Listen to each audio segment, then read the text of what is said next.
How are we all doing? I know it's a bit of a miserable Monday morning and still Monday afternoon or evening, rather. Get there in the end. Still, not much to talk about, is there? Because we've had the FA Cup, and sadly, Manchester United for touchline ain't in it. They knocked us out, and then they got ditched themselves out the next round. So, not really sort of much. But football will be back tomorrow. So the week's looking a little bit more positive now. So obviously we see over the weekend that FA Cup, Palace absolutely thumping Fulham 3-0. That'd be interesting to see how they react to Arsenal tomorrow. Forest beat Brighton, that cheeky penalty win, the first FA Cup semi-final, I think in a long time for them boys. They'll be buzzing. City shit once again, really, but just get over the line, didn't they? And obviously Aston Villa, Pam Preston, always going to be expected there, wasn't it? Did any of you boys watch the any of the games over the weekend? I dived into the bit of the early one, the Palace game, the Crystal Palace, and I was impressed with Palace, to be honest with you. I thought they looked pretty organised at the back, bright going forward, and one player that did stand out again, who we probably should have signed and we didn't act on it, was JEZ. Yeah, once again he showed up and he proved what an important player he is, and you look at Elise that went from Palace, and you look at Eze, and you just think, why didn't we go and get him? Why ain't this manager acted on him? I was impressed with him. I like that Wharton Wharton in midfield as well. I've been shouting out about him quite some time. He looks a really tidy player. Prospect, mate. Always looking at the ball. But I was a bit disappointed with Fulham, to be honest. I think they might have a little go against us tomorrow night. I think there'd be a bit of an hangover there. Villa expected Unai Emery again. This so-called manager that ain't good enough for Arsenal finds himself in another semi-final. So I was quite impressed with him. With Villa, the way they went about things. Yeah, it's an interesting FA Cup semi-final, mate. But somehow you just think City's going to get there, didn't you? I just think Pep's going to, I just think he's going to get over the line. He just does, doesn't he? They do the top teams. They just managed to find a way, didn't they? Was it Oldham they played the round before? And there was every chance Oldham beaten. I think to myself, after the season they've had, you know what I mean? After the season they've had, I just think they're going to get over the line. But we'll see, man. It'd be interesting. Yeah, they're going to win the FA Cup. Do you know what I'm saying? I'd love Unai Emery to win it personally. Oh, would you? Yeah, just because it'd be hilarious for the meltdown from Arsenal fans. Do you know what I'm saying? You know that there would be a fucking big old meltdown and all, man. They can't handle it, can they, these top gooners? Yeah, I actually think Palace will really beat Emery and Villa in the semi. But to be fair, I'm not Rashford's biggest fan, but he's definitely better than... Who else did they even have on that? They had Jacob Ramsey on the left wing that time. He's better than him. And Asensio and Rashford have both won numerous trophies. And Rashford's won this trophy twice. So they've now got a bit of know-how in the squad. They've got a manager that's got know-how. They've got a goalkeeper that's got know-how. So they've got players in the squad that can get over the line. They're just playing awful recently, to be honest with you. Like their recent form's been quite bad the last couple of months. So it depends. It all depends on if they click back into gear. Do you know what I'm saying? They beat Brentford the other week. I thought they were good in that game, especially second half. It was 0-0 at half time, and I said, bang, I put a bet on straight away. I said, no, I thought Villa were going to win at half time. I don't know. I just thought they're super subs and all that, and they just came out the second half and they played really well. But again, there seems to be a second half team, Villa, at the minute. They're playing awful in the first half, and in the second half, they click. Even Preston, 0-0 at half time, then 3-0 at second half. Yeah. I think but it depends on the recent, what happens in the next couple of weeks. You know what? Yeah, it's a good point as well that you sort of make as well about them having a little bit of know-how, because they have got players that have got over the line. And like you quite rightly said, the two that you pointed out, they've won a lot of trophies, especially Asensio at Real Madrid. But they've also got a manager that's got a bit of know-how. Do you know what I mean? He's won numerous 4 Europa Leagues. Yeah, that's it. I was going to say 3 of them was with Seville, weren't they? I'm fairly sure. Was it 2 or 3 of them? He won it in a row. He won it 3 times in a row. Yeah, I thought it was with Seville, and then obviously he even give Villarreal the first trophy, so the geezer can just get stuff over the line, can't he? You know, He so I loves the villas, doesn't he? He loves the villas. Do you know what I'm saying? Yeah. Villarreal, Sevilla, Aston Villa. yeah, that's it. Now he's Okay. fair dues to him. Do you know what I mean? And you think as well, he's in a semi-final, and there's every chance he could be in the semi-final of a European competition as well. Let's get that absolutely right. I think PSG Emery. beat him, though. I think PSG beat him. You reckon they will? Yeah, I reckon I'll smash him. I put up 4 or 5 past. PSG are ridiculous. They're winning the Champions League. Yeah. Do you know what? I think with the PSG thing as well? All the Arsenal fans are saying, "Oh, if we do play PSG and save miracle, obviously get through against Real Madrid." Everyone's keep using that PSG performance in the group stages as like a reference point, but they're not that same PSG anymore. Yeah, they're just not. They But did have didn't have Dembele that Dembele. night, Yeah. and they got No, Kvaratskhelia now, joined in and thingy. now they're playing. They're a totally Yeah. different team up here. They've started. They can't kicking into fathom that. gear. It's like Man City done this. Man City used to start the season off quite a bit. You're not slow because they were winning. They will still win games.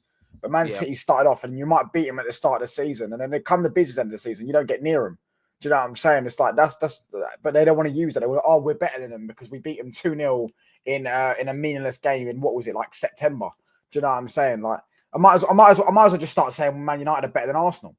Do you know what I'm saying? Because we beat you in January in the FA Cup, and you haven't beat us in the last 2 games. Do you know what I'm saying? If you want to start doing that, like it's just a stupid thing. Like when was the last time? Is it West Ham you got a bad record against? You lost to them away. We absolutely batter them left, right, and centre. But at home, they beat us 2-0 and 1-0. Yeah, we just haven't. And it's the same with Fulham. Who incidentally, we're playing tomorrow. We haven't beaten them in 4 attempts. And I think you'll win tomorrow. Good attempts either. Yeah. Yeah, it's going to be. They're a funny team at Fulham. They always turn up at the Emirates as well and make it really difficult for us. And the trouble is, a lot of our players are going to, although they say they won't, but they will. They'll have one eye on that Real Madrid game the following week, and whether they like it or not, a lot of them players against Fulham tomorrow, I don't think we're going to be going 100% because they'll have the game at the back of their head for next week against Real Madrid. None of them players will want to miss that game. None of them. So it'll be a tricky one tomorrow night. I mean, I said on stream before I came on, I said on Lee's stream, we all went sort of 1-1, 2-1. I don't think it's going to be a high scoring game tomorrow. Nah. I think it's going to be a bit of a snore fest as well. I don't think there'll be much excitement in it. I can see it being 1-1 or maybe 2-1. We might nick it 2-1, but yeah. Be a tricky one tomorrow. That's what I'm saying. Do you know what I mean? Like I've sort of said as well. My heart says a little 2-1 against Fulham, but my head's sort of going for that 1-1. Yeah, and I can't sort of escape past that little bit of sense. Do you know what I mean? That sort of says, it's a bit tricky. The thing is as well is who cares about the game tomorrow? It's just got an element of that, and that's exactly why, boys. And Shane, I don't know if you knew this. You probably did because you were listening to the stream as well. It's gone on general sale tomorrow, the Arsenal versus Fulham game. I think the first time in God knows how long you don't even need to get on the ballot. Yeah, general sale. Yeah. I was wondering how I got tickets so easy. Oh, when did you get your ticket? I got it maybe 3 weeks ago. Oh, right. So you must have still maybe participated in some sort of form of ballot then, was it? Yeah, well, I went through a guy who knows season ticket holders, and it went through that way. But I was trying all season. It's very rare you get them. You just sort of have to take them as they come. If you're not a season ticket holder, it's a nightmare. Yeah. But now, you can just go on the website and get it now, can't you? And me and DJ were saying this off cam. Yeah, it makes you laugh, doesn't it, boys? Yeah. That they want to expand and spend all this money on the stadium to get it to an 80,000 seater stadium, and they can't even fucking fill this one. Do you know what I mean? Like priorities are all not wrong, quite though, going your way. Do you know what I mean? And then all of a sudden, there you go. Because Aaron, the reason why you're in this mess in the first place is because you got a new stadium. So the priorities are all wrong. Like you're still not winning now. Do you know what I'm saying? So it's just I know obviously probably different. I don't know. I mean, to be fair, Lee Gunner always says you were only paying 25 million a year for that stadium. But I So- mean, it still handcuffed us in the market, and not only that, it made us sell all our players. That's what the narrative's always sort of been around. You know what I mean? Yeah, So obviously, you got more it's money now, hampered innit? us. You got way more Yeah. money now, innit? Yeah. Football's So more valuable, though, isn't it? You know what I yeah, mean? like you're getting like 700 million a year now Yeah. in revenue. Do you know what I'm Yeah. saying? So If we'd have left Highbury this season and then gone you to the probably wouldn't have Emirates been and able to that, pay we'd off, have yeah. exactly But right. it would have probably, the stadium would have been Yeah. probably a bit more expensive, but you'd have had to pay off Yeah. like that. Especially the Cronkies Yeah. are billionaires. Well, you didn't have Cronkies back then, innit? The Cronkies weren't full Yeah. ownership. No. So, yeah. They come a little See, bit the problem after. is, I think with the stadium, they know they'll always fill it, even when because the season ticket waiting list now is. I mean, I'm lucky. I've got mine and that, but I mean, people say to me, "Oh, why'd you bother still going?" Because That's crazy, I though. can't give up the season ticket because at the end of the day, Yeah. I know Arteta will eventually move on, and if I've given up my season ticket and we get a decent manager in and start winning things, I'm not going to be able to see it. So I've got to keep the faith. I have to keep the faith, otherwise. And the thing is, you'll sell them seats. Arsenal will always sell them seats because they've stopped the season ticket waiting list now. You can't get on it now. And they know there's always going to be an influx of tourists. You've only got to look at the Armoury, how packed that is with tourists, people buying stuff. They'll sell them seats. If they expand it another 20,000, they'll sell them. They'll sell them. Yeah. My biggest concern is the getting to and from the game. To go to the Emirates, it's an absolute nightmare on the train. It's an absolute nightmare. What about you have to come from? Ivory Like, Islington. I get central. I get out at Ivory and Islington, and it's an absolute nightmare coming out the ground. Yeah. That's why we stay behind for about an hour or so. I used to get off at Holloway Road, but the problem with that is because it's such a small station, they've stopped opening it. I think is it about hour before the game? They just completely shut it, didn't they? Because it just gets too ramo. The Arsenal tube is round, so it's not just about. Have you been to Old Trafford? Only by car. Only by car. Yeah, I've yeah. got a train there or anything. A few times. But I have been to Old Trafford. I went there. I remember that was back when I think was it Park scored a winner, maybe 1-0 winner. I think that might have been 2011, maybe at Old Trafford. I'm sure Park got a header or something, or someone scored and it was a 1-0 win. And I was sat in the Stretford end actually, and I decided to. Unfortunately, you done that? Yeah, the dodgy one. Yeah, I decided to wear a baby blue fucking hoodie like Manchester City colours with a London accent. I'm sitting there thinking, I have not planned today out very well whatsoever.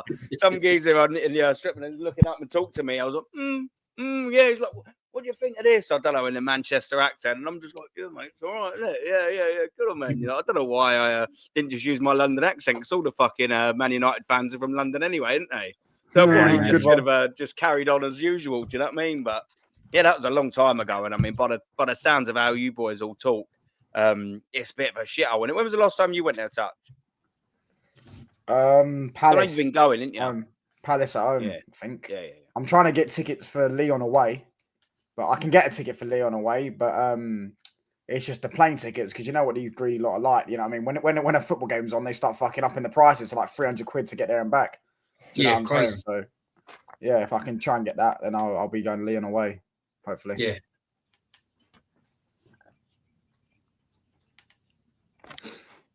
Aaron, you're on mute, bro. Silly sod. Yeah, I'm sure. I went to the World Cup. Was it the World Cup or the Euros in 2016? I think it was Euros actually, wasn't it? I'm sure it was. Yeah, I remember there, and was our first game or something like that in Lyon. I'm sure it was. I remember going there. It's quite cheap to travel there, to be fair, like in and around in like Paris and all that. I'm sure we had the game there. We went on the went to watch. Yeah, what I was thinking about was doing was because I live right next to Gatwick, literally like 2 seconds up the road. So I was thinking about going to Paris first and then getting a train from Paris to Lyon. That's what I was thinking. Yeah, that's what I sort of think what we done. Yeah, Charles de Gaulle, and then got a train down there. Yeah, it's you can get in the link trains in there for almost next to fuck all, man. It's not bad, and it's a little all right day out, isn't it? It's not too far away. I've been trying to think. I was thinking about going to the Madrid game, but obviously, it's just like personal scenarios has made it a little bit tricky. Do you know what I mean? But that's a little bit of a frustrating one. The hotels they want is ridiculous that night. Yeah. Do you know what? I've been lucky. 600, 700 quid. I've been lucky, yeah. The last couple of times I've done Arsenal away, I've done Porto, not Porto. Was it Lisbon this year? Went away to Lisboa, and then the Porto the year before. And I'd like looked on there. Do you know when it all comes up and you see you're playing and you're like, if you get in there straight away, I've done like the booking.com for that. I think I was on my Todd and all. I think I got flights for about with this one. I think I got flights for about 120 quid with British Airways straight from Heathrow, right next to me, buzzing. And I think I got a room for about 70 euro. So I actually nicked it quite all right. But I was on the ball. Do you know what I mean? If you leave it a day or two, you're absolutely getting stung for prices. Do you know what I mean? You've really got if you get those away Champions League games on time, if everything falls into place. We went over to Munich years back for the second leg, but we'd already booked the tickets and then Arsenal lost 3-1 at home in the first leg, and that's back when there was away goals. But we went over and Arsenal won 2-0. It was when we nearly came back against them in the Allianz. It was so close to coming back. Giroud scored, I think, and then Koscielny scored about 9 minutes left. But that was the away Champions League games are fantastic, man. I really enjoy them now. We went over to Schalke as well. That's a fantastic stadium. We were over there for that, and that was a 2-2 draw, 2-0 up and threw it away. But I enjoy the away games now. I do like getting an away game in. It's something about it, especially when it's in Europe and stuff like that. But the only thing is like that when you pre-book it and then they get thumped in the first leg and you're going over for a hiding to nothing, like But I'll tell you what was good. Yeah, that was. Sorry. No, go on. Sorry, I jumped on. Carry on. I thought you was finished. Go on, carry on, bro. Oh yeah, no. I was just saying, because you were talking about the away games. I was just saying that, the away games, the Champions League games. If you get in on time with the computer and you land the hotels and things like that, if you're willing to take a risk, you can get them cheap before the next day they'll jack the prices up because they know there's a 5,000 Arsenal fans coming over. Yeah. That's 100%. You get stung. I'll tell you what Sporting did do was wicked, right? So where I was sort of staying was just opposite. There's like a main road, and then you get the stadium there, and then just opposite where the main road was before the stadium, there's like two massive long sort of roads go on for absolute miles, and they shut off the road on the corner bit. So you imagine obviously two roads there, left and obviously going the other way. That whole little corner bit on the end, they completely shut off, and they've got like these almost like burger van-esque sort of things, but I mean like massive ones, you know what I mean? Not just a little one. They've all sell all different foods. They've all got beer pumps and all that, and they just shut the road off. Well, the whole before it, all 3 or 4 hours, we're just obviously getting boozy up. Everyone was all friendly, mate. After we beat them 5-1, we went there afterwards. Just look, should we go and have a couple of beers? Mate, we was getting some fucking death stares. Everyone's all there in their green and white stripes and all that. But having a look at us, you could, even though we're not in Arsenal colours, you can just stand out like a sore thumb, didn't you, when you're in like countries like that? Mate, we were having a couple. She was like, should we just go back to the hotel and drink these? Mate was like, I think we might have to, mate. Yeah, we'll just go back. Fuck that. People are looking at thinking, you fucking English scumbags. We're going to give you a ride. Just like, yeah, still that was. I loved it. When was the last time any of you been to a European away game? Champions League. Big up, Jezza. Porto. I went to Porto. That was good. Oh, yeah. What day last year now? Yeah, it was great. I really enjoyed it. I know exactly where you were because they do. I was going to say they shut that road off and nuts before the game. The atmosphere, brilliant. Yeah, really they're the best. They're the best nights. They are the best nights. But going with Madrid away, I mean, it's an expensive place to go anyway, to stay in that city anyway, and they're just going to up the price every time Madrid play now in a Champions League. They just up the prices. It's going to be ridiculous. Yeah, I mean, hotel and flight, it's like 500-600 quid just for one night, even more. But by next week, it'll be even more. So I remember when was it? That year we was in the Europa League, maybe last, and I think it was in Budapest, the final. And I remember sort of just having, when you're getting a little bit giddy and you're thinking, we might win it here. And I was having a little even look at flights then. Arsenal must have been strong favourites. So I remember looking at flights and they were about 500 quid at one stage, and all the hotels were about 400 and 500 quid. I thought it's only the quarterfinals. I think they've obviously then looked at that. Obviously, we blew our load again, didn't we? Because I think that was the year we went out to Sporting, wasn't it? It might have been in there on penalties at the Emirates, I think it was. Yes. I'm sure it was something like that. But they can absolutely catch you, man. Yeah, NORMSKI, man. How you doing, fella? Well, man, I saw your text at last. I saw it. Yeah. So I just had to persuade the missus. So that's all sorted, mate. You know what I mean? Yeah. Slap round the head, and yeah, everything's all good. That's it. Do you know what I mean? As long as it's just a little clip in it, we deal with that. That's it. Do you know what I mean? And you haven't got one incoming when we wrap up. You know what I mean? That's the main thing. Yeah, that's all good, man. Thanks for having me. Yeah, you're all good, man. Yeah, mate. What do you all think? Because I heard the boys were talking about the fact that we're going to try and get our stadium upgraded to 80,000, but now all the tickets are going on general sale. What's going on, man? Tomorrow, general sale. It's madness, isn't it? We need to upgrade the stadium to 20,000 people, but we can't sell our ticket. Wow, that's crazy. I mean, you can see everybody seems to have tapped out by the sounds of it. Yeah. Do you know what I mean? The extra 20,000 seat stadium. I mean, obviously that's a long-term thing that they're thinking about. You know what I mean? Yeah. Especially when you've got other clubs now thinking about expanding their stadiums or building new stadiums and that. So they don't want to be left behind. And also, they just want to fill their coffers and get more bums on seats. It's more about, customers as opposed to fans now, isn't it now? Yeah. So that's how they're looking at things now. So, you know what I mean? As I say, bro, these last 9 or 8 games, whatever it is now, it's just literally, I'm just so, it's you know what I mean? There's no kind of oomph about, looking forward to the games now. It's pretty much like pre-season, get them out of the way. Let's see what Bert can do come the summer. And that's it for me, Yeah. Sad, isn't it? Who cares? Isn't it? I mean, that's it. It's just who like, actually cares about tomorrow's game? Like, really, that's what I'm trying to say. Yeah, when you deep it in it, who cares? Like, I was saying to Shane this morning, like when we was talking about we had done a little show this morning, and I was just like, the only good thing about tomorrow is, all right, yeah, you get 3 points, but the best thing about it is maybe just building up a little bit of momentum for the Madrid game. That is literally what's better on offer. That a win and just get momentum is much better than the 3 points, because who cares about the 3 points? It's going nowhere. What's the difference? We're not going to finish 6th, and we're not going to finish 3rd, so who cares? I mean, we are going to face a tough test against Everton on Saturday morning, so that's going to be tricky going into that game. And it's going to be a hard place, Everton, and they're playing quite well. And listen, the way they were going at Liverpool, I wouldn't have liked to have faced them at that point. But listen, that's their last couple of games in that stadium before they move to the new stadium. So they're going to give everything they've got for David Moyes. He's got them playing well, and we'll have to see what happens. It depends on what Arteta's going to do on that, because we play 12:30. I think Real Madrid, do they have a Saturday afternoon game? I think their game is like, what's that, next Saturday? Yeah, next Saturday. Yeah, I actually haven't looked, to be honest with you. Yeah, I think now I can't remember who they're playing now. If it's I can't remember the team they're playing, but it's a team that they should beat. Yeah, they beat anybody. But then on Tuesday they're playing a team that they should beat as well, though. Yeah. Do you know what I mean? No, it's just that they're just like, I don't know, just that's what I'm feeling about the Sorry, NORMSKI, they got Valencia. Valencia. 3:15. Okay, where is Valencia.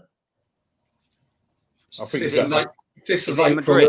They're at home against Valencia, Real Madrid. Oh no, they got I think they got Valencia. Yeah, right. So I mean, but it'd be interesting to see. I think if they get the result tomorrow, Arsenal, I reckon there'll be some massive. I reckon he'll make some changes against Everton in line with the Real Madrid game. Yeah, I think he will. Yeah. Oh, he's got to, isn't he? Do you know what I mean? Like, he's got to try and sort of do something. Like, if you're looking at Gabriel and Saliba, one of them's got to be rested again. In the eve of that Madrid game. For me, you've got to start resting some of the players, like a Rice. Do you know what I mean? Just even if it was just a Rice and say a Saliba, both of them, just rest them. You should have enough squad depth to be able to cope that. Play Partey and Jorginho, whatever the score is. You know what I mean? Just game manage it. But we've seen time and time again, this manager just don't know how to game manage. You know what I mean? He'll play his full lot, and then he'll leave them on for 90 minutes. He does that. We've seen it, Jez, haven't we? Do you know what I mean? He does it. He don't know how to in-game manage. And do you know what I fear more than anything? And we'll come to this, because I want to run through some of the little bits in his press conference, because it's an absolute joke. You know that he's probably going to play him against Everton, and he's probably going to get an absolute thumping in that game, isn't he, Jez? Bukayo Saka. You know, like that's going to be a big battle, as it always is at Goodison. And I just fear, like, you know, we could have a couple of injuries in that game if he don't manage it, Saka included. What do you reckon on that, Jez? Well, just shows the desperation of this manager, doesn't it? You know what I mean? He's brought us to this position. Nobody else. You can only put him in the frame on it. And yeah, I mean, you were saying earlier about like how Arsenal are shit in Europe. The last away game I went to in Europe was Bayern Munich away when we got piped 5-1 2017. That's the year I got my season ticket, that. So, well, you probably had mine. That's the year I gave it up. You know, Sanchez scored the only goal for us. Return leg, got piped 5-1 at the Emirates. Walcott scored the only goal. Yeah, but yeah, this manager's desperate. I mean, we talked about this a bit earlier. I mean, the fact he has put himself in this position. It's nobody else. He's done it. Yeah. That he's now desperate to bring a player back with who has had a major injury, and you're clawing him back in. I don't want to see him play tomorrow night. In fact, I don't want to see him play at all this season, because this could only put more strain. Yeah, he might be fit, but he ain't going to be match fit. There's a big difference between fit and match fit. Mm. So if he comes on for 5-10 tomorrow night, okay. But that means, you know what that means. He's going to be starting on against Real Madrid. Yeah. And that's going to be the biggest mistake you're ever going to know. We've seen it happen with players before, right? Ruined and ended the career of Michael Owen. Yeah. Great football. Oh, it's never the same. Never the same, was he, Jez? But it ruined him. Never the same player ever again. And this could happen. I mean, this is so frustrating about what could happen to this young man. You know, he's got another 14, possibly 16 years ahead of him. Possibly that top flight. Yeah, but, what's he, 23 now? So he's at least got 12, isn't he? At least minimum 12. At least if he keeps fit. Minimum. But the problem is, Aaron, we all know once you've got a bad, you know, grade 3 injury on your hamstring, it will come back again. Mm. I mean, he's had a massive operation on that. You can see the scar on the back of his leg. So he's going to be sort of almost wrapped up in cotton wool now. And unfortunately, that ain't going to happen at Arsenal Football Club, because this manager is an arrogant, narcissist prick. And he will ruin this young man. But we'll see. We will see tomorrow. Yeah, we'll see. Yeah, I'll run through this. So me and Shane done a little bit on this earlier, and I'll run through it for everyone on the panel and everyone in the chat, and as well everyone in the chat.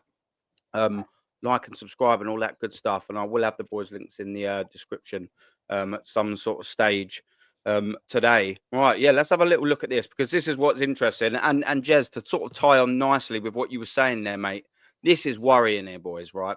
This is worrying. I'll read out some of the bits. This is just on Saka. I won't read out the whole thing, but just all the bits relevant on Saka. And we go straight off with a bang here, yeah? On if Bukayo Saka is available, Bukayo's ready to go. Straight off the bat, he's just saying he's absolutely raring to go.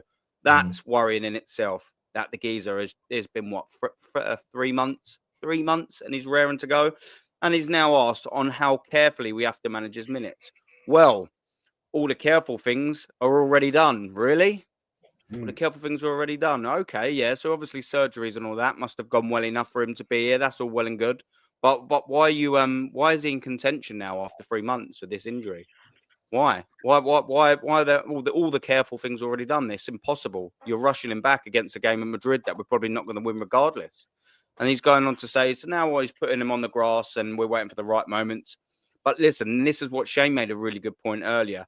But he's pushing because he really wants it. And Shane said this earlier on my thing, instantaneously pushing all of that blame straight on Saka. Yeah, well, he just wanted to play. That's it. Well, ask then why Bukayo Saka's had a setback. There you go. This is what Mikel Arteta will say. And Shane was quite right when he said it. He'll throw him straight under the bus because he's pushing, because he really wants it. It doesn't matter whether he wants it or not.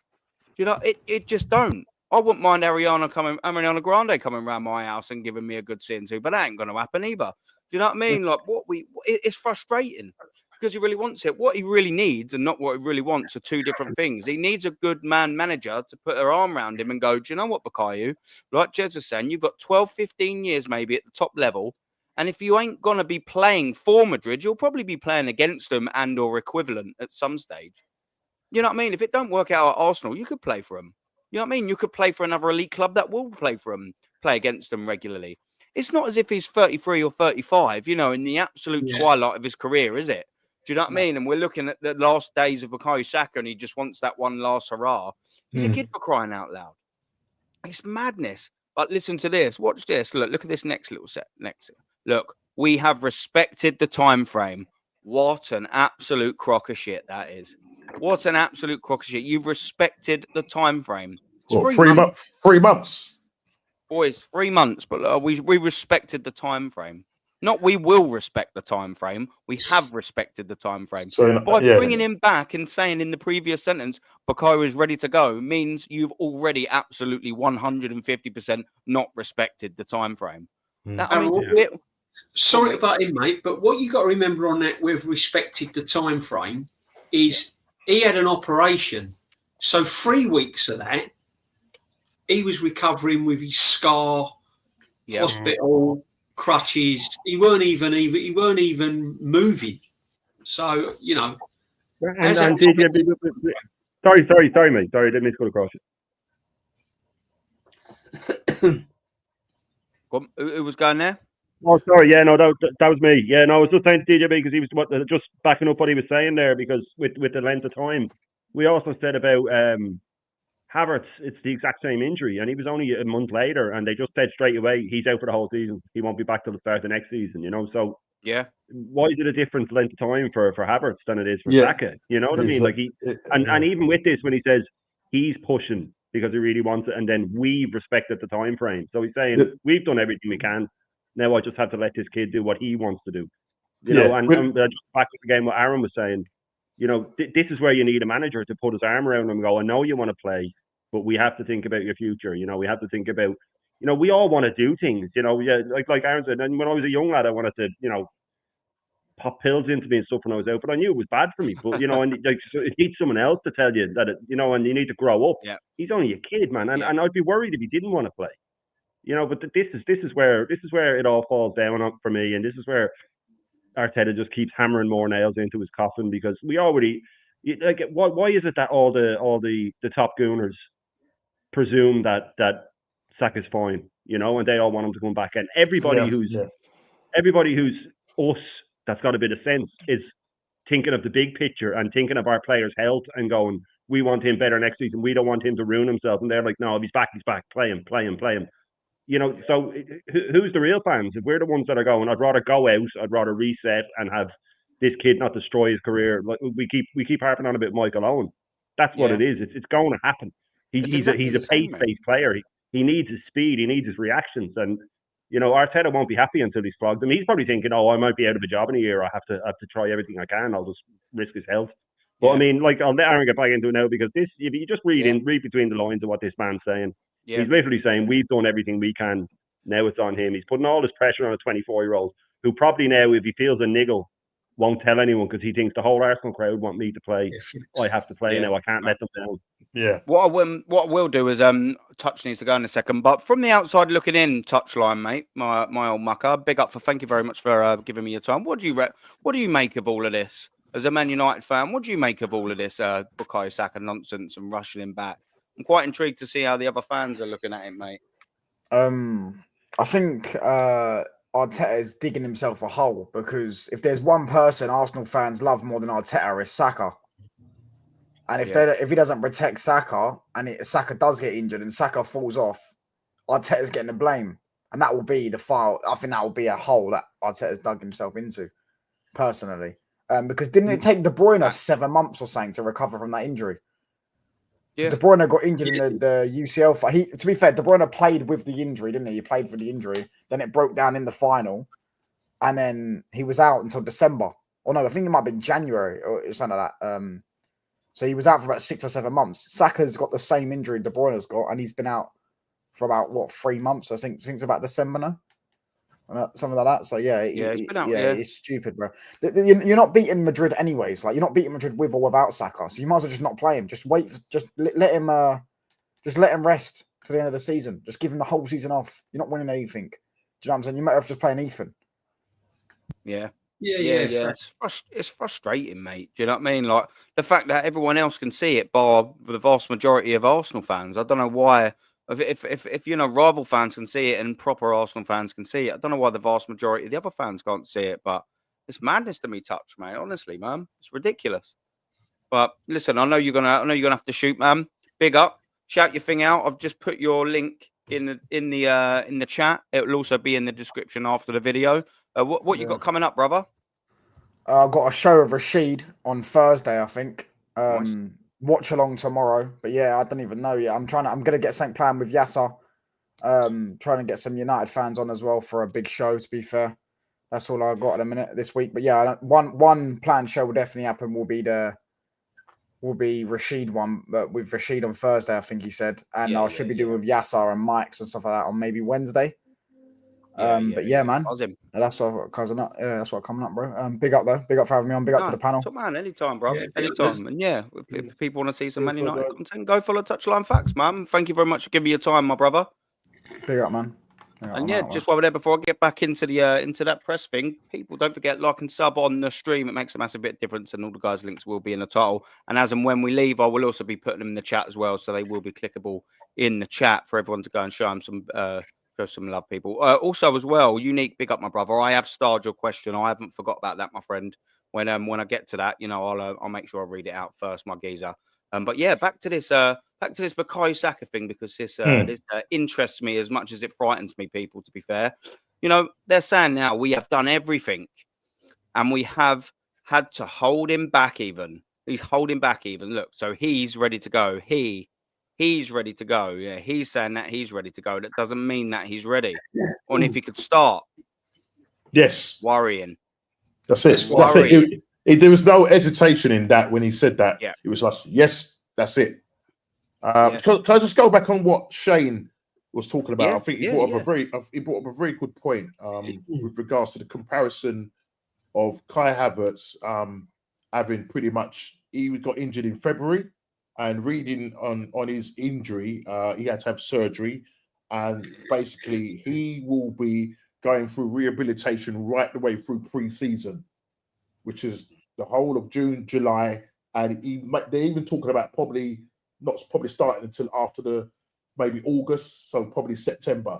So what is, and I don't know if the injury to him was as bad as Saka's. Yeah, I don't know if it was a grade 3 tear or what, but this is the problem, that Arteta needs to protect Saka from himself. Then, if that's the case, as you said, it's about putting an arm around him. But because Arteta is so desperate, and just by reading this pre-match conference, you can see that they want this guy back. Yeah, he's in everything that he's done and said. The hesitation is, we need this guy back on him, regardless. We think, he said he's ready to go. We're trying to hold him back, but if he was really trying to hold him back, he would say no. Let's just keep him out for the rest of the season. Because as I said, I guarantee, look what I watched the documentary on Michael Owen. Yeah, it affected his balance. Yeah, it affected his speed, even his confidence in, doing things with the football. All right. Yeah. Saka is young. Michael Owen was young, but he had to retire early. We're going down the same road with Saka if this manager continues to treat him the way he does. And he needs to protect Arteta needs to protect Saka from himself. But he won't do that. That's exactly what I'm saying about. You know, he needs someone to just put his arm around his shoulder and go, do you know what? It's just not your time. Sometimes it's unfortunate when players get injured. You know, they miss finals. They miss winning finals. Do you know what I mean? It's just part of football, unfortunately. You just have to deal with it. But them best managers, they don't send the players out and hang them out to dry. Look at Harry Kane, you know, when he went to that Champions League final against Liverpool. He was injured then. He was absolute crap. He weren't right. They played him not fit. And you could tell the geezer weren't fit.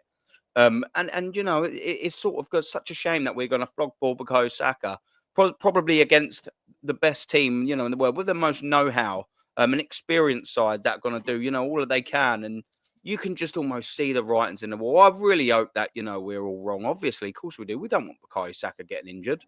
It's madness. You have a little look here, yeah, on how much. Go on, sorry, you was going to say something.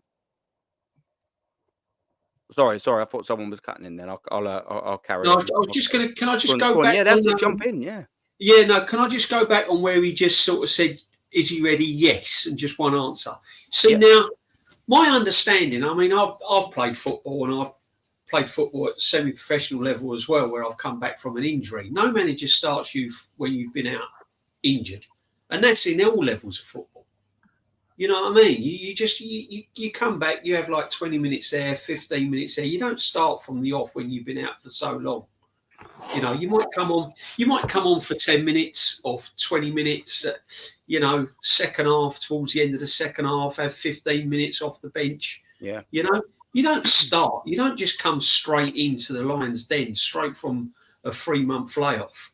And if he's thinking of just bringing him straight in off the bench straight away, I mean, it's crazy. I just don't understand it.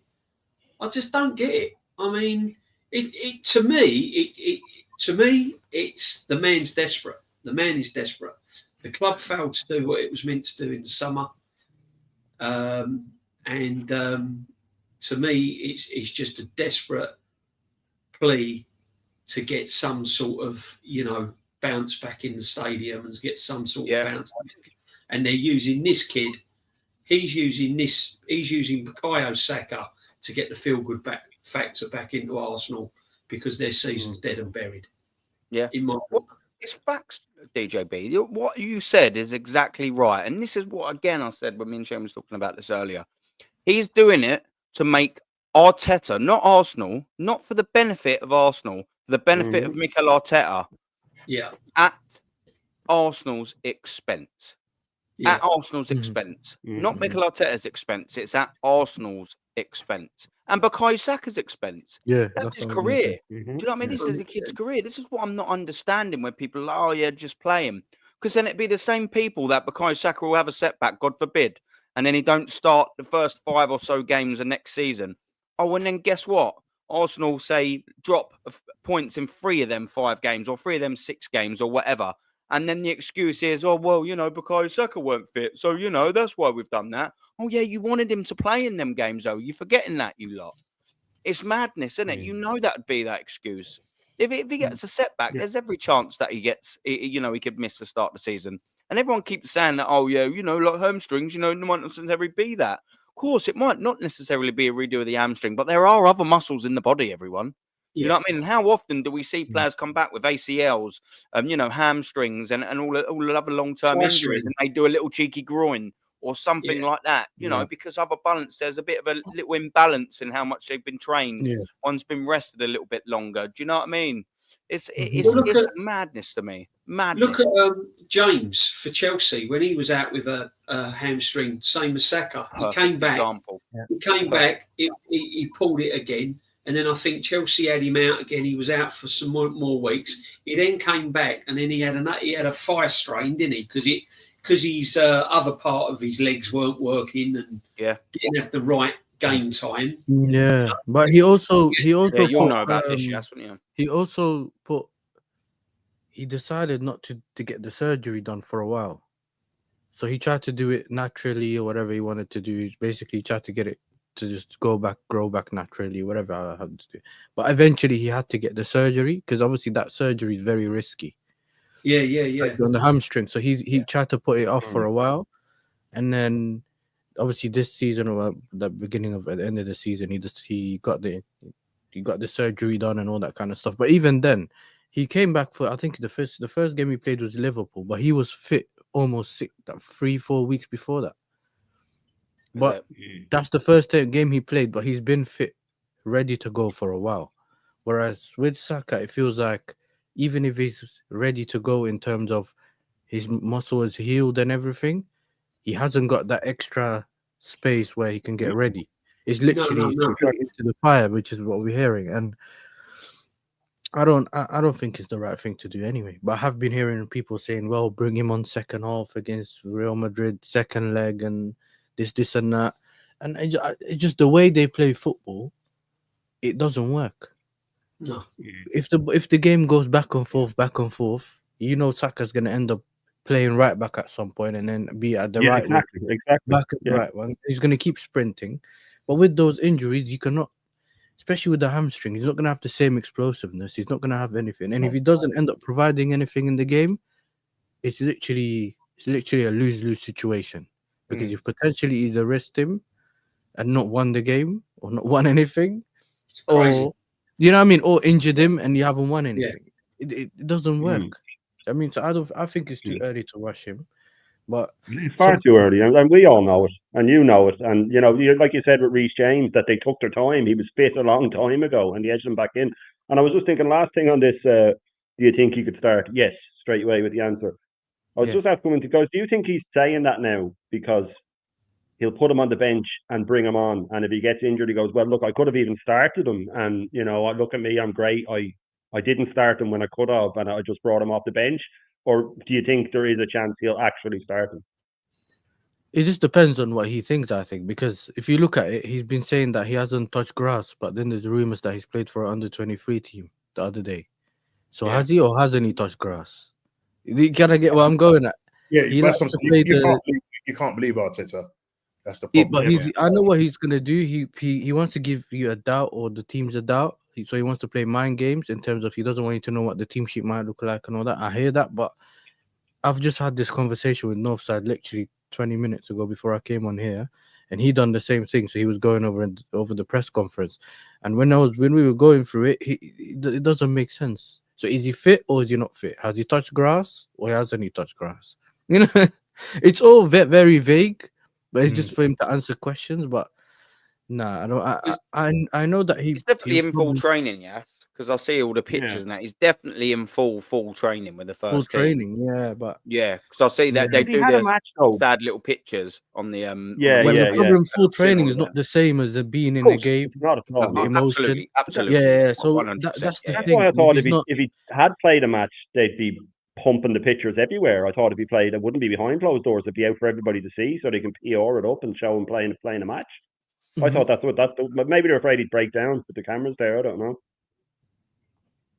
Yeah, no, it's fact. Yeah, let me jump on with this because look, this is the next bit that he was saying, and there's a couple of little bits after this and all. But yeah, on how much of an impact we can have. Look, he's a massive weapon, absolute massive weapon that we have with him.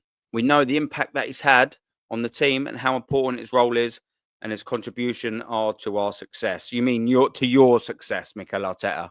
Because there's no R with you. You only think about yourself. Let's get that right. To your success. So it's obviously great to have him back. Of course, it's absolutely great to have him back. But for you, not for Arsenal Football Club. And that's the problem. He's so narcissistic, isn't he? It's all about what he wants and absolutely nothing else. There's a little bit more down here as well. And I find this bit interesting on his mindset, because the mindset of the player is absolutely quite key. Because with an injury like this, it's all right being physical. And I always use the reference like a Rudiger or someone at Everton. On the first minute, they're going to absolutely just clout straight into him. You know what defenders do anyway, let you know that you're there. If he gets one of that, what's he going to do up here? If, say, someone takes him out and he gets a whack on that hammy, or, you know what I mean, anywhere, what we're going to then see is he going to go, oh, shit, well, I don't really want to go back there. You know what I mean? Might do the hamstring, might do a calf, might do this and all that. Like, I don't want to go against him because he's just hit it on me. Oh, I don't want to beat him. Maybe I'll just lay it off instead of going in for trying to beat him for the dribble. Maybe instead of going for that 50-50, I'll bottle it. Maybe if a 60-40, maybe I'll bottle that. It's all the mindset. And, it's quite an interesting one as well. And they're saying here, it's more the energy that he transmits. What a vulgar word. Absolutely vulgar. that he's missed the thing that he loves most in his life, which is to be around the team, to play, to train, and to compete at the highest level. The fact that he's able to come in the most important part of the season, obviously, is a massive boost for him and for the team as well. And now he starts going on an absolute nonsense. What is this all about, right, Ready? What is If he can hit the ground running. What's so important about this season? Yeah, that's it. No, seriously, what is so important about this season? Yep. You know, the he league's said gone. in the press conference he was excited about, you know, the running. What running? What? I mean, come on, There's man. nothing there. There's nothing there, man. Stop it. Yeah, it's nothing there, mate. Listen to this. Listen to this. This is classic Mikel Arteta. This on if you can hit the ground running, yeah. Especially to get the rustiness out of your head. You haven't played for 3 months, but you've played for the last 48 months. So 3 in 48 is a very small percentage. Wow. I mean, thank very, very, very much for that. I mean, this is, but it gets better. It gets better. I haven't done the housekeeping duties for a week. We were talking about this. okay then. If you know what he's talking about, it does not make sense. He's talking about cleaning the house. Yeah, you're talking about I haven't done the housekeeping duties for a week. Well, I mean, let's forget it. Right, you're on 15 million quid a season, and your missus has been writing a book for the last couple of months. You haven't done it in the last ever. You've got someone to do that for start. And 2, if you ain't, clean your house up, you dirty bastard. What are we doing here? Do you know what I mean? Well, I've done it for 10 years, so I know what to do. I mean, good for you. You know how to clean your own house. I mean, all that we've came from this absolute nonsense yet again of a press conference is 1, he's going to rush Bukayo Saka back, and 2, he's got a shit house. Do you know what I mean? There's all plates and everything like that all over the place. What's going on? Do you know what I mean? What's all this? 48 months, so 3 in 48 is a very small percentage. Why are we doing maths in the press conference? Has nothing to do with it.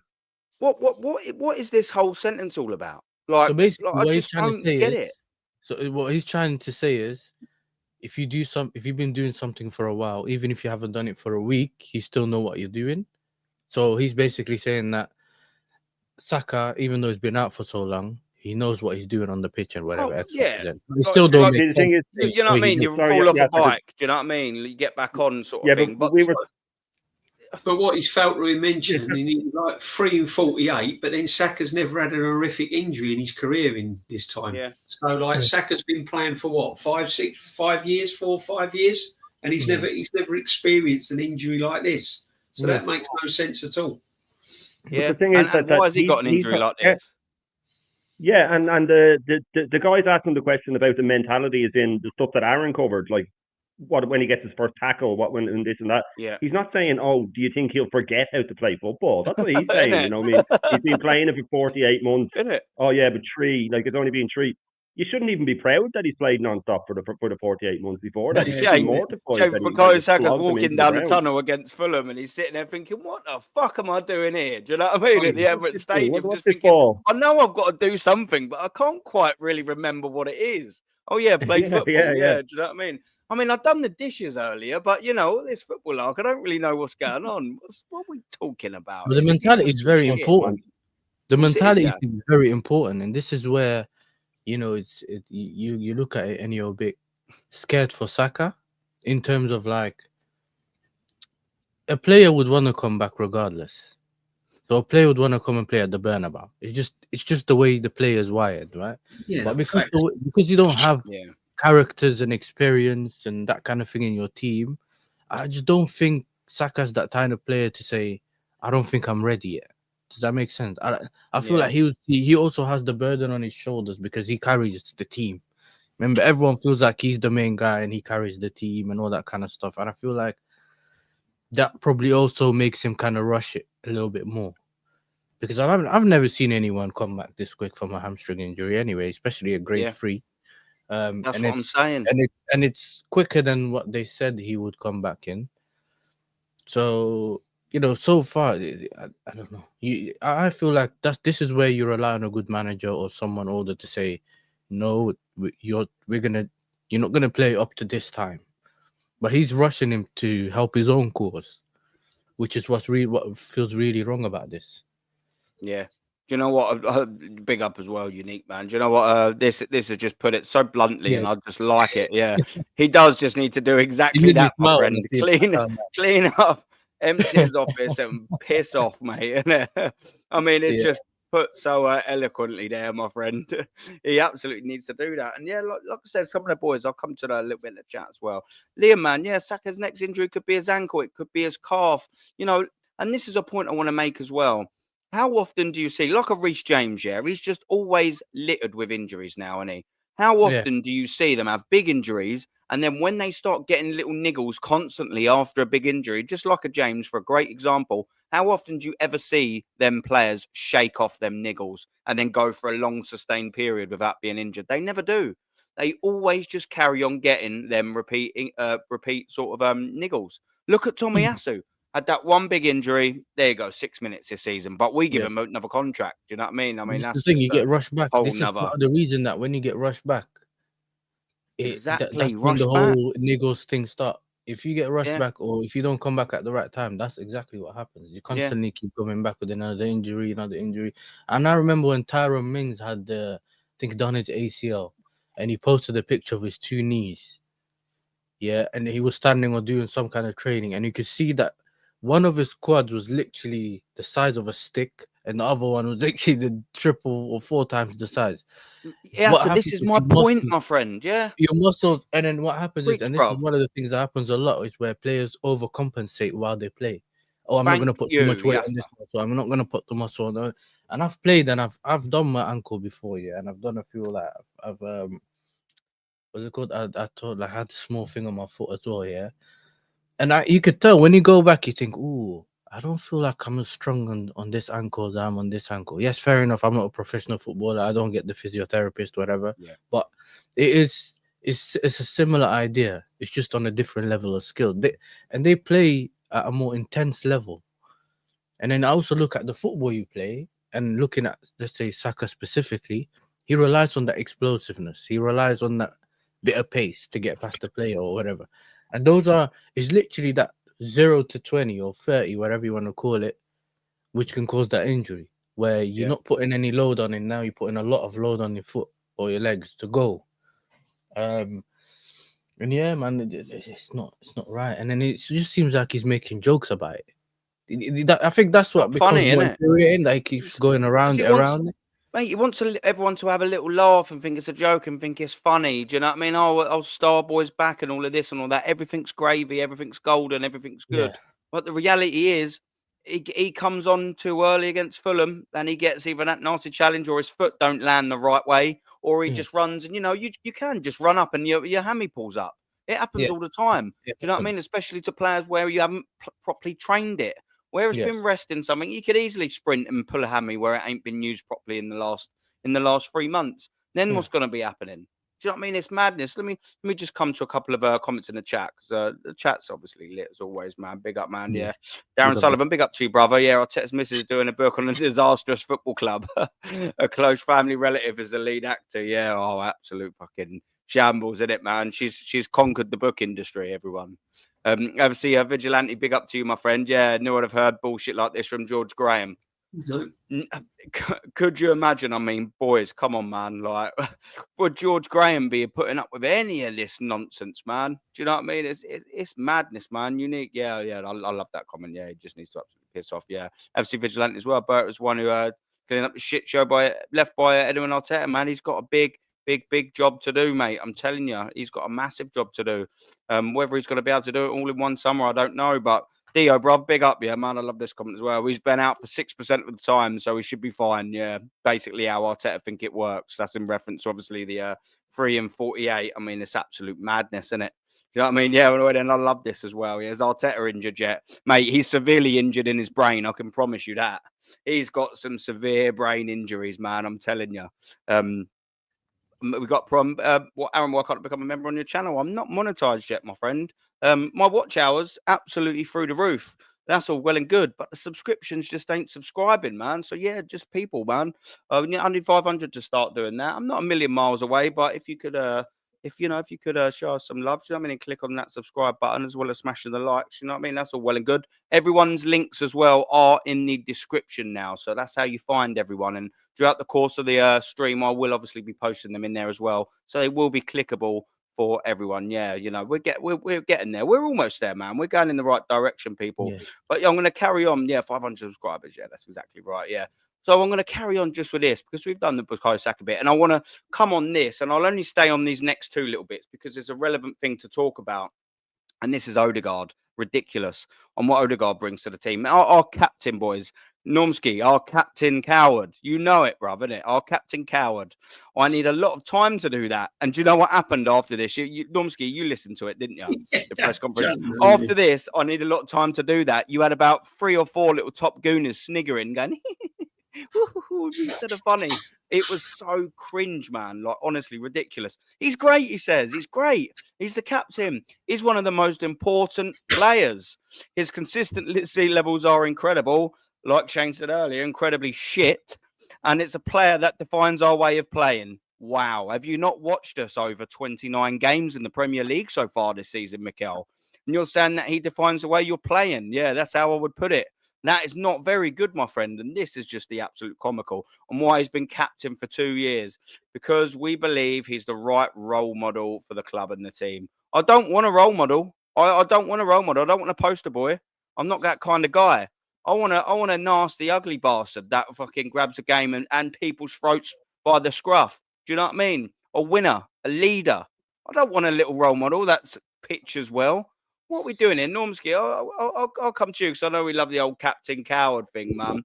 This is what we've got leading us, boys. This is our leader, Mikel Arteta's boy. Captain Coward Martin Odegaard. Captain Camouflage. Okay. You see, what look, we're doing here. He's incredible. If I compare some stats, yeah, I'm going to just read out some stats. I know you love it. I'm going to read out some stats and you tell me who this person is, yeah? You guys, connoisseurs, right? So, he plays football, by the way, all right? That's the clue, all right? Okay.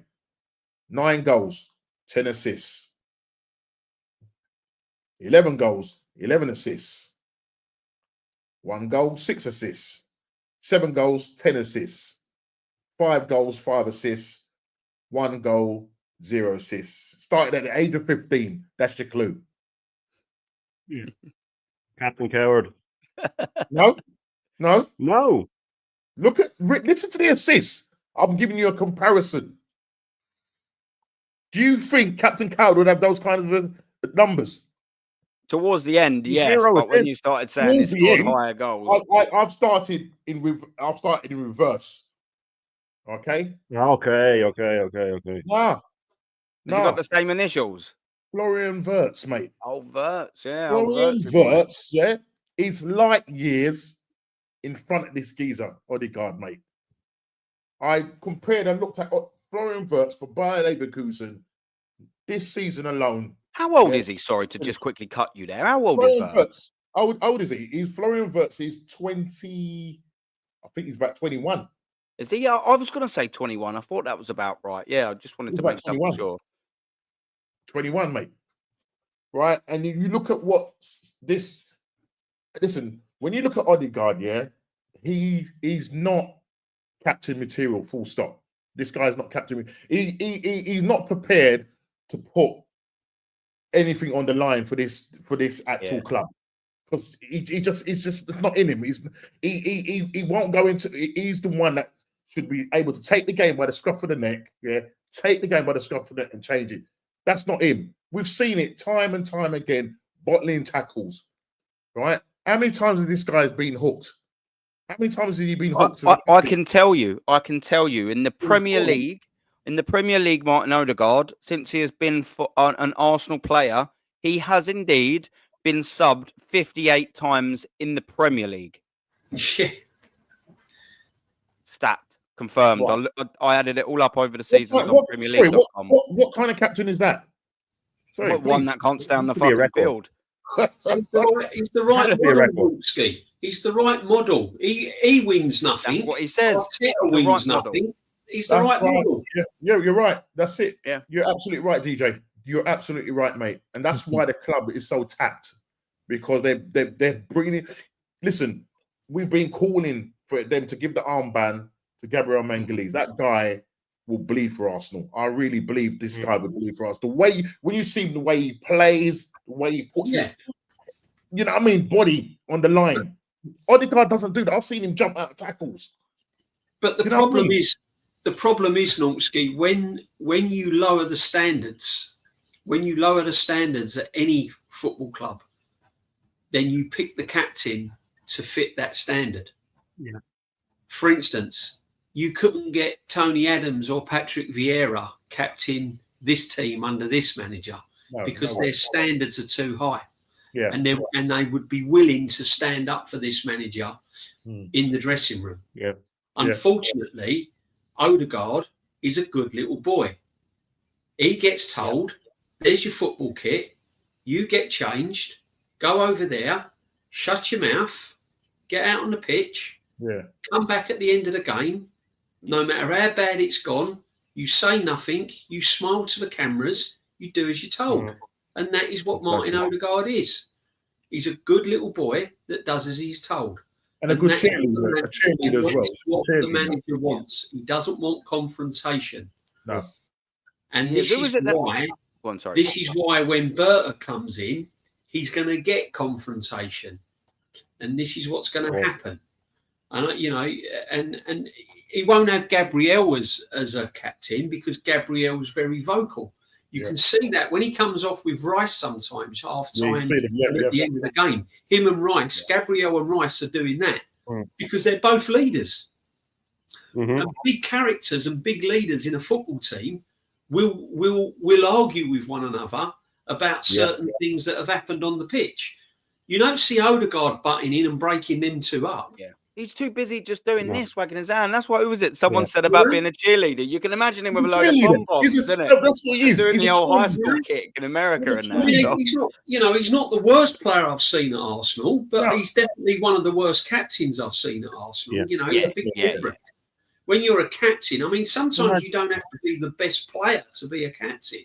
You just have to be a leader.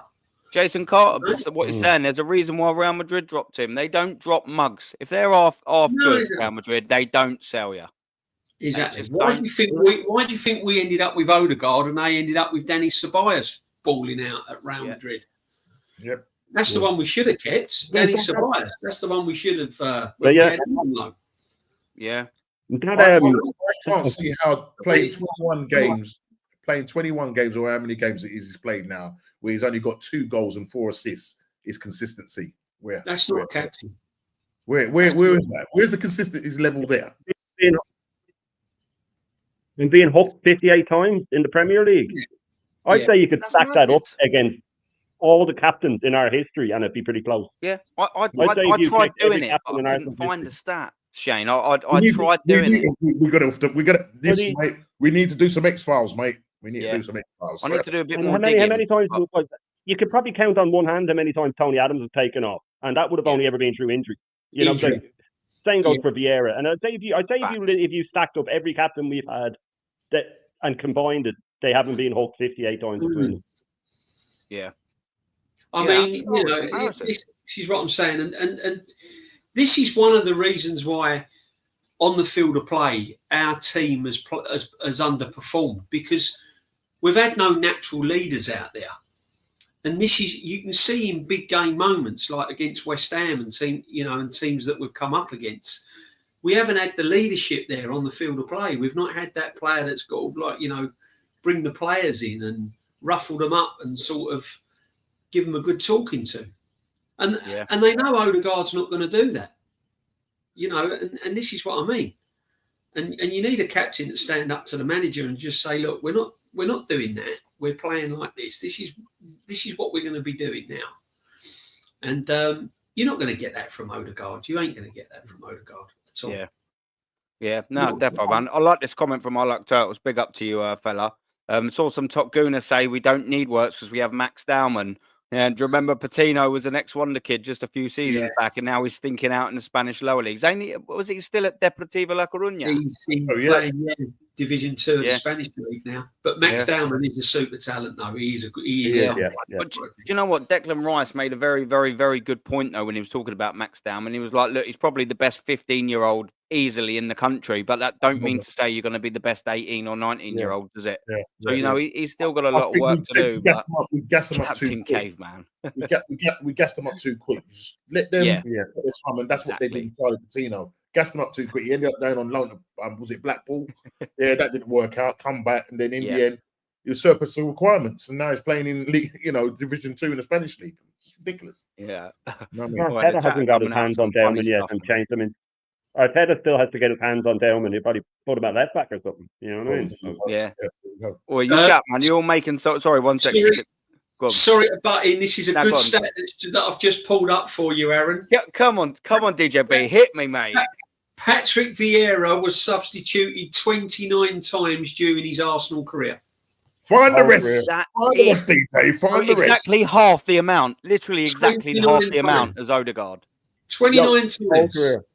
Yo, send that to you. Listen, that's During another. his time with the club, he was substituted 29 times. Now, That's going. Odegaard's been substituted Put that in your 58 notes, man. Put that in your notes. Yeah. Now, bearing in How mind, many of them were as captain, though? 29 times as the captain. Is that in the Premier League? Yeah, just Just the 29 times. league? And he was injured for some of those substitutions as well. Yeah. Were they all as captain, DJB, were they? Yeah, I Or when he believe was so. a kid as well. Not Yeah. all of the 58, obviously, whereas Odegaard's been only captain for 2 years, as we just read. So obviously he hasn't done all. Yeah, 58 captains, otherwise he wouldn't have played to a be single honest, game. it But doesn't- interesting. That's a good Very, fact. very Shane. It interesting. may not be when he's all 29 in total. So you've got to bear in mind some of those substitutions he might not have even been captain. So Yeah, and he was injured for some of them. could be Surely. less. Yeah, that's madness, man. Yeah, now the chat been fun. I'm seeing some funny comments, man. Yeah, look, he is proper weak shit captain, man. 100%. Yeah. Was it Darren up there as a Captain Caveman, man? Do you remember that Captain Caveman?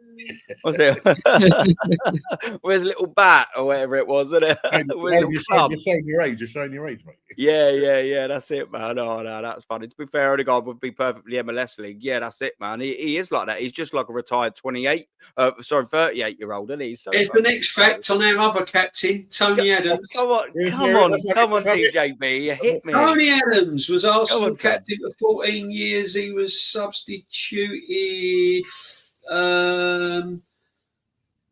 14 times. 14. Wow. So altogether, that's 58. what's it? 43. 43 Probably once, times. yeah. You know, 43 times. Odegaard subbed off 58 times in his Arsenal career. 58 times. And a lot of them, obviously, you know, I remember looking at the stats, I think at least 25 of them are over the last 2 and a bit years. So he's been he's been captain for 2.5 years, isn't he? So I bet 30 of them 58. I reckon about 25, 30 of them are probably when he was captain, Odegaard.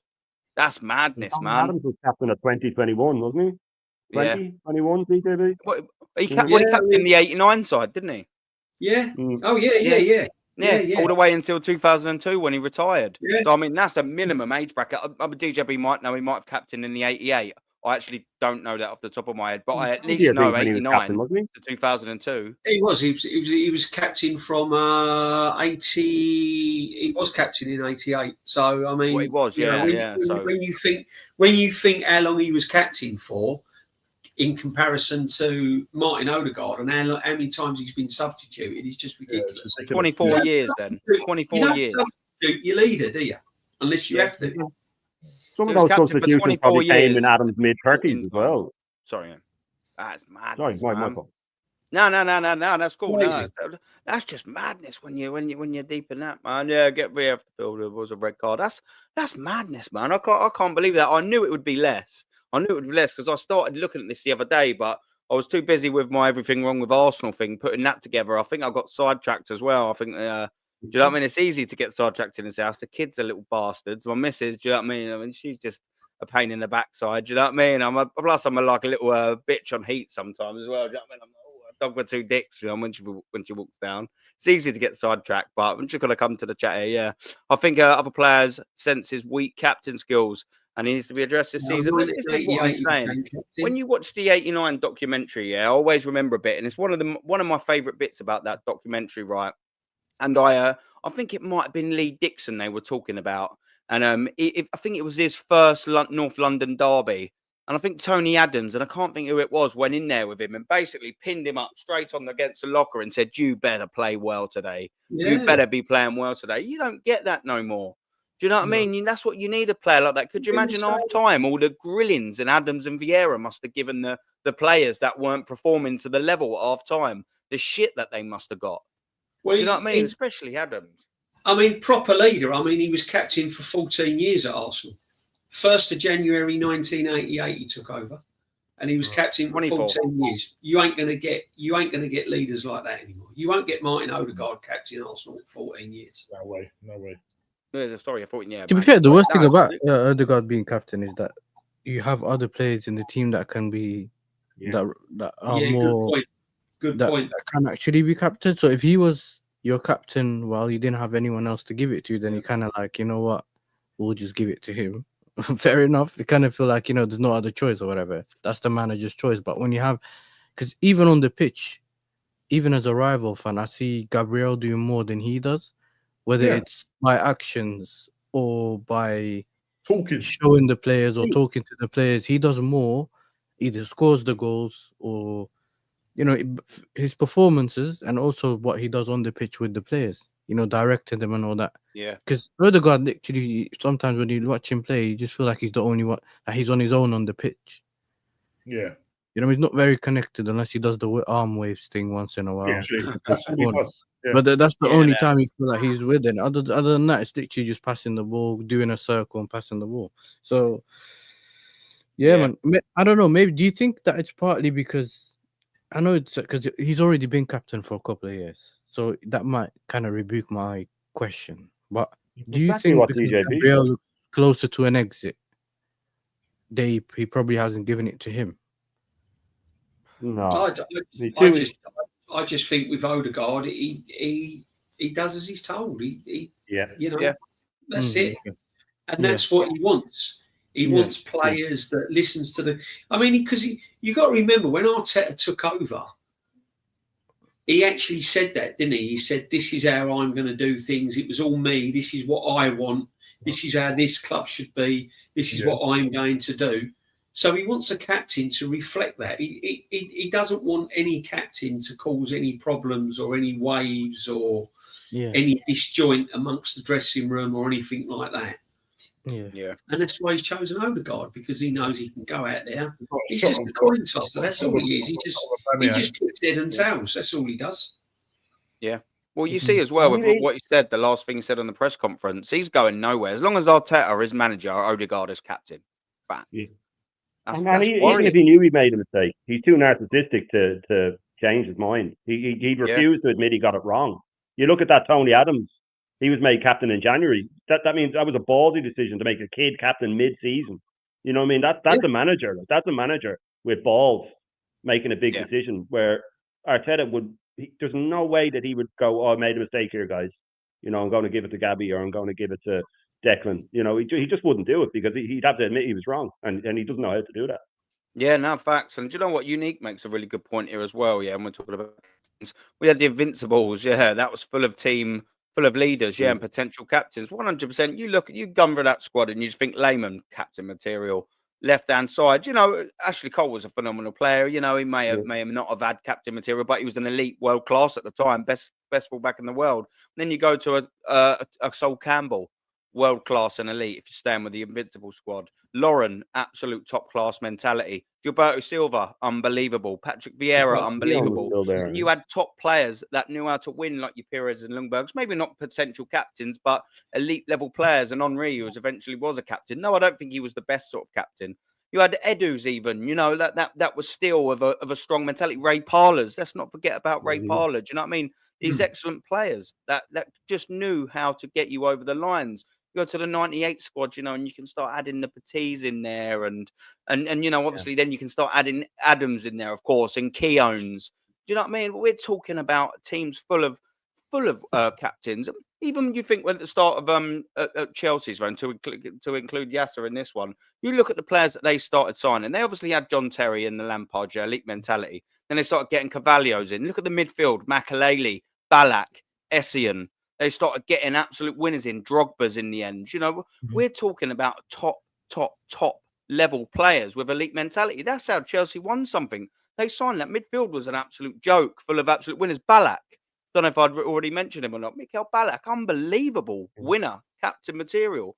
That's why we're littered with it. There's none left in football now. I look through that Arsenal squad, and it's so easy to name the two. They should at least be captain and vice captain. And it's Gabriel and Declan Rice. It's just absolute no-brainer for them, isn't it? I don't know why he's not. Why can't we just say, do you know what, Odegaard? Maybe even if you just go, oh, look, not ruffle feathers, you can keep the vice captain's armband, whatever. Just stop you crying like a little bitch and just give someone else a captaincy. Give it to Declan Rice. And you can be vice captain, Odegaard, you know, because you're our little poster boy. Why can't we do that? But we don't make these decisions. I think he'd bring the best out of him as well, though. I think he'd play Yeah, that's what I said. Yeah. Yeah. I think Odegaard being released to that captaincy with that responsibility, I think he'd play better. I really do. I think the manager. I've said this before. I think the manager kind of ruined Odegaard when he made him captain.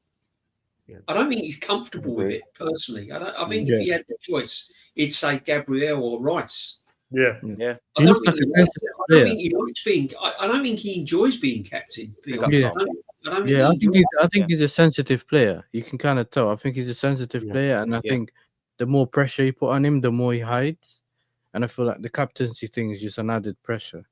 And he kind of looks like he's putting a front to think that he's, it's all rosy. But I think when you watch him play, it's not.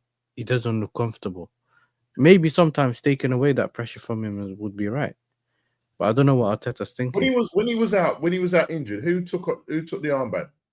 Saka.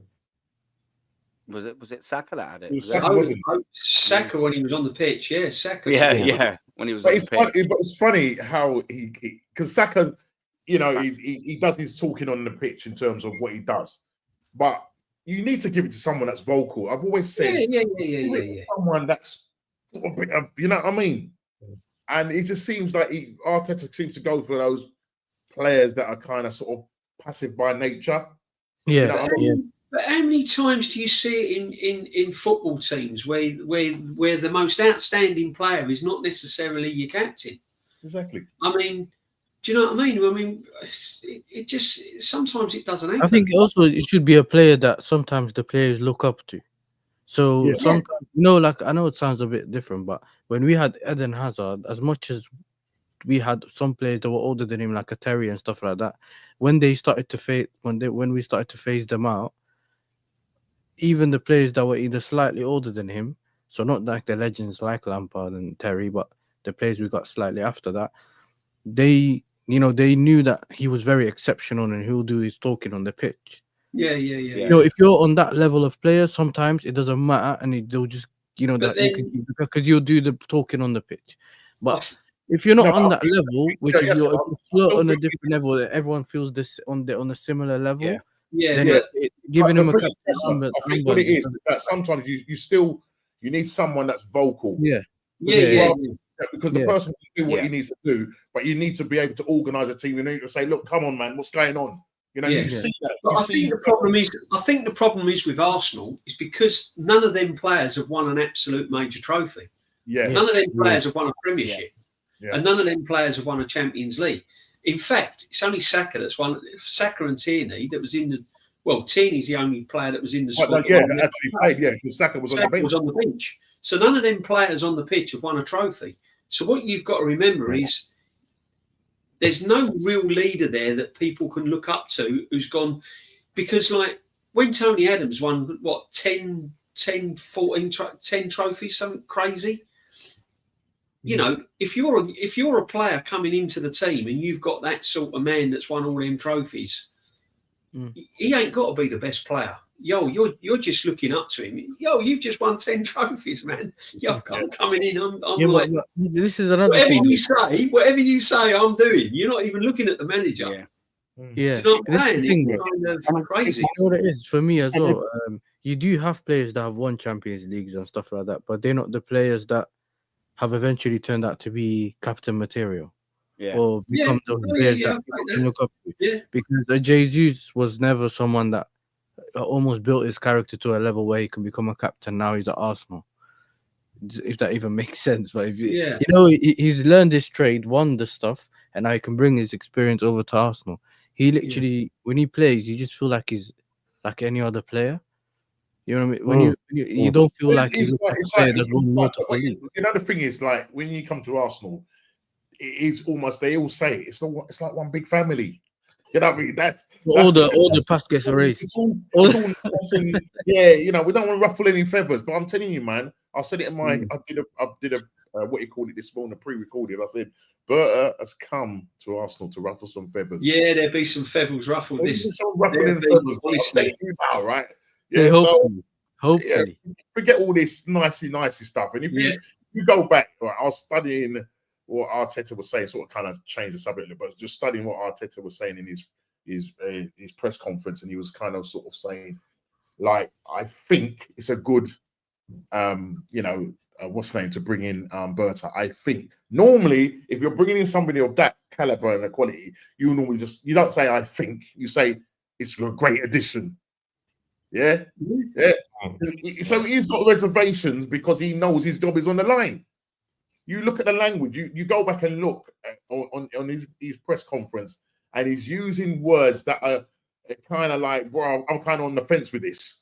Yeah, as opposed to, like, you know, like, what a great addition, and you know, there are other guys that they've done the work, so it's for him to come in now and make the necessary tweaks. Yes. In other words, they've not set no foundation. They've run this club to the ground, and this guy has got a lot to pick up when he comes in the summer.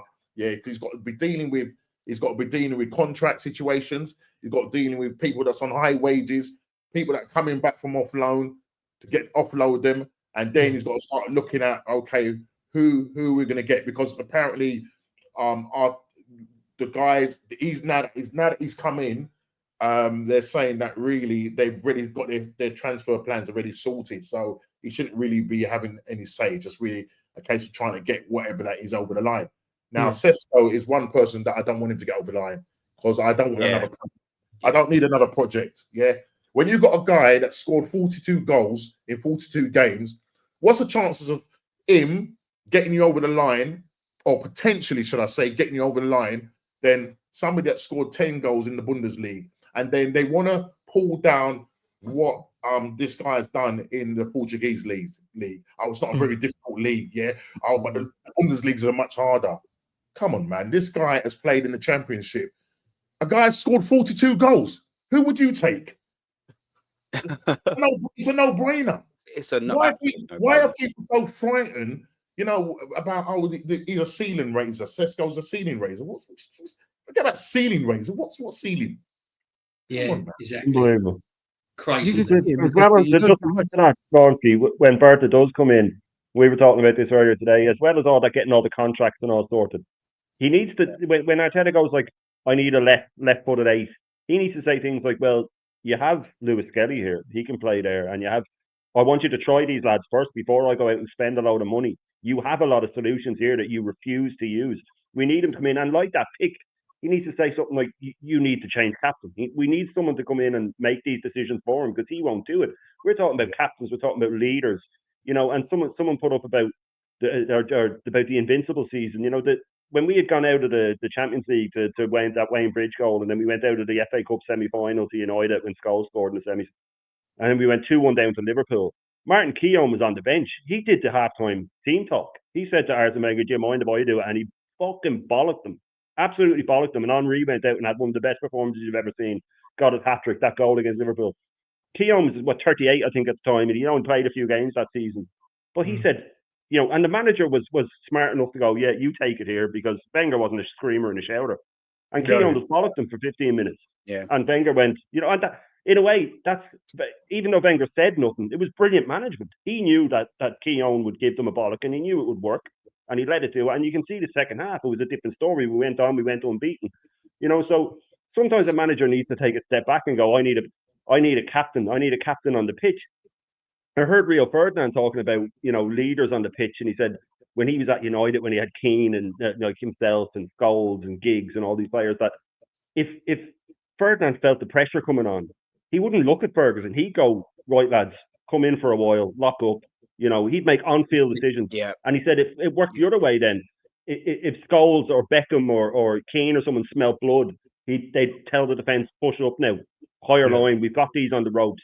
On-field decisions, real captains, all over the pitch. You see that free kick Arsenal took against Forest in injury time when Declan Rice dinked it in 96 minutes instead of whipping it. And we know how good he is at whipping it.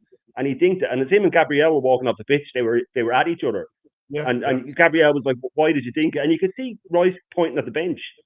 They told me to do it. Yeah. You know what I mean? Yeah. Like, he should have gone, no, fuck you, I'm whipping it. You know, and that's... Hard to disagree with them. And they're overtrained and they're all terrified of losing their place. And now Arteta thinks that he's the big dog in the house. But I'm telling you now, and I'm going to nick your thing here, the cheese wire is coming, NORMSKI. The cheese wire is fucking coming. Bertha needs to come in and look at his list of players and go, let's go. No, sorry, I'm crossing that one off. You don't need him. He's just another Havertz. Nico Williams, he's just another Martinelli. Sorry, mate. I'm getting these lads in. You're going to try Lewis Skelly in his proper position, you know, and you've got players here, and hopefully he'll come in and he'll either force Arteta out, make him walk, or get him to toe the line, because otherwise we're just in for another season of absolute nonsense. I think for me, I've looked at the Berta situation from an outsider, and first of all, it looks like they don't like each other, or it's still, you know, it's almost like I've compared it to almost like, you know, when you watch those movies and they have the prisons and a new guy comes in and he's trying to run that part of the prison, but you've always been running it the way you want, right? So there's always going to be that, and unless you end up knowing him and being friends, that can turn it might very go left. Do you know what I mean? So what I realized by reading in between the lines because I was with Northside watching listening to the press conference stuff, and he's very, you know, we have our own thing going in here. We've already planned all our stuff over here, but he has his own plans. You know, I mean, it's almost like he's not saying that it's part of him. So if he was part of the recruitment team and he chose to get Berta, he would have done the whole thing like he used to do with Edu. Oh, we all planned it together. I'm happy that he's came here, and that's the things we're not hearing, which are what we're used to hearing from Arteta. I do think that he kind of knows that the clock's ticking for him in terms of it's not looking like they're all on my side again as much as they were before. But at the same time, what gives people like you like a bit of confidence or maybe a bit of hope is that he's Italian, and those people usually don't mess about. And he also has his own CV. So as he's a sporting director who has his CV, and he's not like someone like Edu who's literally just got like a job for the boys or whatever. So he doesn't care what happens to his reputation. Because he's not a novice, but he also, because he's come in and he was like, he's a legend at the club and all this kind of stuff, he knows that he can get away a bit more with what happens. So even if he messed everything up and left, he would get a bit more leeway compared to someone who's just come out and just done a job. So I think with the Berta guy, he knows he got a reputation, he got a CV, and you can kind of tell that he doesn't want to damage his reputation. So he eventually, when he realizes that there's something going on that he doesn't like, he will end up speaking for it. That's usually what happens when it comes with the Italians. When those Italians, they'll come out, he might do a press conference and say they didn't let me get Gyökeres. You know, they're very reactive. So if things don't go their way, and there has been stories saying that he was going back and forth with Simeone when he was working there. I heard that this morning. And they're both quite hot-headed, so they were going back and forth. So I was listening to literally something. Yes, so for him that would be something, isn't it? Friction though. Yeah, friction, especially for something that's been stale. You want friction to kind of bring it out. Something's changing, Does that mean something's changing? And I'm so 1 second, DJ, because I'm so glad you started going down this avenue, Yass, because it brings me quite nicely onto this question from Unique. Firstly, big up, Unique, brother. Question panel, and I'll come in with you, DJB, on this one. In any opinions on Arteta not being in the photo when Berta signed? Was the photo taken or not taken at London Colney? Are we looking too much into it? What do you all think? Well, the photo wasn't done at the training ground or anywhere in Arsenal. It was probably done in some sort of hotel in London, it looks like to me. That wasn't the training ground. what you got to realise is when Kroenke came over in January, he never even had time to talk to Arteta. They didn't have any conversation. They didn't meet up with one another, you know, and this was the owner. And now the next biggest signing Arsenal's made is a sporting director. And this guy, on his kind of, you know, introduction to the club, has not even had the manager present. So two big hitting people within this football club have both not had exchanges with Arteta. I believe what you got to think of is the Kroenkes have gone for the best in class available. They've not taken on a novice. They've not taken on an apprentice. They've gone straight in for the best in class available. And the reason why they've done that is because they've had a look at the situation.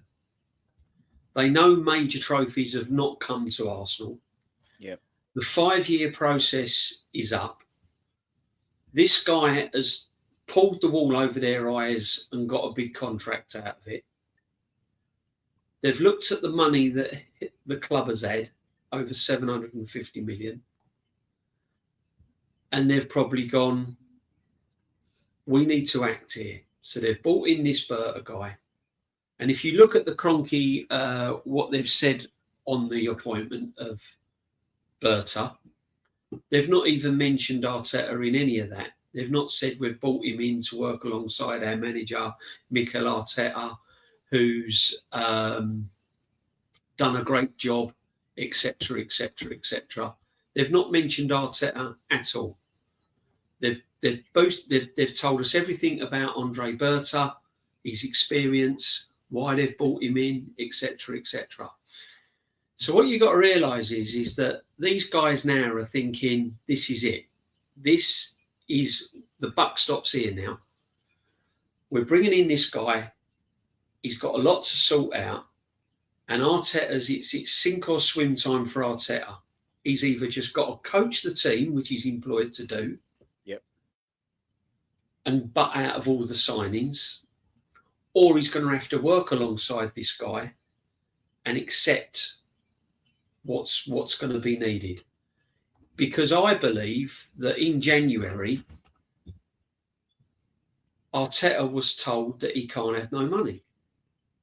He's gone, yo, I need this. And they've probably gone to him, no.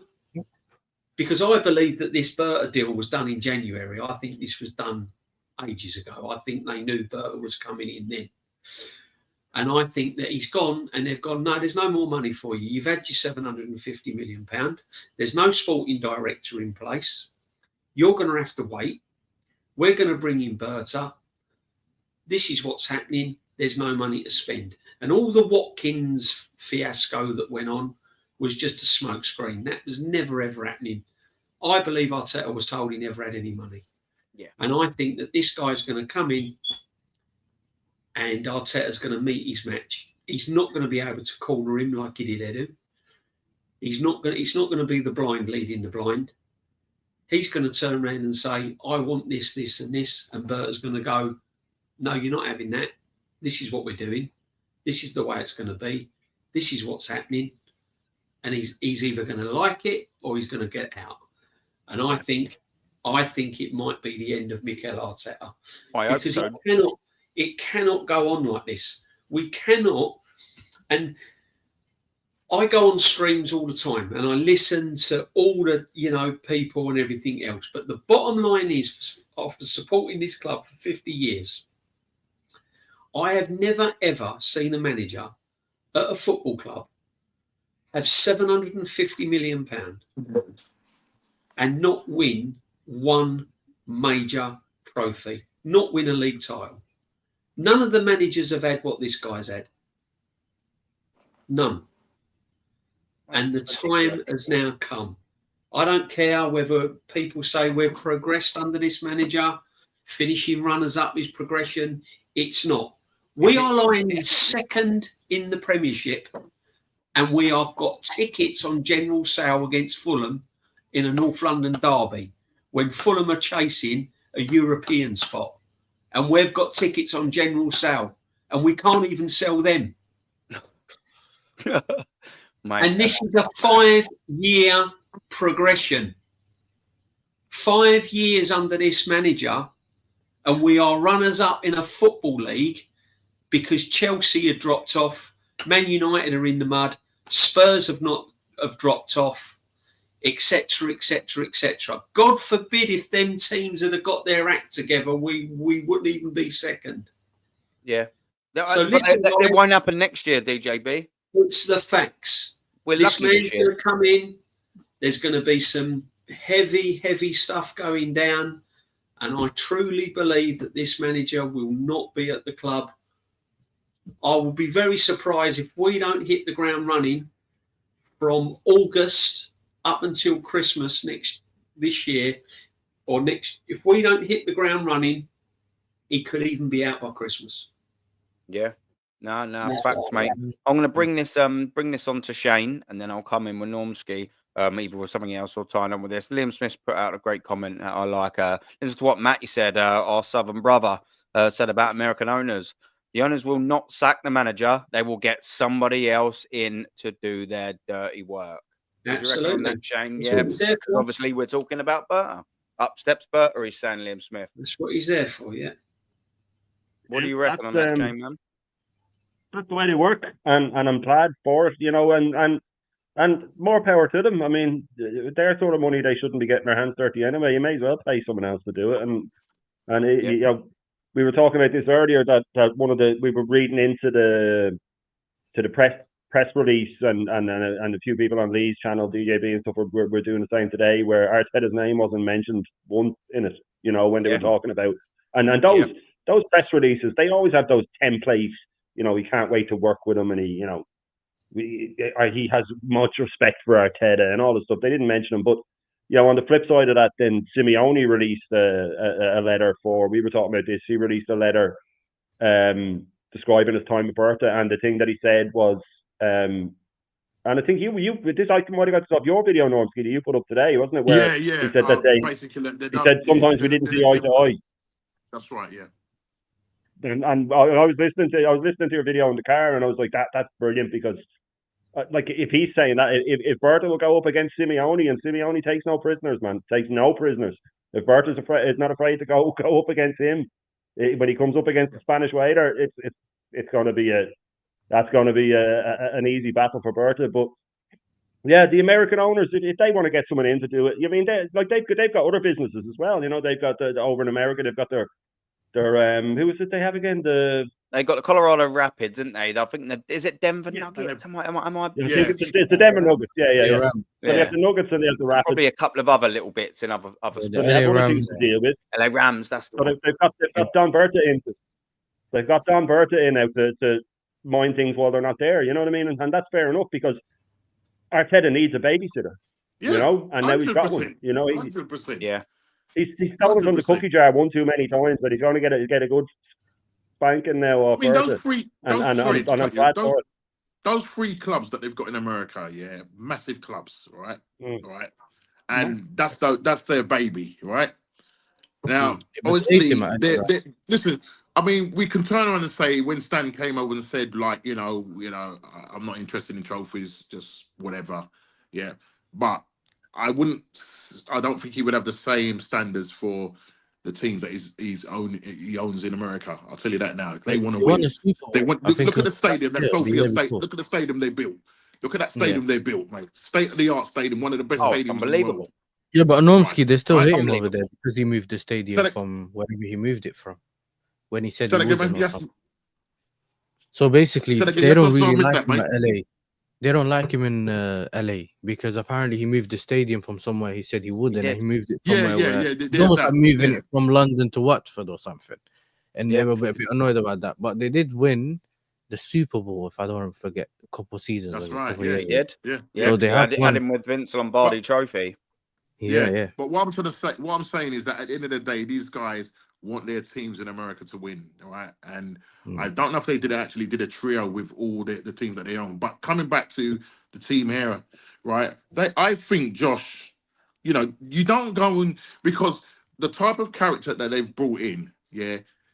There's a number of top gooners that have turned around and said that they didn't actually think this was the kind of character that would have been brought into this club, because they would have been looking at the yes men like Riziki, Saka, somebody that has probably played for Arsenal. This guy has never played football. Yeah, he's been a technical director. You know, going back when he was in Italy, and you know, I think he's a banker by trade or whatever. Then he's come through all the ranks, ended up being a technical director. Then he took over as a sporting director. Was technical director at Atletico Madrid.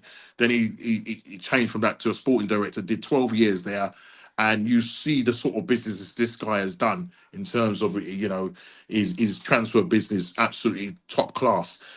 So I look at this, yeah, that I said in my video this morning, you know, yeah, they may have given Arteta £15 million, right?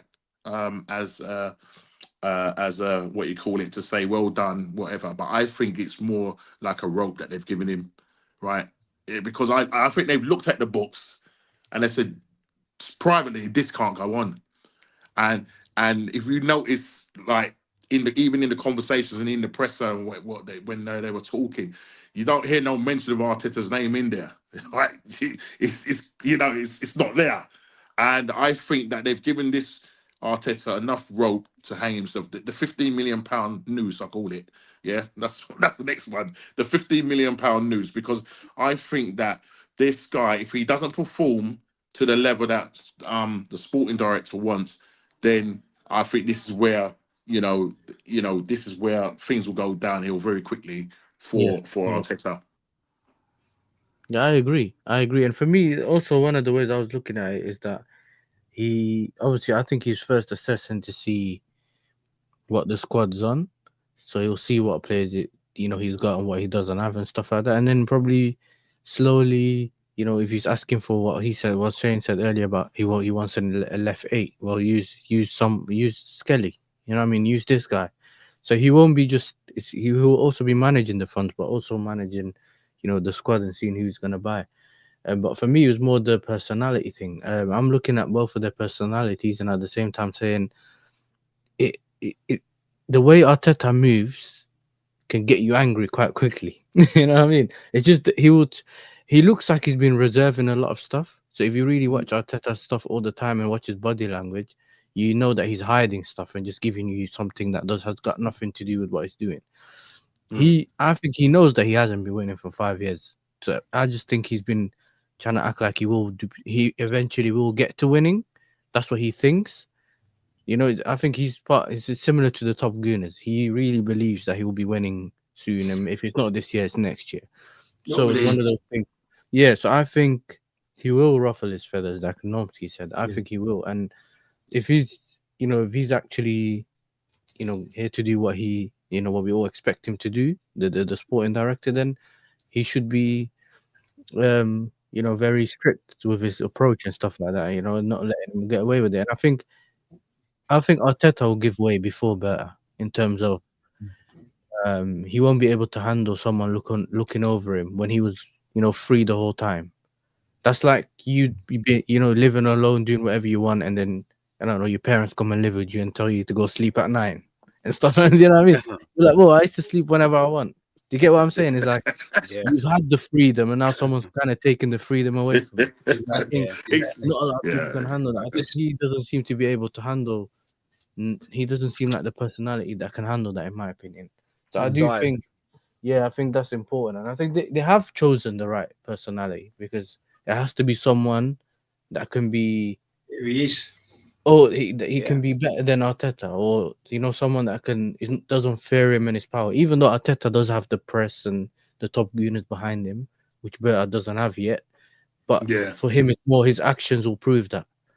He will get people on his side depending on his actions in the summer transfer window and the contract situations and stuff like that. For me, but the way I look at sporting directors, I'll end it straight away. Just with the sporting directors, for me, you have to be in the middle. So I don't necessarily rate sporting directors. So I don't, just because I got Berta doesn't mean my world's gonna change. But the way I look at it is like, how about show me what you can do in the transfer window. Show me what you can do with your job. The better you do, the higher I rate you.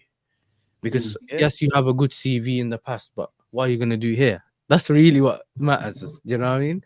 No, it's a bit emphatic, man. I'm glad you got it. I'm glad you got it, Aaron. I thought I'd sent it to the wrong person then. No. He sent it over to me. So yeah, obviously everyone can see that I've put something on the screen, and it was a link sent to me by the famous DJB. You know, the gentleman underneath me in the chat. Absolute legend. This is the first time I've had a little look at this, so let's have a little run through, because there's obviously a take now of Josh Kroenke explains the appointment. Now we've seen all the everything else, but we haven't seen real direct sort of quotes from there. So here he is. All right, let's have a little but has been appointed. Yeah, blah blah blah. Let's get down to this bottom bit. Right, explaining the decision to appoint Berta, Arsenal co-chair Kroenke said, "Anyone who knows football knows Andrea is an impressive figure. He has vast knowledge of the game, a great track record, a strong network, and an insatiable desire to build winning teams." I think this is where it's important. Winning teams. Andrea will be a great addition to our club. He understands our values and what we stand for, and we have no doubt he will help us push on and take the next steps. So in our bid to win major trophies, the next steps. So this is really interesting when you read this, for the next steps in our bid to win major trophies. Why after 5.5 years are we already not there? So like, and this is just a madness thing. I think I might have even sort of have seen something similar to this before, because I said on Lee's show, does that mean now we're in Berta phase 1? Like what? Like it's madness. I mean, like, do you know what I mean? Like, we in Berta phase 1 now, but this is madness. Take the next steps. You're telling me after £750 million spent in 5.5 years, and we still need to take the next steps? Plural. I think that's what they've realised, though, Aaron. I think that's what they've realised. This is why. And if you scroll down, if you go down, he says, we understand. I mean, you go through it there. Get away. You go through it there, Aaron. He's not one mentioned. He will be, he'll work with our manager, Mikel. He's not mentioned Arteta at all, which I find bizarre. Yeah. He goes on to say, of course, we undertook a thorough recruitment process that, thank God, didn't culminate in Saka, thank God, process, and we're hugely impressed with the level of other candidates. But it was Andrea's experience and the success he's enjoyed that stood out. And do you know what? Fair dues to him. It's took them a long time to get there, but at least they have hired someone with a clear vision, a clear CV, with proven track record. That's what we want, and I think that's what probably it not excites us, but gives us a little bit of hope, a little bit of confidence going into this summer window, that at least, we're not just taking another gamble on someone. Yes, I suppose you could combat that with and say that everything's a gamble. Of course it is. Everything's a slight gamble, but it's about reducing the amount of gamble. If you take a punt on Saka, that's a 90% gamble minimum. With Berta, it's not that. So yes, everything's a gamble, but when you're banking on someone who's done it before, who's still got the standards, who has a CV, that gamble is naturally less, isn't it? He goes on to say, we are really looking forward to working together and welcoming him to the Arsenal family. Still nothing said about working with the manager, though. He will lead Arsenal transfer strategy, and he says he's thrilled to join the Gunners in what is a hugely exciting period for the club. Now, listen, we obviously all hope that is. But goes on to say, I've watched with great interest the way Arsenal has evolved in recent years, and I've admired the hard work that has gone into re-establishing the club as a major force in European football with a passionate following around the world. But do you know what he hasn't put in, which he basically wants to add but can't? But I'm here now, and we will be winning stuff. That's what I feel like he wants to sort of add there. Yeah, I've watched Arsenal, they've evolved and they've got a little bit better, yet they've done hard work. They've re-established themselves, but I'm here now. And if I don't get what I want, do you know what I mean? Managers do that. When new managers take over, they same words.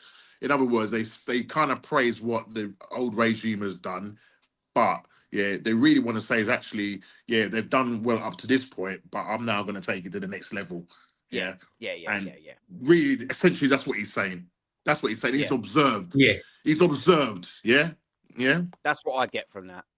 But if you look at this last paragraph, really interesting, guys, because he says, look forward to experience the first game at the Emirates Stadium together with the supporters. He's not even mentioned like looking forward to working with Mikel, and Yep. he's not even mentioned Mikel there either. Plenty of opportunities he's had to say it in this. And do you know what? Josh Kroenke also, look at from both ends of that candlestick. Josh Kroenke hasn't mentioned the manager once. Neither has he. None of them are saying anything about Mikel Arteta. And it goes sort of back to the to what who was it? I think it might have been Liam Smith, was it? Or was it Unique? I mean, basically sort of like said, one of the questions I read out, I'm not quite too sure, was basically sort of said, you know, you hope he's coming in and he's going to sack him. I think it's someone who said about Matt, it might have been Liam, said, you know, Matt said is he's going to be the hired geezer, the hired gun to say Talar to Mikel Arteta. I mean, maybe so, because none of them are mentioning him. Why wouldn't you? You know what I mean? You should be sort of looking forward to him. He says about embedding him into the Arsenal family. Well, Mikel Arteta is one of the heads of that family. You know what I mean? The fact that no one's mentioning him, they're completely bypassing him at every single opportunity. You know, he's saying that, you know, the club has great values, Richard. So I'm looking forward to playing my part in Champions League success for future with a great team and setup. He could say, and manager, and this. He doesn't. Cannot wait to get started on my new role. I'm really looking forward to my experience, my first game at the Emirates. He's the fans and Aaron, manager. he's setting the lines. He's setting the lines of demarcation. That's what he's doing, mate. Right? He's saying this is how it's going to be, right? And if you notice, and even Josh, as you said, there's almost like, you know, when you read things and we're seeing it, and I'm probably looking at it and seeing it. It seems like they're almost like they're isolating in Arteta.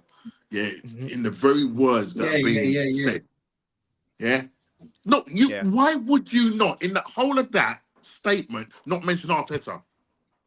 Exactly. Come on, I'm looking forward whether to you work want to with him. believe it or not, Josh and them mans at the top have lost faith in this brother.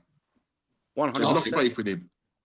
And this is their way. 100%. And Matty said it. This is what happens. When the American owners do that and they bring in somebody to clean up, or as I like to say, the mafia come in to clean up. You know the clean up man when they come in and do the with the plastic sheets in that.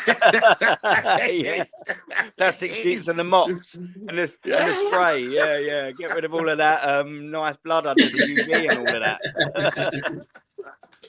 The NORMSKI. Scrubbing the carpet. You know? Clean up crew, innit? Yeah. Like Joe Pesci in Goodfellas when he thinks he's going to get made and he shows up. Oh, what? Yeah. Oh, brilliant, man! Absolutely brilliant. I love it. But yeah, you know, it's quite mad, isn't it? How none of them took an opportunity to say that. Yeah, I thought that was when I read that. When I read that, I thought it was. You know, sometimes you have to read between the lines, and you know, I mean, you got an established manager that's been at the club for 5 years, and you're walking through the door, and he's going to be like the man really you're going to be working with and liaising with on a daily basis. Surely you would say, and I'm really looking forward to working with the manager who's done a great job. Blah, anything.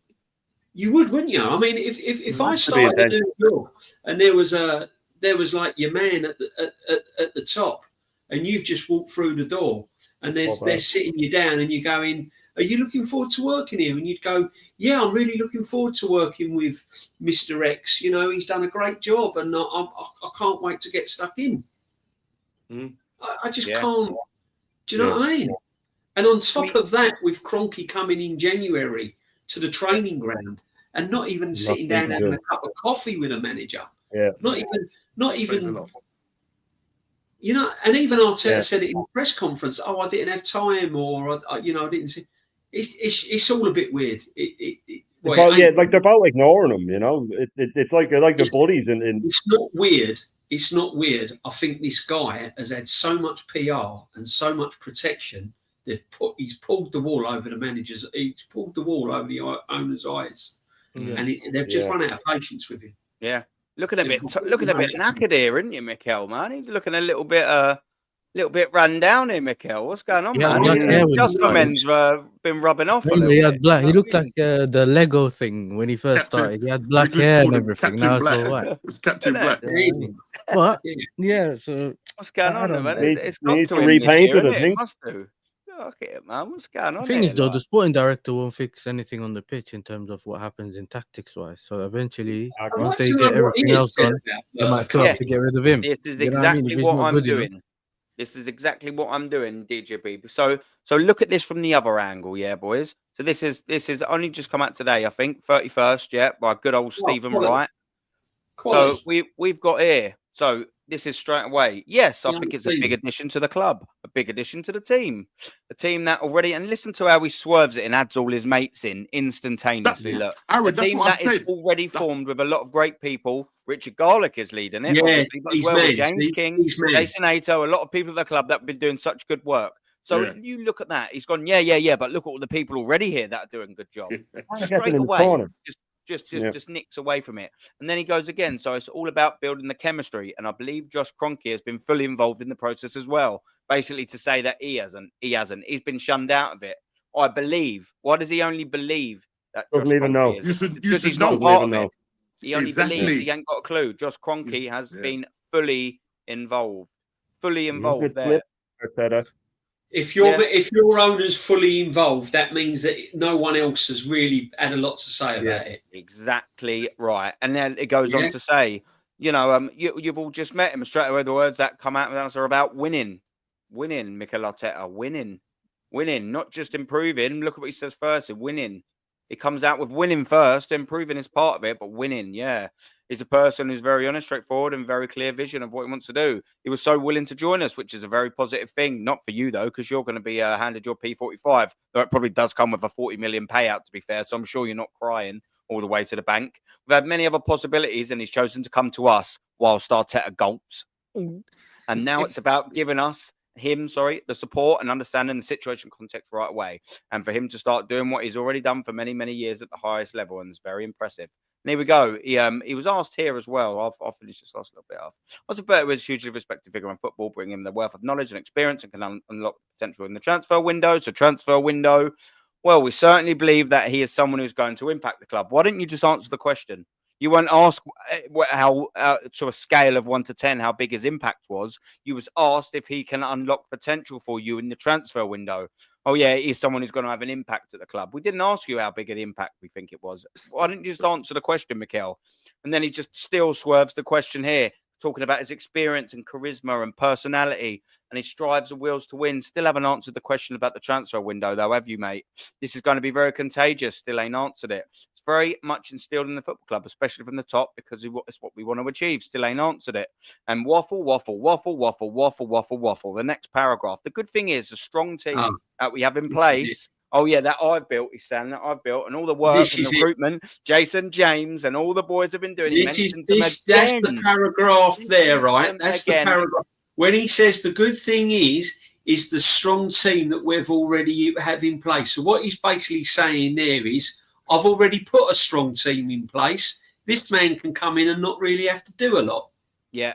Oh, and don't forget my mates. Don't forget James. Look, Jason James and all the boys.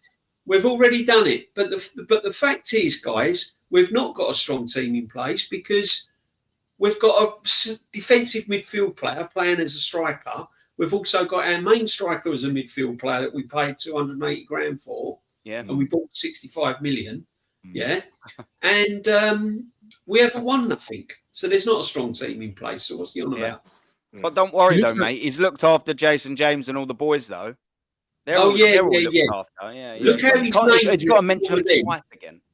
Look how his name dropped all his mates, but he hasn't really mentioned Berta, has he? Corner. Making sure they're in the corner. Here. Look all the way up here. Look. Oh, well, look, here we go. Like he's building the walls around them. James. Yeah. That's what he's doing.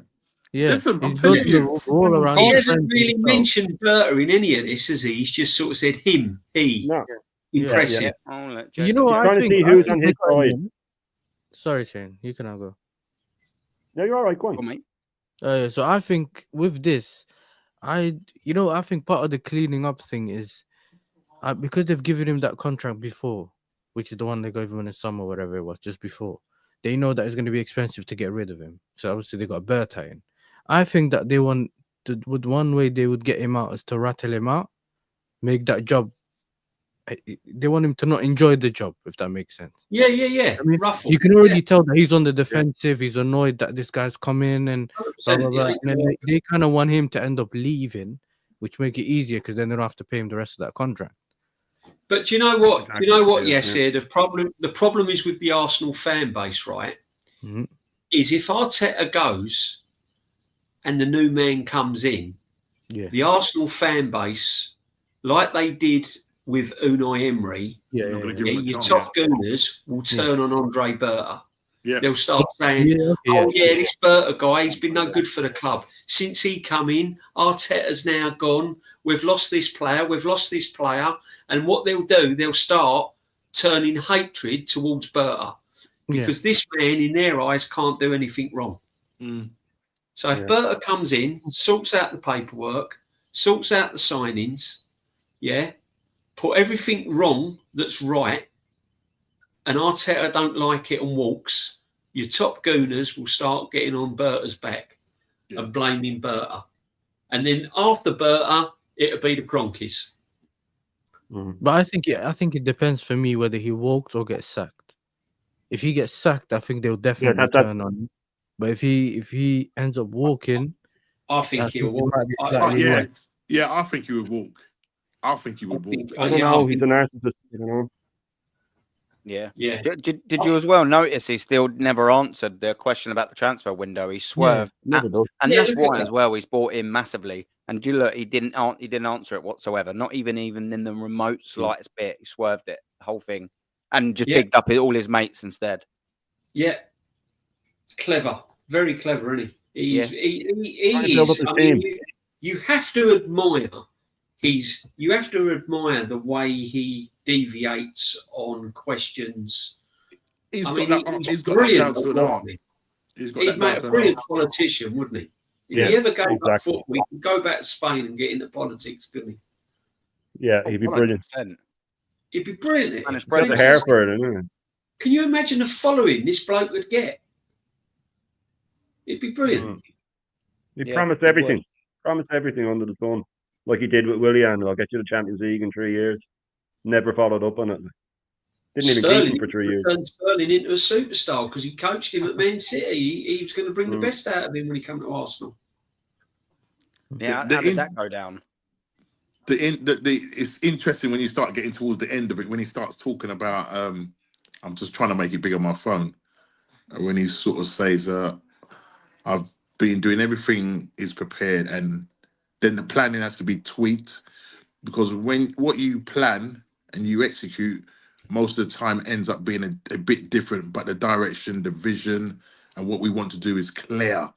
Yeah? He will jump on board. He will jump on board with that.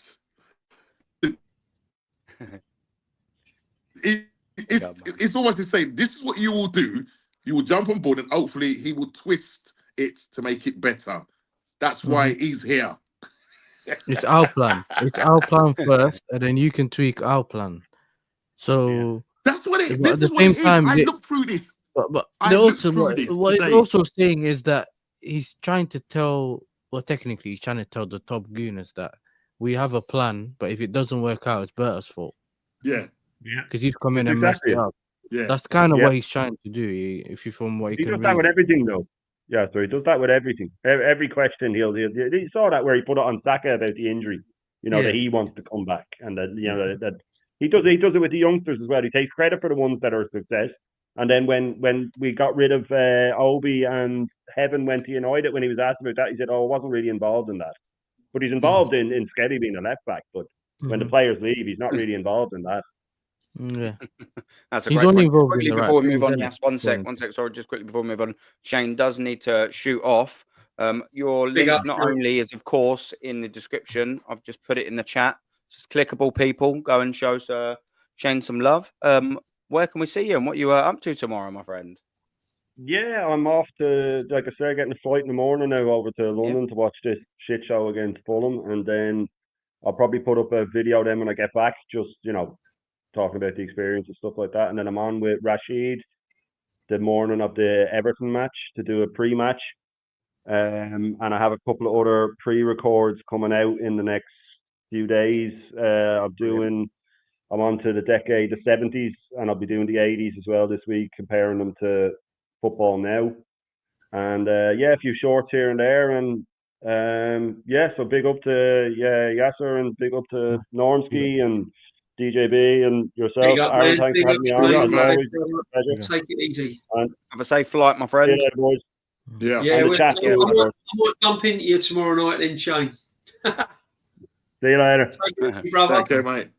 Take it easy, lads, take it easy. Yeah, big up, Shane. Yeah, like I said, his link is pinned in the description, and I've just put it in the chat. Let's just get that back off screen now. Yeah, sorry, Yasser, you was going to say something, mate. I just needed to shoot. No, it's all right. No, I don't remember it anyway, so it's all right. I lost my train of thoughts. I don't think it was anything important anyway, so it's all right. Yeah, no, that's all good. But yes, look, it's absolutely mad, isn't it? How much of one. Someone just wrote in there, the narcissist that he is. He doesn't like it one bit, does he?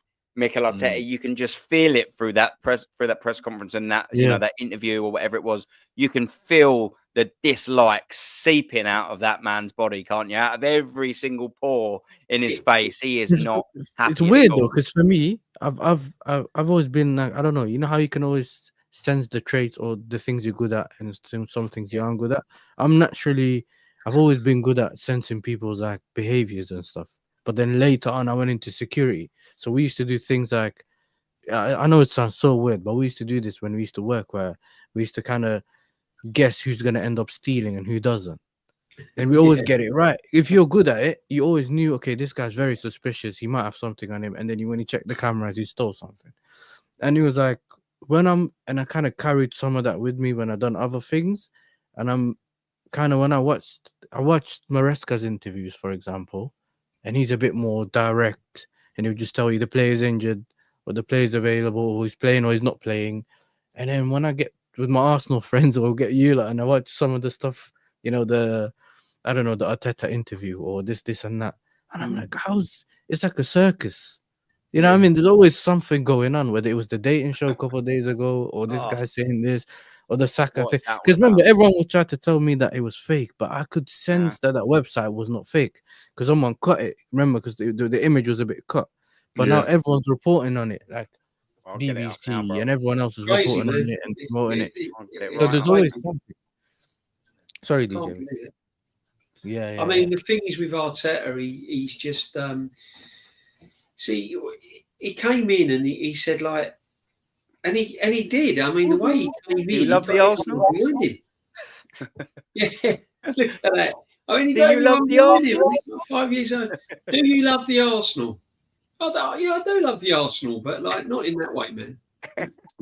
Listen, lads. What you got to remember now as Arsenal fans, match days at the Emirates Stadium are a time. Boys, they're a time to connect with the beautiful game, but also each other.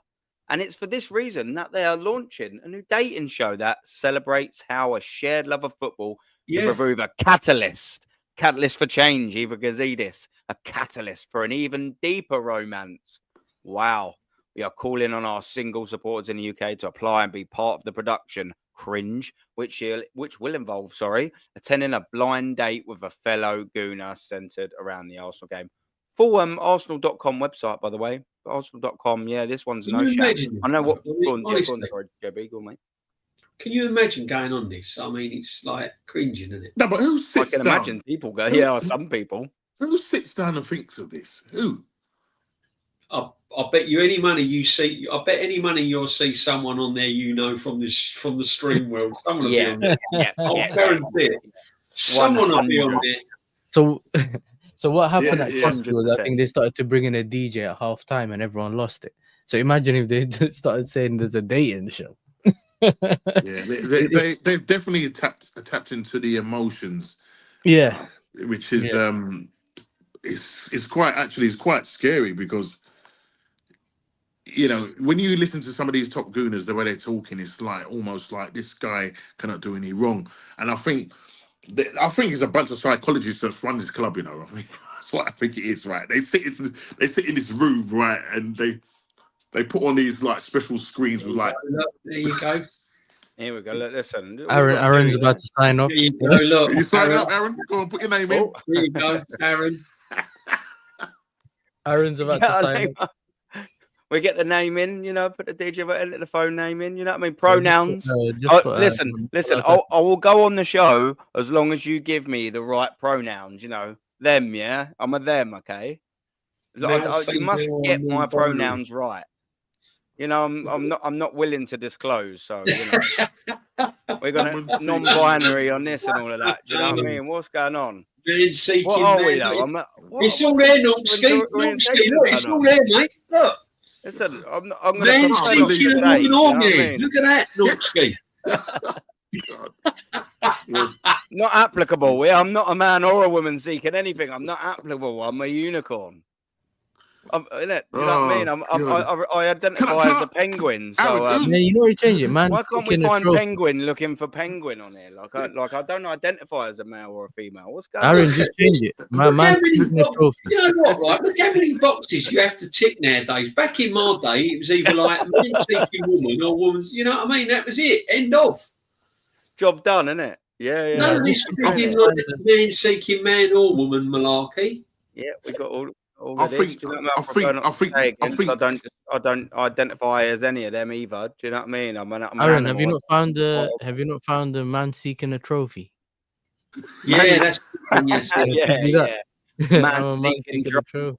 Yeah, that I'll tick that one. Yes, yeah, definitely. And what we got here? Look, hang on, wait, go down. Do you smoke?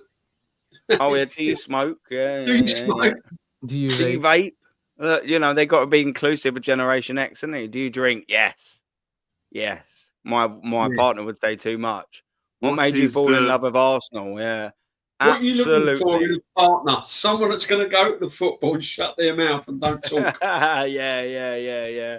Preferred age range. I mean, what are we doing here? Are we the only club in England doing this? In Europe? Are we the only club doing this? I mean, I couldn't really tell you. To ever do it. No, I've never seen this before. Upload a photo of yourself. Do you know what? Hey, if you send a photo holding a trophy, mate, you won't get accepted. You got to have a dog next to you. You got to have a dog next to you or something. Yeah, fuck's sake. Do you know what I mean? We're holding a little crafts ribbon and all of that. I'll tell you what, it'd be interesting. Mate, you ain't getting a date, man. You're getting chucked off. Yeah. It'd be interesting. Look how many boxes you got to tick. Yeah, it's non-stop, mate. All this consent and privacy. Look at all this. You have to your social handles. And DJB, what did you say? You wouldn't be surprised if there was someone that we see in the YouTube world. There's your Instagram, there's your X, there's your TikTok. They're going to be there. They will be there. They will be there.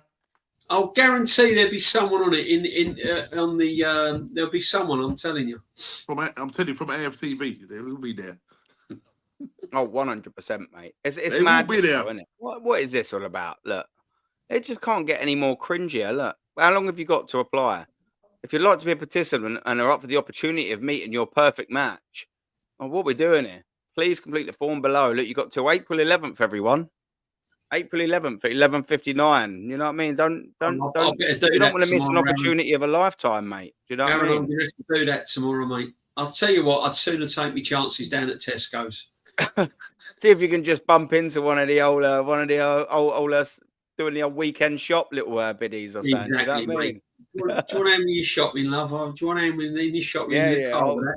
Old DJB's smoothing old Tesco's, isn't you? Do you know what I mean? He's right old Predator, the Tesco Predator. Do you know what I mean? What flavour Monster Munch do you like? Do you like chicken? Stop this, it's foul. What are we doing? Honestly, boys, man. What as a football club, what have we honestly become? What have we become? Aside from a team that don't win trophies. See you on it, am I? If somebody said to you 5 years ago, that Arsenal will be launching a dating service, would you believe it? Oh man. What? Could you imagine this? George Graham giving the thumbs up for all of this. Could you imagine what all these legends of the football club must think? You imagine what the Tony Adams is and all the frigging George Armstrongs and the Red and Frank Stapletons and the Alan Sunderlands, the Tony Woodcocks, Charlie Nicholases, Ian Wrights, Thierry Henrys. What must Patrick Vieira's, bloody Perez, Bobby Perez. What must they all be thinking about all this? I don't know. I don't know. Because I remember sending it. On top of that, Aaron, what else you've got to mention on top of all of this crap is this. What people are forgetting at the moment with all the Berta going on is the season ticket prices are going to be sky high next season. They're going up like what, 5-6%? Mm-hmm. Yeah. Oh yeah. It's lower tiers. You know. Yeah. Because it's up there. Unique. You know it. Julian's got to be straight on there, and you know it. Anything for a little bit of media or I'll tell you what. I would would not put it past them. You know that AFTV do that. You know AFTV do that thing at Valentine's with Ty. I think they abuse that guy, man. I think they abuse that guy too much. Great point. Right? No, but they've already done a show. I think they will send him. I think they will send Ty on that. They'll pay him. They'll pay someone to promote that. The club will they'll probably get money to promote that bloody dating crap. If they pay me 15 million a year, I'll go on it. Yeah, mate, I think I would and all. Yeah, do you know what I mean? I would, mate. You give me £1 million a year, I'd go on it, mate. And straight on it. 100%, mate. I'll be straight on that. My application form would have already been in, mate. Honestly. I'm happily binary. I'd be non-binary. I'd be whatever you want, mate. £1 million. I'd be non-binary, binary, man meets man, man meet. I'll be anything you want, mate. Don't you worry about that. PS5, HDMI, whatever it is. You can call me Daisy for all I care for £1 million a year. I'll tell you. Yeah. Look at NORMSKI. We'll give him a NORMSKI. Oh my god. Oh my god. That's worse than watching Everton, isn't it, NORMSKI? Can you imagine? Oh Lord, mate. Jeez. ARTETA. Get out, mate. Get out. Come on, mate. You can't be having this. I wonder what Berta must have thought. Obviously, he's been signed for a little bit of a while, and then he's going around and they're sort of saying to him, yeah, Berta is, his history going through all the trophies and all of that. And he's like, do you know what I mean? Oh, yeah, what we got coming up? Well, what we got coming up is we're doing this new dating thing. He must be looking at him thinking, what the fuck are you lot doing? You're doing what? He's got to make the dog win yet. He's probably going to walk through the door and he's going, hang on a minute. You got a fucking dog win. You ain't won nothing. That's what I'm here for. It's this little prick trying to hump my leg. What the fuck is he? He's on the dating site as well. He's part of the package. Yeah. Oh, mate. Blind puppy love, isn't it, man? What's that? Yeah, walking a dog next to one, mate. You got to laugh, though, haven't you, mate? You got to laugh at the club. You'll end up crying. Mate, that's what I'm saying. It's a perfect thing. If we don't sit here and have a little laugh now, I mean, you'll pull all your hair out, wouldn't you? Yeah, whatever I've got left.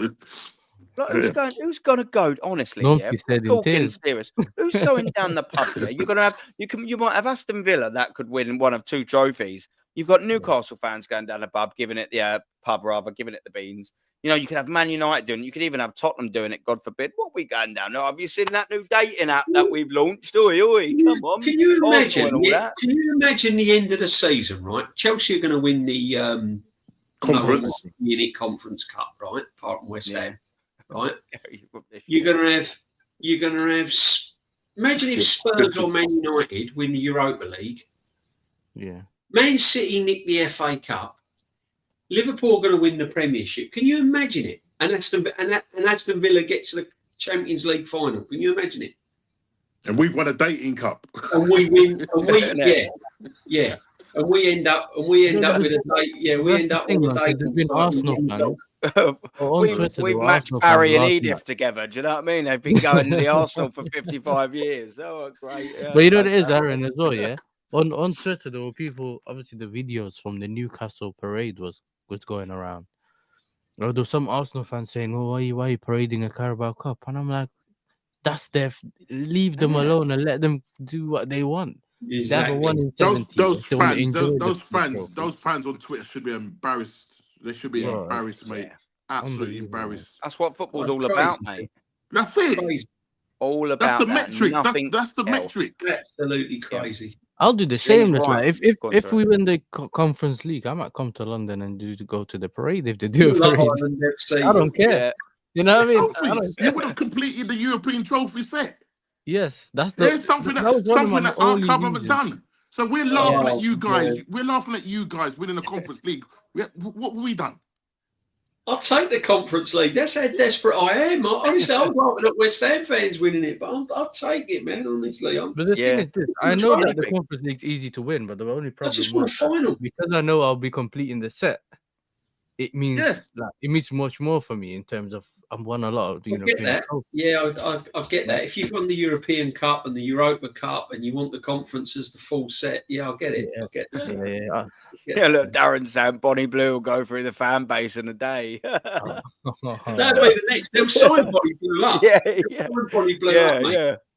We're like, we didn't really think this date and that was going to go this way, to be fair. And you know what I mean? And Bonnie Blue's just standing there with a queue of geezers. Yeah, but the thing is they'll end up blowing your transfer budget on it. That's the problem. You know what I mean? You know it. Yeah. 250 million Wenger's war chest spent on old Bonnie getting completely ratted. What's going on, man?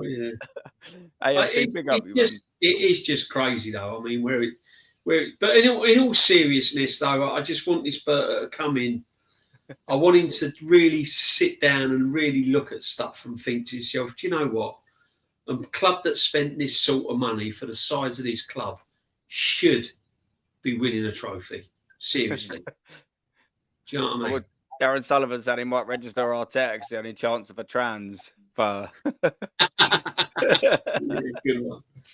Man. Yeah, man. It's ridiculous. Someone said in my chat on Friday, do you remember that game Take Me Out? Where they put all their lights on and there's no lighting. At the end of it, you're going to the Isle of Fernando's. Yeah, that's it. Yeah. What's going on here? Yeah. I wonder what they do get if they get little prize, like I said, for a little match, couple of match day tickets and the a club level or something like that. If they're successfully matched, you know what they're like, man. Mutants, big up you not as well, man. Mutant TV already did a dating t-shirt. Yeah, they did with Ty. Yeah, 100%. Yeah, that's right. Oh mate, yeah, it's fucking us, absolutely mad. I hope City don't win the FA Cup. I'd love to see. I'd like to see anyone else. That's it. Yeah, who do you want to win the FA Cup? We are going to wrap up very soon. DJB, who do you want to? Me, I'll tell you what. Because of their fans and because I love going to, it's one of my favourite grounds to go to, Crystal Palace. They've got a nice little passionate fan base there. They've never won. I don't think they've ever won anything, to be honest. No, I don't think so. Ian Wright was there, wasn't he? The great Wright. He was at Palace. And I've been to Sellers Park. I've been to Palace so many times. Love the place. It's a good away day, Crystal Palace. I'd like to see Crystal Palace win it. After that, if Palace don't win it, Forest, Nottingham Forest, I suppose. I don't want Villa to win it, and I don't want City to win it, to be honest. But so if Emery wins it, it's just another little mistake on us, isn't it? And there you go, Eddie Nketiah. Who'd have thought smashing in the third goal? Yeah, he did. Yeah. Cool. Can you imagine if he wins the title? Can you imagine? We got rid of Eddie Nketiah and he goes and lifts the FA Cup. I thought Eddie had to go. Eddie did have to go. Yeah. If you'd have known the situation, what we're in now, would you have kept him till the end of the season? It's a frustrating one, isn't it? Because this goes to show how desperate we are. That's what I'm saying. Desperate, but he's a striker, isn't he, at the end of the day? I think for us to be thinking about this, it's because the club has put us in this position while we're thinking like this. Yeah.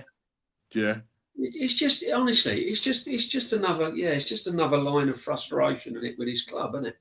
Yeah. Do you know what the frustration is again as well? As you know, we all mention how bad and pointless it is bringing, Calafiori and Mikel Merino in. But at the same time, we let go, all right, on 2 loans, but Vieira, we let go of him. We let Nelson let go of him. And then you look at the other 2, we actually let go permanently. Obviously, Eddie and ESR, 4 attacking-minded players. There's strikers in there, wingers in there, 2 attacking midfielders. And we didn't sign anyone. I couldn't believe it. I thought when you're looking at the ESR and you know, the Eddie, and you're thinking, all right, you get 60, 70 million, and we did get there or thereabouts for them 2 players. You're sitting there and you're thinking, all right, yeah, you know, go get Gyökeres with that. Do you know what I mean? You're thinking, all right, buzzing, and he's gone out and bought Calafiori and Mikel Marino, and he's took all summer to do both the signing. I couldn't believe the summer window. I really couldn't believe it. It was really, really shocking. Yeah, really shocking, because I was finishing 2 points behind City. I was a little bit excited going into this season. Yeah, we all was. And I thought, come the summer, Gyökeres, you know, go and get someone, get a striker, get another midfield player. And I was really excited about this season. But then when we didn't sign a striker, I knew from that moment the way it was going to go.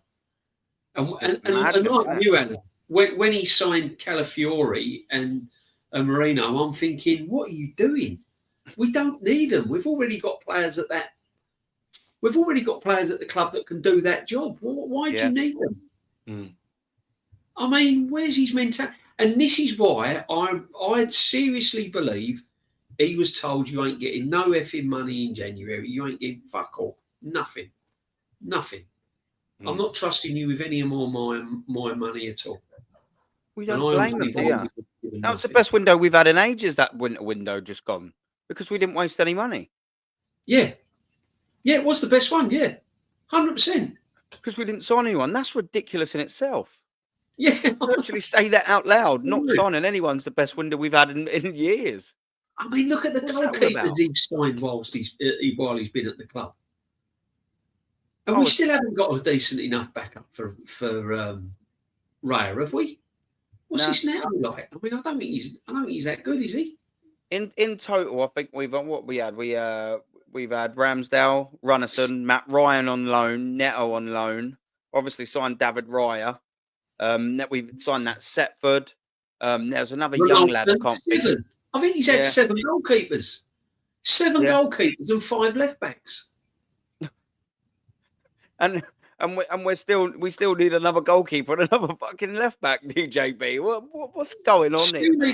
We still need a backup goalkeeper for Raya. We still need another left back because he's been in. Do you know what I mean?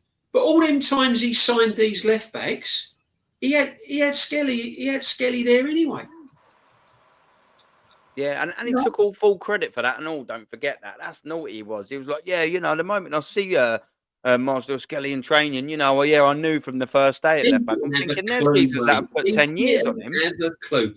Again, he was thrown on by default, and he was thrown on, I think, in that Liverpool game, was it at home? Yeah. Yeah. And the thing is, when Saliba was suspended and Gabriel had to come off injured or something, and he put Kivior on and he put Skelly on, and he again, just by default. And the thing about his only route into the side was basically you can only play at left back, even though he's an 8. He actually said it with his own mouth that, you know, the only route in is basically you can come in and play as a left back. But normally all the positions he's had by default, isn't he? Look at Ben White, right back. He never discovered him as a right back. He never didn't. You know what I mean? It's an accident. Yeah, everything that he's done has been an accident. Yeah, him coming to the club has been an accident. So, you know what I mean? It's what it is, man. Honestly, he's the jammiest geezer I've never met. Such a jammy manager in my life. And you know he'll sneak a 1-0 or 2-1 against Real Madrid, didn't you? He'll sneak one. Look, honestly, he'll put us right in the mud, wouldn't it? Man, I hope we beat Real Madrid. I really hope we beat Real Madrid. I can't see it, but I really hope we do, mate. Yeah, I'd be going bonkers if we do. Oh, what's that? What, in the first leg? Or you mean in general? In general. Well, over two legs. Oh.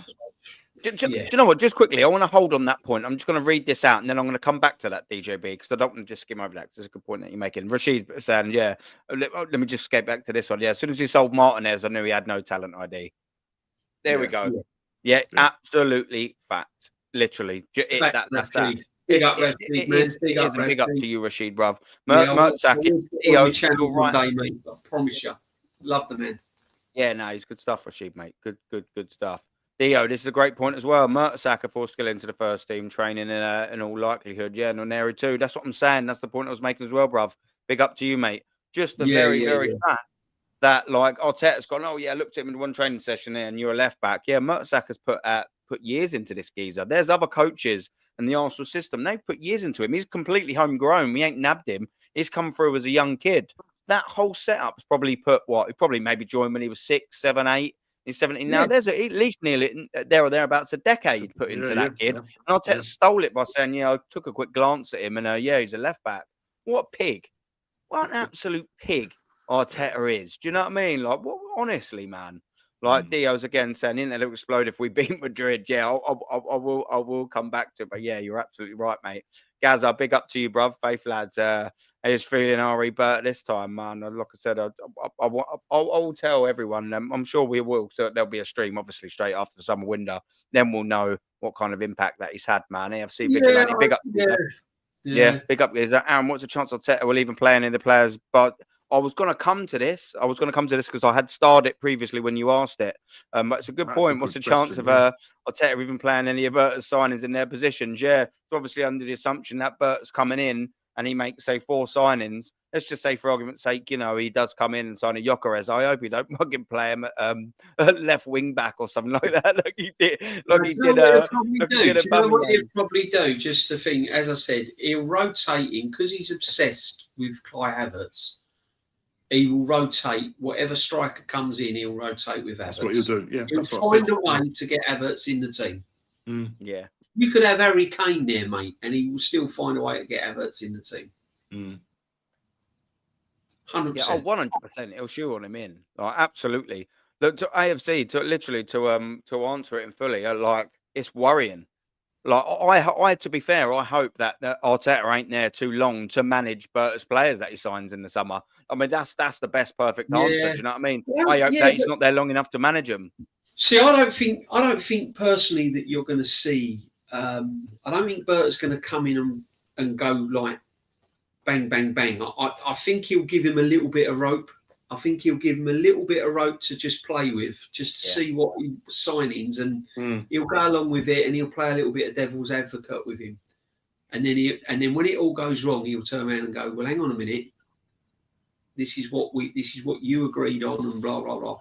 So I think Arteta's he wants Sesko, doesn't he? Yeah.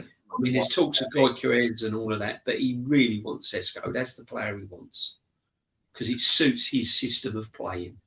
If he signs Isak, which ain't ever going to happen, if he signs Gyökeres, he's got to completely change the way he plays, and I don't think he's capable of doing that. I don't think he's capable of changing. I mean, Berta will obviously look at the style of play according to the sort of players that. If Berta gets in the players that he looks at and says, well, actually, you're going to have to change your style of play. And it's not that he can't do it, because, as I said, we saw, 2 seasons ago where we were playing that free-flowing football, playing a different system. Then, as I say, 3 years on, he's gone to 4-3-3. And literally he's just gone backwards in terms of the way we play, in terms of that very pragmatic, frightened to lose the game, and that's the reason why he's had to do that is because he knows he hasn't got an out-and-out striker. That's why he's exactly. So he goes, as you said, he goes into games not wanting to lose, but he's prepared. He's prepared and to this take. Is why I'm calling the that's why we got. That's why we got the Arsenal Southgate, because that's Aaron Southgate's mentality. How can I not lose? Not how can I win? Yeah. And this is Arteta's mentality. He doesn't sort of go, well, how can I win this game? How can I lose this game? How can I make it difficult for people? And that's the leader's mentality, though, boys. Do you know what I mean? Exactly. You'll never get anywhere. You think of all like the famous billionaires, or famous people that have done something in the world or with their lives or something like that. They've had to take risks. Every single one of them, even if it's a calculated risk or whatever. Every single man that's made a name for himself have taken a risk, and they've risked failing.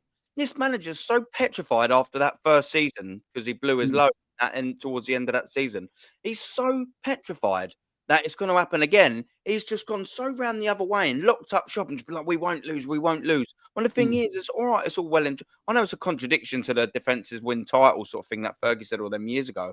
But yeah, that's all well and good. If you're a defensive unit and you don't concede any goals, say you have clean sheets for 38 games in a row, the maximum points without scoring you can get is 38. You need to go and win the game. You need to score goals. Do you know what really disappoints? Don't win games. I think the one of the biggest insights that I got from this manager was when we went out against Bayern Munich in the Champions League last season. I mean, to me, that was the golden opportunity. Bayern Munich was getting absolutely panned by Leverkusen in the league. Yeah. There was unrest in the team. You know, the manager was like all over the place with it. They weren't their best, Bayern Munich. That was the biggest opportunity to get to the Champions League final. And we played absolutely shocking in the first leg. Second leg weren't much better. And we blew it. And that, to me, told me everything I needed to know about Arteta, really, because it was ridiculous. And I kept saying to him, go for it, change it. It's like Real Madrid. If we put in a good performance, play well, chances, missed chances, you know, created chances, didn't quite happen, I'll hold my hands up. I don't mind losing. Yeah. But it's the way you lose. Games away. It's the football we're playing. You know? We go out against Real Madrid, there's no shame in that.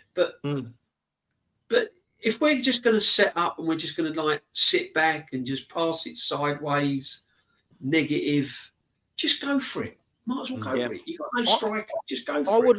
I'd rather go out against Real Madrid 5-2 over aggregate, knowing that we absolutely tried peppering them and attacking them and tried beating them, and they just caught us on 100%. The counter and they were better than us, rather than sitting there and going out 3-2 or whatever, and it was just a cagey crap. We were never really in it, but we just defended our way and snuck in a little header from a corner every now and then. Do you know what I mean? Like, I want to see us attack the game. I want to see us take. Even at the cost of obviously, you know, being countered and look at their forward line. I don't care. I don't want to go and, you know, all right, that's a different sort of thing. Maybe if we're going and taking a lead to Madrid, I can sort of understand a bit more caginess and a bit more defensiveness because you're away in the Burnabout and, you know, you've got a lead to defend. I can totally appreciate that. But, you know, over the course of the 2 legs at the Emirates, and this is a great thing to say because we're at home first, I don't think I'm being, you know, what's it that all the Top Gunners love saying is entitled. I don't think I'm being entitled by saying I want, and not want. I expect Arsenal Football Club to go out there and attack Real Madrid from the first bloody minute until the last. I think it's the only way to beat them. I think it's the only way you're going to beat them. Yeah. I think if you sit back and you're just playing to their ends. But what they will do, they're not going to... they're going to play similar to what they did against City. They're going to soak up a lot of pressure, and they're just going to when they do get in the final third, they're just going to be ruthless, aren't they? Yeah. You know, and the thing is against teams like Madrid, you can't switch off, can you? No, you've got to be on it. Every player has got to be focused 100%. You can't switch off. They'll punish you, DJB. The first chance that they get, if we slip it up, if it's a self-inflicted error that leads them to an opportunity on goal, they will punish us. If they get 4 of them opportunities in one game, they're probably going to guarantee score 2 of them. Guaranteed score 2 of them. And the thing is, you can't have players that go missing. You can't have like Trossard play for 10 minutes and then don't see him for 20 minutes. Yeah, it won't be good enough. You can't. Sorry, guys. Do you think Real Madrid are press resistant? Do you think they're press resistant? Did you say? Yeah. I can't think who it was. I think it might have been Sam Blancos. Do you know that he's a mod on Lee's channel? Big up to him. He's such a nice geezer. I'm sure he was saying about, because obviously he's a Blancos fan. I'm sure he was saying their press ain't that good. Mm. Yeah, I think I heard him say it the other night. It's just interesting because. Yeah. Sorry, Normsky. I don't think they're the sort of team that really presses in your face. I think they do allow you some sort of, you know, room to play. Mm. But what they do is when you get to their final, I mean, Lee obviously knows more than us, but when they do nick the ball, they get it into attack very, very quickly, and they break quick. Yeah. And that's their turnover of the ball is so quick. Yeah, look at the players. players. You know what I mean? And that's what we've failed on. I mean, yeah, I mean when you got the likes of Vinicius and Mbappe, and Rodrigo, and Rodrigo, yeah. You know, and we just have to wait and see. But I mean, of course, we hope that Arsenal can do a job, but I just don't think we're cut out to beat them. I want to come into NORMSKI with this first. NORMSKI, if Arsenal do in whatever manner, doesn't matter whether we blow Real Madrid away or absolutely stink of victory. If Arsenal go through against Real Madrid, what's going to be your feelings about that competition? Because we'll be in a semi-final, possibly against Aston Villa, possibly against PSG, and then of course you could possibly have Bayern and Barca in that final. There's probably your rough permutations of how it's going to go. How will you feel if we beat Real Madrid and get through at the Bernabeu? Whether we beat them, obviously, at the Bernabeu, not after the whistle's blown at the Bernabeu, Arsenal through to the semi-final. What are you feeling about the competition? Nervous. Yeah. Bro, I mean, don't say sign up for the dating song. I think the fact that we've got past them, I'll be in shock for a start. I'll be in shock for a start. But I then look at the next challenge ahead of us, which is either PSG or Aston Villa. And the PSG that we played earlier on in the competition is not the same PSG that we've seen and what they did to Liverpool. You saw the pace at which they were playing at. And I don't know whether Arsenal could live with that. But it means that we're one step closer. Now, I've always said that the only way we're going to probably get to a final is if Arsenal, just like when Mourinho was managing Inter Milan and they kind of stunk their way through to the finals and won it. Yeah. But I just don't think that Arteta's got that in his ammo to do that. But it's that hope that it happens, but I can't see it happen. And I'm saying if it happens that we do stink our way through it and we win by the odd goal or the ball comes off your bottom or there's a penalty in it and we do it and we get to the finals and we get to a penalty shootout and we do it, then I'm going to be happy, mate, because we have now got a star on our arm. And I'm going to celebrate like anybody else. Nobody's going to stop me from celebrating. Nobody's going to turn around and say, oh, well, you've been cussing Arteta and blah, blah, this and blah, blah, that. Well, you've just proved me wrong, Arteta. You've proved me wrong. Yeah, and you've gone against all the odds to go and win a Champions League. But the reality is, I don't think we're going to do it. I think the amount is just too much. Yeah, the amount, I'm just kind of, it's nice to have that as you said, it is, if it does happen, that to daydream and think, well, can you imagine if we did get there? We're in the quarterfinals. I think I said in my stream this morning or in my recording that I think the way a lot of these top Arsenal fans are, is almost like you'd think that we're in the final already. Yeah, that's the issue. That's a big problem. That's the issue. That's the big problem. It's almost like they're forgetting about there's 2 more steps before we go and pick up big ears. Yeah. And they're sort of saying, oh, hashtag pray for Real Madrid, blah, blah, this and blah, blah. They're thinking that this particular game is the biggest game and that's it. They're not even worried about the semi-finals or whether they're going to get to the finals. It's like this. So for them, if we got past Real Madrid, that will be a feather in their cap. And if we go on and lose against PSG or Aston Villa, I'll tell you, if we lose against Unai Emery, mate, I'll go down to what's the name of the training ground? Take off his wig for a start. Say, listen, I know you're bald. Over realty now. I mean, get out my club, man. Get out my club because listen, you've thrown away cup competitions for the past 5 years, and but listen, now reality is that in my own little world and everybody's own little world, we'd like it to happen, but I can't see it happening. Yeah. Would you, if we did win it though? If we did win the Champions League, would you give him a statue? Do you know what? Probably would get one. I wouldn't give him one, but he probably would get one. 2006 Paris. I was there. It was one of the best times of my life, but it ended up being the worst. I can't even watch it. I can't talk about it. Yeah. And it's the only time a football match has brought tears to my eyes. Mm. I want the Champions League so much. It's preferential. I'd take getting relegated to win the Champions League. That is how much it means to me, honestly. The Champions League is the holy grail for me. I think I'd agree with you. Because it's the only cup competition this club has not won. We can't eat at the big table with all the top teams. We can't. We're not invited. We're put out in the hallway, eating the buffet on the sandwiches, on the sandwich trolley, while they have all the old whatever. And it's the only one. You get Villa fans singing to us, Nottingham Forest fans singing to us, Chelsea, Liverpool, Man United. That's it. It's painful, isn't it? Here and there. Honestly, so when I was there at Paris 2006, we were cheated, by the way. The referee. There was no way we was ever going to win that, ever. And it was, So, if we beat Madrid and we get to the final and we somehow by a miracle win it, then Barcelona in the final again, possibly. I mean, I would just. I'm not talking out of myself. We know we're probably going out the round. I'm just doing a hypothetical. I would have to hold my hands up.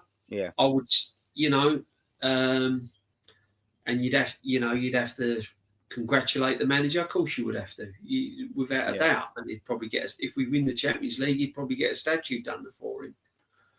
I can see them doing it. I personally wouldn't give him a statue, but I could see the club doing it. Yeah. You can't listen. George Graham should have a statue outside that ground.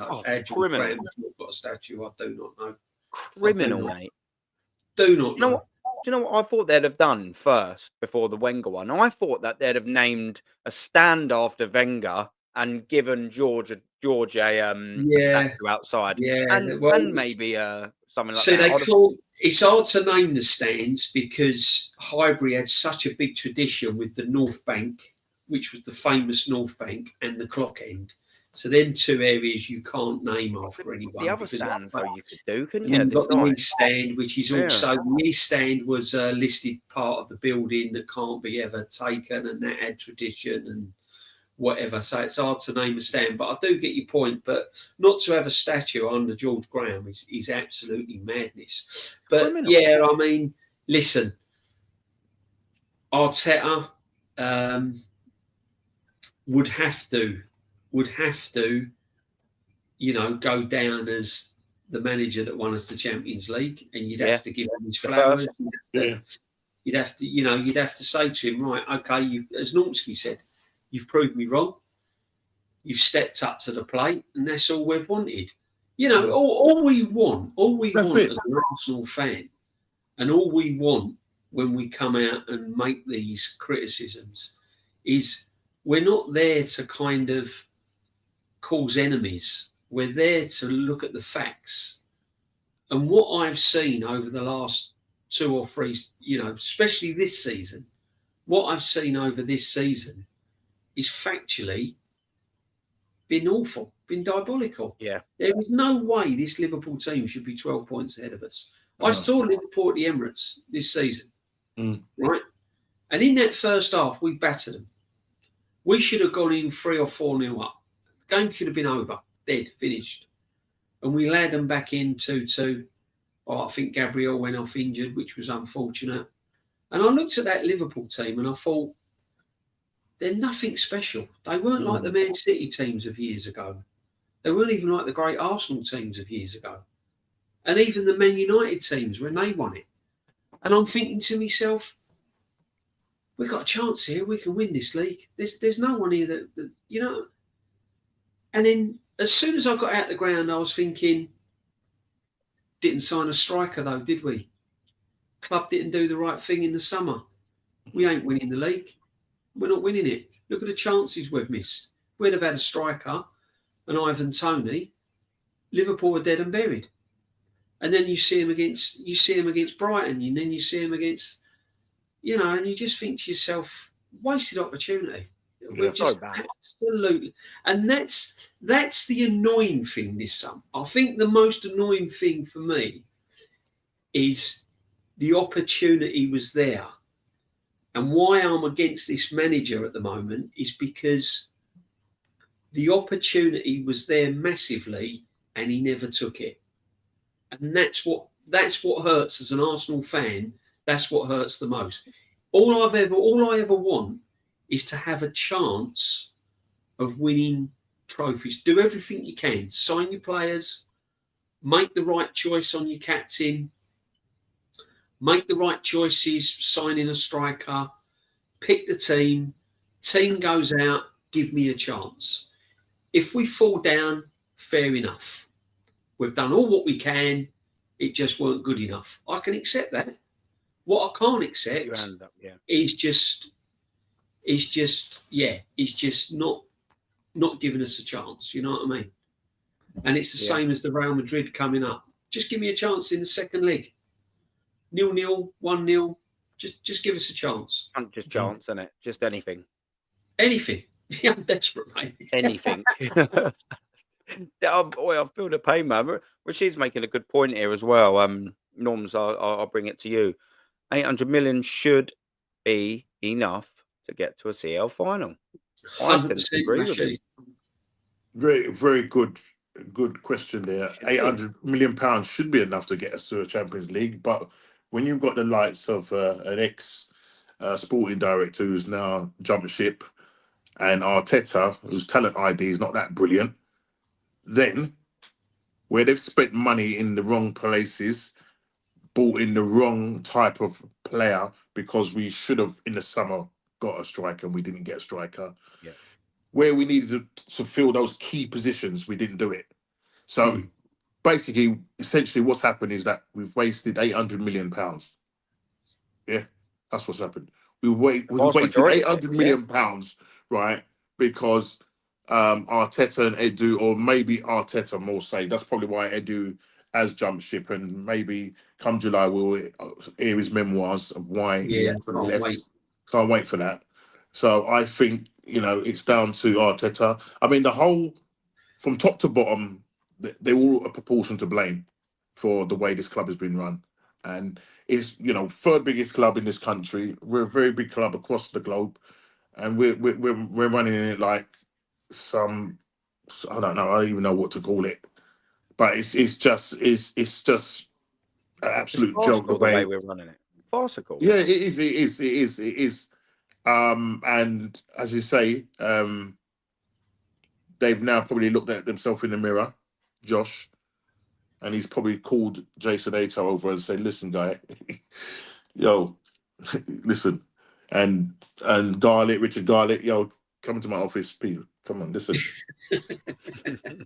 What you doing here, man? What you doing here? What are you doing here? Yeah, listen, go and get the mafia man, please. Yeah, I've had it. Yeah, sort this out and sort it out quick. Yeah, sort it out and sort it out quick. Yeah, Berta, come in and ruffle the feathers. I don't care what Arteta's got to say. He can bring all the guys around him to protect him. Yeah, so that's what he's doing. You saw it from the press conference. You read it out for us, Aaron.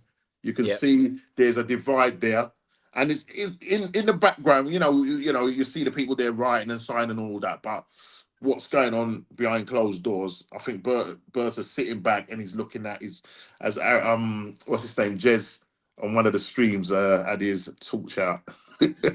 Yeah. Let's see what he's doing here. Yeah, no. That ain't working. So yeah, 800 million pounds. We should be winning. We should be winning the champ. Listen, you got to look at it this way, yeah. Wenger, for the 17 or 18 years that he kept us in a Champions League position with not the money that he's had from the board, yeah. Can you imagine if Wenger had that kind of money? If Wenger had that kind of money, mate, listen, we'll do something. We'd have probably. Well, I'm fairly certain we'd have at least won one of these league titles. But if we had Arsene Wenger, if you say fast forward to the end of the season, out of the last three, we'd probably have had two under Wenger. maybe we'd have had that first one. Yeah, and maybe we'd have had this one. There's every chance of a right players, wouldn't he? He would have signed the right players. I mean, Arsene Wenger has signed some bad players, but on the whole, he would have had the right players. Yeah. See, the thing is, right, you look at the money that has been spent, right, and you can look at it in other ways. Some clubs haven't had that money, but they've spent it properly. They've spent it in the right areas with the right player. Right. You know, it doesn't even have to be a world-class player. It doesn't even have to be a world beater. Yeah. You know, someone like Rodgers at Aston Villa. Oh, what a player! You know, see, this is another thing that I can't get my head around with Arsenal Football Club. Where's the scouts gone? Where's this Edu got rid of them all, didn't he? Edu came in and just ripped them all off. Exactly. Why? Because these clubs are getting Rodgers, and these players are getting signed from these clubs that are costing nothing. You go down in the championships, you got ballers in that championship, you know, playing for Sheffield United and Leeds and teams like this. So you can get players, and if they're coached right, you can turn them in. And that's what Wenger done, wasn't it? You know, Patrick Vieira. Was what he was known. That's what Wenger was known for. Patrick Vieira. When Patrick Vieira come to Arsenal, I'm thinking, who is he? What? Where's he come? What's this? Do you know what I mean? And look at him. The rest is history. And this is what this guy's done. The problem is with this guy is when he has brought in potentials like Sambi Lokonga, because his coaching has been inept, because he's never been a manager, he made him look like the signing he was. Yeah. Crap. Yeah. Yeah. Tavares bought him. Look at the money he wasted on him. Yeah. Again, he's balling out now, but look at Lokonga, 17 million. 17 million. He was recommended by Vieira and or was it Henry? Was it Henry? Was it Vieira or Henry? Can't remember. Vieira, Sam Lokonga was recommended by Patrick Vieira. But again, he couldn't coach him, NORMSKI, could he? Because of his inexperience. Yeah. And even established players at the club, he's not been able to coach. Like Trossard, he ain't been able to get the best out of Trossard, really. He's had flashes. I mean, Trossard's kind of had flashes, but he's not been consistent enough throughout. Martinelli's not been able to get the best out of Martinelli. He's made him significantly worse. So this is what I'm trying to say. So when a manager can't do that, he has to buy the best in class. So what does this manager go and do? He goes and buys Havertz. Fabio Vieira. Goes and buys Fabio Vieira. Marino, 35 million with 1 year left. Goes and buys Marino. Calafiori after having a couple of good performances for it. Honestly, there's going to be some massive players exiting this club next season. Don't be surprised that 2 big names will go from this club in the summer. And I'm hoping they'll give Partey an extension, but I don't think Berta will. I think Berta will look at it and go, right, no, his contract, let's cash in on him. If Saudi coming off 30 million for Partey, he's going, mate, or, you know. But the thing is, because he's out of contract, we're not going to get, that's what I'm saying. I forgot. I thought he had a year left. No, he'd be out. But I'm hoping they'll give him another year. I'm hoping they'll keep Partey. Jorginho's going to be gone, isn't he? Yeah, he's really over. He's got to go. I think Trossard will be sold. I think Martinelli will be if someone comes in for Martinelli, I think he'll be gone. Yeah. Oh, 100%. 50 million quid, he ain't worth any. And watch this space with Gabriel. I think if Berta can get 100 mil plus for Gabriel, I don't think he's turning it down. I mean, he's 27, Gabriel? Yeah. Yeah. And it's painful. It's not nice. I mean, I think Gabriel is one of the players you've got to build a team around. Yeah, 100. I think you got to make him. I think you got to make the likes of Gabriel captain and build a team around him. Personally, I think it was on. It might have been your show, Aaron. I think it was Nesta official was sort of saying about Friday who we could get in, Because if that was the likely case, if say the Saudi did come in and say, yeah, we want to pay 100 mil for him, yeah, I can't see Arsenal not turning that down. No, I can't. Do you know what I mean? Because Arteta's obsessed, isn't he, with the left-sided sort of centre back. So who did you go there? You thinking is that the tailor-made Fiore? Yeah. He got Calafiore as a centre back. He knows he's got Calafiore as cover, and he knows he's got Ben White. Calafiore just can't stay. He just can't stay fit. Yeah, that's it. No, that's it. You know, when you're looking for a long-term partnership, what's the point in one of them being injured every other 5 minutes? That's a red flag in itself. Yeah. Yeah, you know, you're spending 42 million. How many times has this guy's had injuries this season? He's in for 6 games and out for 3, isn't he? In for 6, out for 3. In for 8, out for 6. In for 5, out for 2. Yeah, but Aaron, remember Ben White's a centre half. Ben White's a centre back.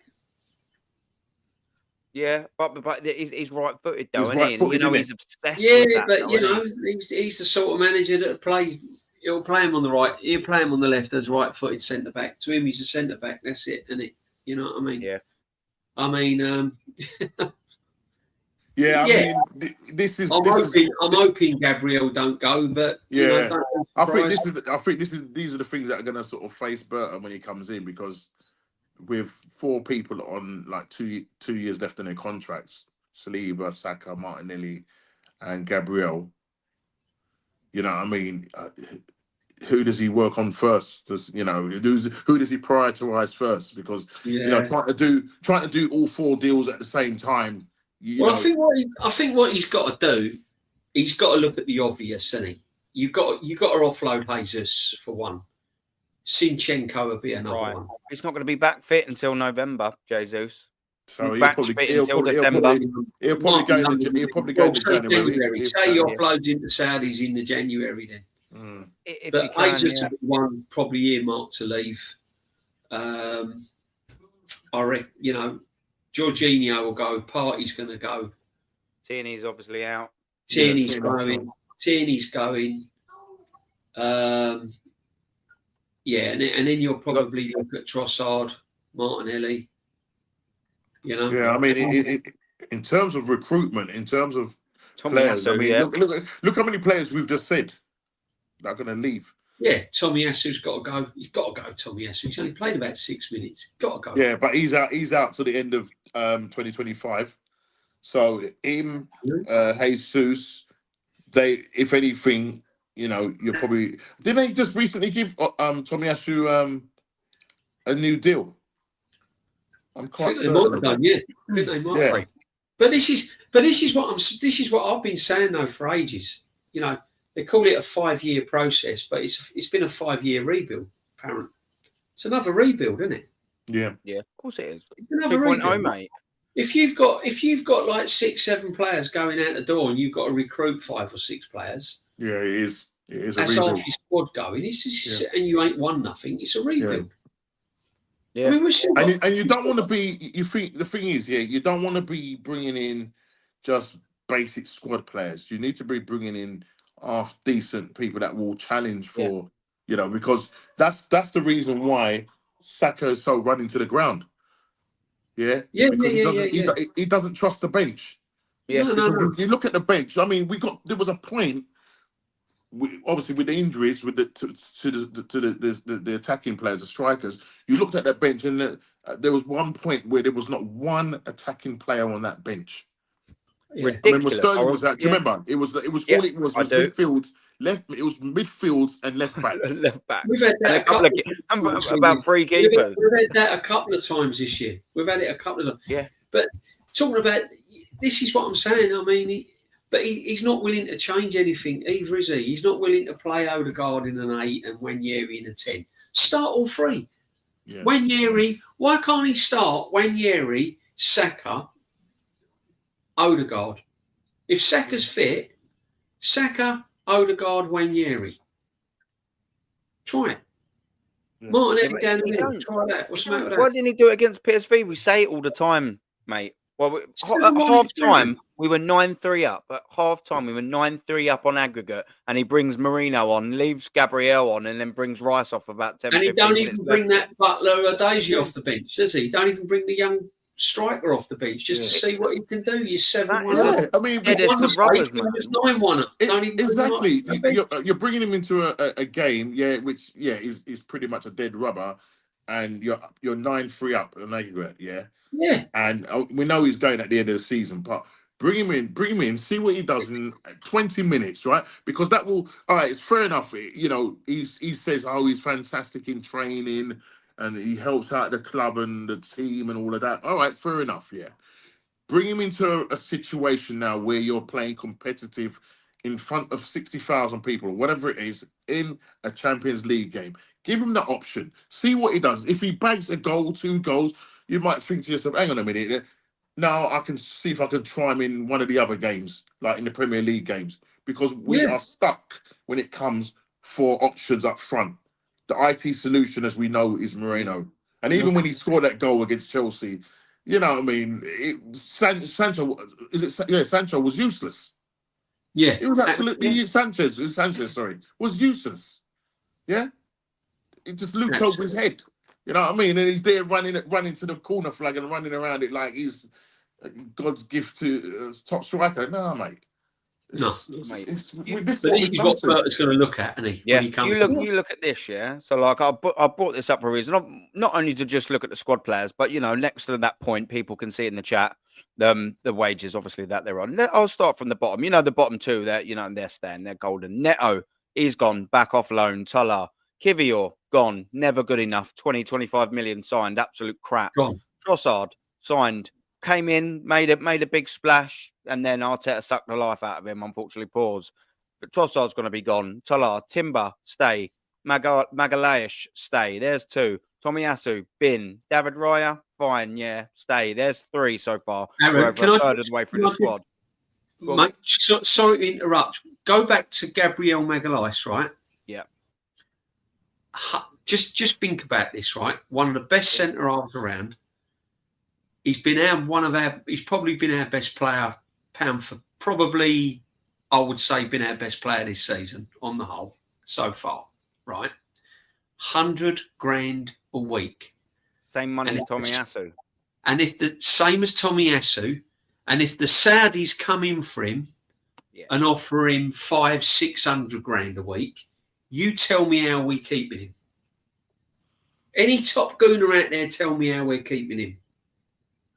And I don't blame him. As Tomiyasu, and Saudi will come in for him. Now, this is what Berta's going to look at. He's going to say, hang on a minute. Our best players on 100 grand a week, and yet you're paying Calafiori 120 grand a week. How's that possible? Do you know what I mean? Yeah, mate, it's madness. Make it make sense. I don't know how this is like this. DJB as well, both of you, man. It's absolutely ridiculous. But you think, so I'm a third away up the list, I'll stop at Raya and sit there and thinking, all right, you keep Timber, Gabriel, and David Raya. Now you got Sterling, he's going back home. You still only got 3. Jorginho's leaving for free, pre-contract. Tierney's leaving for free, pre-contract. Yeah. And then you think, well, Calafiori is absolute crap. He just is. He's no good, but he's probably going to be staying. But let's just go by who I'd been. I'd been Calafiori. Mikel Merino, I'd been him. I'd probably keep Ben White. Do you know what I mean?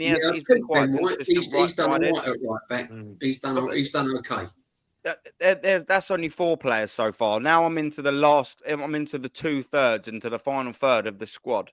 And I'm only keeping 4 players so far. Zinchenko, bin. Gabriel Martinelli, bin. William Saliba, keep. I'm at 5. Saka, keep 6. I'd keep Thomas Partey for an extra year. Yeah, that's fine. There's 7 players. Odegaard, bin. Declan Rice, I'd keep. 8. Jesus, bin. Havertz, bin. That is our entire squad. Let's just obviously include Ethan and Ethan Nwaneri and Skelly. That's 10 players out of the whole entire lot. And some of them are a bit of a charity case. Some of them won't be on our long term, like a Thomas Partey. You know, like the Ben White's pretty, there or thereabouts, pretty good, but not upgradable. Do you know what I mean? It's only really 3 players there, that you'd struggle to upgrade on. Do you know what I mean? You're keeping less than a third of that squad. Look at the money that they're on. I know. But you just said it there, Aaron, right? You're keeping 10 players, yeah?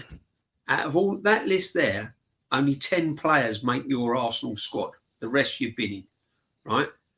You've got to bear in mind that out of all those 10 players,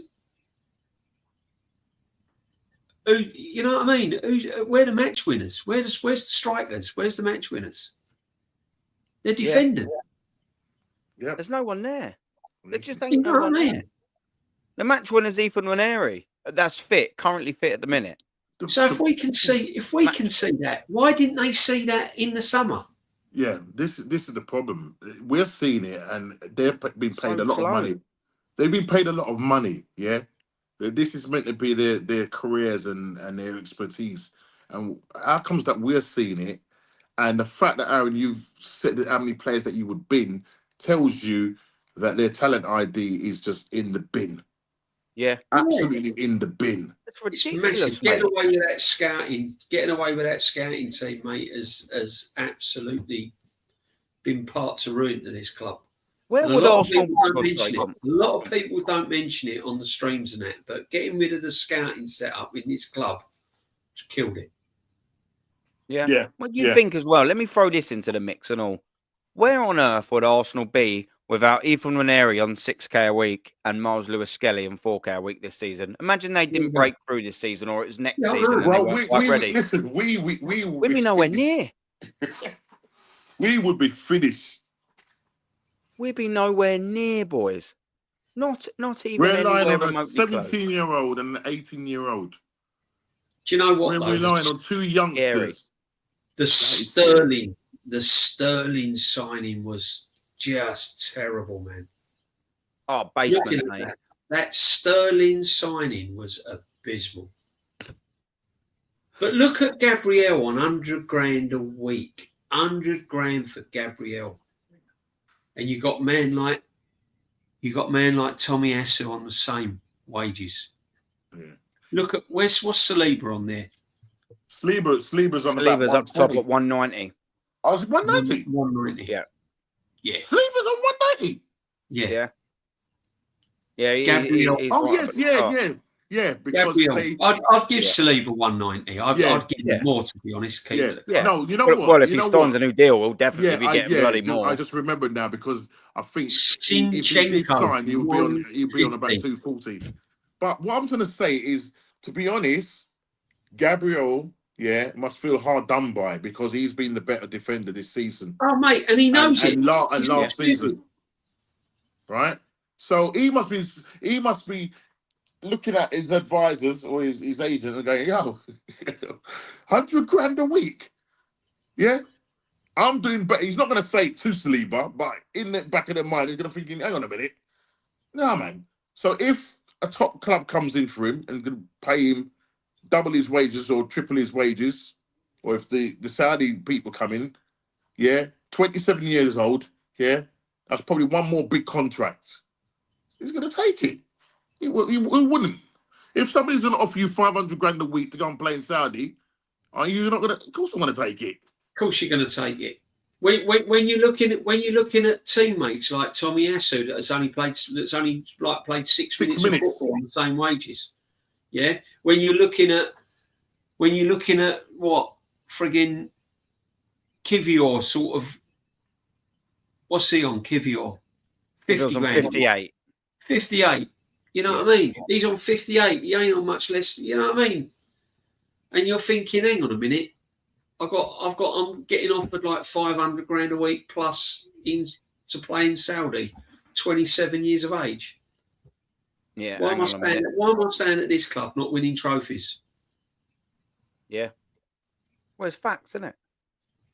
It's facts. And this is why I like putting things like this together, just so you know when we're having a little chat. Because I weren't going to bring the wages into it, but I like doing this purely because you can see all the players in the squad, so you can run through. But just having all them stats there, just that extra layer. There's a lot of disparity.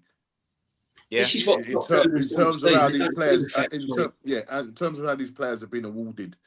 That's why it really freaks my head out when I think about when these guys get signed for Arsenal and you're putting Kai Havertz on nearly 290 a week, making him the top. Where on earth have they decided that actually? He's a modern Declan Rice. I know, but what I'm trying to say, behind it? his best season for Chelsea, right? Or when we bought him that season, I think it was like 9 goals he scored, top goal, 9 goals. Well, look at Gabriel Jesus. He's been a flop and he's on 265 grand. Gabriel Jesus has had about, what, 10, 12 games that you can sort of say that's been decent. But on the whole, I mean, I'm comparing man like Gabriel Jesus to all the Arsenal legends in the past. He ain't even done what Frank Stapleton done at the club all them years ago. Do you know what I mean? Yeah. He ain't even done. He's not even in Alan Smith's. Man like Alan Smith won us a Cup Winners' Cup. Won us at 89 at Anfield. Do you know what I mean? This guy ain't done nothing. 265 grand a week. Ridiculous. Mate, do you know how much? Do you know how much as well? So if you go right to the end of it, that's how much they've got remaining at the end of the year, at the end of their contracts. Still, that Arsenal owe them, yeah. But that's at the beginning of the season, and I've said this a few times. From this moment now, right now, if Gabriel Jesus sees the remainder of his contract out and Kai Havertz see the remainder of his contract out, Arsenal would have had to pay them from this point onwards until the end of their contracts £80 million. How is that good business? We still owe them to £80 million in wages. So why are they going to go anywhere? Why are they going to go anywhere? Of course, that's the point of it. Do you know what I mean? Who's going to do that? That's what I'm trying to say. Because who's going to do that? Why have we got ourselves in this same situation yet again? Yet again, we just never learn our lesson, do we? And it's at the detriment of us proper fans yet a bloody again. It's ridiculous. I mean, Havertz is 24 and his contract runs to what, 2028? Yeah. 2028, yeah? So obviously when he comes in as the 2026 season, you're looking at 2 years left. At that point now, they're gonna. Sorry, that's my son shouting. He's playing a game. So excuse me if he's here, my son shouting. Big up Static, man. Big up Static. Yeah, yo, boys. Same, brother. Yeah. Good to have you on, man. Bit of a debut in that. Yeah, it's my first time on your channel, Aaron. Thank you for letting me on. Yeah, you're all good. What do you make of this? My graphic I've got up here, my friend. What do you make of it, man? Because I'm sure you're not smiling and laughing because it's fantastic that we've got Kai Havertz on 280k a week. What do you make of the nonsense, my brother? It look like he's ready to go to the Arteta Matrix right now. Yeah. I like it. I'm ready and raring to go, boys. Love it. Yeah. I'm laughing and smiling because obviously, as I can see what's in front of me, it's completely and totally painful for what I'm seeing. Yeah, it just is. Like I said, from the start of the season, this graphic sort of shows, and I know I just said it was 80 million that we still owe them. At the start of the season, we still owed Kai Havertz and Gabriel Jesus 100 million. Look at the wages. At the start of the season, we owed Kai Havertz 58 and 41 for Jesus, and sprinkle the 3 and the 5 in there. That's 100 million pounds in wages at the start of the season. We still owe them to. We still owe them to. We've got 3 months out of Gabriel Jesus in the total that he's been here, and what we had a calendar year, did we? I think all the top gooners were saying we had a calendar year from Kai Havertz, or where he put the same GA up as Cole Palmer. Crazy, I didn't win anything, so who cares? All I know is Gabriel should be in that top. 100. He should be round about William Saliba.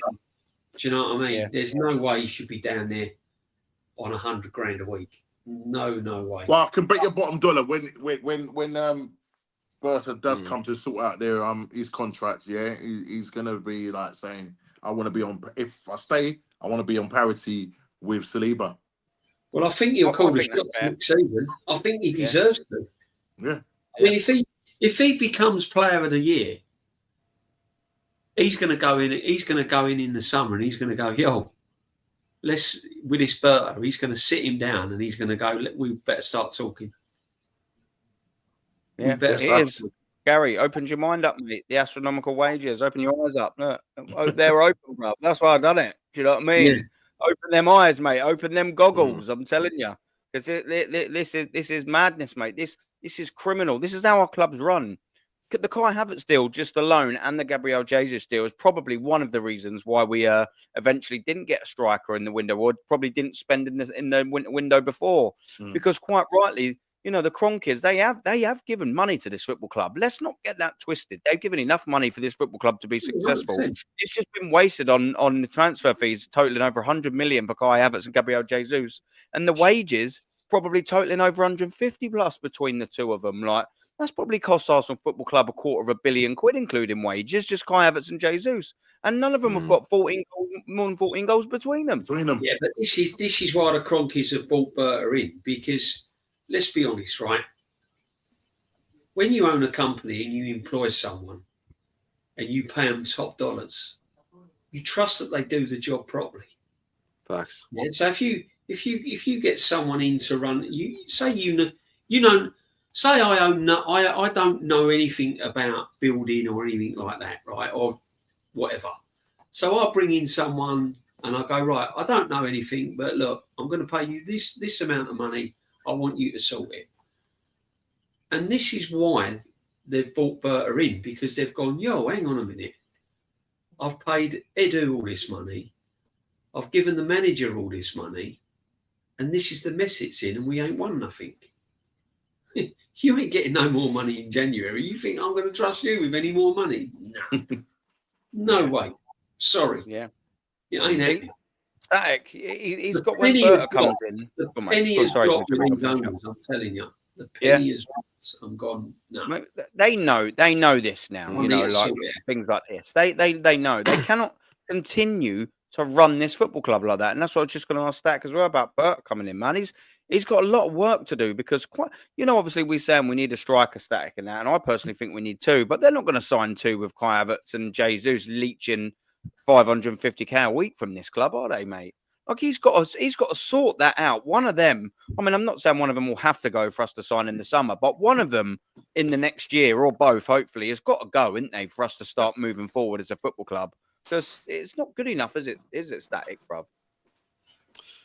No, man, it's not good, man. It's not good. It's just I'm glad. First of all, I'm really glad. And I don't know if NORMSKI can hear me. Big Berta. I said it before you, Big NORMSKI.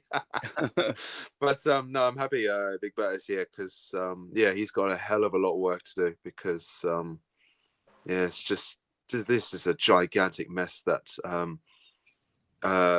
Edu's created, that he's got to fix, as well as the entire board, and I guess to some degree Arteta, if he's partially responsible for the salaries as well. But it's just this is basically what 5 years Berta has to undo in 1 year. But it's going to take him years. It's just it's like Edu's basically just dropped a nuclear bomb, and we can't. And we're still recovering from it. So. Yeah, that's it. It's eye-opening, you know, when you say that as well, mate, Stack, and you're 100% right, bruv. This is not going to be fixed. This is just the contracts and the players, man. They've still got to, we're going to either have to try and get these lot out. We've then got to get some of these lot gone. Some of these lot need to be renegotiated on better deals. Then we've got to get players in. I mean, especially one of the worrying thing is with Kai Havertz and Gabriel Jesus here, if you get a top striker in like a Gyökeres or whoever, and I don't want him, but let's just say Sesko comes in, he's going to look at Kai Havertz and he won't be deserving, but Sesko's going to go, well, if Kai Havertz is on 280, I want 300.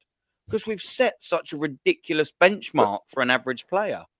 Do you know what I mean? We've just handcuffed ourselves again.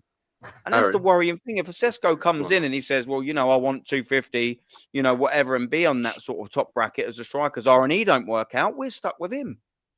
I was just going to say, Aaron. Yeah. Sorry to interrupt, bro. No, you crack on. I was just going to say, he signed a new deal for Leipzig literally, 12 months ago or so. So, yeah, I can understand he would definitely want quite possibly the same amount of money as 29 or Havertz. and Jesus. But would he? And the thing is as well, the fact that it was well documented that he did turn down Arsenal because he wasn't going to be second choice striker or third choice to at the time 29 and Nketiah. And I guess Jesus as well, although I don't classify Jesus as a striker. I never thought he was a striker because he's not prolific in my eyes. So, but yeah, it's a mess. To summarize it all up, it's just a gigantic mess. It's painful when you look at that. Do you know what I mean? Like if you sort of just look at the players in there, it's just painful anyway. Just going through that whole squad of just slap bang average players, and then when you just slightly look over to the right and see the wages that they're on, it's painful. Aaron, can I just say, sorry to interject, I just want to say, you did ask me a question before about how many players we'd need. Obviously, we need a striker and a winger, but here's the thing: let's be honest, boys. We need a whole new 11. We need 11 new players. Let's be honest, because at least 70% of the squad right here. I'm looking at the obviously salaries right now. At least 70% of that squad needs to go, if not 75%. 100%. Yeah. Look, I went through the whole thing. I mean, I'd keep 10, but some of them were charity. Do you know what I mean? Some of them that I'd sort of get, really, it was sort of like 8. And really, when you sort of go, you'd be hard to replace like for like or better quality than Gabriel and Saliba and Saka. Maybe, you could sort of nick Rice in there in that conversation. Other than that, they're all very, very, very easily upgradable. I said I'd keep Timber, and I quite like Timber, but you I agree. could still get someone in there. Maybe that's a little harsh on Timber. Maybe that's a little harsh on him. But you kind of get the gist. I said I'd keep Ben White, but you can upgrade him. We already did with Timber. Do you know what I mean? David Raya, not a bad signing, fine, but he's very upgradable. Very upgradable. Can I just? Go on, mate. Sorry, Aaron. No, you're all good. That's what it is. Mate, there's 4 of us on the panel, mate. I don't want to be the only one talking. You crack on. Boys, can we agree on this? Tim has been fantastic this season. Yeah, definitely. Playing with that, coming back from an injury like that. Absolutely. Yeah. To be honest, I wasn't sure how well he was going to do it, but he's really impressed me this season in more ways than one. Do you know what the worrying thing is as well, Static, my friend, is that there is a very, very, very realistic reality in which we already are massively overplaying Timber. I know the Ben White injury is what it is, but we're already overplaying him. Yeah. I would not be surprised if towards the end of the season he gets an injury or a nasty one at some stage next season. Maybe not a nasty one, but like a little 6 weeks or a 2-monther. Where probably it wouldn't surprise me if he got hamstring because the way that he's being overplayed wouldn't surprise me. To be fair, he's been. Correct me if I'm wrong. I know the last 12 games there was a few times he didn't complete 90 minutes. So no. Yeah. That's what I'm saying. At least that's fine. But I hear what you're saying. 100%. It's just. But the thing is, as well. Sorry, DJB. I was just going to say quickly. Sorry, DJB. Sorry, man. You speak. I was just going to say quickly. But that's Arteta for you, the narcissist son of a not retain the squad. So go on, DJB. No, I was getting back. He's got his cornflakes and all of that, having a little munch. You were just letting him finish the cornflakes, wouldn't you, Static? That's what it was. What you having? Kellogg's? 3.5 hours. Well, I've got home for a special K in that.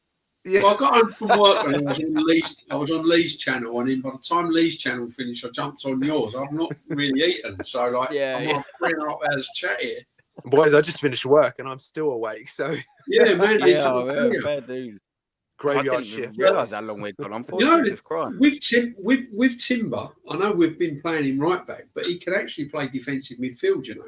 Yeah, I knew that. When we bought him, he was a defensive midfield player, stroke defender. So he was actually playing, like, as his number 1 position for Ajax. I didn't actually know that. I knew he could play there. I didn't realise where he was playing. Yeah. He's a defensive midfield player. He can play fullback. He can play across the back, but he's a defensive. You can I play. thought it was the other way round. You know what? I thought he was a fullback that could play there. All right, fair enough. Yeah, no. He's that centre back. Yeah, pretty much. Yeah, but this is so. if we sign the right players, there's plenty of options there. You know, Ben White can go right back. If we have to get rid of Partey and Jorginho, you can then, if he was a decent coach, get Timber into the midfield with Partey. You know, you could have Skelly inverting left from left back. So it's not far off of being a good team. It's just that he's got to make the right signings. And this manager... And a manager, Can I just say, boys, you know what's ironic as well is Ben White can actually play as a defensive midfielder as well, just like Timber. I thought so. Yeah, I knew there was something when you were saying that. I was like, who does that sound familiar to? You're right. It's also Ben White can do that. Yeah, Ben White can. Yeah. That's mad. I wonder why we've never exhausted any options. Because do you know what made me laugh? Yeah, and it was for the PSV game. Do you remember when Zinchenko started in midfield at left 8, and he obviously scored, didn't he? Do you know what? Someone said to him after the game? Someone said, said to Zinchenko, anything? What do you think of your new position in midfield then? And I sat there and I thought to myself, I'm thinking that is his position. You just haven't played him there in 3 years. The manager hasn't tried position. That's what he's number 10 for you, Craig, in midfield. And he hasn't tried anything. He hasn't tried anything. I mean, he's had opportunities to try him in midfield. And he looks tidy in there, right? I mean, he don't set the place alight, but he's tidy and he creates it quite a bit. But I think some people were saying even to keep, if he was going to keep him, obviously play him at left back, but play him in that number sort of 10 or whatever it is. You know what I mean? But comment. Semi-skimmed, man. I bet you got the red lid, didn't you? The old skim, didn't you? Because I know you're quite into your fitness. I bet that's skimmed, isn't it? That is skimmed. Yeah, I knew it would be. Yeah, a bit of the red lid. Yeah, it's because of Arsenal, isn't it? That's what it is. Is it cold milk or is it warm milk? Nice cold. I like a cold milk. Yeah, mate. You can't go wrong with cold milk, boys. It's you guys. We're starving the man. Yeah. I need me nourishment. Yeah. Understandable. Yeah, needs a little bit of fucking 12 a.m. nourishment. I didn't realise, boys. We'll have to wrap up very, very soon. I didn't realise we'd gone on. I never really sort of look at the top of the clock. Well, because we're just going on and waffling, and I was going to wrap up about half hour ago. And honestly, like we know what, boys, about an hour ago. Boys, I'm sure you are. Very close to 4 hours. May as well keep going. We've done the Arsenal dating. We've done the whole lot, mate. I know. But you know what? I come into this stream and like I had a couple of little pointers I wanted to talk about because Arsenal hadn't played in such a long time. You know, a few days, and obviously there's no weekend. You were struggling to fill a slot. I knew with the people that we were on, do you know what I mean? That we'd obviously have a little chat, and there were talking points that I'd sort of had noted, do you know what I mean, that we can go through. And I thought, if we can get for a little cheeky hour and a half, I was like, I'll be buzzing with that, do you know what I mean? And then it got to 2 hours, and then I stopped looking at the time. I was like thinking, I think I remember saying, I was like, I'm going to wrap up now. And then DJB sent me the fucking link on the paper thing, and I was like, oh yeah, that's quite a good one. And I went on there, and then it clicked on something else. I was like, I just think, I'll get this picture up, and then all of a sudden, it's fucking 3 hours and 40 minutes. I'm scratching my nut, thinking, what's going on here? And then I showed up. Then Stack's jumping on, and it's working. You can always rely on me and you, Norks, to keep it going, can't you? You know what I mean? I've even got my cornflakes out. Norks, he's got his tea out. I've got my cornflakes. What's Static got? He must have something going on there. There's some chocolate. I actually had tea before I came on, boys. I know. Just might go crack open a can of Red Bull and proper get going, isn't it? Yeah. No, it's crazy wages. Crazy. Yeah. It's absolute madness. But no, I do appreciate it. Great. Well, it's been a good chat, man. Do you know what I mean? I do enjoy it. Aaron, the same thing happens to Gunnar most streams. Yeah, I know. Yeah, and then 4 hours go by. Yeah, he's absolutely prolific for it, Lee. I don't know how he does it. I'd almost got to the point now when I'm on the streams as well with him where I'd just like, he'll say, right, wrapping up in X amount. I don't even let that part. I don't even let the number enter my brain because I know it just don't even happen, innit? He'll say, yeah, wrapping up in 20, and it's just like, I was like, yeah, if we wrap up in 20, my ass, mate. He was on I'm like, Lee, He's quality, though, Lee. Honestly, he's. I was watching it. Did you watch his stream? I think it was the other night. He was doing like houses and how that go. He had all sorts going on. That. Yeah. Like he was when he comparing like a house in Birmingham, was it? And then like a really nice house for the same. Yeah, I remember that. Yeah. Yeah, it was something like that, wasn't it? Yeah, boys. Yeah, I'm sure it was, man. Yeah, it's absolute mad. I think I had a comment about this. Yeah, Arteta should keep his job. I believe will win USL April Fool. That would be the biggest April Fools joke of all. Do you know what I mean? Yeah. Mate, Go on, jump in, Saka. Aaron, I was just going to say, DJB is actually the first time we're doing a show together, and I just want to say it's an absolute honor to meet you, bro. Oh, and you, man. And obviously, I've seen you in live chat, obviously in Del Boy Gunner TV when I was last live, and I was on another channel, I think Views' channel. But yeah, obviously, you speak facts, and it's great to know to know another local Arsenal fan in the area. So yeah, nice, man. Man. Yeah, that's it, man. Do you know what? It's good that we've got everyone. You know what I mean? Go on, you crack on. Sorry, Aaron and DJB, are you guys still currently going to home matches or? Yeah. Unfortunately, I am. No, I am. Listen, it's in my blood, and it's yeah, of course. It's hard, isn't it? It's hard, isn't it? Yeah, it's hard. It's hard. And as I said to Aaron, and Aaron's in the same boat. You know, you the day you give up your season ticket, you know you're not going to be able to get another one. Yeah. And the problem is, if you don't get another season ticket, and Arteta moves on, which he will move on, because let's be honest, it happens. He'll move on. Someone will come in, and then if we start turning it around and winning trophies, you've then given up your ticket, and you go, "Oh no, like what I do that for?" Yeah, that's the biggest worry. And you know what? For me, you have to take the rough with the smooth. I mean, supporting Arsenal, it's like NORMSKI as well. Like we've been supporting Arsenal a long time, you know. When you've been supporting a club, like I've been supporting the club for 50 years, you sort of go up and then down and then up again and then down again. You've got to be there for the good times and the bad times. So I've got my half a season century from ticket. you, DJB, but I know I'm half a century from you. Yeah, but I mean, this is what you got to do, though. This is what you got to do. You got to see this manager out. See, the problem is is the fans are bigger than the club because they have to be. Because without the fans, the club's got nothing, no team, and this is where football's gone wrong. Football has forgotten the man in the street and the true fan base. Yeah, facts. Yeah. The values, man. It's a working club. The morals. It always was. Yeah.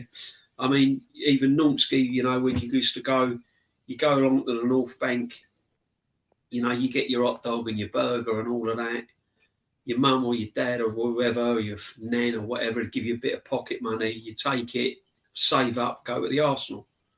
And that's how it was. All working men's, you know, you stand on the terraces, all the dockers there and the people, you know, from all walks. Now, it's just tourists, corporates. They don't care about the club, man. They do. I mean, I would say... All with the clear bags, isn't it, DJ? Yeah, all the clear bags coming straight out the armory, all of them. I would say, out of all them fans at the Emirates, I would say about 25% are your true Arsenal fans. The rest, and these are the fans that are behind this guy Arteta. These are the fans that believe in what he's doing.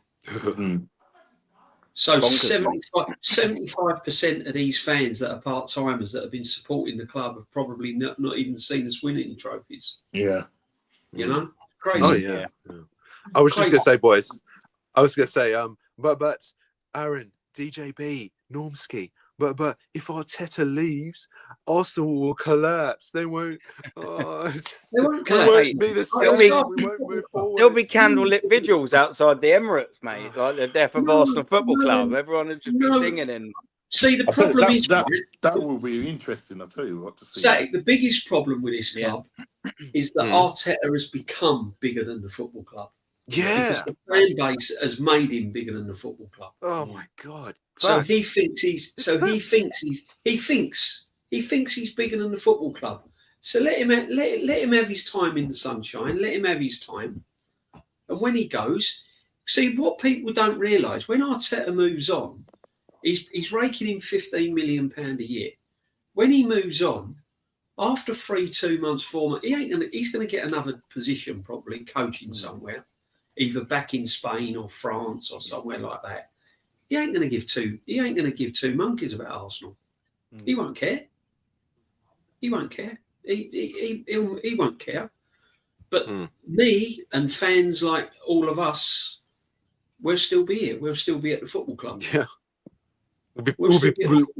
We'll literally be picking up the pieces. No, thanks. Yeah, I've seen the Terry Neals, Bertie Mees, Terry Neals, Bruce Riox. You know, the best manager I've ever seen at Arsenal is George Graham. Best manager ever. Best manager ever. There is no one at this. There is no one that could ever do what even the great Pep couldn't do what George Graham done. There is no way with that team. Yeah. Man like George Graham went and got Kevin Richardson from Watford. Wow. Like 150 grand. Wow. Kevin Richardson, you know, from Watford. Men like this. He had players like Martin Hayes and people like this, you know. Went to Anfield 89, and at NORMSKI. Done the unbelievable thing. Liverpool, probably one of the best clubs ever. Yeah. To win by 2 clear goals. Yeah, I mean, the league. He was only 1 game off of being an invincible, George Graham. Yeah, 91. Yeah, the Chelsea lost 2-1, wasn't it? Yeah. Yeah. Yeah, you know what I mean? And so you got and so we've seen success, and then you have to put up with this guy. You have to, and then you have to put up, with Arteta, and then you have to put up with the fan base saying, "Oh yeah, runners up is progress." Never has been. Never will be. Never has been. As far as I'm aware, Arsenal Football Club has been going for 139 years, and I don't think they've ever had an awarded a trophy for second place. I wonder why. It's because there is no trophy for second place. In 10 years' time, you'll always remember who won the Premiership. Yeah. I bet you won't remember who won runners-up. I remember the season if they'd won a trophy. Obviously, 10 years' time, I'll remember when Arsenal last won a trophy. Exactly. But I won't remember the league position because it's facts, my friend. Honestly, it's facts. And the thing is... It's like we finished 8th and we won the FA Cup. I forgot about that. We finished 8th. Yeah, Lee. Big love, respect to you, Lee. I know. Don't worry, we're not trying to do one of your records or anything, Lee, man. Honestly, we ain't got that kind of stamina, my brother. You know what I mean? Like, he's got the Norths in the DJB wide awake. That's what it is. Yeah. Listen, mate, I told Norths to go get himself a cup of coffee. I've had DJB eating cornflakes, Statics wide awake. We're fucking here, mate. Yeah. I'm fully charged on a litre of Red Bull. We're going. We're going to hit the property market in a minute. You're probably too busy, Lee, but if you want the link, you're more than welcome to jump on, my friend. You're more than welcome to jump on. Come. I thought I was going to finish an hour and a half ago, and it just hasn't stopped. So we're still here. We might be here eating breakfast in the morning. DJB will probably go for the old box of cornflakes. No, I've run out of milk, mate. I've got to drink some milk in the morning. He'll be going to doing a coffee run. Going to do a news agent's run, isn't it? Get a cup of tea now. I can't even have a cup of tea in the morning. I'm gonna disintegrate if I can't get a cup of tea, mate. I'm gonna kill it. Oh, that's brilliant, man. I'll have to knock next door to the fit lady. She's proper fit. She can give me a cup of tea. Hold on, Lee. I'll send it over. Hold on, bro. Hold on one sec. Let me just get it man. Here he comes. Yeah, I know. Yeah, well, we've got this one, but it's not ended now, is it? Sorry, boys. 4 hours, man. Oh, the time is. All right, hold on. Give me 2 I would bring my sleeping bag out, Aaron, but it's at the Emirates, locked away. I know. Yeah. That way. Yeah. What I said, just saving for you next time you go there tomorrow at Fulham, innit? Well, your nice little pillar, having a little lay down. When I sit in my seat, I've got my sleeping bag there. I have to get the sleeping bag out first. They go, here you go, DJB, here's your sleeping bag. But guys, like you're queuing up for fucking Glastonbury, innit? Everyone's got their big bags ready to go and fucking camp. Stop queuing up for a ticket at Wimbledon, mate. I tell you, you got your sleeping bag, you're camping out. Listen, but I'm saying, have you ever known it? Have you ever known it this season for the amount of streams that we've done, and we've gone and done our match reactions that we're all talking about was half asleep or whatever. I mean, this is how bad the football's been. I've had my mates ringing me up, and I'm thinking, oh yeah, I didn't see the game, I fell asleep. Like, it's just ridiculous. But this is where we're too predictable, boys. We've got tickets going on general sale. Tickets going on general sale. You know what I mean? This is where it's coming. They're tapped out. They're tapped out. Yeah. I mean, it'll be interesting when you see that stadium tomorrow. And they still can't sell them on general sale. They've been on general sale all day. You go on there, and there's still hundreds of them. I didn't check it. I knew that they was on the general sale anyway, but I didn't realise that there's still loads there left now. I didn't go on the thing. It's because we got nothing to play for. Yeah, that's the reality. It's coming home now. The reality's hitting them. We got nothing to play for. We can do our predictions and things like that. Like I said, it's at the end of the day, we all love Arsenal. We all know that we want to win. But if we are putting your hands on your hearts, who gives an absolute fuck? Who does? If Arsenal lost tomorrow, it's not going to be like, when you're in a title race, your world's ending. Do you know what I mean? And you sit there and you're thinking, I can't believe we're 3 on Liverpool. You'll go, oh, well. You'll probably be leaving the office tomorrow and you'll just be thinking, who cares? But I think lose 3-0, oh, well. I think the thing is obviously going into an important game like Real Madrid. You would think that you want to go in there with some kind of form. Do you know what I mean? So yeah.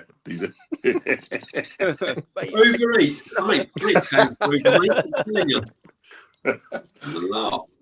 It's madness, and this is the point as well that I sort of skimmed over earlier, man. Right? Like this is the same sort of setup, that try now delude all the fans into thinking they're going to be upgrading to an 80,000 capacity stadium. And they can't even sell the Fulham games with 10 games left. You can't even sell that on 60. What do you think's going to happen? Because the thing is, while you're winning, in any stadium while this man's in charge, mate, trust me. But all the seats sell while you're winning, which is why the last sort of 2-3 seasons or whatever, since we had that 93% bottle job. Do you know what I mean? Everyone's all of a sudden going. That's why it's harder to get a season ticket now. Last season, Ramo. This season, all the way up until that point. And then guess what happens? It drops off. Why does it drop off? Because we realise we ain't going to win it. The Emirates bit, of course, it would be full for the Real Madrid game. I'll tell you what, it wouldn't be, though. If we were 4-0 down against Real Madrid in the first leg from the Bernabeu, that wouldn't be fucking full then, would it? You'd still probably get your tourists that just want to see, Mbappe at the carpet, Vinny at the carpet. But you know what I mean. It's not the same atmosphere. It's not the same atmosphere because people have tapped out. Why have they tapped out? Because it's shit. No one cares. Do you know what I mean? It's going to be the same for every single game. It'll be interesting, the reaction at the Real Madrid games, because sitting around me where I sit, you'll have your proper Arsenal fans turn up at the Real Madrid game. They wouldn't put their tickets on the exchange. Yeah. No way. Yeah. So it will be interesting to see. Get the old wings out and the old tinnies of Red Bull. Get them wings out. As long as I've had my brown flakes, I'll keep going for a little bit. Oh, is that what it was in there? A bit of brown. Is that what it was? That type of geezer. He's a healthy man, our DJB. I am, I knew it was going to be. Thought there'd been a little bit of fruit and nut. No frosties. No frosties. No, frosties too much sugar. Sugar puffs and that. Oh yeah, sugar puffs. I used to love it. They banned them, didn't they?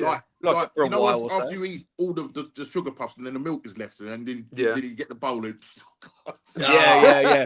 And then you spend the 20 minutes out your fucking nut, hyper as anything, because you've had about 50 spoonfuls of fucking sugar. You sit that last little bit and you're memories around like buzzing, didn't you? Yeah, Tom Lee gets on, I'll be frigging eating lunch. I think he's going to go get himself a. I don't know if he's gone to the fucking shop to get it or not. It's going to be really interesting to see, have a chat with some of the fans at the Real Madrid game, just to see what their. Here he is. Lee. At the master. How are you doing, brother? Captain. Kind of you to jump on. No, I was just listening to Turkish a minute ago. And I'm playing in bed. I think you saw live. And no, it's literally just ended about 10 minutes ago. But yeah, it's funny because I was telling him about the wage bill in the comments. I said, yeah, he goes, yeah, the wage bill was effed, right? And then I said, mate, you need to go and check how much these players were on before we brought them. I said, now I realise how effed we actually are. He's got, look at that. Look at that, right? So we did, I swear, the way we break this down, yeah, Aaron does it, I do it, you got, everyone does it, yeah? Right? The way you break it down, it is so obvious what has happened here with this football club and why Bert has come in. Yeah. How can you get Zinchenko from 20 grand a week? Yeah. Sign him up, right, and put him on 150. And then dress it up like he's bringing winning mentality. Yeah. Bring Jesus from 90 grand a week and put him on 265. Declan Rice, 60 grand, 240 now. Calafiori, 12 grand, 120 now. Yeah. Marino, 50 grand, 130 now. Like, what are we doing here? Yeah. Like Marino, Calafiori, and Zinchenko were on 82 grand a week between them. Now they're on 400 grand a week.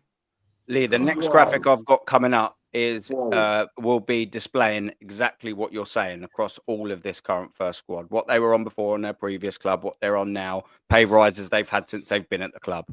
That is in the works and actually not too far away. Just so people can see what kind of crap that we're giving them, man. Like I said, Kai Havertz, I don't know if I've mentioned this to you before. Kai Havertz now and Gabriel Jesus. Obviously, you've been on this website before, but I've knocked it up so you can see it in one because that website's buggy, isn't it? Fucking, yeah. But like that website's like London, buggy. Mate. It's ridiculous. To be fair, that website's pretty spot on with wages.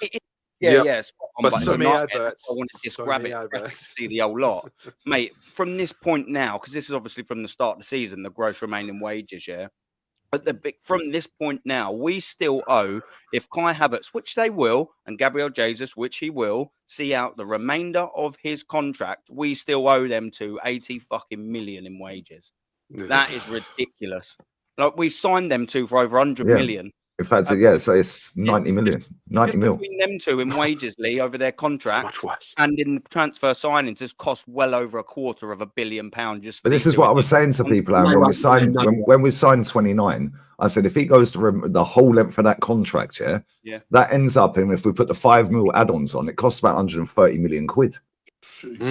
Like that's more than well, it's not more than Mesut Ozil cost, but he was here 8 years. But it's very similar. Ozil, exactly. Ozil was 153 M's with a fee, the add-ons, for winning a couple of cups, the wages, the agent fee, the image rights, the whole thing cost 153 million. So when people say to me, who's the worst player ever to play for Arsenal? I say him. Yeah. Everyone would go with Segan. Well, he's an invincible. Mustafi, well, he's won trophies with us.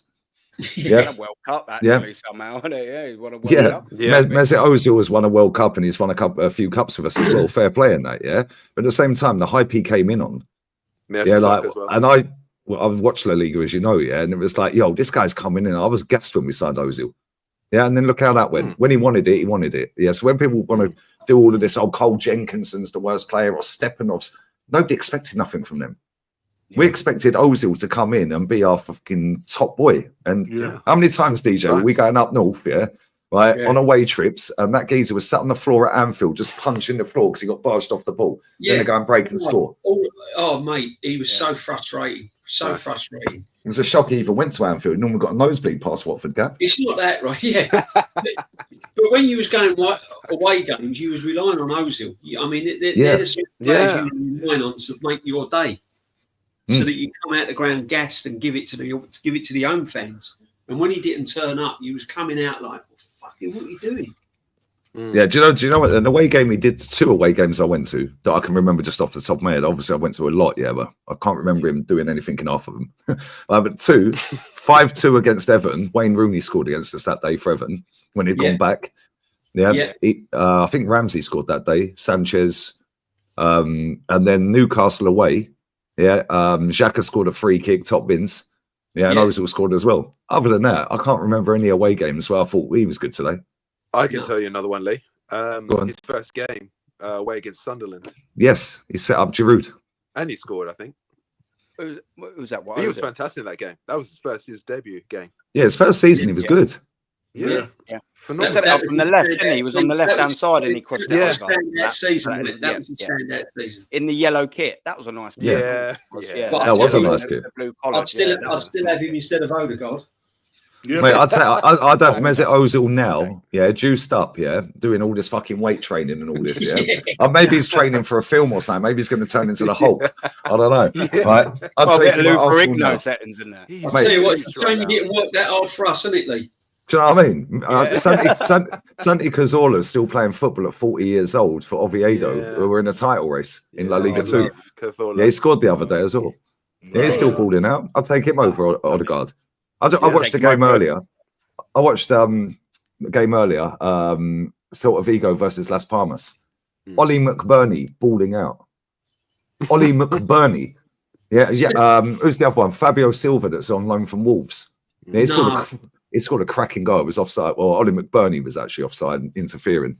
Yeah, but what a goal. He was actually really good. The left winger for Celta, better than all of our left wingers. What's his name? Yeah, that's not hard, is it, either, though, to be fair. Alfonso Gonzalez. Yeah, the goal he fucking scored tonight was unbelievable, And he was jinking past everyone. Bro, this league's goated, mate. Yeah, I swear down. Every time I watch these players, they're both having a go. Las Palmas are 19th.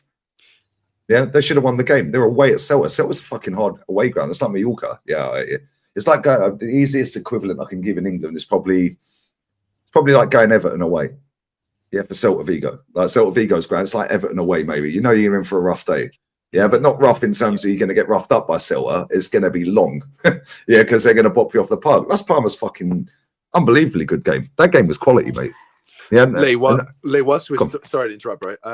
Whilst we talk about La Liga, did you? I don't recall, but did you cover the Seville derby, Betis versus Sevilla? Oh, mate, what a game! What a game! Yeah. Was Cucho Hernandez a market opportunity? Wow. Was Cucho Hernandez? He scored against us for Watford. Do you remember the bicycle kick he scored against us? Yeah, I do that. Yeah, he then went out to the MLS. Yeah, and now Betis bought him for 10 million in Jan. Yeah, and he's bagging for fun. Like, jinking around everyone, winning penalties, everything. His goal was fucking sick, mate. I don't know if you saw at the start of the game or during the game, but Pellegrini was wearing a sick green hoodie. Yeah. Pellegrini. Do you know who he reminds me of? Yeah, it's like the third cousin of Roy Hodgson or something. They've wheeled him out, fought him out. They took him out the freezer. Yeah, fought him out. Yeah, this guy's won a Premier League as well, by the way. He's actually won the Prem with Man City, isn't he? Yeah. And do you know what's even more mad? He was at Real Madrid and he got 96 points and they sacked him because he didn't win the league. Bastard is. Yeah, and it's the thing, like there's a geezer. Tottenham fans keep telling me he's going to Tottenham for some reason. I don't know if it's a dumb deal. Yeah, a guy called Johnny Cardozo. That was the first goal. You would have seen it, Static. Yeah, the first goal in that game where he volleyed it. Yeah, I did it. Yeah. That guy's a fucking good player as well. Unbelievable player. Yeah, but that game was class. There's another geezer who plays for Seville. Yeah, called Isaac. Yeah, he's a winger. He's good. There's loads, man. Las Palmas guy tonight who scored, Moliero. We've been linked to him. 60 million. It was apparently a done deal for this summer coming. So let's see if we got that 60 million deal done. Apparently, then he's got a cracking goal tonight. Yeah, and that was a ball up to Ollie McBurney. No, through the lines for Ollie McBurney. Gets set up, whips it back. Yeah, fucking Fabio Silva dummies it. And he just slaps it straight in. Mate, that game was sick. I swear. La Liga 2, I watched it the other day on Friday. Unbelievable game of football, man. Tenerife versus fucking Granada. Now, this is this thing. When you watch the Premier League, most of the games are crap. Yeah, they're boring. Season especially, it's been one of the worst seasons. This season in the Premier League has been terrible. Yeah, but the thing is, like, if you're crap. Yeah, Liverpool deserve to win it. Yeah, but let's not pretend that they've been the all singing, all dancing Liverpool under Klopp, the 90-odd point season and all that. No, but they can still get, if they win every game, they can still get 97 points. Yeah, that's how mad it is, because they ain't been that 100-mile-an-hour team that they were. If they win their last 9 games or whatever it is, they still get 90-odd points. The quality's gone down though, innit? You think, like, a few years ago, at least the top 6 were reasonably competitive or a good team, Now you're looking at it and you're thinking, Man City are shit this year, Arsenal are shit this year. Everyone's just been shit, haven't they? I mean, look at this. You've got Southampton in the league. Do you remember you get clubs come up who can actually fight and have a go?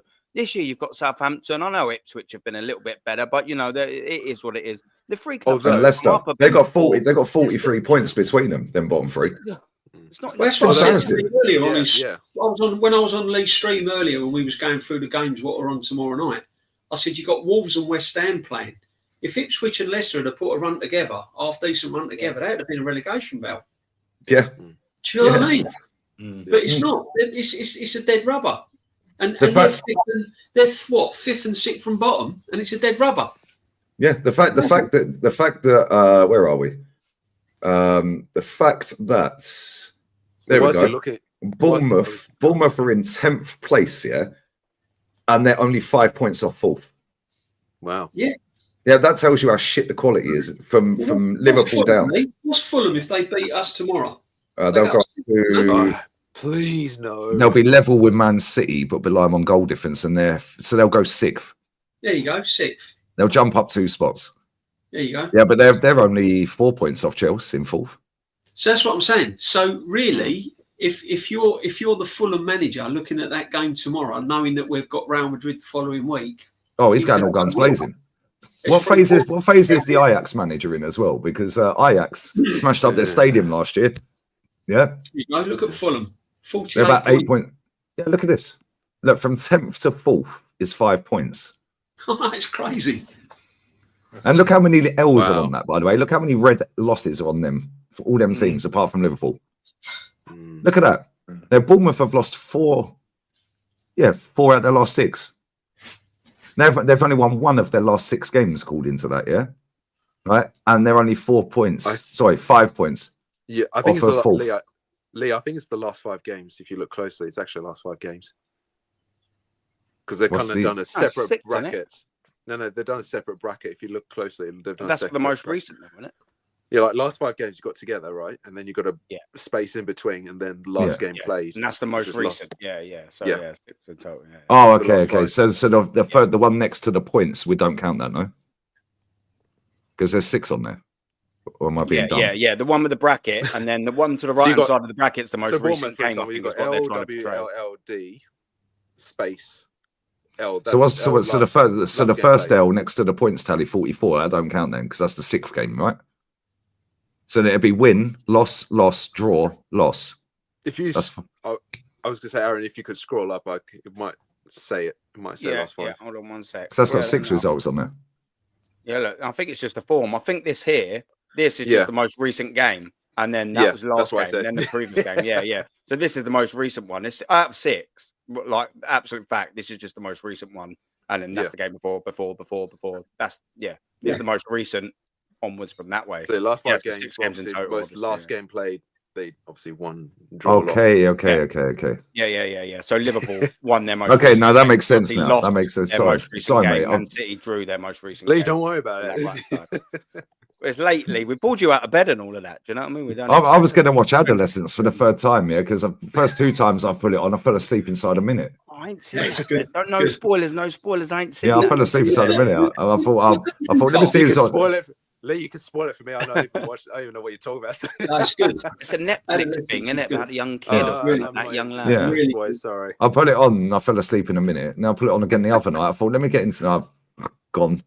Yeah, so spoilers in the chat.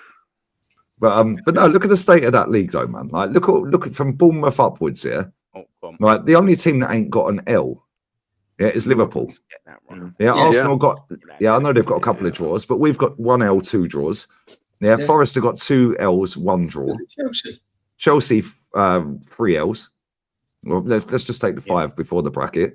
Yeah, like it's embarrassing, man. Look at that. Like Newcastle 3 L's out of 5. Yeah, it's crazy. Brighton, they're in pretty. That's why they've boosted themselves up there. They're only 2 points off 4th. Form, Jesus Christ! Only probably. So I'm saying Bournemouth's form. They've had 1 win in 5. Jesus. Yeah, same with Aston Villa. Look at Aston Villa, but they're still only 4 points off. Every single one of them teams has got something to fight for. Yeah, what are we fighting for? Because we've already made top 4. Nobody's catching us. Only Forest can catch us. Wow, that's a great point, Lee. Because even if we go on a mad fucking 1 win in 6. Even if we can go on a mad losing streak, we've got 9 games left. Let's say we lose 5 of them. How many of them teams below us are going to put a run together based off of that? Yeah. The only one you could say is probably Brighton, They've won 4 out of the last 5. They look like the most formed team. Yeah. Oh, yeah. Aside from Liverpool, of course. Yeah, they are, aren't they? They've won 4 and drew. I mean, no disrespect to Liverpool. You know, when they win it, fair play to them. You know, whoever comes. But yeah, you can't fluke a league, can you? Look at the standard of that league this season, and and that makes our season even worse because look at the opportunity we've missed, all because we didn't do the right thing in the summer. Yeah, all because we didn't bother to go and buy what was required. Nice. Because we were too busy trying to do this corner again, LA. Like, what are we doing there? Like, this manager's on borrowed time, mate. Big up Jamie in the chat as well. Yeah, the top of the table looks good for you Scousers, mate. I can't lie. Yeah, 1 loss. You can't even knock it, yeah, no matter how shit the league's been. They've only lost 1 game. And they've won 5 more than us. They fully deserve to win the league. 100%. Look how many draws we've had, yeah? Do you remember, if you go back, Aaron, yeah, because if you've got that, so you can go back to the season before. I will get Premier League up and do it right now. And the season before that, yeah? Because remember when Newcastle got top 4? I think they had about 12, 13 draws that season. Yeah, we've had 10 draws this season. So what do you want? And we're second. Season? Yeah, so yeah, go last season. 29 games played, or do you want the full lot? Yeah, actually, yeah, go whatever. I don't mind.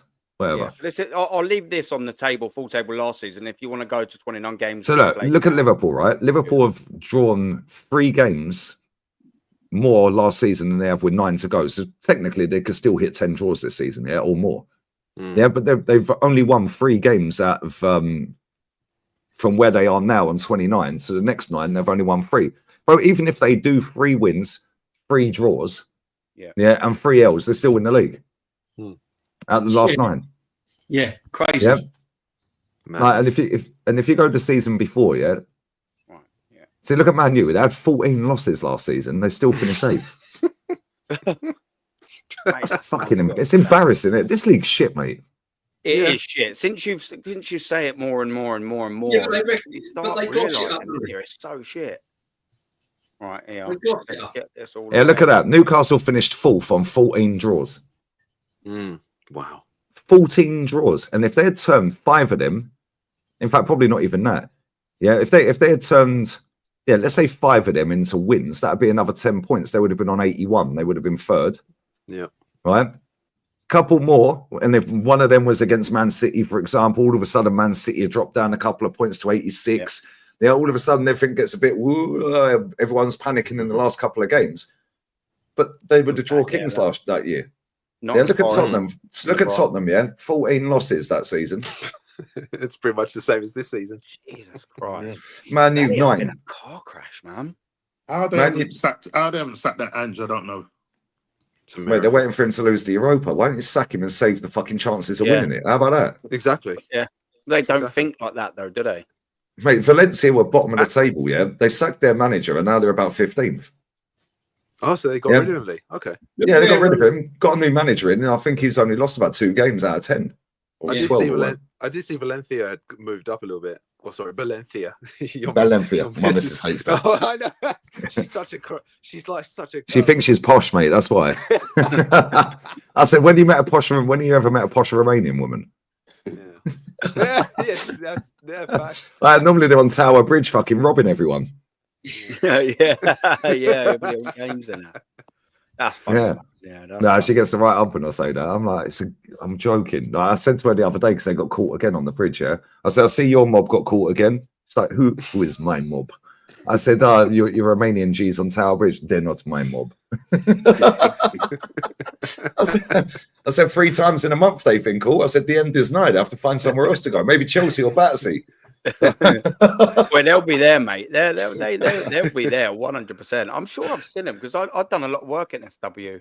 Like, bro, I swear down, they have a spot. They have a spotter down one end and a spotter down the other end, keeping an eye out for old Bill, innit? Yeah. But then they have the fucking geezer there with the fucking thing sliding it around. Then they have fucking a couple of them in the crowd going, "Oh, I'll put 20 quid in." And then the tourists like, "Oh, I'll go for it." Yeah, because they see the fucking first guy who's Romanian fucking wins. They're like, "And fucking hell, that's good. You gonna join in?" Now they've fucking done you, mate. Yeah, then it's a couple of whistles from either end. Shit, whichever way it's gone, you run the opposite way, innit? Yeah, so if it's that way, you go that way, and if they're whistling from that end, you run that end. I swear, they're fucking hilarious. Oh, bro, they do all the cash ATM fucking. They take the face off the ATM in London. Oh, and redo it with a fucking scanner we had thing. one done near me, mate, recently for that. Well, like proper bad. You know, when you get the little local Facebooky pages, you have a look, and people, you know, the do-gooders, they always put on the little photo, don't go to this cash point. Mate, yeah, they must have had thousands out of there. There was about 30 people, 40 people posting just on that, and then all the comments. Is that good? Yeah, they don't. Done there. Is that good? Yeah, right. They don't even take the card number. Yeah, it's just done off of the buttons that you're pressing, and each button on the when you type your pin in, slightly different tone. Yes, now they know what number it is. Yeah, it's fucking smart, man. Yeah, it's so smart. Yeah, they're always one step ahead, aren't they? As well, of the people that are trying to catch them. They're always probably even more than that, 2 steps. Yeah, I said we're in the wrong job. I said, get me in with these guys. I said, I need to retire, mate. She got the ump earlier because I was doing that La Liga game. She was like, "Oh, can we just chill for 5 minutes?" No, I'm busy. Yeah, but it's all for the long game, though, isn't it, Lee? That's what I said to her. I said, like, it is what it is. Lee, you won't be complaining when she's sitting in that house that you want very soon, bruv. Do you know what I'm saying? I don't know. Just gotta say to Lee, short-term gain, long-term gain. Yeah, it's a journey, guys. It takes time. That's I'm in phase 3. Yeah, never ending phases. 3.1 or 3.2, isn't it? Yeah. I've been with her 3.5 years. Yeah, 3.5. I'm in phase 3.5, guys. I need a light bulb, guys. No, seriously, 11, man. Be the potato, Lee. Phase 11, you know, that's crazy. Yeah. Wow. It's a long old time. My longest is 7.5 years. That's progress, though. Yeah, it's a journey, mate. We're a family, guys. Progress. No, but real talk. Look at the state of this table. Yeah, even on that season. Yeah, that was 23. Yeah, that's when we bottled the 8 points, right? Yeah. Right. Look at that. Look how many L's and D's, Pauls, are on that list, and that is the top 8 teams and top 9 teams if you include Brentford. Look how many wins. Right, and people go, "Oh, that's because the league's competitive." No, it's not. It's because everyone's shit, mate. Yeah. Like even Man City had that league wrapped up. They didn't care about the last 2 games against Brentford and Brighton or whoever it was they played. Yeah, they already had the league wrapped up, so they just went, "Yeah, whatever, mate. We're on for a treble." Yeah, we've got a cup final, 2 cup finals to look forward to. Yeah, exactly. So they just threw the last 2 really, and they still managed to nick a draw in one of them. Yeah, and they didn't even want to be there. They were thinking about the Champions League and the FA Cup final. Yeah, it's embarrassing, mate. You know what that Thomas Frank does with Brentford though? Every season, man, it's fucking unbelievable. They've been brilliant. They're not too far away from me, Brentford. I mean, he's such an underrated manager. Oh, really? Can you imagine him at a big club with money? Yeah, but do you know what? I always think though, DJ, yeah, like they're better off staying where they are. Yeah, possibly because they got nothing because to lose. Unai went to Arsenal, that didn't go well. Yeah, although he got us to a final. He was at PSG, that didn't really go as they planned, although he's the 2nd most successful manager in their history, believe it or not. Yeah, after Laurent Blanc. Yeah, and Laurent Blanc's the most successful manager at PSG. I think I know 2nd. that, Lee. Facts. I watched Liga. I know you're always there, my guy. I appreciate it from day fucking 1 as well. You've been number sub of mine from day 1, bro. I bless you for that, man. I appreciate it. Yeah, Norms has been there from day as well, man. Come on. Yeah, no, man. I remember the Datsun days, man. The Datsun diaries and that.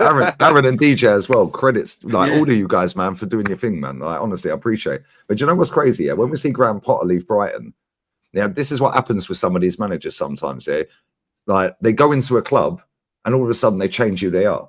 Yeah, Graham Potter. Yeah, and his scraggly little beard, looking like Lee Gunner. Yeah, started getting a skin fade on the beard and the hair, dressed in a Gucci suit. It's like, bro, just put your fucking coat on, sit on the bench, and looking like you're sleeping rough. Yeah, like that's you. Yeah, he went in there. Yeah, and it weren't him, and he was trying to be saying he weren't. I feel like people like Thomas Frank and some of these other managers as well. Yeah, like Moyes when he went to Everton, he was the same. Moyes, he was in a tracksuit at Everton. Yeah, he goes to Man United. All of a sudden, he's in a suit, and I get that. It's Man United. You have to represent the club. Yeah. Just be yourself. But just say, no. If I'm signing, I'm wearing a fucking tracksuit, mate. Yeah, I'm going to be who I am, and that gets results. Hence, why you want me. Yeah, and you think I can go on to the next level, and this is why most of them fail. because they don't go in there with the principles that they started with that got them into being in the position to get that job. Yeah, we were there. We've been there when we've all watched it. When Osterson spanked us off the park at Emirates. They did. Yeah. They fucking battered us, mate. That was fucking Graham Potter's Osterson. Like, can we name any of their players? Were we 2-0 down or something at one? Yeah, we were sitting there thinking, shit. I went to the first leg. Fucking freezing. Don't ever go there, bro. Fucking first leg was like minus fucking 12, mate. Did you go, DJ? Freezing. Was you there? Go, fucking freezing, mate. Mate, I was there as well, mate. I had about 5 fucking layers on. I can't feel my hands. Yeah, mate, and the fuckers never swept the away end, yes. He was standing on ice. Yeah, they swept your feet, mate. I couldn't feel my feet. I had 4 pairs of socks on. I deliberately bought a pair of boots here, hiking boots, 2 sizes too big. I put about 4 pairs of socks on. I had about 5 layers of clothing. Yeah, 2 pairs of gloves. It was so cold, minus 15 or whatever it was. Yeah, and I was right behind the goal where we were shooting second half. Ospina was in goal. Welbeck missed an absolute sitter. I was like, "Don't worry, Danny. Next one's in, bro. Fucking love you, mate." Couldn't stand him. I had to get a new wardrobe and all that just to go. I bet that cost me the fucking flights. I said to Ospina, I said, "It's fucking expensive as well." Yeah, I went with sport options. Yes, I think it was 500 return in and out. Did you get a beer out there? How much did you pay for a beer? Oh, we found some gaff in the town, yeah, because we looked at it and it was like fucking expensive, like 27 quid for burger and chips and that. Right? We found an all-you-can-eat Chinese, yeah, all-you-can-eat Chinese for €9.99. I wish I'd have known you then. I was getting striped up. I was paying like 10 quid for a beer and a fucking 15 quid for a burger. It's funny because we won that. Wait, I couldn't believe it. Mesut Ozil played that game. Yeah, I know.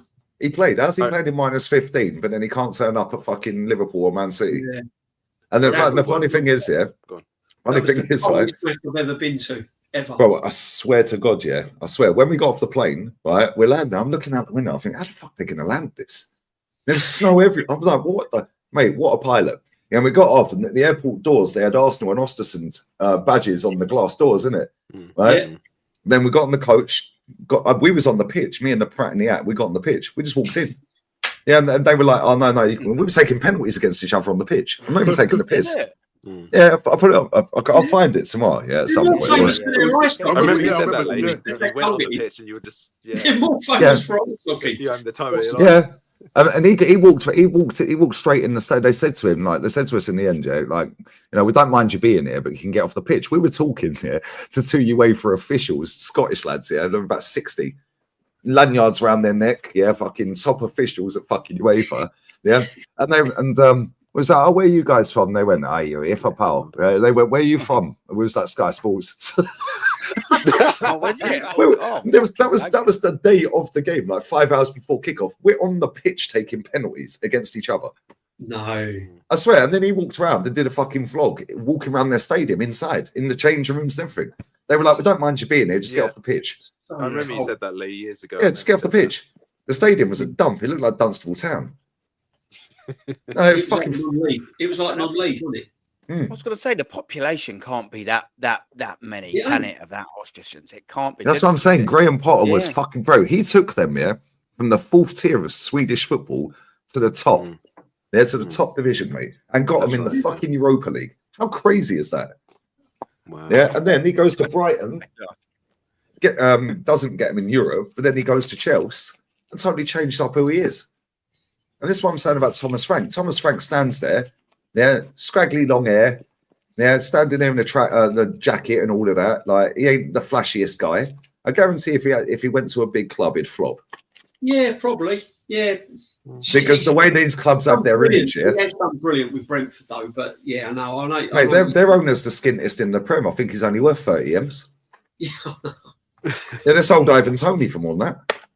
They replace them, though, don't they? They replace them. Just to go back to what you said, I think Emery always wore a suit. I'm not sure if he did at Sevilla, but he always has the jumper and the tie. Yeah, come on, Emery's a bad man. Yeah.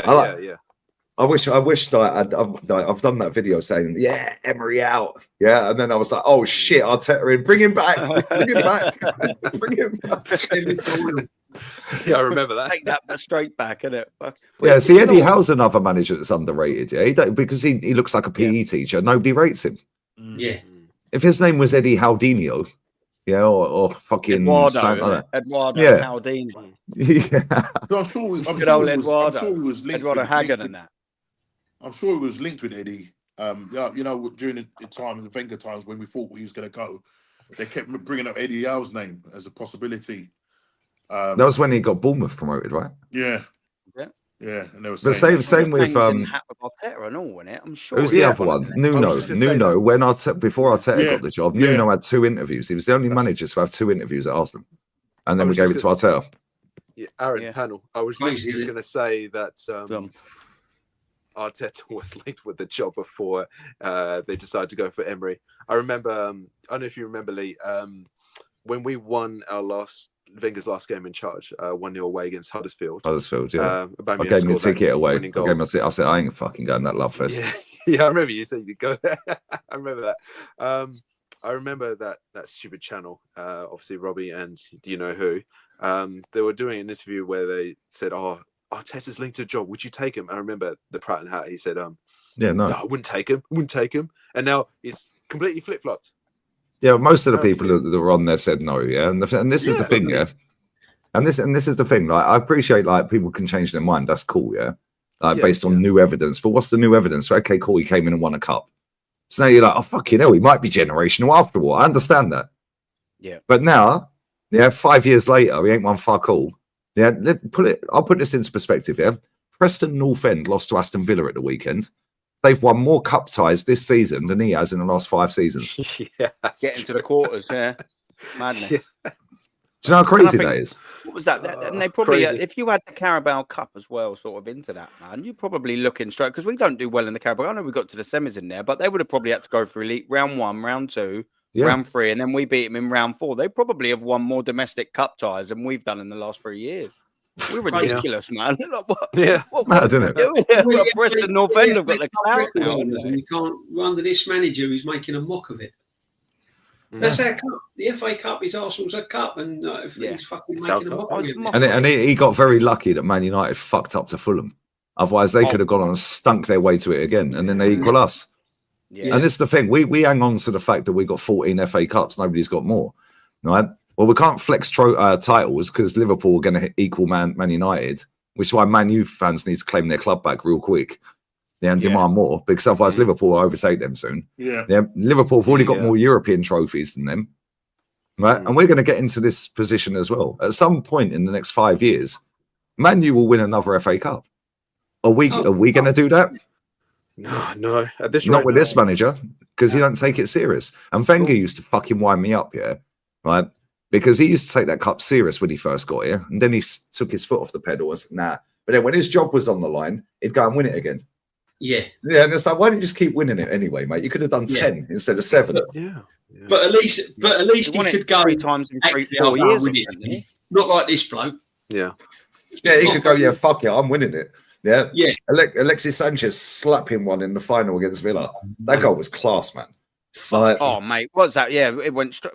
It weren't like it was in the top corners, was it? But the swerve on it was just so deceiving, wasn't it? Walcott scored a good one in that final as well. Did he score with his weak foot? Did he score with his weak foot? I think it was right foot, No, left foot, sorry. Left foot. Alexis Sanchez scored in both the 2 semis and 2 finals for us. He was a baller, wasn't he? Because that second one, the second final was a 17 one that I was at. Wasn't that the one where it was a little bit where he sort of like hand... he handballed it. Fuck like Chelsea. And then like flicked it through, wasn't it? Yeah. Oh, 100%. Wait, if VAR was in that final, if VAR was in that final, that would have been ruled out.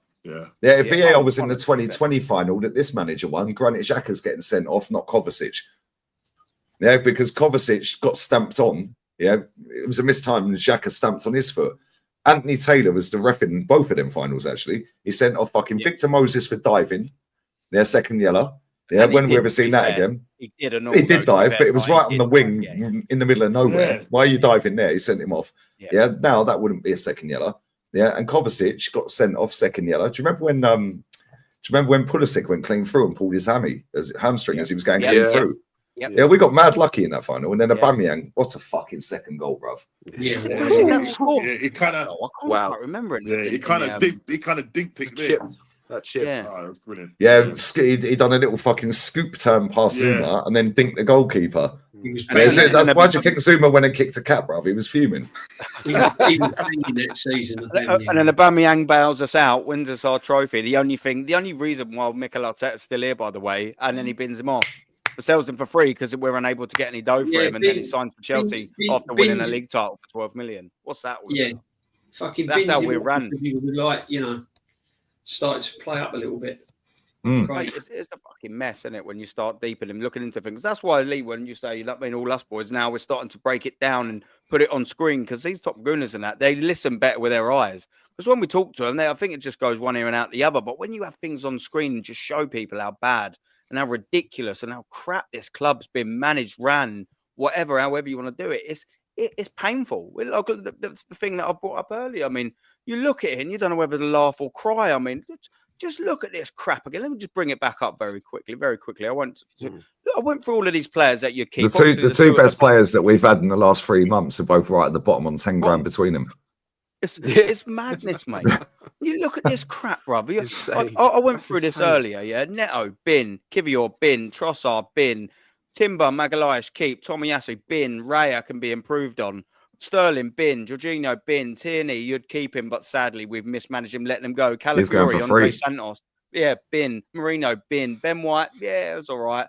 Zinchenko bin, Martinelli bin, Saliba keep, Bukayo Saka keep. Thomas Partey you'd have for another year, but you walking know, for free. Walking for free. Odegaard shit bin, Declan Rice, you'd keep him, and then the top two. I mean, that's the biggest absolute farce in this club. The fact that not only are they there earning all that money and they don't give anything, is the fact that now that Cat Havertz, that's the benchmark. But they're earning 28 million quid a year between them. Mate, what are we doing, mate? Crazy. They're earning 28 fucking million quid a year between them. Wow. Bro, I said this year, if Sesko comes in, and it most likely, unfortunately, will be, I bloody hope it ain't, but even for him, he's a basement striker. He should be on 120, 150 max. If he comes to England, that's what he'll probably get. He'll go look at that Kai Havertz and go, I want 300 or at least 250, because we've given the benchmark now. Havertz is the benchmark, because someone would come in and go, well, I want 300. I want 300. You look, if we didn't have them two on them wages, and then Declan Rice probably wouldn't have asked for 240. We probably wouldn't have given it to Martin Odegaard. Do you know what I mean? They've set the benchmark. So when the players like Marino's in these, all of that, and Zinchenko's, Marino, when he comes in, is probably going, well, Zinchenko's on 150. I want 130. Do you know what I mean? We're setting all these stupid little benchmarks. And look, if anyone else comes in there, they're just going to want to go, how much is he on? Yeah, I want more than that. Now, Timber's going to sit there and get a renewal soon. 100, mate. 100%. He deserves it, though, to be fair. That's what it should be all about. Do you know what I mean, though? He's come in on 90, proved that he can do it. Unfortunately, got injured the first time. He's proved he can do it. Yeah, give him a 150. But this club will end up giving him 200 grand or something. They don't know how to renew deals. Like, you think Odegaard, right? I've looked at him in part of my Everything Wrong with Arsenal 2.0. 85, 115, 240. Yeah. That's what, and the 85 was when he was on loan, wasn't it? Yeah. The 85 he came in. Then he got a 115. Then we went from 115 to 240 jump. How'd you go from 115 grand a week to 240? Lee, bro, the same with Martinelli. Yeah, he was on 35. Then he had that season under Emery. They doubled it, 70 grand. Cool, that's wicked, fine. And then he had that one season under Arteta, 180. How'd you go from that, bro? How'd you go from 70 grand? Oh yeah, you have one good season, and then you put 110 grand on it. Well, if you're on 70, you go, all right, yeah, you're on 120, 130 maybe. That's your next step up from that 70. We'll double it. Do you know how much Lamine Yamal's on? Lamine Yamal's on fucking 26 grand a week. Wow. He's the best player in Europe, mate. I do remember that, Crazy. He's on 26 grand a week. His next contract's going to be ridiculous. Yeah. But at the same time, he is ridiculous. Yeah. Like, but when you look at some of these other players here, like, I think Alex Baena's on about 50 grand a week, if that. I think he's on 30 grand a week. But he walks into our fucking starting 11. If we signed the geezer, we'd put him on 180. No, how about give him 60? Yeah, and every year if he produces GA, and that'll be target related in his contract, it'll go up. How about that? Yeah, if we win a trophy, it'll go up. Like if he scores in a final, if he scores a certain amount of goals over the season, it'll go up. But these contracts are a joke, and that's why we brought this geezer in. Yeah, because that Tim Lewis has sat there and fucking said, no. KSE brought him in. Yeah, KSE brought him in. He's been working with them for 18 years, mate. Yeah, they brought him in. That's why this fucker had no money. That's why we've done nothing in the summer. They said your budget's 80 million. Because they'd already side-eyed him because Tim Lewis had already give Josh the heads up. Yeah. And DJ, you said something on the podcast earlier, yeah? Right? Yeah. The fact that Josh Kroenke, and he said this in January, Arteta, was at the training ground. Yeah, and he said, have you had a chance to speak to Josh? No, he's too busy. He hasn't had a chance to talk to me. Yeah, and the fact that then, when that Berta deal got announced, no mention of Arteta, ain't in the pictures, weren't done at Colney. It was done in a secret hotel somewhere. Yeah, that tells you all you need to know. That's two of the biggest figures at our football club now. Yeah, that are in control of the money as the ownership. Yeah, and in control of the signings. Yeah. Nada. He's gone, mate. And that's why in January, Arteta couldn't sign anyone because they all turned around and went, you ain't having no fucking more money. We've seen the wages. We've seen what you and Edu's done over the years. You're not having any more money. We're bringing in Berta and you're going to stay put. If you don't like it, fuck off. Exactly. And I reckon all this Watkins thing was a fucking smoke screen. We was never into Watkins. That was to make Arteta look. That was to give the Arsenal. That was to give the fucking top gooners. Oh, he tried. He's trying. No, he ain't trying. He wanted a striker, but the board failed him. Exactly. No, the board ain't failed him. He's failed the board. That's what's happened. It's the other way round. Arteta has failed the board. The board's given him the money. He's had all the money, and he's ruined it. He's fucked it up. You've only got to look at the wages, look at the signings, look at the ones that are out on loan that are coming back in the summer. Berta's got to deal with him. Sambi Lokonga stinks yesterday. Nelson. Tavares is an obligation. Is it Marquinhos? He's another one, isn't he? Yeah, he's out of contract in the summer. So he's not going to get nothing for him. Yeah, you know? Tierney we're getting nothing for. Party nothing. Jorginho nothing. Yeah. No. Neto's going back. Yeah. Sterling's going back. Yeah. These are still positions that need covering, though, boys. Do you know what I mean? It's like they're still going. You think that Neto, we need another backup goalkeeper then. Sterling, we need another winger. We needed that anyway. 100%. Now Tierney's gone. We need another left back yet again. Left back number 10. Aaron, what's he doing here? He ain't going to play till fucking November because he's ruined him. He's given him 6 knee operations or something stupid. So 29's out for the rest of the season. Hopefully back for pre-season. Yeah, boys, I literally just said this several minutes ago that when before I'll be back in 1 second. I'm going to go to the bathroom. Yeah, go on. I was just going to say I literally said several minutes ago that we need a new 11, basically, because all those players are going out. We need honestly, we need such a rebuild at this club. It is just fucking crazy. A rebuild, DJ.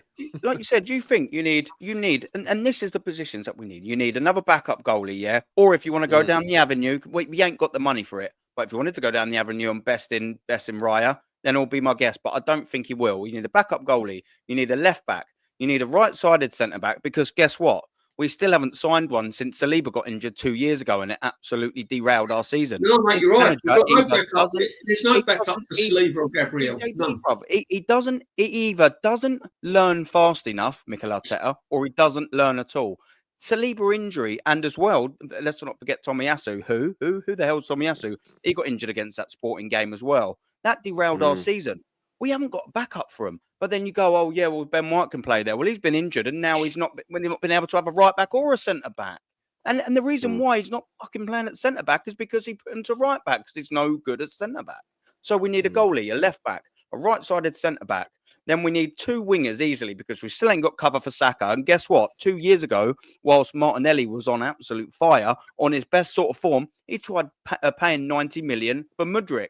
So he's always wanted a left midfielder.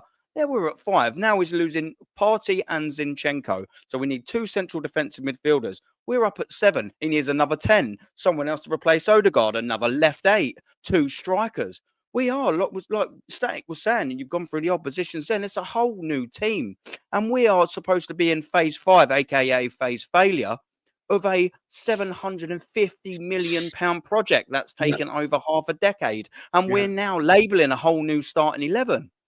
But how has it got to this? And the thing is, as well, is I know Lee's listening, so we can still have his say when he comes back.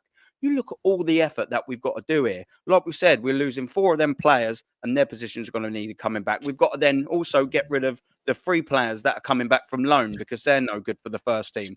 We've also got to deal with the Jesus. What's happening there? Something's got to happen there. Maybe is one of Martinelli or Odegaard going to be sold?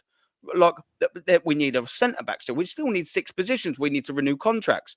Lewis Skelly, Ranieri needs to be renewed. Martinelli needs to be renewed or sold. Saka needs to be renewed. The 2 centre backs need to be renewed. We need to get rid of Zinchenko because he's crap.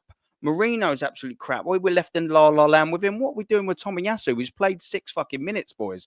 Kivior, he signed him for 20-25 million. The geezer can't head the ball. He can't really defend. And he's supposed to be El Rapido. And we don't even see how funny he is because he don't even run. He broke sprinting records, by the way. He broke Theo Walcott's sprinting record. And when was the last time you saw Neto and went, with Kivior and went, wow, this geezer's rapid. Look, and Aaron, what's going on, another funny one is when all these new players come in, you got to give them time to bed in. They got to get used to the Premiership. They got to get used to how it's played. Yeah, under this manager that hasn't won nothing. And under this manager that hasn't won anything and hasn't improved anyone, these new signings have got to come in. They're not going to hit the ground running. So it's potentially another season we're going to go out winning nothing. Yeah, fucking honestly. I was just going to say, Aaron, DJB, we still need to replace Nketiah and Smith Rowe as well. Yeah, another 2 players, mate. Yeah. Another 2 players. Well, that's what I thought. We've signed Calafiori for whatever reason, and Mikel Merino copy and paste, and then everyone always fails to forget to mention. I'll start talking English in a second.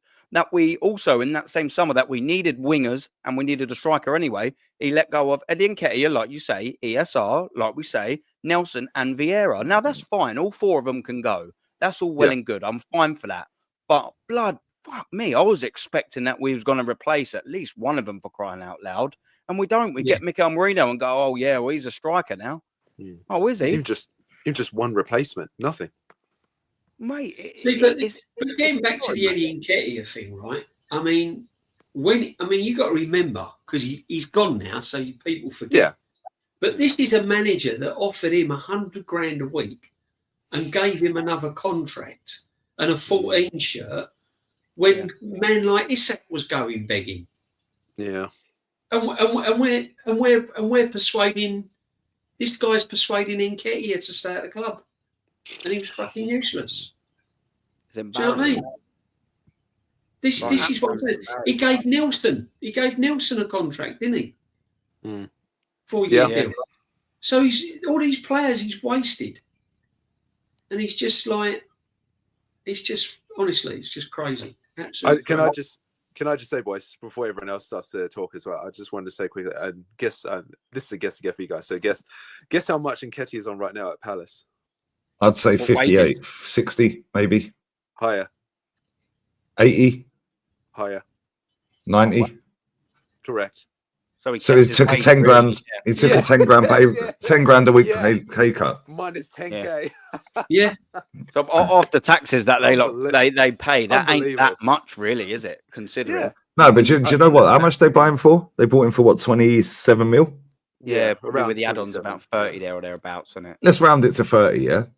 Yeah. Right. It's on a 5-year deal at 90. So that's what, 4.5 million a year. Yeah, times 5. That's 25. Let's say 25 million. Roughly, it's 22 million, 52 million quid. Yeah, if he actually starts scoring goals, they could sell him for about 40. They ain't paid the whole of the money back to us. That's good business for them. Yeah, it's good business for us getting rid of him because that's pure profit.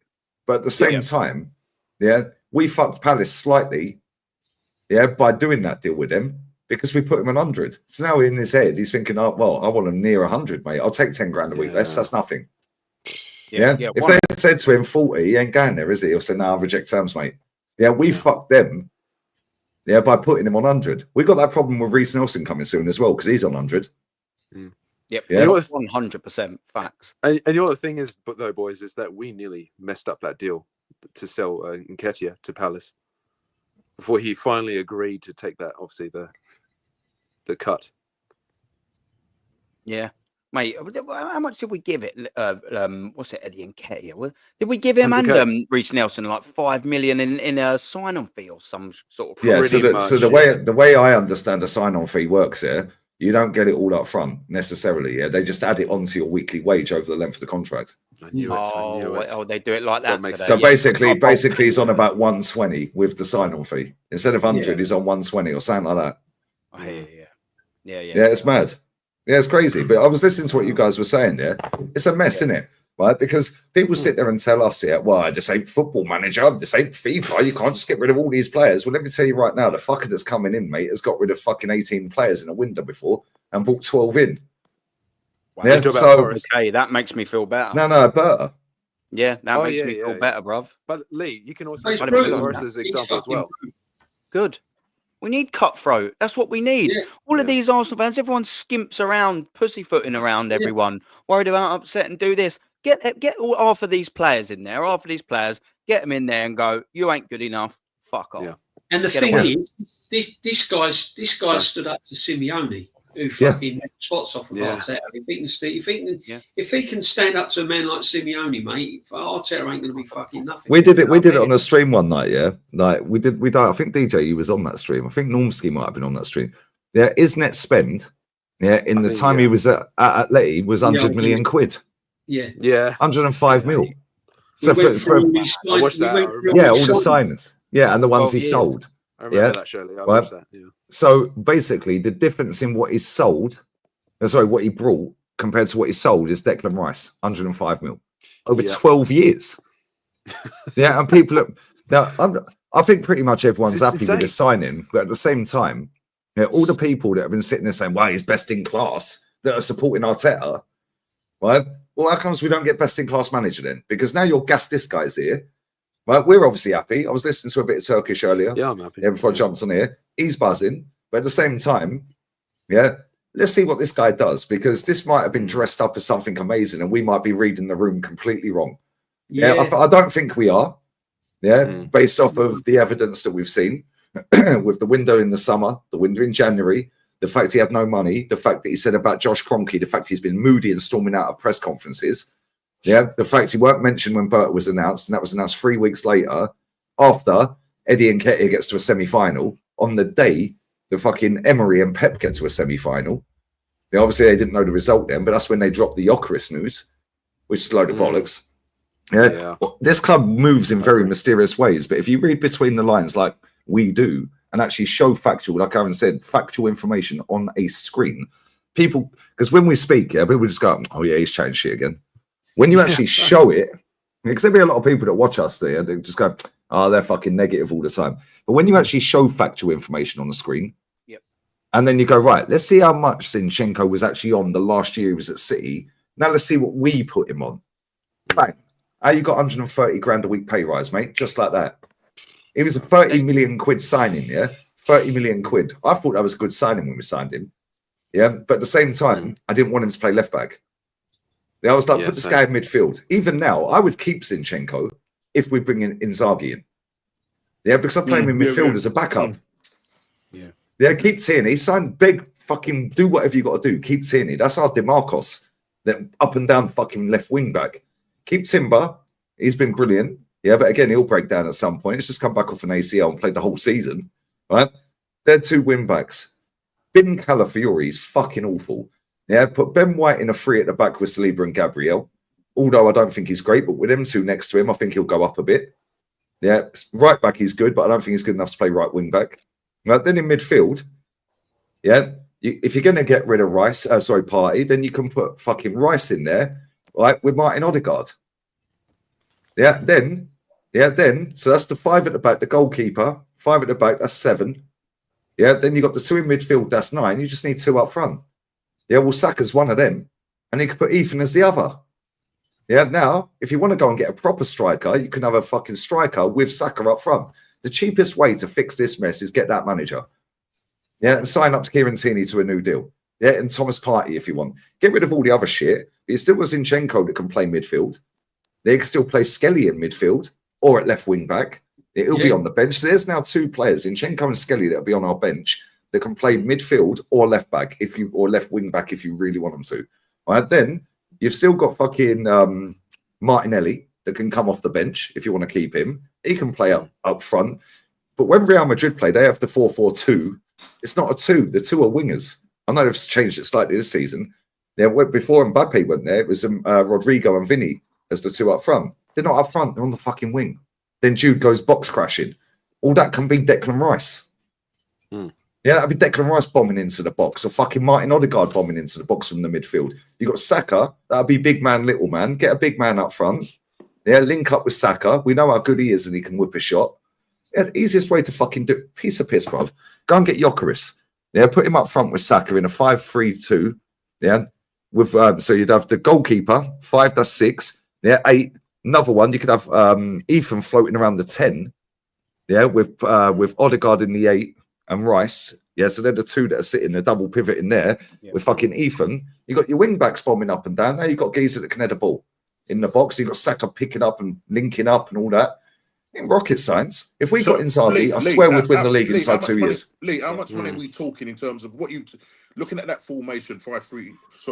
5-3-2. Yeah, 5-3-2. It's late, man. I know. I've got my red pool. I mean, looking at that system, bringing in Inzaghi in, what sort of kind of money are you looking at in terms of spend? If you was, say you was the sporting director, right, with the cheese wire, okay. I love you, Norm. You love to say that, Norm. What we looking at? What we looking at in terms of spend? Because obviously, well, we'd have to get rid of the manager. He's got 2 years left on his deal, so that'll be 30 M's, 30 mil. We'll go renegotiate with him, tell him piss off. Right. Yeah, you're going to get fucking 15 M's and be grateful. Yeah. Right? But either way, let's say it costs 30. So it's 30 mil to fuck him off for the next 2 years. Right. Inzaghi's on 5.1 million a year. Just give him 10 mil. Yeah, on a 4-year deal, or a 3-year deal with an option of a third. Right, so that's 70 mil. Right, 70 mil, 60 plus, 60 plus another 10. So, but you're not paying it all out in one go because Arteta won't get his money in one go. Inzaghi won't get all of his money in one go. Yeah, now you sign Kieran Tierney up, and if you don't want Kieran Tierney, you can bin him. He's going for free, and you can play Skelly at left wing back. Well, just give him a new deal, put him on 50 grand a week, 40 grand, 30 grand. Gradually, keep improving. Yeah, help us win major honours, keep clean sheets, assists, score goals, and have a target for him. Each year we'll raise your money. Put him on 40 grand a week, bro. So that's going to cost fuck all, right? Zinchenko could play in midfield. Yeah, he does for his country. He's a number 10. Ethan put him on a new deal. That's going to put him on 60 grand a week. Yeah, you play him in the 10. You put Odegaard in his actual position. Yeah, and then you put Rice there. Now all you need, is a fucking striker. Yeah, somebody that can back up Saka. Yeah, right. So maybe 2 strikers, but Saka's, and then thank you very much. I was just going to say somebody of an Mbeumo mold. Yeah, that's a powerful runner, quality touch, good finishing. Yeah, or a Wissa or somebody like that. They'll run for days. They'll run the channels. They'll work their bollocks off. Yeah, something like that. But then go and get a proper striker, a Gyökeres, someone like that. Yeah. So let's say Mbeumo costs what 50 M's, right?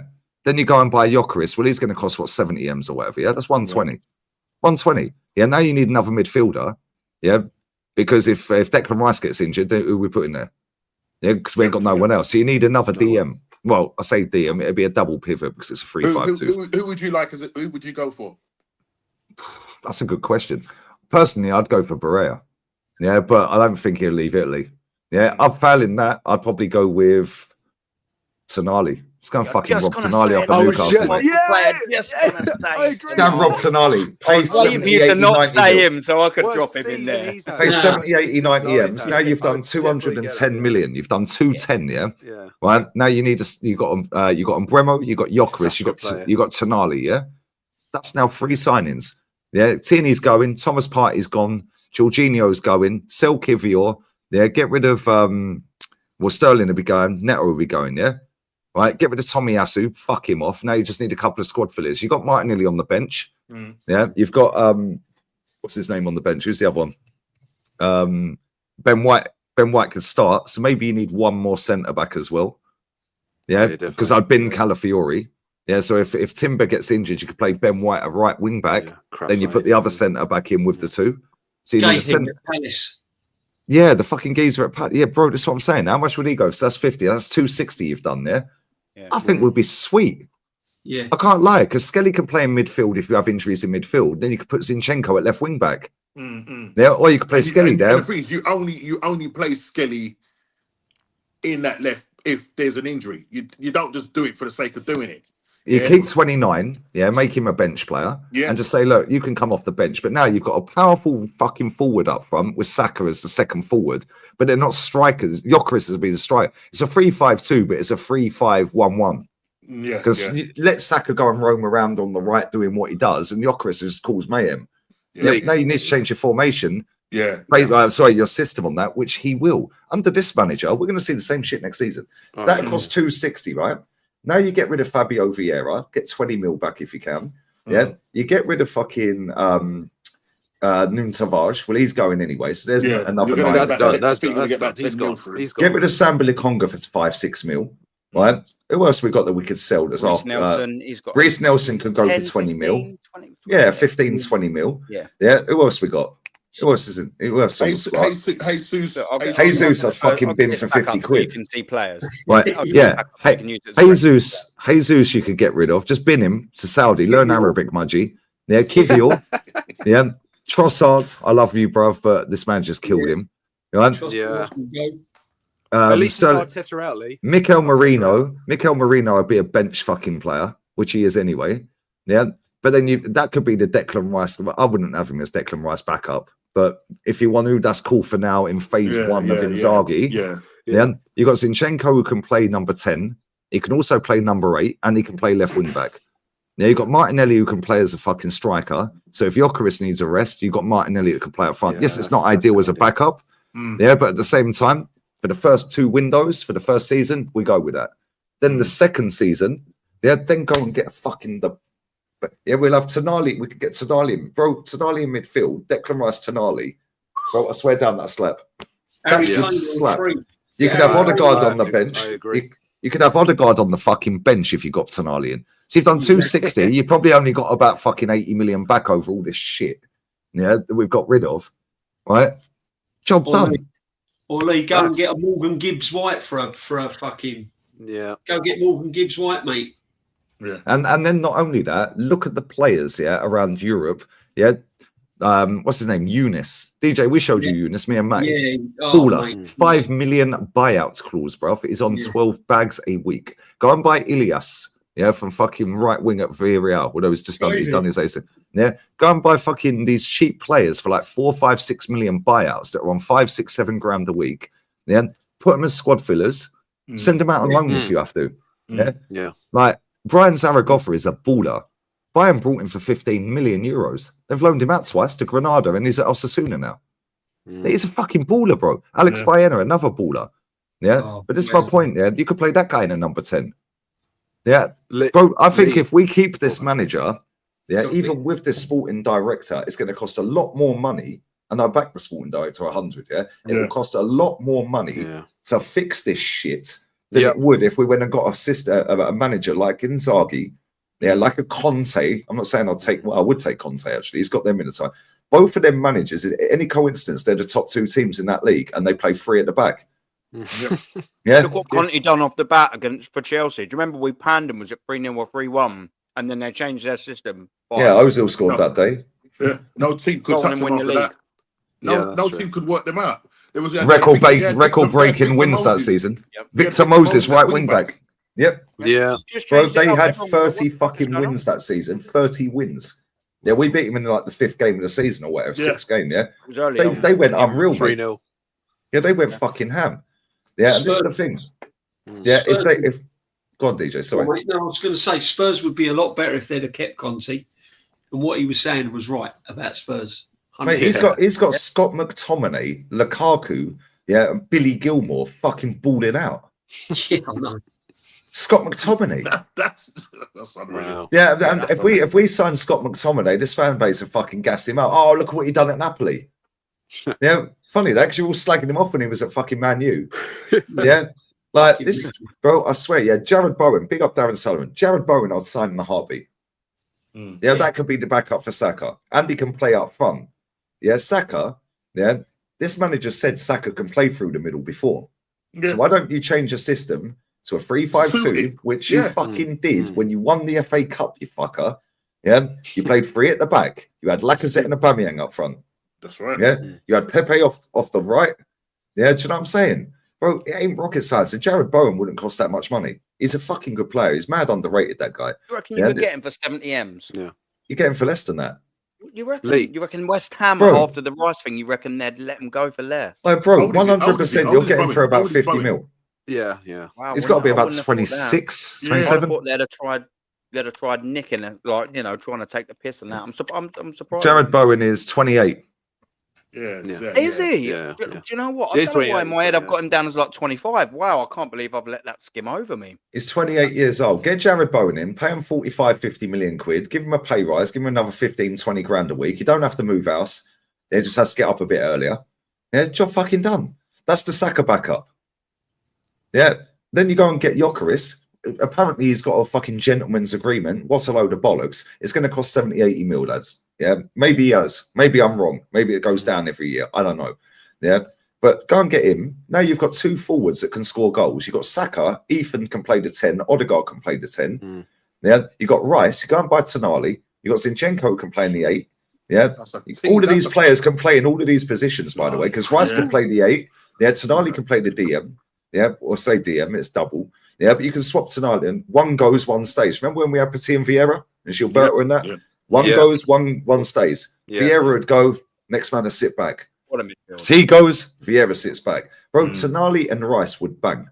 I'm adamant of that. And you have to play the right system. If you've got Tierney, which we're probably not going to, because this is hypothetical. He's gone. He's already gone. Kieran Tierney would absolutely slap under Inzaghi, whipping the ball into Gyökeres, mate. Yeah, I'd even go and buy Mateta. I can't even lie. Yeah. Just go and have him as a bench player. I'm bidding 29. Get rid of 29. Fuck him off to Dortmund or somewhere for 60 M's. Yeah.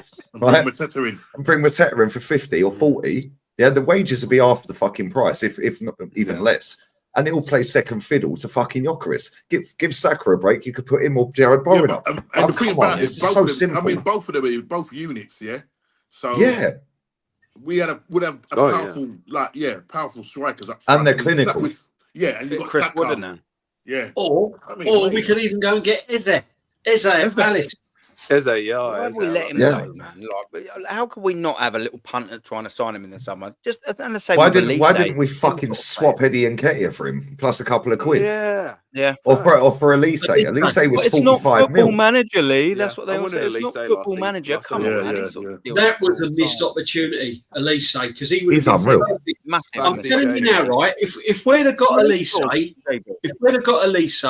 no one would have been worried about Saka being fit for Real Madrid. Yeah. Facts. Would have even been talking about it. Nobody would have worried about fucking Odegaard being out for 9 games because he could play number 10. No one would have talked about it. And this is the problem, right? Saka, everyone's gassing up Saka to come back against Real Madrid is because of the foul things that this football club has done in the summer. If we'd have got Elise, would have been a problem. Saka would have been injured. It's all right, Saka's injured. Yeah, but you want him back, didn't you? No, it's all right. We've got Elise. He's fine. Nobody's asking. You said it earlier. Nobody's asking for 29 to come back. No one's asking for it. Nobody's asking for Jesus to come back, are they? Mr. Calendar Year. Yeah, nobody's asking for Tommy Yasu to come back. I don't know if Aaron mentioned it earlier on when I was off. We sort of mentioned it earlier on in this. A few hours ago, actually. But you might have heard it. I don't know. But we was talking about the fact rushing back Saka so quickly after 3 months, and 29 has done his hamstring, but he's gonna go through his rehabilitation. Maybe he went out in February, through his rehabilitation through the pre-season. That's probably going to take us through August to September. So he's had like 6-7 months out. And Saka, 3 months. What's the rush? So when it tells me that you don't think too much of Kai Havertz because he's not really your star player. At the end of the day, he's got his hamstring. Well, we'll just give him all the time he needs. Whereas Saka, because he's our key player, you're prepared to rush this guy back. And I was reading up on some stuff with Michael Owen when he come back. He lost his balance, his touch, his speed. Yeah. Even it's just his posture and all His of that. Instinct, his instinct as well. That's another thing. His instinct. And he didn't have that burst of pace. He ain't fit. Right. And the thing about it with the hamstring, third degree tear hamstring, it doesn't always heal the same way. Yeah. Everyone's different. So there's all of this. If you pull your hamstring and it falls off the bone nearly, yeah, right, you might heal quicker than I do. Yeah, but I might heal quicker than you. Who fucking knows?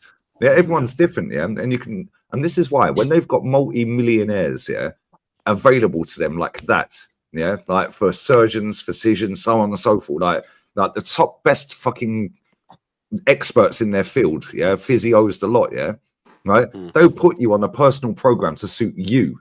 Yeah. 29 ain't coming back till pre-season, mate. Yeah, that's July. Yeah. We're playing Spurs in Hong Kong in July. Hey, do you know what? Yeah, I've got this take on here as well. Big up CJ as well for jumping on this. Yeah, big up CJ every time. David on a free, yeah, real one, geezer, man. I'll get him on a free as a backup striker. And do you know what? I'll be doing? I know Lee, you sort of mentioned about trying to get some money in from the Saudis for Jesus. He's on about 1.2 million a month, right? He's not back until November, I know, yeah. Which means that he's not back until November, which means he ain't match fit until December. So forget about this transfer window. Just totally bin it. That means even if he is match fit by the December coming up and he ain't had any setbacks, we've got to then sell him in there. If we don't, that's another transfer window, in which time he'll have 12 months left on his deal and he ain't going nowhere. He's going to run that down, isn't it? What I'd do, brother, and I promise you this, and that this might not be a most popular thing, I would say to Jesus now, here's 20 million. Fuck off. Go away. Use that money to spend on what you're getting to get Jonathan David on a free.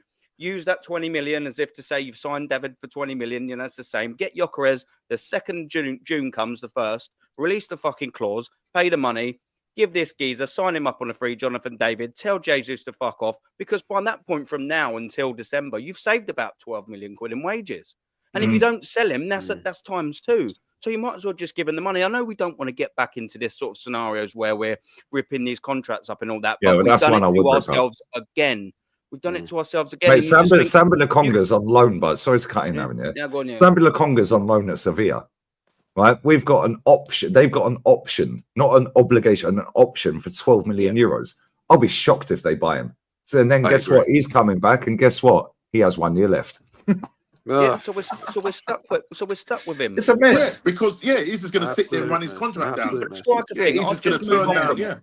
That'll be. He'll be going. Luton didn't want him. Burnley didn't want him. He went Burnley and Luton. They didn't want him.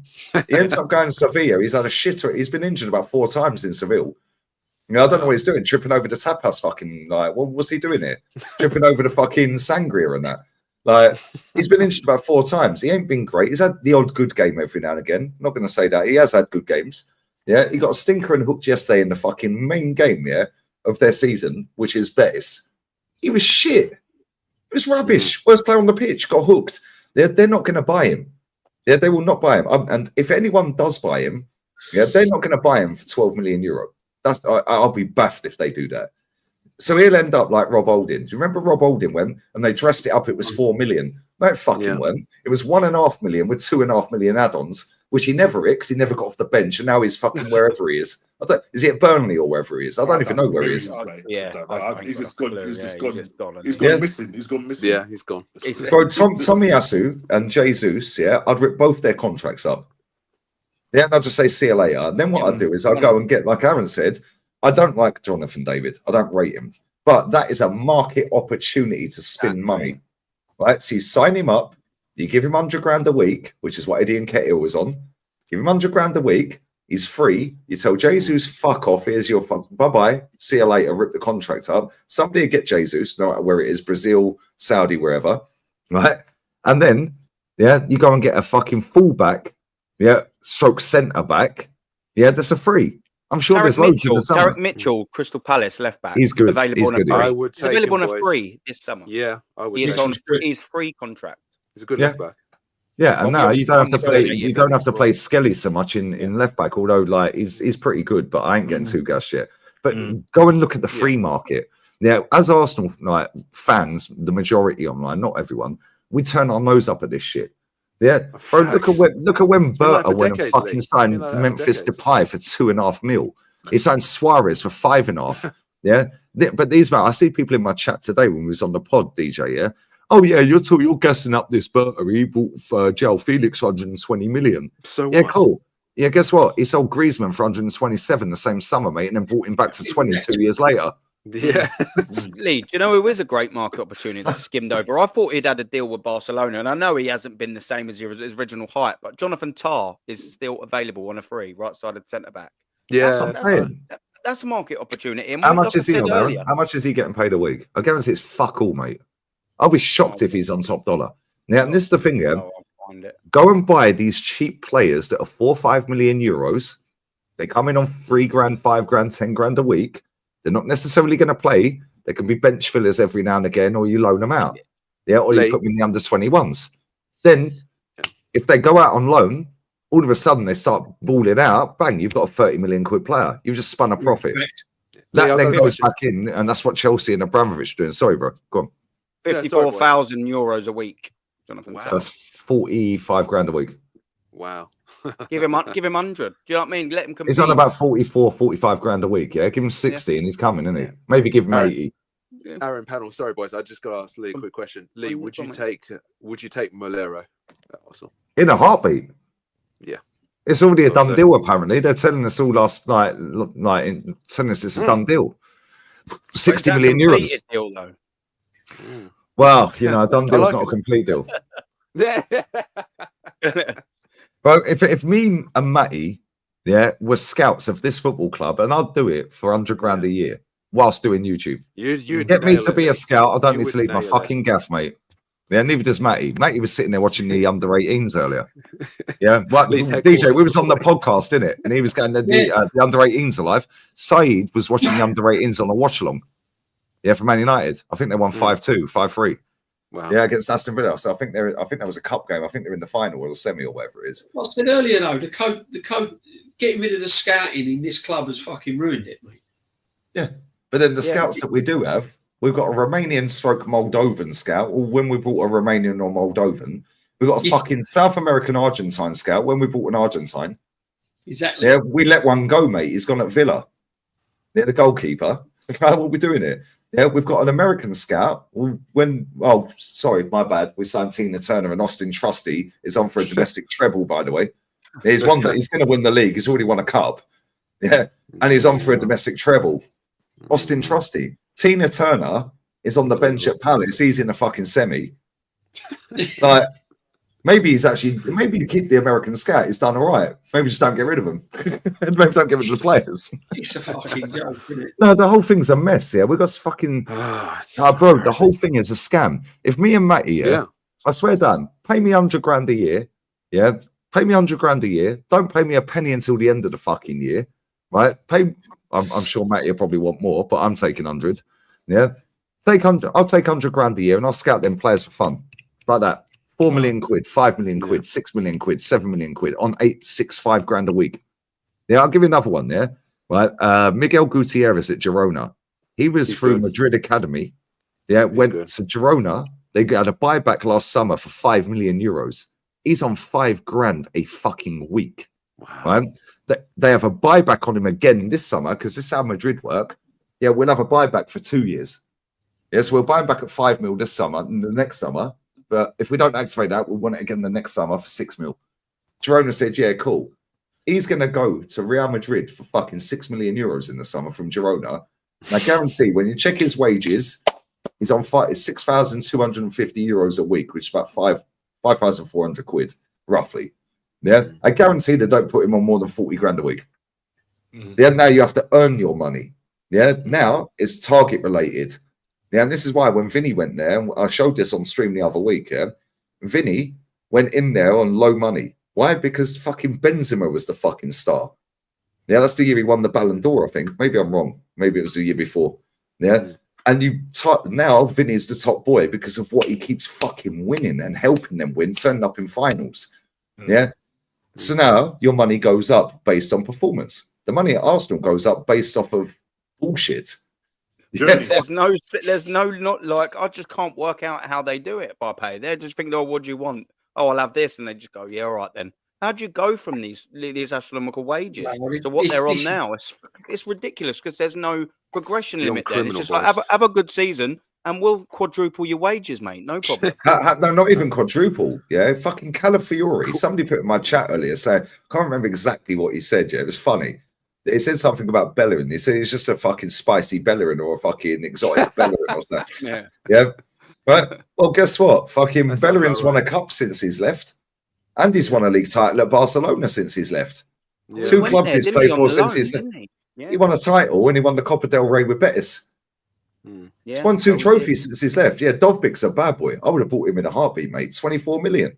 I would have bought fucking Morata. That guy's been around the block. You want to fucking play Real Madrid? That motherfucker's played for him. No, he's at Galatasaray. Yeah. And he's already won a trophy this season. You were showing me about yeah. He's good. He's good. Mate, that Dovbik, would fucking slap under Inzaghi. Yeah, and he would have slapped under Simeone. Yeah, but he rejected Atleti. Fucking what are you doing, bruv? That's when they went and bought Sorloth. Yeah, and Sorloth, I'll tell you what, that guy, bro, he scored 4 against Real Madrid for Villarreal in 1 game. Yeah, he got injured in that game, and then Dovbik fucking played the last game of the season, scored, and they won the Golden Boot. Otherwise, Sorloth would have been Golden Boot winner last season. Yeah, but this is where, I look at it. I don't know about you guys, right? I look at it and I think the one thing I can say about Berta, based off of what I've witnessed watching La Liga and Atleti, they always have 3 or 4 fucking forwards that can slap. Yeah, and they're all happy to play bench player. Griezmann sits on the bench because we're playing Sorloth and Depay today. I know Depay's not there anymore. I'm just talking back. Yeah. Now, Correa will sit on the bench. And Sorloth sat next to him. Yeah, because now they've got Griezmann up front. Yeah, do you know, like, bro, what are we doing here? Yeah, we've got one fucking striker and he ain't even a striker. Oh, terrible, man. Mate, do you know what, Lee? Was your stream last night that we was on? Was that last night, was it, Lee? We was on for about an hour, 2 hours. Was that last night or the night before? Can't quite think. With me, you on there, that HJ. Oh, yeah. That was just before I bounced on North Sides. When you wrapped up, I stayed backstage with Matty for about another 3-4 hours. Yeah, I think we've wrapped up about half 3. Yeah, I texted him. I said, "Are you still live?" Because Northside had wrapped. I said, "You still sat backstage?" I'll jump. And he was like, "No, we just wrapped up 10 minutes ago." Yeah, I was already jumped in. Oh, it's a shame, man. We was going through all the tactics and everything about this season. And do you know what? Then we just sidetracked ourselves and got on to the 2009-2010 season. You know them clips where it goes through all the games, all the goals, and all of that. We got halfway through before we called it a night. But do you know what? We started having a little giggle to ourselves, yeah. So we was looking at that squad, and that squad didn't win anything. Bearing in mind. That squad didn't win because that was sandwiched between the 2005 FA Cup win and obviously then the 2014 FA Cup win. So that team there didn't win anything. And there probably weren't many surviving players that made the winning squad in 2013-14.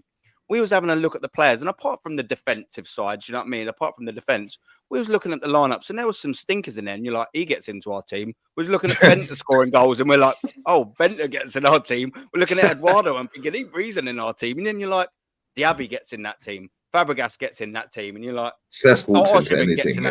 Cesc walks in that team, and you're sitting there. And the more and more we were seeing some of these players, we were like, Gal Clichy. Me, man.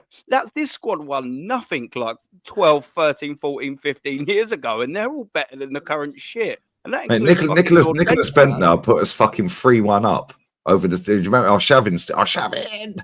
Yeah. Then we went fucking 3-1 up, didn't we? Yeah. Right? Bentner scored header, I think.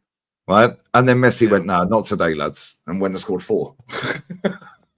Is that when he scored 4 against Almunia? He got that dink and then flipped it over him or took it over the goalkeeper 7 yards out. He just chipped it up and slapped it. It's like you're taking the fucking piss, mate.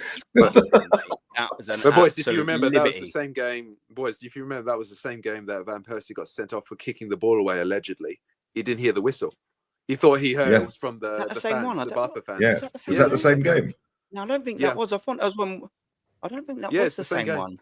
Is that the same game? Sure. Yeah. You say Arshavin scored, and then obviously, maybe, because I always get the Barca games mixed up because we got them fuckers every year, didn't we? It was fucking them or Bayern Munich, man. I fucking hate it. It's so jarring, man. they pulled our fucking pants down, man. It was ridiculous. Every single time. That's when Victor Valdez was in goal and he slapped it near post and it went in, didn't it? Yeah. That's it, and that's the Arshavin one, isn't it? That was the first goal with Robin van Persie. That was the equaliser because David Villa scored the opening goal for that one, did he not? Yeah, so that's a different game. Yeah, that's what I'm saying. That's not the 2-1, or is that the 2-2? Because that was the Arshavin. No, the 2-2. Ibra scored twice at the Emirates. He dinked Almunia from about 25 yards. And then was a 2-1 winner. Walcott came off the bench, got a penalty, and Cesc scored with a broken leg. Yeah. That's when Van Persie. That's when Van Persie got fucking sent off. Yeah, in the camp. No, I always get a mixed up Static as well. Yeah, because we played them every year. Yeah. It's Barcelona or Bayern Munich every year. That's just. Do you remember 5-1 3 times in a row? Fucking do me a favour, bruv. Yeah, imagine taking a piss that bad. You can beat us 5-1 3 times in a row. That was my first year as a season ticket holder. When you think about it, we've been absolutely fucking shit in Europe, haven't we? Do you remember Borussia Mönchengladbach in '94? I remember I was on holiday. We got on the fucking coach. Right? And I said to my old man, I think it was in Mallorca. I said to my old man, I said, can you ask the coach driver to put the Arsenal game on the radio? The bus driver to take us to, But, oh, fuck it, I cried all the way to the fucking hotel, mate. I just got off the plane from fucking Ecuador. Honestly, we've been so shit. When you think we have been shit in Europe, we really have. Yeah. The only time we played Bayern Munich, and we actually scared the shit out of them, was when we lost 2-0 in the first leg. Yeah, or two, was it? Yeah, I think it was 2-0 first leg, and Cole Jenkinson was playing right back at Bayern, and we fucking slapped them that night in their ground. Yeah, it was like one more goal, one more goal, one more goal, one more fucking goal, and we're through. Was that when we lost 3-1 at the Emirates when Tony Cruz scored a couple of bangers? Yes, it was 3-1. It was 3-1. Yeah, sorry, it wasn't 2-0. It was 3-1. Then we had to go there, and we had to do them by 3. Giroud scored in that game. I remember that. Yeah, Cole Jenkinson was playing right back that day. He was fucking best player on the pitch. Goal there at the Munich. Yeah, I think it might have been. Yeah, this is one of my worst 11 tomorrow, though, Lee. I'm not giving nothing away. I mean, boys, we lost that game on away goals. So yeah, that's right. Yeah, so I'm saying it was one more fucking goal, and we missed some sitters in there. Monaco. I remember I was at spring break in 2016. My boy Jay. Yeah, his old man's been going as fucking long as DJ. He's been going fucking 53 years. Yeah, he's had enough, mate. He's a Hackney carriage fucking driver in London. He fucking hates Arteta, bro. He just gives the tickets to Jay every week on Ticket Exchange. It's like, I am fucking done. I'm done with this shit, mate. I don't blame you. Right? No, we lost 3-0. Was it 3? Was it 3-0? 3-1. 3-1 at home.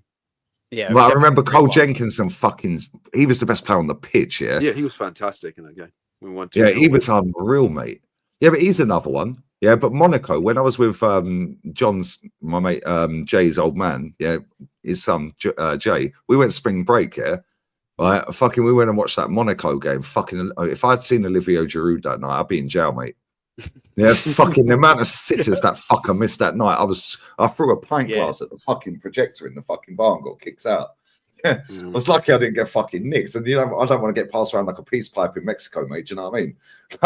Like, fuck that. Yeah, but mate, that fucking wound me up. When I thought we was going to win the league, though, and I was deluded because I should have fucking known. You know when Welbeck scored against Leicester? Yeah. And he jumps in the crowd. Ozil with that cross in. Yeah, it was Valentine's Day. I was in Tenerife. I was in Los Gigantes in Tenerife with the bird. Years ago, man. Wow. And I got there early. I was like, I said, we need to go down the fucking bar. I need to watch the game. It was like some fucking bar. The TV was up there. There's a restaurant bar, yeah. I was sat right at the front. Yeah, I'm just sloshing pints down for fun, yeah. Right? When Welbeck scored, I didn't realise how many people were in this fucking gaff having dinner. Yeah, because I'm just focused on the game, yeah, and they're just bringing pints over. I'm just fucking... Actually, doing the Stone Cold Steve Austin and all of that. Yeah, I was knee sliding across the... I'm like, we're going to fucking win the league. I turned around, there was about 150 people all having dinner. Who's this geezer, man? Like, who the fuck is this nutty English guy? Yeah, fucking. But mate, that was the last time that I fought under Wenger that we actually had a chance to win the league. Yeah, and we bottled that as well to fucking Leicester, bruv.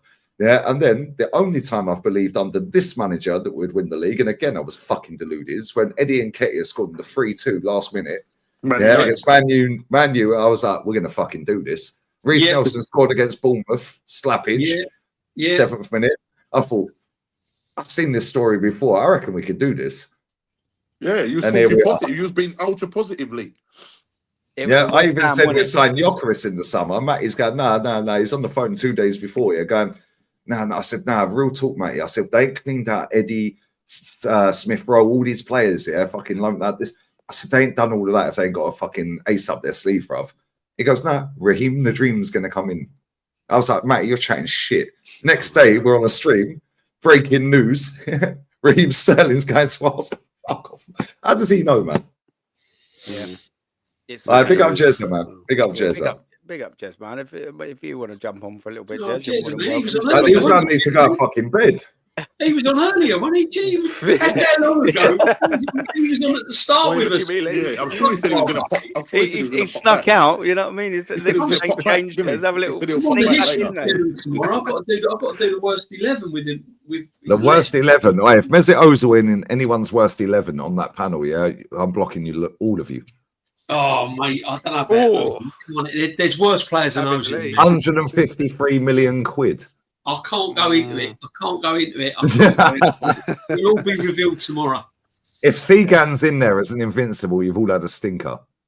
No, 18. He played 18 games that season. I don't know what Kenny's. I don't know who's Kenny's going to put in. I've got my worst 11, but I can't. Kenny will try and shoot on fucking Sesk in there, mate. He can't stand the geezer. Can he, man? A bit of Fabregas. No, he wants to grab him by the nuts, boys. I keep winding him up. I keep saying to him that Berta's going to bring Sesk in as the new manager. We'll see Kenny on a fucking charge, mate. Real talk. Yeah, no one wants to see. No one wants to be on the wrong end of that. Do they? Season ticket if he comes in as manager. Did you see what Sesk said the other day? Did you see his quote after the game the other day? He was what did he say?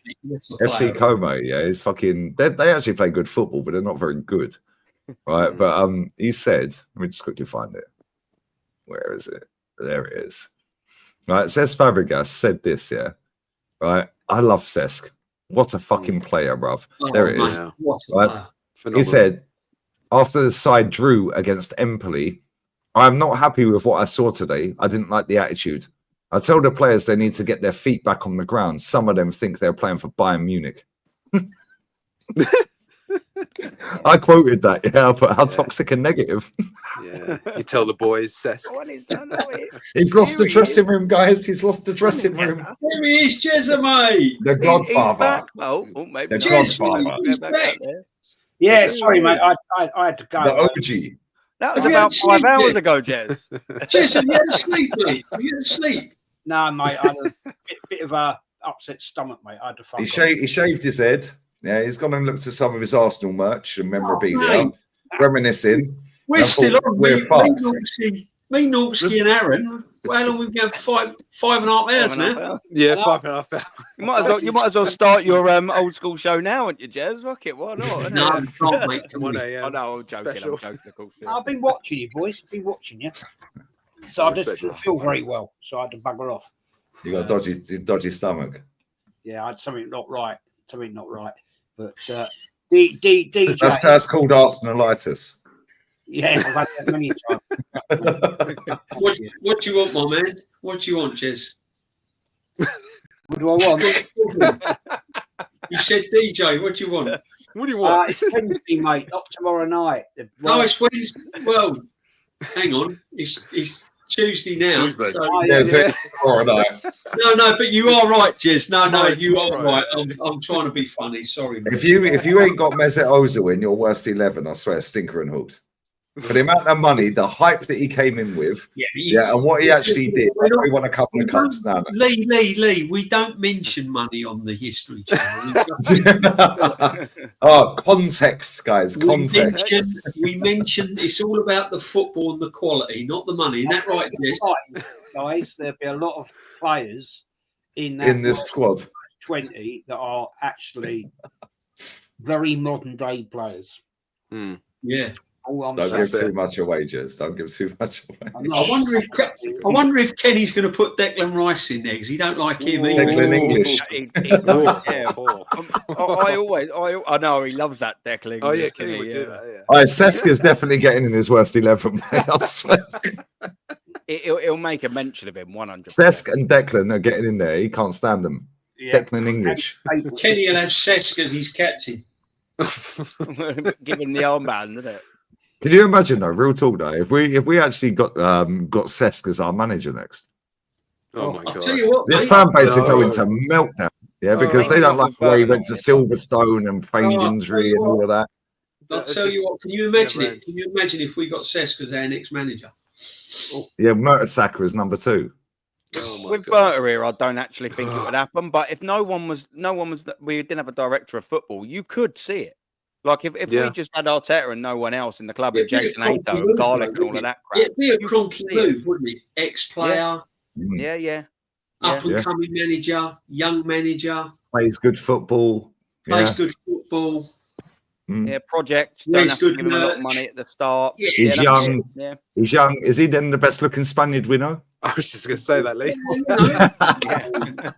He's going to. Yeah, you can see it happening, can't you? God, we can't have another Spanish geezer after, can we? We can't have another ex-fucking player at this club, mate. I don't want another ex-player as manager. Yeah, that's what I say about the best thing signing about Berta is the fact that we didn't sign Mertesacker, and not just the fact that we got Berta, the fact that we didn't get Mertesacker. Or Rosicky.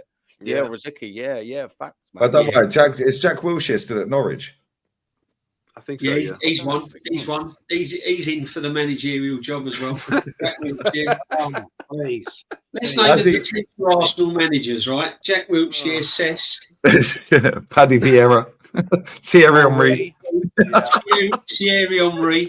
Thomas Rosicky. Oh, Mertesacker, come on. Mertesacker could get promoted. Do you know what wouldn't surprise me if we got Jorginho or someone like that as manager? Because they always say to him, didn't they, that he's always like a coach. Could you imagine? Yeah, with Cesc and Jorginho's player. And then he is assistant. There's one manager that would definitely not be invited back at Arsenal, and that's the legend Tony Adams, mate. They won't have impact. Stuart Robson wouldn't be allowed back. Doing the old dance and Tony Adams was a shit manager, so that's true. Henry hasn't really worked out as a manager either. No. This is why our fans can't say. Apparently, Freddie Ljungberg called Strama earlier. Yeah, Freddie Ljungberg. Yeah, apparently he was speaking. Was he spitting facts? Was he? Well, I don't know if it's true because I haven't checked it. I'm going to check it now. Apparently, fucking Goldbitch was talking to him. I don't know how. Yeah, you call that, Lee. Yeah, I don't know how. Let me fucking Google it because somebody put it in my chat earlier. Yeah, and it was about the striker situation. If it's worth putting up, Lee, send it in the link of the private, and I'll beam it up if you want to do it that way. Or if it's just minor, then it is what it is. I can't find it. Yeah, maybe somebody in the chat get the quotes. Yeah, right, because I don't know if it's true or not. Somebody put it in my chat earlier, so I've been live now on a bed, and I've got back up out of bed to come on here. Yeah, somebody says in my chat earlier, I don't know if it's true, right? But he asked Ljungberg about a striker, and he said a striker don't solve all of the problems. It's deeper than that. It's more complex than that. Well said, Freddie. But I don't know if that's true. I genuinely don't know. If it's true, that's that is causing a little bit of a stir. A bit of a ruffle there, a bit of a ruffle of the feathers there. But he's right though.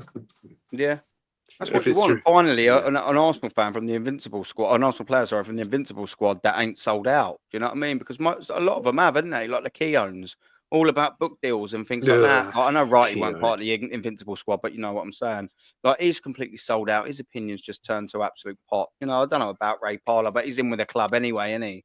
So you know, Parlour's another sellout. Yeah. Do you know what I mean? He's in with the club and all that, and you sit there and just think there's no Batiz left, really, is there? Do you know what I mean? They're just all gone. Dixon as well, Lee Dixon as well. He don't say a lot about the club either. Oh yeah, Lee Dixon. Aaron, I don't know if you know. I think Lee knows this.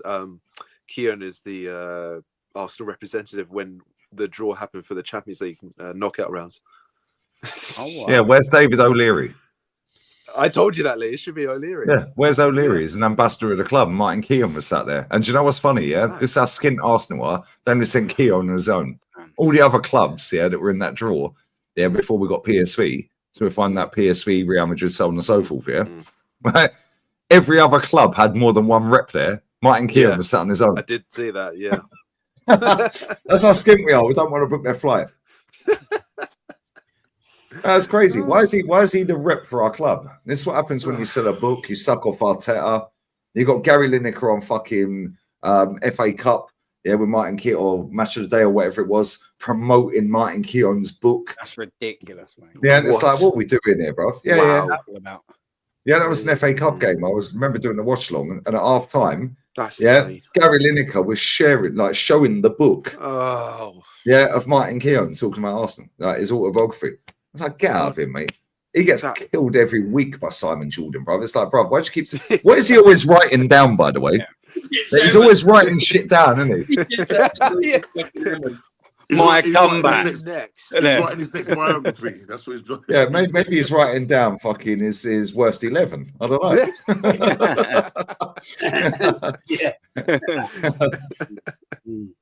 That's funny, man. Listen, I don't know about you boys, but I'm starting to get a little bit tired, man. Nah, fuck, you're tired, bro. You got me out of bed.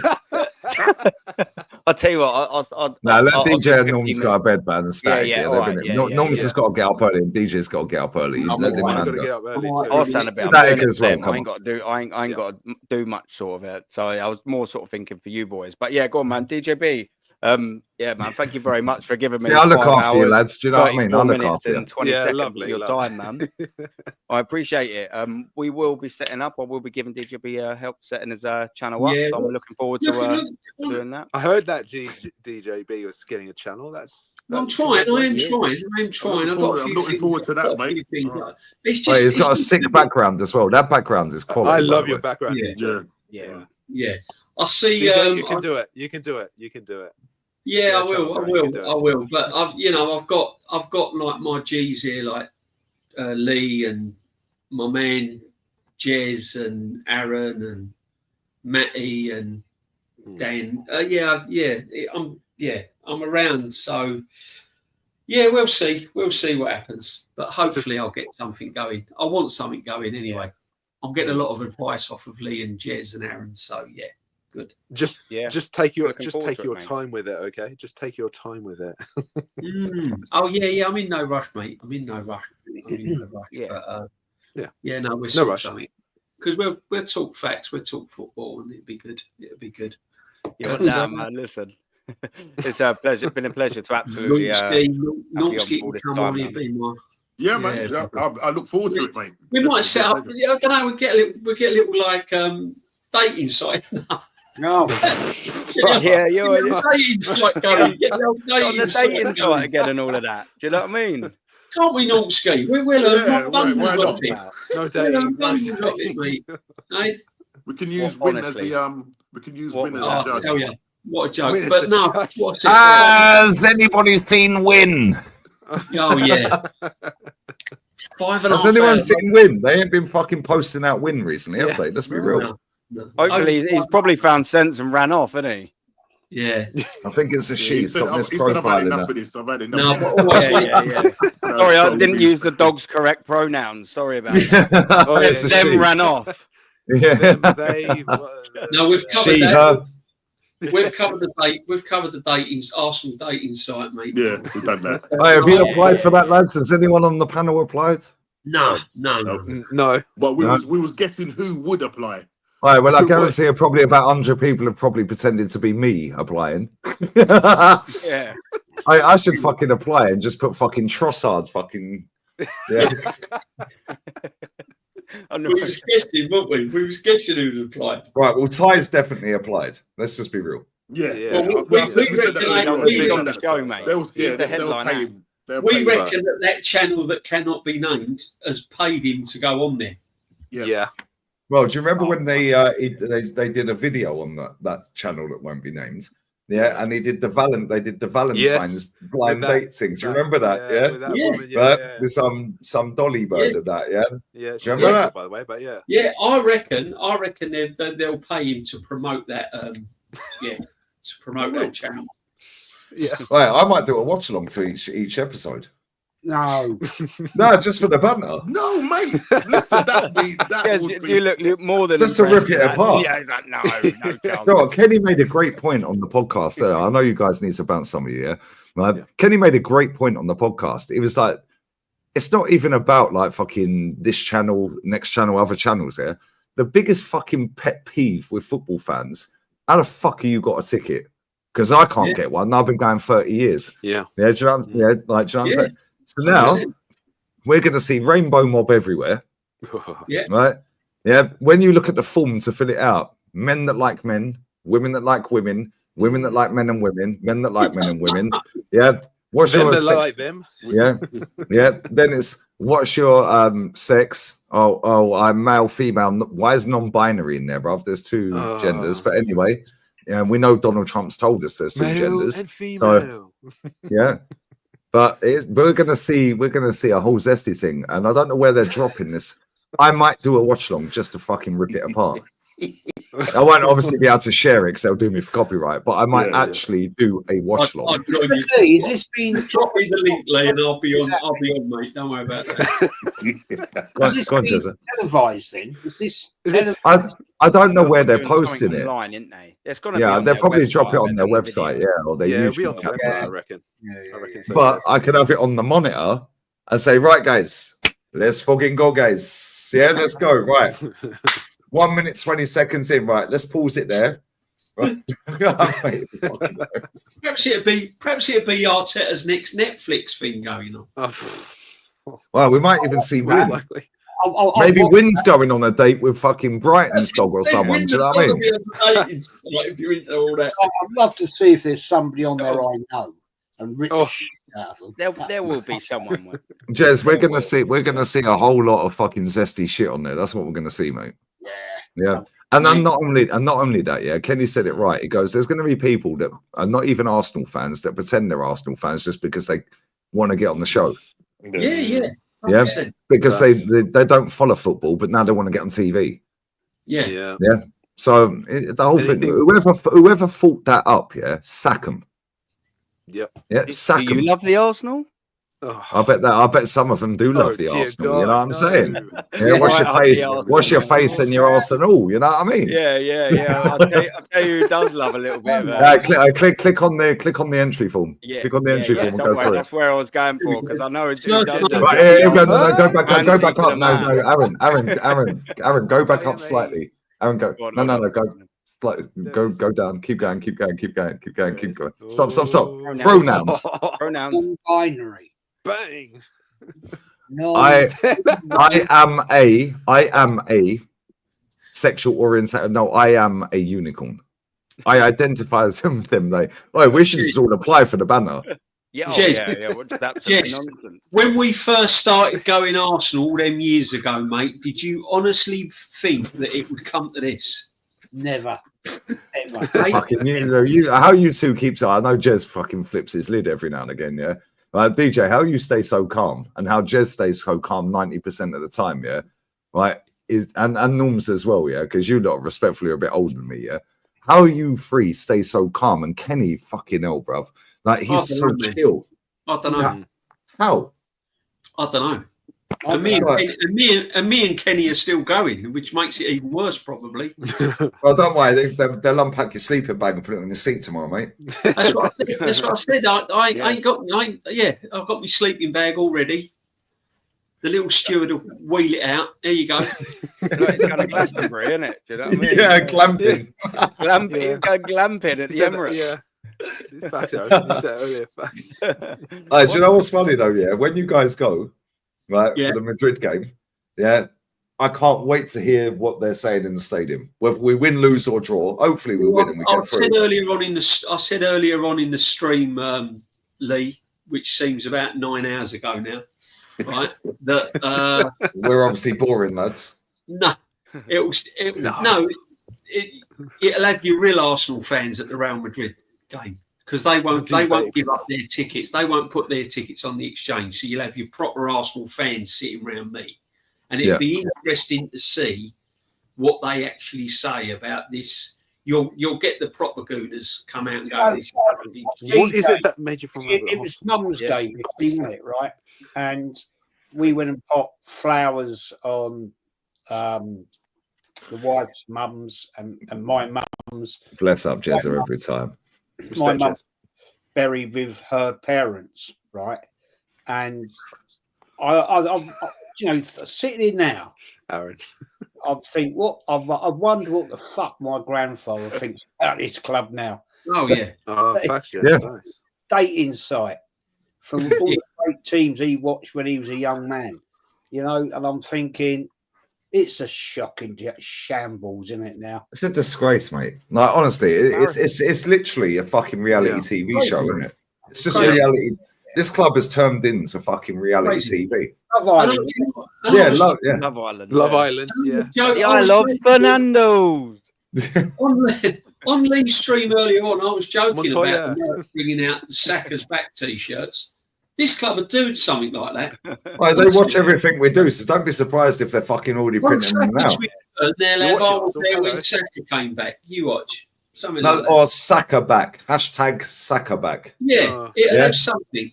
Do you remember when who was it that got injured? Who was it that got injured? Was it Jesus? Who was it that got fucking injured and they had the T-shirts on this season? Was it Jesus? Jesus, really? Yeah, it was. Yeah. What they have on the fucking T-shirt? Was it Speedy Recovery or something bullshit? Get well soon or something. That's it. They'll probably have for Bukayo something like Bukayo Baka or something cringy like that. Yeah. I mean, They'll have a T-shirt. It's fucking. It wouldn't surprise me one bit. Yeah, before that fucking game, they wheel out some merch for when CT fucking shushed them at the Bernabeu. Yeah. Yeah. Because that's how cringe this club is. And they go, oh, look at us. Do you remember last season? Yeah, it was the 20 years anniversary of us not winning a title. And they were doing on their website, on this day in the Invincibles. Do you remember? Yeah. Yeah. Nobody cares, bruv. You're celebrating 20 fucking years of not winning a title. Failure. Yeah, if we had won 4 or 5 titles or even one title in that time, yeah, then cool. Put it out. Nobody cares. Bro, my nephew's 13 in August, right? Yeah, 13 in August. Bless him, man. Love him to pieces, yeah? My sister's raised that boy right as well. He's not a wrong one. Yeah, he's only allowed a certain amount of screen time. He has to go to bed at half time in games and night games and so on and so forth, right? And I say to my sister, just let him stay up and watch the game. No, he's got school tomorrow. The school's literally right across the road, right?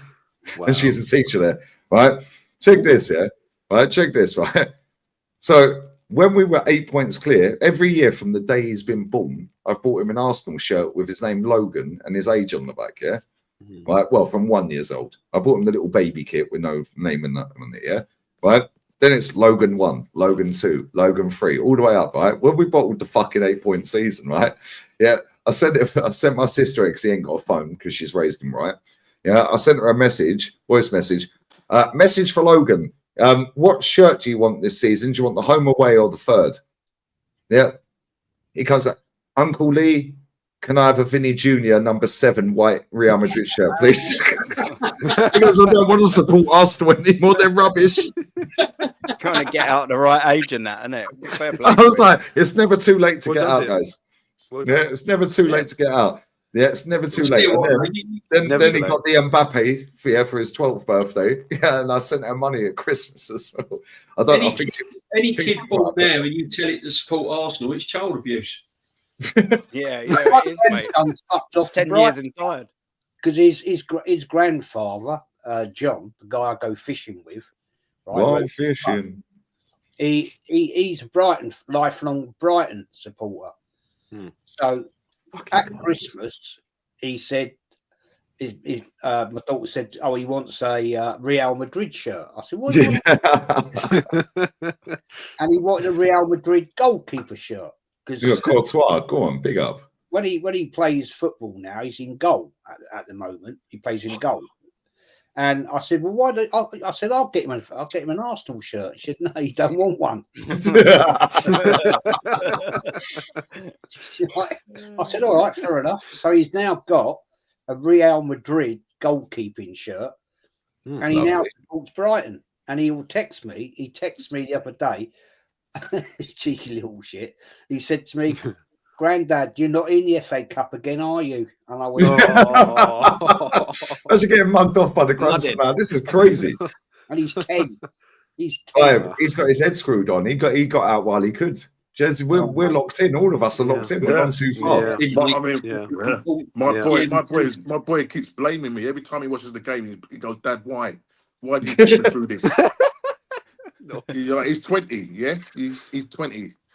And he says, You've done me an injustice, mate. Yeah.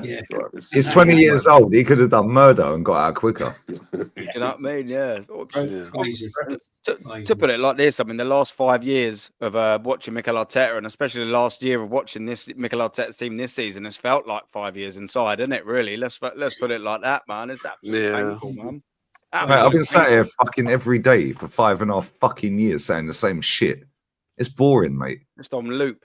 Well, yeah, you can go back to fucking 4 years ago, 5 years ago, and just go and say, I can just re-upload the videos and stuff the day off. I always call it Bill Murray settings. It's like you're gonna wake up and then it's like, "I got you, babe." Groundhog Day, mate. Aaron, Groundhog Day. Yeah, you know it, mate. Yeah, hey, Aaron, Groundhog season. Do me a favour, will you? Do me a big favour, will you? Go on, mate. Apologise to your little girl that I sent her that bruised banana. I will do. You should have sent a fucking Vinny 7. Yeah.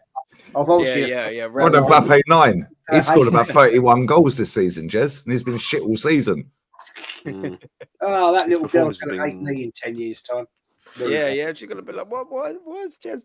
Aaron's boy was sat backstage one day. Yeah, we did the stream. We sat backstage. I said, "Yo, Hala Madridi nada más." He was like, "Daddy, Hala Madridi nada más." He said, "I'll buy him a Madrid shirt." I swear down. What you're talking about? Yeah, because he's not fucking stopped pestering me since.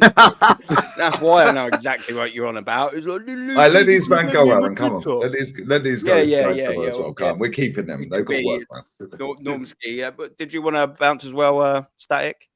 Or are you here for the Instagram? Well, you know what? Since we're Static's sitting there chilling, man. From day one, he's always had the shades on, man. Look how chill he is. Thank you. Yeah, I was just going to say. Let me get these boys out first before otherwise Static wants it. I've got. Well, I was going to push it. Look, another 10 minutes and it's 6 hours, mate. 6 hours. I'm waiting for the 6 hour mark. 5 hours. You're going to push it, yeah?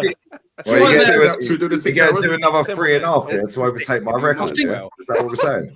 Hang on a minute, Lee. I think I've done 6 hours 10 with you once. And I've done 5. He's keeping a record of it.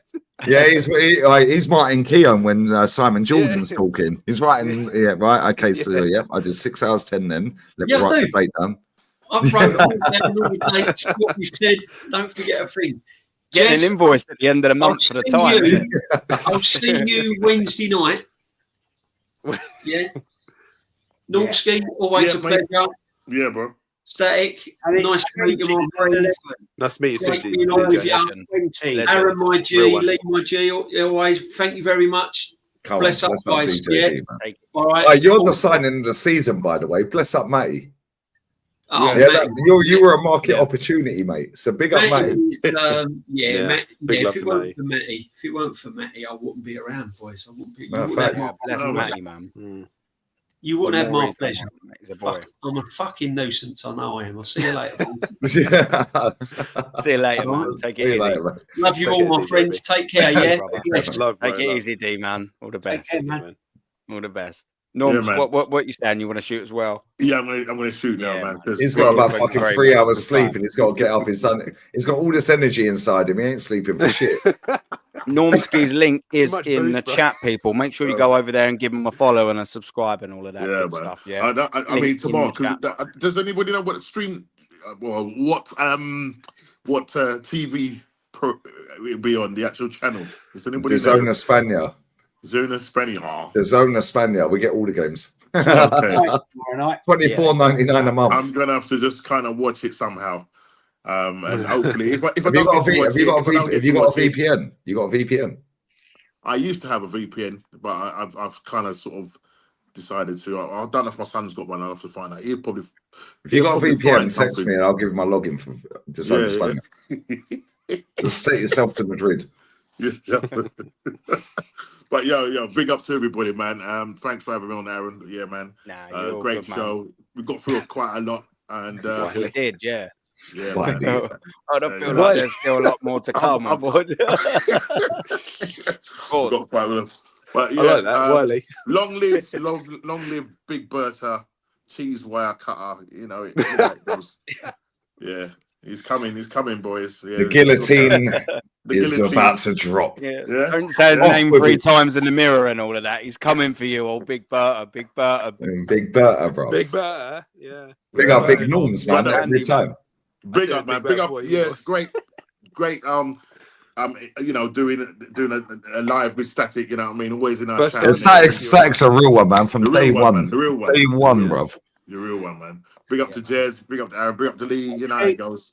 And all the channel and everybody hit the like button, subscribe to Aaron, get him to 500 if you haven't already. Come on, he needs fucking 1,000, bro. I think I'm still away from 500. Yeah, so, come on. Make sure you're subbing, guys. You pagans, get subbing. Yeah. Listen, I'm out. Take care, man. People. Take care, Norms, man.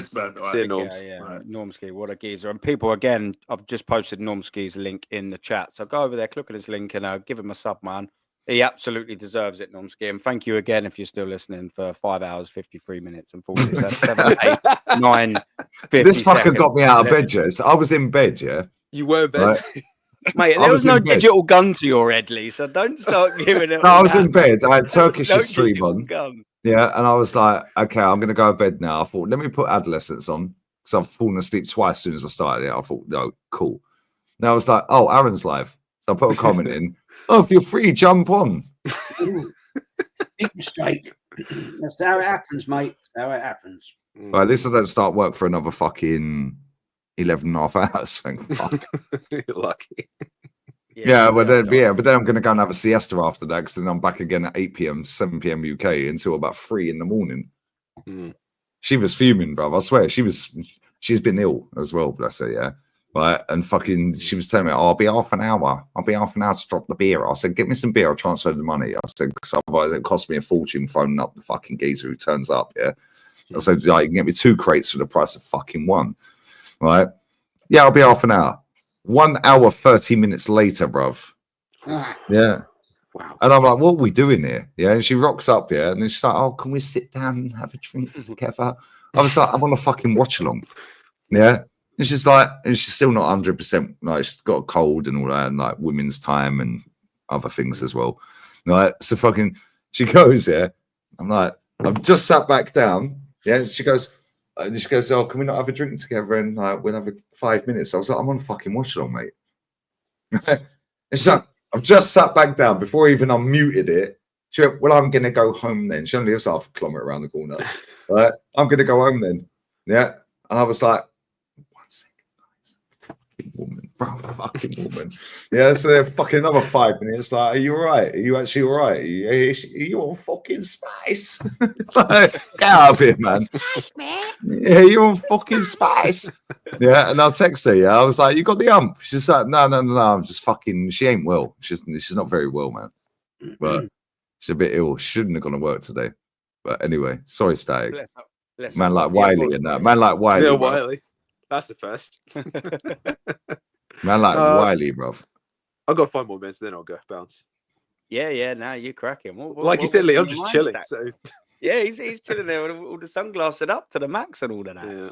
But he always comes on with the sunglasses. From day one, he's been on with the shades, man. That's true. Yeah, so they can't see the vision. You know what I'm saying? Like, you know what I'm saying? They can't see the vision. Yeah, Barry White. That's good. Dude, that's it. A little bit of Baz in the top right. You ever watched that film? You ever watched The Blues Brothers? Oh, yeah. Yeah, well, you're the man in there. You're the man. Ray Charles. Oh, you're Ray Charles in the Blues Brothers. You're the man. You're the man. Ray Charles, man. Yeah, Gangster. right. Bad man. Sorry, Ray Charles. Beg your pardon. Yeah. Well, Yeah, come on. Stevie Wonder in the cup, bro. Yeah. Like Stevie Wonder's loving life. Boys, Why the shades though? Is that like your signature? Like that's the I'm chilling, bro. Isn't it? That's how we know. It's been like that for 7 years, bro. From the first stream you ever jumped on there, 7 fucking years ago, nearly. No. That was In fact, it was before 7 years. 4 or 5 years ago. No, it was longer than that. No. It was. Oh no. Yeah, maybe. You might have. That was when it was on Google Hangouts with Chick. Yeah. Yeah, that was over. Yeah. Bless up, Chick. Yeah. Oh man. Yeah, that's over 4 years ago, bro. That's about 6, 7 years ago. I actually do remember the first time I went on your channel, Lee. That was. He's got aura. It was. Thank you, Oliver. Bless up to you, bro. It was your good old fashioned live fan call in shows. Yep. I can't do them anymore. I've got mad haters. They start whipping out porn videos while I'm live. Oh, yeah. Do you remember that? Photo bag. Yeah, I remember that. Yeah. Fucking wrong, bro. I've tried. And this is why I don't do it. You've got his name as well. You got his name and everything. Yeah, fucking weird guy, bro. Yeah, sitting there panning the camera to some geezer. It's like, bro. Guy Lee. 5, 6 years ago, we were on a members stream, and this guy. See, I can't do them anymore, and I apologise for that. So I'm membership, everyone. But I don't want to cancel them. Go on, Jezza. Sorry. Laughing, and you were like, you had him on camera, and he just kept laughing and laughing. I can't think of his name. I remember that, Jez. Yeah. Remember that guy? What's his fucking name? He was trying to put a link up, and he was just like laughing and laughing and laughing and laughing, and in the end, you just binned him off because it's like. What's his fucking name? What was that cunt's name? What was he being weird, or is it just weird people, bro? Yeah. This is the problem, yeah. This is the problem. Picked in by any chance? No. It wasn't him. It wasn't him. No. I can't think of his name now. But this is the thing, yeah. People will become a member of the channel, yeah. And this is why, like, I regret doing memberships how I've done them on the main channel, yeah, because I can't do fucking member streams, bruv. No, like, so anyone who's a member, just unmember. But then I'm like, I don't want to cancel it because you guys have fucking paid the money. Like, just cancel it. Yeah. Yeah. It's like, I don't even push it. I feel bad. Yeah. I've said this so many times. Maybe it was him. I don't know. But I think as well, when you look at it from the other flip of the coin, yeah. Like, mate, I still pay like 10 quid, whatever it is, for fucking Amazon Prime. I don't even watch it. Whereas people will I pay fucking $25.99 a fucking month for Netflix. How's it 25 a month? Well, there's people in your stream that watch you sometimes all day and all that. You imagine the amount that they watch you, they're probably just quite happy to give a couple of quid to something that they actually watch, as opposed to me, who's, for some reason, I've been trying to cancel that fucking Amazon membership for about 2 years, and I still pay a fucking $10. Bro, I swear down, my Netflix is €25.99 a month. How? Yeah, and then and exactly. How is it that fucking much, bro? Yeah, right. So then, I don't even watch it. Block. Yeah, bro, I don't even watch it. I only got it because she watches it and she's hardly ever here. Right, then I'll try and sign in, but the boys then signed in, her son signed in somewhere fucking else, and that's logged me out. Yeah. Then the daughter will sign in, so it logs me out. Yeah, then she'll sign in fucking Romania and it sign me out. Or fucking it's like, so I added the extra slot, yeah. So I paid not Arnie, yeah, who's gonna win the league. So I fucking then paid a little bit extra to get the extra thing. Then my daughter, and then it's like, I don't even fucking watch it, and I'm paying fucking 25. How is it $25.99 a month? But guess what? I ain't sat down and looked at it to go, yo, fuck you, don't need it. Yeah. Yeah, because if I did, I could save myself a fortune on so many things. Bro. Yeah, Amazon Prime take fucking 2 memberships off me every month. Why? I've only got one account. I've only got one account, bro. They take fucking €9.99 and €5.99, yeah? So I'm like, how am I paying for 2 Amazon Prime accounts? Like, I think I've only got one. Do you know what? And I barely you probably didn't need to, but I wonder if it's like, do you know, like you can sign up to get a free 30-day thing or something like that, can't you? I wonder if you just tried doing it to get a free 30-day or twice on another card and just forgot to cancel both things. Well, I paid for Santa Sport in Ukraine. Yeah, it's only €2 a month, to be fair. Yeah, and bro, I swear down, I've not used it, but it's only €2.49 a month. Yeah, and if ever I'm stuck for a fucking stream, the game will be on there. I watch a lot of stuff on Amazon Prime, and on my one, I've got TNT Sports with it. comes with it. So how much is good? How much is that? I pay $12.99 a month Amazon Prime, but that includes TNT Sport. So that's all the Champions Leagues. Yeah, that's wicked. It's all there. And I watch a lot of videos and stuff on Amazon Prime because I had that Netflix bullshit, and I'd like go on there, right, and I'd type in, I don't know, let's say a film, yeah, and it would go, well, one that's similar, and I'm thinking, I don't want to fucking watch that. I want to watch. Do you know what it is though, Jez? Yeah, right. I have NordVPN, right? Netflix. If you change your VPN, right, to America, you can then sign in to your Netflix after you've changed your location to America, and you get everything on America that's different from the UK. It don't override it. Yeah, I don't know. You can change your. I didn't know this till a couple of weeks ago. DAZN España. Yeah, if I check, because I was going to sign up for DAZN Japan. Yeah, but they ain't got Prem this season, I don't think. But they have all the chat. They have everything on there. But I think they've not got the Prem this season. They have like Belgium League, Dutch League, every league. Yeah, Champions League, a lot. Right, but you have to fucking put the VPN on first, then sign up. Right, same with the Portuguese DAZN. But then, yeah, if I put the fucking VPN on and then try and sign into DAZN, which I've already got in Spain, we detect that you're on a VPN. So you have to fucking log out of the DAZN, go on Portugal, Canada's a good one, Germany, Japan. Well, I don't think they got Prem now. Yeah, because I need Champions League games. It's the only thing I need to worry about, Champions League. You're a dickhead, bro. That's a bit rather than that. This guy, bro. Yeah, this guy, I love you, Des. Yeah, you're a fucking funny guy, bro. You're always a nice guy. I love you, bro. Netflix, yes, yeah. Right, but I pay for the VPN. I could sign up for €60 a year. No, sorry, €60 for 2 years. Yeah, €60 for 2 years. They keep fucking emailing me. Why? Because I paid €12.99 a month for it. So they go, you're missing out on the deal. Yeah, guess what, mate? I don't need to renew it every month. If I pay it €60, I could get fucking 2 years. So I should probably do it. But at the same time, I just do it on a month by month. Yeah, that saved me a few quid. Netflix, I don't need to pay $25.99 a month. Like, why am I doing that? I can't believe it. I didn't even know it was a price structure, man.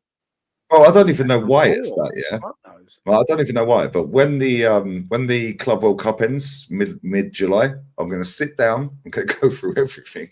Yeah, I pay Movistar €14.99 a month. Yeah, and the reason I signed up to Movistar, Movistar Plus, well, and on Movistar TV, and I don't own a TV, is because I thought they had the champs. And they don't. They have one Champions League game a week, and it's normally a Spanish team. Yeah. Then they'll have the odd Bundesliga game, but now the DAZN España have got Bundesliga, French league, not every game. They have every Prem game. Every fucking Prem game is on the DAZN España, €24.99 a month.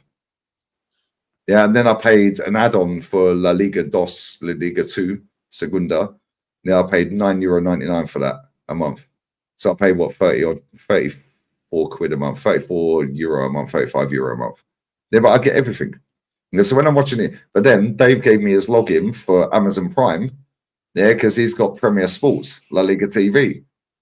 Yeah, so I get every La Liga game on there because DAZN don't have every La Liga game on there. They have every Premier League game. So now Dave's given me his login, so now I get every La Liga game on his login.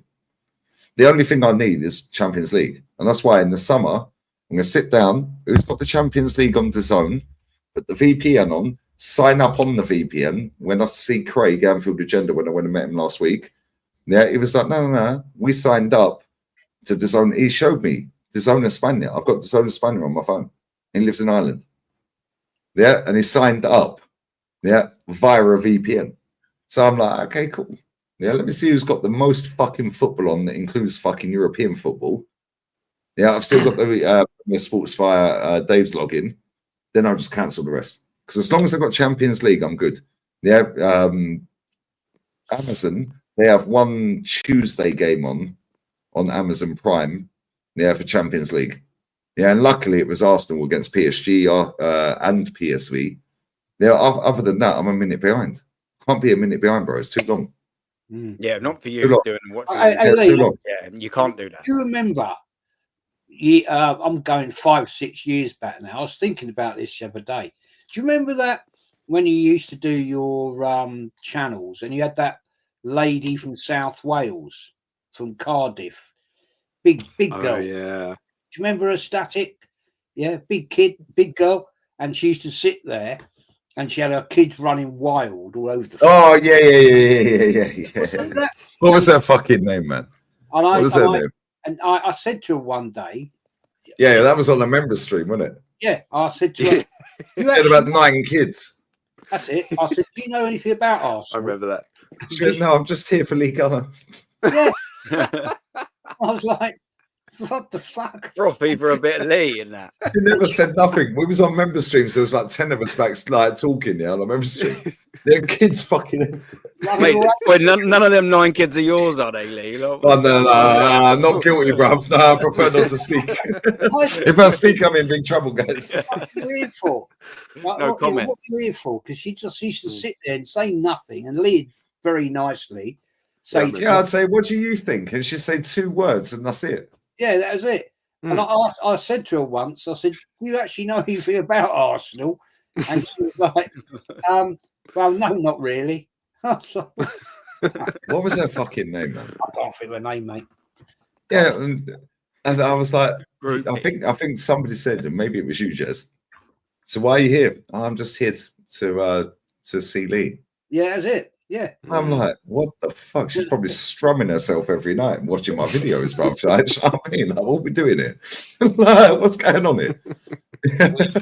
Fucking weird. That was but this is why, no, she weren't fit, bro. She was fat. You dyslexic, bro.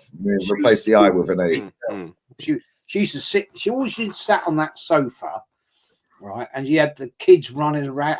You could hear them in the background. And literally, there was about 9 kids as well, Jez. I was like, oh, fuck's sake. And it's like find me right up. Yeah. And then I was like, what the fuck are you doing here, bird? Was it one of them chicks that it eats biscuits on her like that and has one of them little mini hoovers that just hoovers? Yeah, she's called. Yeah, I think they called her the breeder. 9 kids. I'm not surprised. Kevin the breeder. No, I'm exaggerating slightly. She probably had about 5. Yeah, but fucking just keep on them streams. Yeah, it was what's the other guy that was on there, man? Fuck, there was another guy. What's his name? Brandon. Remember the guy that had the fucking ranch?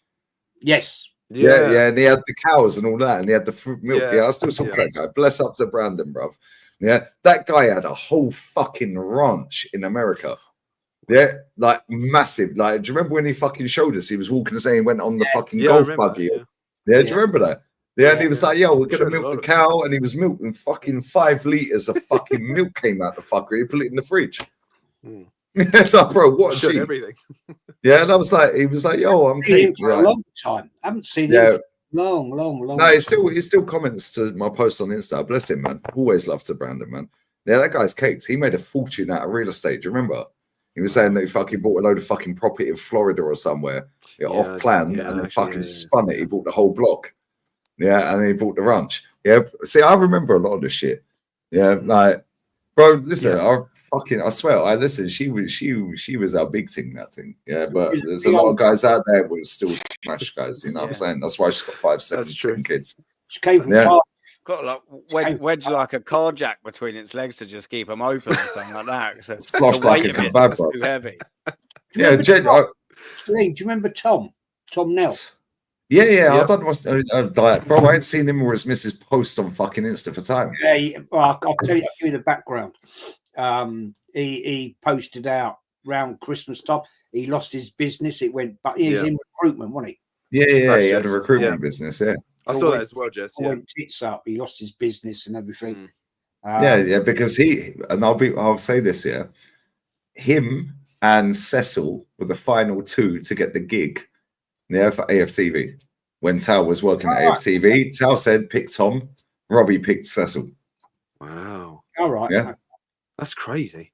I like Tom, but Sam guy, bro. Sam guy. Yeah, he's lovely guy. Unfortunately, his business went to shit. Yeah, they were the final 2 because they did a thing to get another host on there. Yeah, and it was Tom, and Cecil. Yeah, and Robbie picked Cecil. Yeah, and Sal said, no, Robs, let's go with Tom. Yeah, and Robbie went with Cecil. Okay. Well, listen, it's worked out for them. Fair play to them. Yeah, like, it's what it is, isn't it? Yeah, Tal don't work there anymore. How long has that Cecil been with them then on that channel? Fucking about. I didn't realise it was that long. 5 years? Yeah, something like that. Like, time flies, bro. Yeah. Time fucking flies. This manager's been here 5.5 years, mate. Yeah, 5.5 fucking years this manager's been. Do you know what? Do you know what's crazy? Yeah, it's coming up to 5.5 easily, but yeah. When Kenny said earlier on the podcast, yeah, Jezza, when he said that it's 7 years since we played Atletico at home. Oh wow. Shit! That's 7 years in April. I was at the game.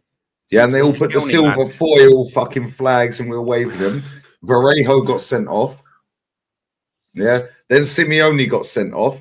We absolutely fucking spanked them. Should have won 6-0. Yeah, Oblak turned into fucking Spider-Man, saving everything. Then me and Troops were in the fucking, and my boy around the corner, Keith, bless up Keith always. Yeah, he was in the home end. He was the clever fucker. Yeah, he was like, I ain't staying in for 2 hours after fucking the game ends, mate. Fuck that, I'm getting in the home end. Yeah, and fucking me and Troops were in the away end. Yeah, Judge is getting twatted up with the button off the back of his bald head, bruv.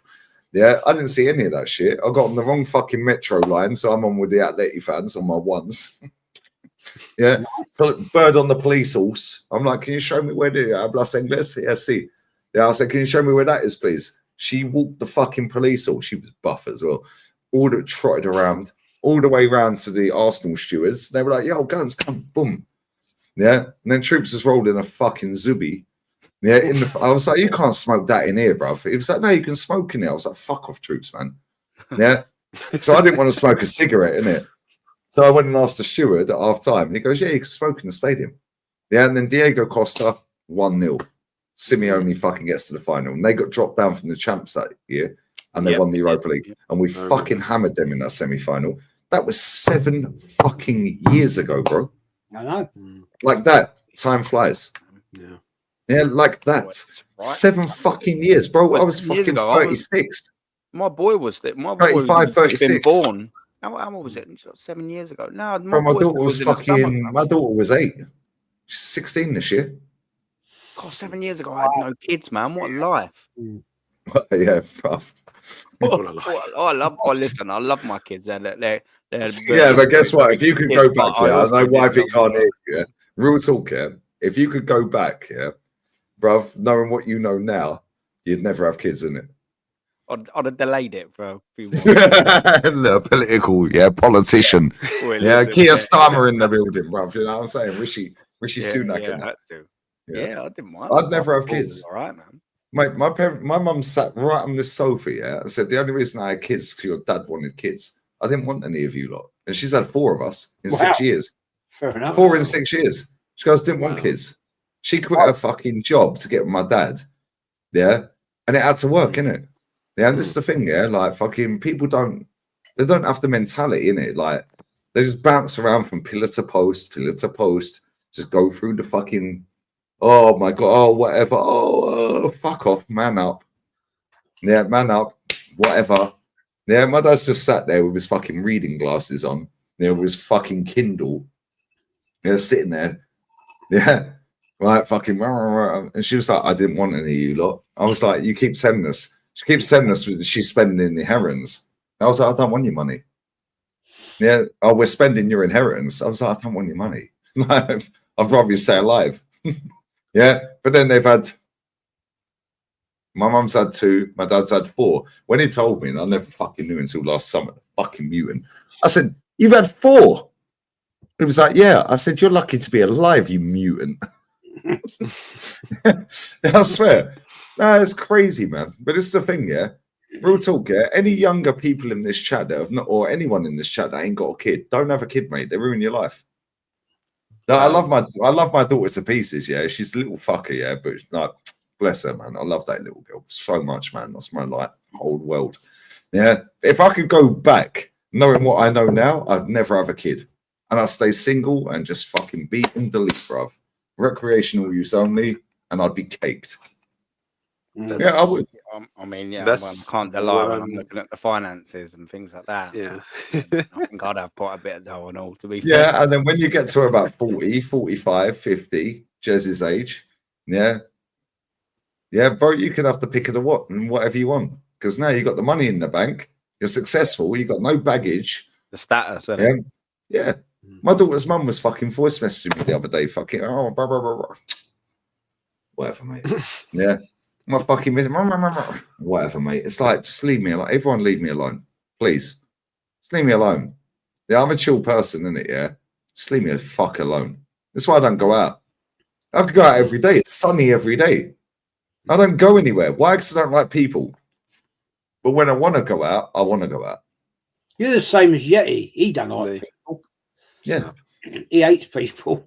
I can't stand him. Jez, you know this, right? And Static and Aaron in the chat. You walk around the supermarket, yeah? So you go fucking Tesco, and for me it's Mercadona or whatever, or Carrefour. Walk around, and you've got these fucking idiots walking around with a trolley. They just stop in the fucking aisle. Should we get this rosé or this rose? How about fucking move, bruv? I'm busy. Yeah, all the time. All the time. You go. I don't like going shopping centre. Yeah, you go shopping centre. You walk around. Yeah, and there's a massive one called Miramar and Fengarola around here. Yeah, it's 10 minutes that way, 15 minutes that way. Yeah, she'll drag me up there every now and again. I know I'm fucking spending money if I go in there. Yeah, and she'll be like, oh, but you know, I like these. And yeah, bro, she was going to a fucking wedding in Casablanca, February, I think it was. It was February. Fucking cost me 1,100 euros for her to go to the wedding. Nice. How? Tommy Hilfiger bag, shoes, trainers, dresses, 4 dresses, jeans. Like, what the fuck are you doing here, bruv? Then this slick fucking. I swear, I love my woman. I love her to pieces. She's 19 days younger than me. We're both 43 in June. She was born on Messi's birthday. Well, actually, Messi was born on her birthday. And I'm Kieran Tierney, FC, bruv. He was born on my birthday. All goats were born in June. Right? But check this. Yeah, check this. Tactics. All right, so check this, yeah. I'm sat cooking that OF thing, yeah, the other week. Yeah, that tried to make up the letter and all that crap, yeah. She turns up, I said, I'll be an hour. I was 5 hours, I think, or 3 hours. I think I was 5 hours. She's saving. I've got to drop her to the airport.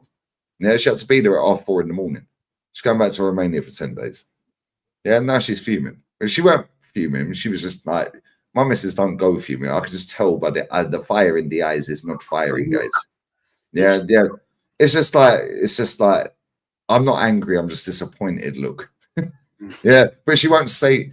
She'll just like, oh, okay, and she'll try and be smiley. But I can tell, right? So then I came off of that stream. I said, right, I'll take you to the airport. She goes, I think you've drunk a little bit too much. I don't think you should drive. I said, okay, cool. I'll get you an Uber. So I walk her down the hill, yeah, because they can never find this fucking gaff. So I have to walk her at 4 in the morning. I walk her down the hill, kiss her goodbye. As soon as she gets in the fucking cab, yeah, I'm kissing her goodbye. Oh, can you transfer me 500 euros, please? I was like, what are you doing? 500? I said, you're going to see mum, granddad. Granddad's 92. Bless up, Gramps. Yeah. I said, all right, fuck it, I'll do it. I'm like, fucking get the fuck out of it. I just need to cook this bitch round 3. I'll cook this fucker again, this OF top, bro. I cooked her 3 times, bro. Right. Get another. So anyway, right. She's then going, oh, okay, well, have a nice time. I'm at the airport now, blah, blah, blah. But then I was going to meet Craig, yeah, last weekend, not the weekend gone, the weekend before, yeah. I got past Mercia. I've gone all the way there, 5-hour drive, bruv. And then I could hear the brakes fucking going crazy. So what the fuck? It ain't my car, it's her car, yeah. Right? So I'm like, it's like, Craig, these brakes are fucking a bit weird, bruv. Yeah. So then the brakes were fine when we drove to the stadium to watch the game, the LJK. But when I'm driving back, it's snowing as I'm coming past Granada. Yeah, Sierra Nevada's there. I've never seen snow in Spain in my life, bruv. Yeah, it's a proper ski fucking resort and everything. This is in Andalusia, pure sunshine, yeah? So then I said to her, right, I'll pick you up from the airport. Yeah, she was landing on the Monday. I got back on the Sunday. I went on Famzone TV, did a stream. Yeah, then I phoned her. I said, yeah, you're at the airport. She goes, just book an Uber instead. She goes, you've had a long day, 5-hour driving, blah, blah, blah. You've been on street. I said, cool, I'll book you an Uber. I said, I'll put the key under the mat. Yeah, blah, blah, blah. Whatever. I wake up, yeah. And she goes, oh, I haven't come to yours. I've gone home. I just got the Uber home. I'm like, okay. Add the champagne, the strawberries, the ambience. Yeah, because like she's a real one. Yeah, I woke up, yeah. The fucking champagne fucking cork had fucking popped off while I was asleep. I swear down, I took the fucking unscrew. Yeah, so the cork's just there. I swear down, I woke up in the fucking about midday, yeah, 12:30.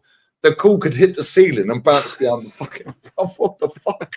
Yeah, bro, I swear down, it popped off. Right, so I mean, well, where the fuck is? Yeah, then she goes, oh, anyway, don't worry. Yeah, I'm having a couple of days off of work. Like lady problems. Yeah. So I'm like, she goes, keep the car. I said, yeah, the brakes are fucked. So I've gone to this garage, yeah. I got tucked up for fucking 890 fucking euros for 4 new tires, brake pads, front and back, air filter and oil filter. Ain't my fucking car, bruv. Well, you drove it all the way to Alicante. Yeah. To be fair, I use her car a lot, yeah, and the drive was beautiful. Jez, you'd appreciate that. You're an older guy. The drive was insane, mate. Yeah, the views. It was like, I wish I was the passenger. Yeah, it was like 1 minute you're going through snow. Next minute, it looks like you're in the Rockies in Australia. Yeah, it was absolutely fucking stunning. I got fucking sucked up, bruv. Yeah, and I text her, yo, can you drop some beer and cigarettes off? I transferred you the money. Dropped it straight in her account. That was a fucking 6 p.m. Fucking what time she turned up, bruv? Now, oh, I'm still with my boss. Yeah, the old girl's about fucking 80. Like, turn it in. That's the joys, man. That's all the fun of the fair. Well, it's not fun, Jez. all the fun of it. I've had it for Then I get my fucking daughter texting me. Then I get my daughter's mum texting me. Oh, every time I look at my phone, it costs me money. Yeah, but I've had it for over 5 years. Why do you think I work so hard, Jez? It's like it's cost me a fucking fortune. He's got direct debits coming out his fucking ear holes, isn't he? Do you know what I mean? Yeah, cooking hell, man. I've had it for the Banker Gunner and that. Do you know what I mean? Do you remember the Banker Dave? Do you remember the Banker Dave in Burnley? Yeah, do you remember that? Yeah, it's the Banker fucking Gunner, bruv. No, it's jarring. Wait, it will get worse with your daughter. Oh, 100% it's going to get worse with a little one. Jez, she's going to move in with a boyfriend at some point, yeah? Right? And there's, but I need, or before that, I need to do my driving lessons. Oh, I now need a car. Now the insurance. Oh, but Dad, I crashed the car. Yeah, then I want to buy a house. Oh, but now the boiler's gone. It's never ending. Don't have kids. We want an extension on there. We want a love conversion. But now the boyfriend's cheated on me, so I've kicked him out and I can't afford the mortgage. So can you help? Like, fucking get out of it, man. Don't have kids until you're fully fucking covered. When you're about fucking 90, yeah. Like, real talk, man. It's long. Easy, man. My daughter's like 4, so I've got none of the issues of that just yet. But I know you wait till she hits double digits, mate. I know I don't want to. I can wait. Sorry, I mean I can well wait for that. I mean, like I can 100% wait for that, man. I know that when she's 14, I'm gonna start pulling my fucking. Right, Aaron, I kid you not, yeah. Right, my daughter's birthday is November, yeah. Right, same day as Ola's, November 18, yeah. And then Christmas is next month. So I used to give her an A4 piece of paper and say to her, write on this side what you want for your birthday, flip it, and write on that side what you want for Christmas. And it just totaled about 50 quid. Both sides, like max 50. Now it's, Dad, can I have an iPhone 16 Pro? Oh, Dad, can I have another iPad? I bought her a fucking PS5. She played it 3 times, swapped it for a scooter, and then binned that. Then wants another PS5 and another scooter. Fuck off, man. But no, it's jarring, lads. Yeah, don't have kids. Like, real talk, yeah. No, recreational use, lads, in the chat. Recreational use. Get your bank in order. Excel fleecing. What was it, a month ago now? 3 weeks. One of my daughters, she had a terrible car accident, and car written off. About that, Jess. Got hit by a drug. He was high on drugs and everything. It was a bad accident. You were on my stream, weren't you, when that happened, Jess? Yeah, I was. Yeah, I had to fuck off to the hospital. Yeah, they're okay. That's fine. But that's good. we went and sorted out. I went down on the Monday to see the car, and it was a mess. Get personal items out and everything like that shit. And anyway, we're still waiting for the insurance because she has to drive to work. Because it's like 22 miles where she goes to work. She's a ward matron, whatever you want to call it. And so we had to buy another car. So we're waiting for the insurance because her insurance policy didn't, stupidly, when she took it out, she didn't get cover for an accident replacement car. Stupid girl. I told her to do it. She didn't do it. So we've had to buy another car. So he got another nice, exactly the same sort of car as she had before, a Vauxhall Astra, lovely car. And it now transcribes, right, that the insurance policy won't cover the full value of the car that we just bought. Yep. So that's again. Yep. Out of your bank balance. Yeah. Again. And how old is your daughter? She's 32. Wow. My daughter's 16 this year. I got another fight. It's lifetime, Jez. You're locked in forever. Tell me about it. You're locked in forever, Jez. Yeah. It's only my son never asks for fuck all. Right. He's coming back over on April the 9th from New Zealand. Is it going to be another surprise, Jez, like the last time? Oh, yeah, that was class. That was class. No, this ain't. They're coming over to get married, so it's a whole. All right, yeah. Because his girlfriend is Welsh, so what date is it? The 15th. We're going down South Wales for the wedding for 2-3 days, but he never asked for fuck all. My missus' son's like that. He's 18 this year. He's bought himself a motorbike. There, he has a job. He saved all of his money all over the summer. Yeah, he goes gym 2 hours a day every day. There, he's in the last year of school. Like he's going to graduate this year. Right, and in Spain, you can't level up from year 8 to year 9, year 9 to year 10 unless you graduate every year. They keep you back in here. Yeah, it's like America. They keep you back. Yeah, right. Easiest way to get out of school is just fucking graduate every year. By which time you tuned in, bang! Now I want to go college. Yeah, right. The girl is drama. She's 21 this year. She is fucking drama, mate. The boy, yeah, she ain't got a job. She wants everything on the plate. Fucking blah, blah, blah, blah, blah. Oh. Yeah, the boy, he goes gym every fucking day, 2 hours a day, never misses gym. He's been going for years. 2 hours every fucking day. Has a job, saved every fucking penny, has a nice girlfriend, same age. Yeah, lovely family they come from and all that.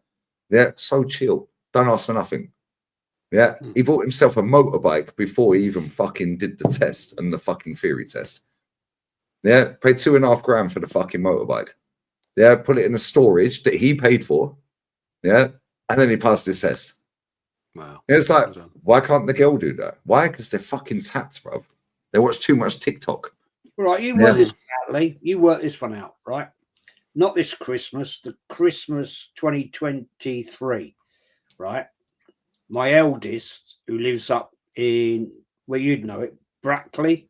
Yeah, that's Oxfordshire. Yeah. That's not far from where I lived. Yeah.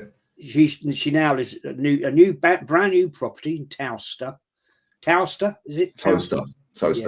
Yeah, that's not. Oh, I know where that. That's right opposite the racecourse. Yeah. Them new ones are right opposite the racecourse. Got lovely. It's a bungalow. It's a lovely place. Lovely house. Yeah, Toaster is beautiful. And it's a new property and. Moved in for various reasons. The bloke she was with was complete. See you next Tuesday. Had a fucking.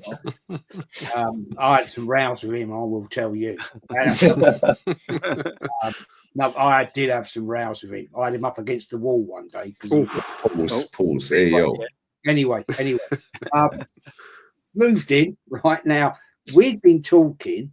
Me and the boss have been talking about replacing the carpets in 3 of the bedrooms, right? And I said, yeah, we need to do that. They're looking a bit shabby and everything. So I'm gradually putting a fund together to do this, new underlay and all that and everything like that. So she moves in, right? Jade moves into this lovely new house. So I go up and have a look. Oh, yeah, they're really nice. Love it. Yeah, it's really nice. 2 bedroom. Yeah. One for her and one for my granddaughter. Yeah, I love it. Yeah. Yeah. Oh, when are you going to get the carpets then? Oh, I've got to save up. Do you know what happened? 3 weeks later, the fund that I'd put together, right, in a separate thing, went on her fucking carpets. Oh. Des, I swear it's never ending. Anyone that's listening to this, don't have kids. Oh, dear. I didn't know anything about it. It's just funny. I'm listening and I'm like, I've got all of this to come. No, right, mate. All I knew was I think I've got it bad now with the money. She went up there, right? The boss went up there, and she said, "Oh, Jay's having his new carpets next week." I said, "Oh, lovely. Yeah, she managed to pay for that then." Well, yeah. See, my mum's the same.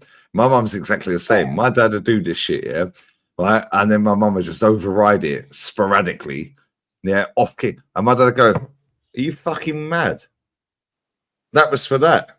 Oh yeah, but Roy, but blah. No, and it's like, yeah, they've been married, I think, 44 years next month. Yeah, I think it's the 5th or 6th. This is a classic. 5th or 6th. 44 years they've been married. This is a classic, right? 2 years ago, I bought the wife a new car, Lexus. Listen, I'm going to piss. I love it on the front. I need to pee. I remember you saying about that. The Lexus, lovely car, and Lexus is a nice car, by the way. Very nice. I've got a Lexus, right? The wife, for some reason, we swapped cars at Christmas. We swapped. You had a Jag Jez, or is that? That's a toy car. That one's a toy car. That is. That's a classic car. We don't come out till that don't come out till the summertime. Anyway, right. So there we are. She's got mine, and I've got hers. Right? Yeah, I love driving her one. It's brilliant. Love it. The other day, we need to swap the cars back. I said, "Why is that then? Yours has got a big crack in the windscreen." Oh dear. I know that feeling. How's that happened? I was just gonna say. How's that happened then? And she went, "Well, it happened just after Christmas, and I think during the frosts, it's got bigger and bigger, which happens. does happen, doesn't it? It does happen." Yeah. So I said, "Oh, that's great. I've got to claim on my insurance now then." She's like, "Well, yeah, I'd like to have my car back." I thought, yeah, only because it's got a fucking big old gash in the fucking front of the window. Thanks, thank you. So now, I've got the excess is what, 85 quid, something like that. Yeah. So now I've got to pay 85 quid, which isn't big bucks, but I'm thinking, for fuck's sake. You know what I mean? I've been it's money you could have saved. Driving your car, and somehow, because she's been going up and down to her daughter's, it's just obviously a stone chips. Yeah. But you got to get that sorted straight away, didn't you, Jez, with them little nicks like that? Obviously, if they're tiny, whatever, but as soon as they're like starting to come prominent, they'll absolutely just start cracking straight away. It's massive, yeah.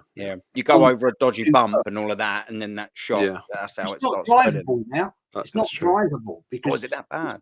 It's not that. It's about that far across from coming across the driver's side. Oh, once that's the point. They'll nick you. It's illegal, wouldn't it? So yeah. I ain't got a car. That is.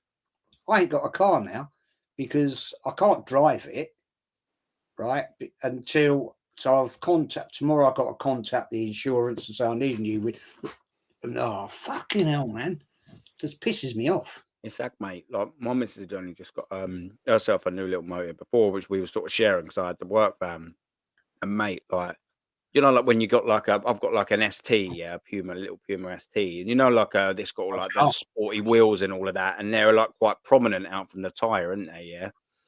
Mate, she had it for about driving it around for like 2 weeks. There was a fucking same as you, Jez, when you said there was a crack on the fucking window screen. I was like, how the fuck has this got there? All the wheels are fucking scratched up, all the alloys on it. I said, I'm thinking, what have you only had it fucking 5 minutes? What have you done here? I've been just looking at the wheels. I always notice things. Yeah. And three of them. Hate that. I always notice things, because I always look. Every time I look up, I always look at the wheels. I just take care of my shit anyway. I'm looking at it. That wasn't there last week. I was like, what's going on there? Because it's the driver's side. So obviously you notice it going up, clicking it. Then I was like, fuck it, I'll go have a little look round. I've had a little sweep round. I'm like, oh, that wheel's fucking done and all. And then I look round, I was like, there's even a fucking gash out of that wheel. Look, what's she fucking done? Just driving on the fucking curb, like what are we doing here? Like, low profile tyres, aren't they? Yeah, they are. Yeah, they're only like that, and the alloys are so prominent out from the tire. Whereas I used to have a Ford Cougar, and obviously they're a little bit bigger, but like obviously like the alloys in there, the tires are so thick, it's sort of like almost recessed in that way. So if you do say like go and hit the curb, you're hitting the tire first and not the alloy. Whereas these ones are round the other way. Do you know what I mean? Because like you said there, they're so thin. So if you are within that much of the curb, you're whacking it. I'm thinking, what's she using fucking the curb to gauge on the fucking wheel to know when she's close to the fucking curb? Oh, I'll be gutted. Yeah. Gutted. Yeah. It's annoying, mate. Yeah, I just thought you've had this fucking car like 3 weeks, man. What have you done? Like, you see women do that, don't you? Like, static. I mean, you see them. I see them at the shops, right? They go up the curb and down. They can't bloody park properly. And you're thinking, ooh, and you sit there and you can hear the wheels go. Oh yeah. Oh mate. Talking about the chick drivers, bro. I was in Asda, coming out of Asda the other day, and this chick, I thought she was waiting, and she was only in a little mini, thought this chick was waiting for me to come out. So I'm like, what's she doing? Because she's like parked in a silly little spot. I'm like, well, I can't get out if you want this. And I'm like, I can't get out. You need to move anyways, yeah. She's found this other little spot. She's gone that way. I've completely swerved it and gone around the back. So I'm like, she's just going to be a nuisance. I'll just drive around the other way so she ain't going to block me in. Anyway, so I've drove all the way back round there. She's found this little spot, you know, like where you've got like the shopping, like where you get the trolleys. She's got that on the right-hand side of her and then a spot there. So there's no cars to the other side. She's parking in there. I'm having a little watch of what she's doing. I've completely stopped now. I'm just having a little watch of her. She was there for about 5 minutes. I was like, is she going for that spot? She was like, so the spot's here. She's here. Then she's gone there. And she's gone back there. Mate, they can't fucking reverse. They can't reverse for shit. Like, they can't park for shit, mate. That spot, yeah, mate. She was there like that, like reversing. I was like, she's gonna fucking it. She's gonna be going into the trolleys in a minute. Mate, my missus has got a Kia Sportage, yeah. Kia Sportage, yeah. Right, and we got underground car parking in this cafe. Yeah. Right, it's got a big fucking bollard. It's like Leicester away or Palace away. Yeah, you can't, or Everton. Fucking, you can't see past the fucking bollard, bro. But it's a brick wall here. Then it's got a big fuck off bollard here. And it's funny because the Ukrainian bird who lives underneath me, yeah, she's got a fucking little blue fucking Mercedes, yeah, right? She can't fucking park either, right? The Spanish bird who's got the parking space who lives underneath me has got the fucking one up against that wall. So it's like 3 parking spaces. We got the fucking big concrete bollard, yeah? We've got the biggest car in the smallest space. Yeah, the bird who lives opposite, yeah. Yeah, she's Colombian. Bless up to her, yeah. Her fella's Swiss. They got 2, so when like 2 fucking parking spaces they've got. He's got a Nissan Juke and she's got a Mini. Like a new shape Mini, like the bigger one, yeah? Yeah. They've got the biggest parking spaces in the fucking car park, and they've got the smallest cars, right? So my missus, Clubman Mini, isn't it? That the Clubman. Yeah, the Clubman. Yeah, bro, with the fucking double doors at the back. Yeah. I swear down, right? My missus going, oh, I remember she knocked on the fucking bing bong, bing bong. She's got a key. Just fucking open the door. I'm working. Bing bong. Respect. She always respectful. Bing bong, bing bong. Oh, and she'll just throw the keys at me. I remember I was on a watch along one day, yeah? She threw the fucking, put the keys in my hand. Oh, I just left the car parked outside the fucking garage. Yeah, can you go down and park it for me? Right? I'm like, are you fucking tapped? I'm on a watch along. I'm in my dressing gown. They've got my socks tucked over my fucking jogging bottoms. Yeah, I've got fucking in. So I go down there, yeah. Now I can't get out the garage because he left the key fob in the car. So now I have to go back up the lift to fucking 0 level, run around. Now there's a fucking queue of 3 cars trying to get in the garage. Beep, beep, beep, beep. I could hear him beeping the horn, right? Check this. Every time I fucking go, yeah, where she stays here, yeah, right? Every time I go downstairs, yeah, I swear, right? And there's a little alcove thing, right? So there's the big bollard. You have to reverse into it's long. Like it take about 3 or 4 fucking turns to get in. If the space opposite is empty, just go in there, boom, straight in. Yeah, but if the car's in there, you can't. And that's a 3 or 4, and it's got a camera on the fucking thing in the car, so you can see. Yeah, and it's got the beep, beep, beep, beep, beep. Yeah, bro. Every time I go down to the garage and she's parked there, she's on an angle. It's not straight. It's like that.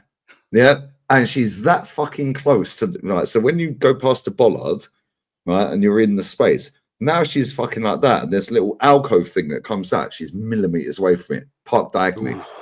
The Ukrainian bird who's got a fucking, what Mercedes is it? It's a low one. It's not an E-Class. It's, maybe it is an E-Class, but I'm not. Say again, Jez? SLK. No, that's the one. That's the one. No, that's the one next to. She's got the one, the Spanish bird who's got the parking space next got a CLK. This bird, I think it is an E-Class. It's an E320, I think. Yeah, it's an older one though. No, it's quite low down. Nice car. Yeah. Anyway, she's Ukrainian. My missus is Romanian. They can't fucking drive. No. That woman doesn't have a bollard. The bollard's here. You ain't got a bollard next to you where the bird with the CLK. Yeah. And that fucking Ukrainian parks diagonal as well. It's almost like my missus are having a competition and see who can park the most wonky. So I'm like, what the fuck are you doing here? Yeah. Then she's like, oh, well, you know, it's very difficult to park because it's such a big car. It's like you have a reverse camera. Yeah. Don't look in the wing mirrors. Surely you know the size of your car. When we go to like when she, I don't like her driving. I feel sick when she drives it. Yeah, but she feels sick when I drive. Yeah, so it's like, listen, I just need to get my own car, bruv. Then, yeah, she'll park about fucking 6 foot away. So when we go Mercadona, it's got the wall, like the parking spaces, yeah, and there's a big fuck off wall, yeah, concrete wall with a parking space on that side. Mercadona's behind there. She'll park about 6 foot away from the fucking wall. So now the car's hanging off the back of the parking space, yeah, which is a problem. Yeah, and I'm like, do you not know the size of your car? You've had the car for years. How can you just boost your seat up a bit and you can see the bonnet? Yeah, they're useless. Yeah, respectfully, they can't drive. Yeah, every other car out here has a fucking big dent in the back of the bumper because they reverse into a fucking bollard. I swear, I'm not even lying. The thing is even when you get onto like the red, or if you're reversing, sometimes you got into like the green, and then the red obviously is. And I go millimeters from the fucking thing. Yeah, I go millimeters. Yeah, that's there. Yeah, but you can obviously gauge it. Like, why would you just go drive further than them? Like, when it screeches, it basically says like, look, there's no space. Because it goes boop, boop, boop, boop, boop, boop, boop, boop. But even then, you've still got about 4 inches, 5 inches of space. So I go millimeters. Yeah, literally millimeters. The amount of times, yeah, my parallel park is lit, bruv. Yeah, and she's gone, you're not getting there.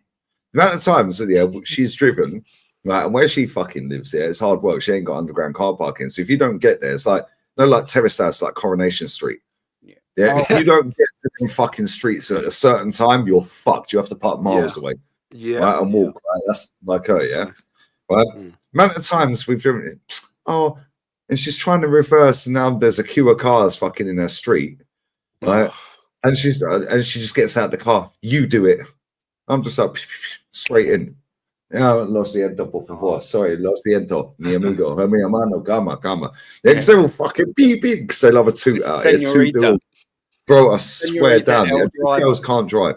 Romanian girls cannot drive. Spanish girls cannot drive. Nigerian girls cannot drive. I swear that. Yeah, I swear they cannot fucking drive. Girls can't drive. They can't drive, bro. Bro, I swear, that's not being fucking misogynistic. They can't drive. Have you ever watched the videos about those fucking videos of in Russia? Nobody in Russia can fucking drive, man. They're ruthless, aren't they, man? Yeah, they are. I mean, seriously, they must be pissed. Or they're on the fucking vodka, in it, mate. Yeah, they're on the old waddies. I mean, they are serious crashes. Do you know what I'm saying? I mean, I know the road system in Russia. We went to Russia. We didn't drive. We went to Russia. Oh, crikey, 15 or 18 years ago. We went to St. Petersburg. Right. Nice. That's beautiful. We were in a taxi, right? We were in this taxi, and I was like amazed. There's like, you come to a junction, right? There's no some of them got no traffic lights. That's a great comment, by the way. Yeah. I thought you'd like it. Those girls. Yeah, they have no traffic. Jez, have you ever driven in Paris? Yes. Jez, that is fucked. Of course I can. That is Jez. Your life round the Champs Elysees. Yes, thank you. Round the Stade de France and all of that, bro. You're taking your life. Yeah, police are tooting you. They're driving straight. There's no lines in the road. There's no markings. It's a free for all. It's the same as Rome. I've driven in Rome, right? I swear down. Right, we had this hire car, like brand new. It's a Fiat something or other, Panda or something. I don't know what the fuck it was. Right, brand new car. Right, we were there for a week, and by the time we finished with it, it had 5 dents in it. Did you have the cover? Well, we just didn't fucking say fuck all. We just got it. So over here, yeah, when you get a car hire over here, yeah, as a tourist, yeah, you can get the insurance on it, which is about €4 a day. So if you hire, but then they do a separate thing over here for like knocks and scratches, like wing mirrors, like you crushed them, like knock the wing mirror, crack the wing mirror, so on and so forth. Yeah, it's about €4 extra a day, right? So it don't matter if you scratch the fuck out of it, crush it, dent it, nothing, it covers. Yeah, for an extra €4 a day, mate. I swear down, yeah, me and her rented the fucking car. I swear the woman's face when we took the car back, yeah, the woman's fucking face, she was just like, I've just lost my bonus this month. It was one of them looks, innit? Yeah. I just looked at her and I felt so fucking sorry because I didn't drive it, she drove it. Yeah, and that was a fucking car. Was that? Was a VW. It was fucking rapid. It was like it weren't a Jeep, but it weren't okay. It was a cross, whatever they called it. What was it? A Tiaga? Some yes. Tigora or yeah, bro. That car was fucking nice, bro. And it's rapid, Boys, bro. She ruined it. Yeah, Static, my G, bro. Yeah, Static, man. Or big up, man, for I don't know how long you've been on, man. You know, I think it's not been for the 2 full hours. lot, but still, a good Maybe 2 or so hours, man. Big up to you, brother. Nah, bless up Static. Day one, brother. Day fucking one. My guy from the fucking first get go, bro. Always love you, man. All from Gunner Bane, bro. Yeah, come on. You're always welcome on here as well, Static. Bro, that's like 7 years ago. Yeah, maybe 8 years ago. 8 years, 17, 18 season, yeah. Wow. How long have you had your second channel now? The main channel I've got now is November 18. 21st November 18. Yeah. Yeah, 7 years. Yeah, so yeah, Gunner Bang was 17. Yeah. That's 8 years, bro. What year was it? Yeah. So you went Gunner Bang for a year, was it? And then you obviously got the Lee thing. So now it got a year and a half you had? Yeah, same with JEZ. Same with JEZ. Gunner Bang. That was 2017. Yeah. Big up Cass every time as well. Big up Cass. Man, yeah, big up Cass, brother. Yeah, come on, Eid Mubarak, Maji. Always love Cass.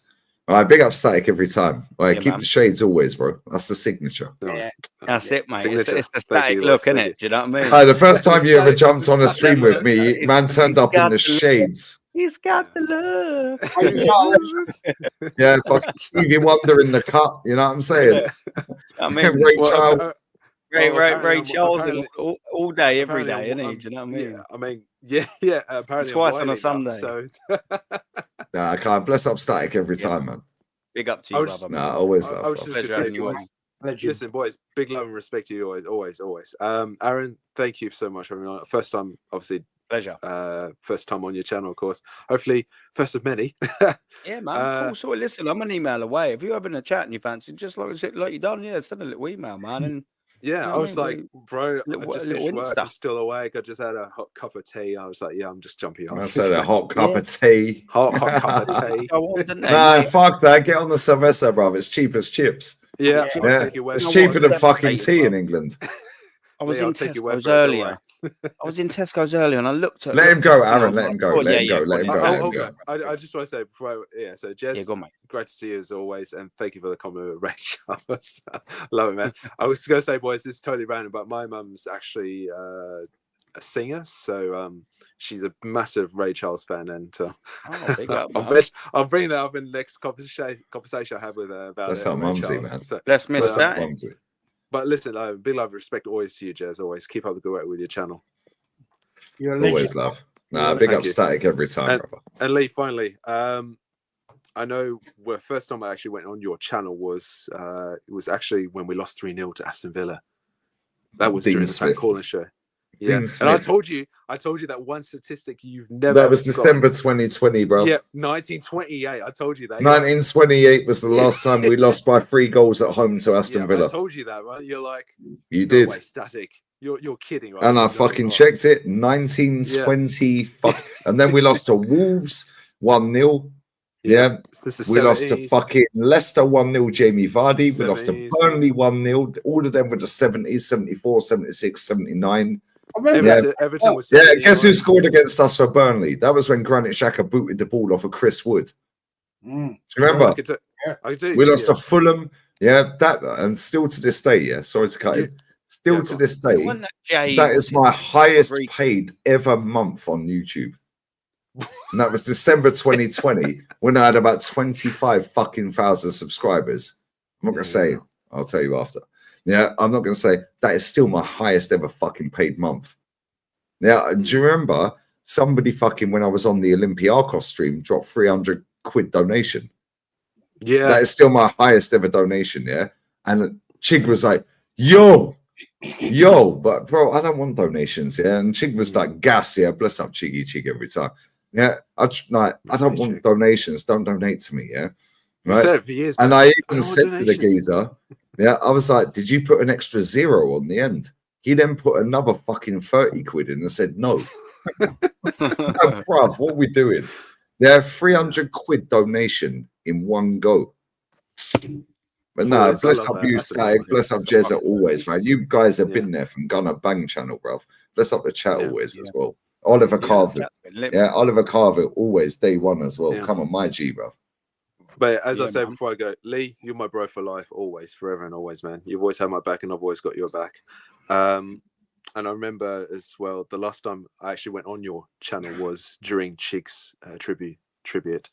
So if you do an emergency stream, no, email me. I'll send you my number. Fantastic. I would love to. Come on, you're my guy, bruv. Come on, Unique as well. Unique's been there from day one. You know Unique, innit? Yeah, come on. Unique's been there from day one. For a little bit, man. Yeah, Unique's a G as well. Bro, I remember names. That's what I'm saying about Brandon with the ranch milking the cows. He's going out on the fucking with the kids. Fucking there was goats everywhere. Fucking pigs. Yeah, as you said, Lee. As you said, Lee, you've got a memory of an elephant. Trust me, it's all up here, mate. It's all up here, yeah. And this is why, I'm fucking goated. And that's why Saeed, put me in the goat category. Yeah, Faz, you can fuck yourself. Man said my camera's dead. My camera's the best camera on here other than X and Matty. Yeah. And Saeed. Matty's cam is absolutely fucking. Yeah, Matty's I'm going to love you and leave you. Enjoy what's left of the show. Oh wow, it's nearly 7 hours. So I'm looking at the time now. 6 hours and 55. Static, bruv. Honestly, half past 7. Now let him go, Aaron. Let him go. Let him go. Because we'll be here for another hour, bruv. He wants to talk, but you're keeping him, Lee. For fuck's sake, isn't it? Good, son. You all are, to be fair, but I'm loving it. What are you gonna say, Aaron? Legend. Off? Before you go, do you sleep in them goggles? No. Yes. Nighttime vision, isn't it? One click. Yeah, you know it. If anyone says no, I don't shower them as well. Stealth mode. Yeah, get the old shower and that. Yeah, no, because in case you're wondering, like, because glasses for all occasion, bro. Yeah, you asked me a fair question, Lee, and to be honest, it's mainly just due to privacy reasons. So, because I've got my job and everything, I just keep my private life private. If you know what I mean. Yeah, I hear it. Yeah, that's why I don't post my kid and my daughter's mum or my missus. I just put emojis over them. Yeah, that's what I do with my my parents and family. So so otherwise I'll be like Danny Dyer. Oh, I shit myself here. What have I got myself into? Which Danny Dyer, the daughter or the dad? Answer carefully. The dad. The dad. Nah, bless up Static every time, man. Bless up, man. Right, always loved. Email me, I'll send you my number. Email me your number and I'll text you. All right, man. All right. Nah, I love. By the way, I did actually send you an email. I found a mutant channel that was chatting shit about you. Just bro, if I had a euro for everyone who chat shit about me, I'll be in Porto Banús bagging out Russian dollies right now, bruv. Yeah. You'd have got YouTube a few years ago, wouldn't you? Do you know what I'm saying? Fucking something. Real talk, Madawi, where you at? I need to marry you or your family members. Like, she's caked 300 family members at the gaff yesterday for Eid. Yeah, how big's the gaff? Like 300 people in one gaff. Boys, I'm going. Bye. Love you all, guys, and big love and respect to everyone live chat. Yeah, take care, Jez, Lee, all the best, man. Aaron. All the best. Have a great night, boys, or great morning now. Yeah, great morning. Yeah. Fuck and me. Live chat. Take care, everyone. Make sure you do like and subscribe. And yeah, I'm out. My guy. See you, everyone. Love, brother. Love, boys. Take it easy, man. Yeah, I didn't think. Well, I didn't think for any fucking stretch of the imagination it's going to be a 7-hour one. But about 7:30, I sit there and I thought, you know what? Like, it's been a bit crappy-ish for a bit of content. I thought, yeah, I might be able to get an hour and a half. We got good lads on. Do you know what I mean? And fucking 5.5 hours later, here we are. What's 7 hours going later. on? Yeah, I know. Total, but from the hour and a half that I originally thought, do you know what I mean? We'd just be on for. Oh, if I'd have known this, I'd have got some beers, man. I was in Tesco's earlier, and they had Tesco, 10, didn't they? The old Tesco just round the corner from me. They do the crates of 10, didn't they? And then they got the crates of 18, and they had the fucking 18 on there for 14 quid on that bastard club card thing. Oh, mate, I said no to it. I thought, you know what? I've been a bit of a bastard over the weekend, so I'll lay off of it. But I'm looking at you drinking that can of drink, and it's fucking stabbing me. Yeah, fuck it, man. I've run out of water. I've got an emergency water delivery turning up tomorrow because I've fucking done 96 litres of water since the 17th. Yeah, but apparently I only drink beer. I see you drinking water on stream. Yeah. Is what it is, isn't it? 96 litres of water in 2 and a bit weeks. Yeah, 2 and a bit weeks. Yeah, but you only drink beer. Nobody cares, bruv. My piss looks like fucking lemon juice. That's what good, cloudy, stinky piss. Yeah, it's not that fucking moldy fucking. Get out of here, bruv. I'm cool. Mate, honestly, yeah. One was this morning. I'd had a bit too much to drink last night. When I woke up, man, Jesus Christ, it was like I was fucking. And you know what's funny, yeah? Satsuma, man, it was ridiculous. I think about 2 of them is about a pint. So if I do 5 of them on camera, I've done 333s, yeah. So 330s. So if I do 2 of them, that's about a pint, roughly, just over a pint. Yeah. So if I do 12 of them, that's about fucking 584. 584. Yeah, so if I do 12 of them, I've done about 6 pints, bro. I'll polish off 6 pints on the night out. Starters.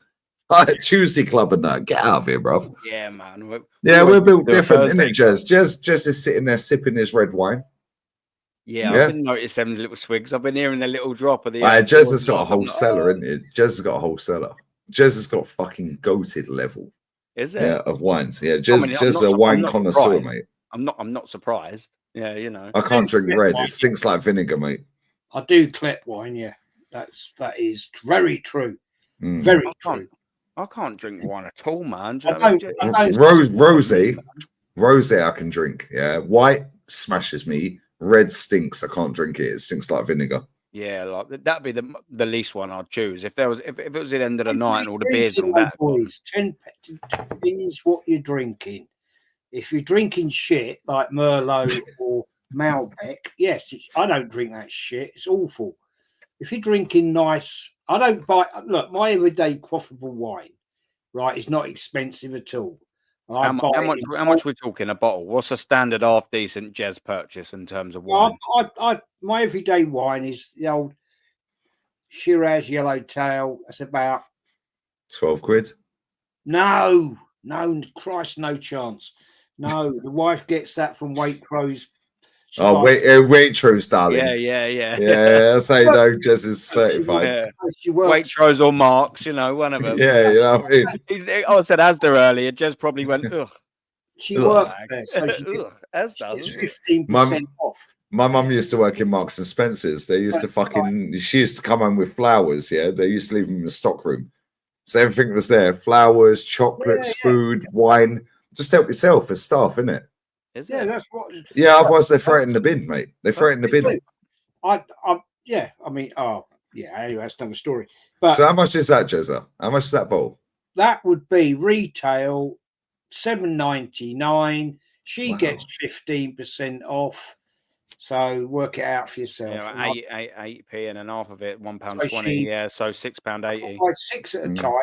6 bottles will last me 4-5 days. Yeah, lovely. So and red wine's actually good for you as well. It's better than drinking lager. Beer.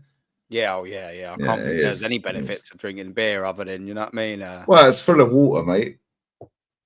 Well, I look all right. I'm 43 in June, mate. I look all right.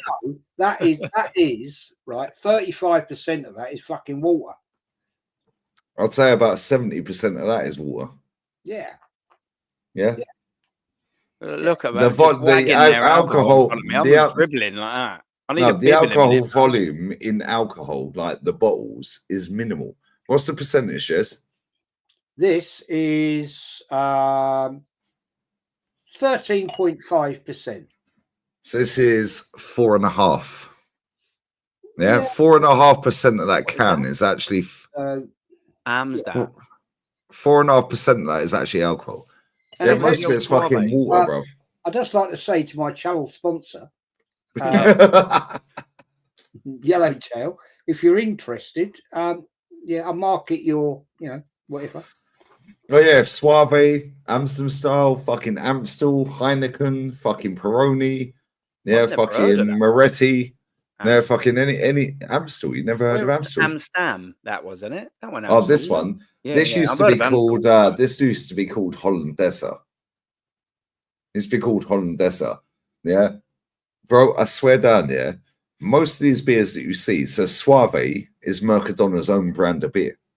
That's interesting. Yeah, and if you go and actually look at who produces it and manufactures it, it's actually a leading brand. So it's the same fucking beer in a different tin. Yeah. And you're paying €3.60 for 12 of these. Well, that's for 24 of them is €8.90 or €8.40. If you drink, like, let's say you drink the little can for $3. If you drink 8 of them, let's say, argument's sake, do you get a hangover? No, I don't get hangovers. I don't get a hangover from red wine. Yeah, but then people are saying, "Ask you drink every day. You're a fucking functioning alcoholic." That's not the case, Jez. Yeah, bro. I bounce out of bed after 3 hours sleep, and I do 12-hour stream. Exactly. Yeah, like 3-4 That's ingrained in you now, though, bro. I mean, you've been doing that for a long time now, haven't you? That sort of a rate of a. My missus drink a bottle of red wine. She's fucked for the whole weekend. Yeah, she's done. Not like that. No, bro. Bro, it is what it is. Like, I'll go out on a night out. I'll do a couple of shots, some sambuca. Don't like tequila. Don't like vodka. Yeah, disgusting. Yeah, but I'll go on a night out. I'll do a couple of pints. Yeah, then I'll go bottles. After 2 or 3 pints, I'll go bottles, innit? I will show you that though. We went away to a. Look at the size of the cork on that. Pause. Is for the sponsors. What we got here, Jezza? That's an elite level bottle, mate. First Cru Les Champeaux. We went away to a hotel 3 weeks ago near Winchester, and it was a fabulous weekend. We only went for one night, and it was actually a long story. The guy that won MasterChef UK 2023 is a friend of mine's son. We went to his restaurant, if you want to call it that, and it was fantastic, stunning, brilliant. And I looked in the wine list and I saw this, and I said, "We're having that tonight. We're having that 2021 fantastic wine," and it was so good. The wife loved it. She said, "That's the best wine I've ever tasted in my life." And I said, "It is really good." And we had 2 bottles of it. And stunning. How much is that? What we're talking about? What we're talking about? That was £335 a bottle. Holy shit, son. It wants to fucking be the best fucking wine she's ever tasted at $335 a bottle. And you bought 2 of them. What's the volume? Multi. Doesn't actually, hang on, I don't think it actually says on this because it's French. Frenchy. But it's a fabulous guy, Jean-Michel Guillon and Phils. fabulous wine producer. No, it doesn't. Look at the bottle. You can tell by the bottle it's class. It's like a Dom Perignon bottle. It's very similar to a Dom Perignon bottle. Like, and people have said to me, "Why do you got the bottle?" I said, "Because I've actually got a wine wall." Yeah, you have. Yeah, you have. Just as a goat, man. And I actually collect the bottles and put them on the wine wall, and I collect the corks as well. So it's a bit of a hobby of mine. But mate, 300. Yeah, but you're a wine connoisseur. 330 fucking quid a bottle. Yeah. And you say you bought 2 of them, didn't you? Yeah. Yeah, just rock it up in there and not even asking the price, isn't it? Just going, yeah, it's just that. Whatever, mate. 2 of them. Why have you only brought 1? Yeah, fuck it. We'll have 1 each. Yeah.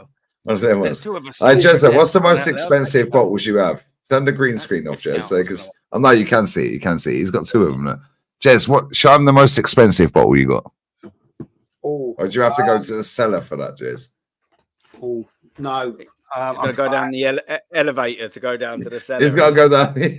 He's got to go down the lift into the east wing. No, I've got a photograph of it. I'll have to show you. You got a couple of them as well, right? No, this is one I actually had for my 60th birthday. Jez is a wine connoisseur, guys. Anything he don't know about fucking wine ain't worth knowing. Same as Arsenal. Let me see if I can. I'm trying to find a picture of it. Pick up this chat as well, man. It's absolutely been lit. Yeah, bless up the 7 hours, chat. 8 minutes and 15 seconds. Yeah, welcome to full-time YouTuber. Yeah, well, do you know what? Yeah, to be fair, I mean, this is by far the longest one on there, but I've done quite a few 4 or 5 hour streams. You know, they're getting up, but nowhere near, obviously, to your sort of level, my bro. Oh yeah, getting there. Come on, keep going, man. Yeah, no, I quite like it, man. I didn't think I would. I didn't even like reading books out loud at school, let alone putting my face to a camera. But bro, talking about reading books out loud, yeah, my missus made the boy, yeah. I think it was Arsenal Leicester or Arsenal South a couple of years ago, right? And it was a 3 p.m. kickoff. So I finished the streams and everything by about 8 p.m. Right? I've gone to the gaff. Yeah, the boy failed an exam the day before. So I've gone in the gaff. He's got his computer sat there, like his laptop. Yeah, I thought he was on the phone. Right? 2 a.m. in the morning, I said to my missus, who the fuck is he on the phone to? Why's my camera gone blurry? Yeah, 2 a.m. in the morning. I'm like, who the fuck is he on the phone to? She's like, no, he failed an exam. This is on like a midweek game or no, it wasn't. It was a Saturday. Yeah, or a Sunday, whatever it was. Yeah, 2 p.m., 3 p.m., whatever it was, Saturday or Sunday. No, he failed an exam. He's got a retake on Monday. I was like, so who's he talking to then?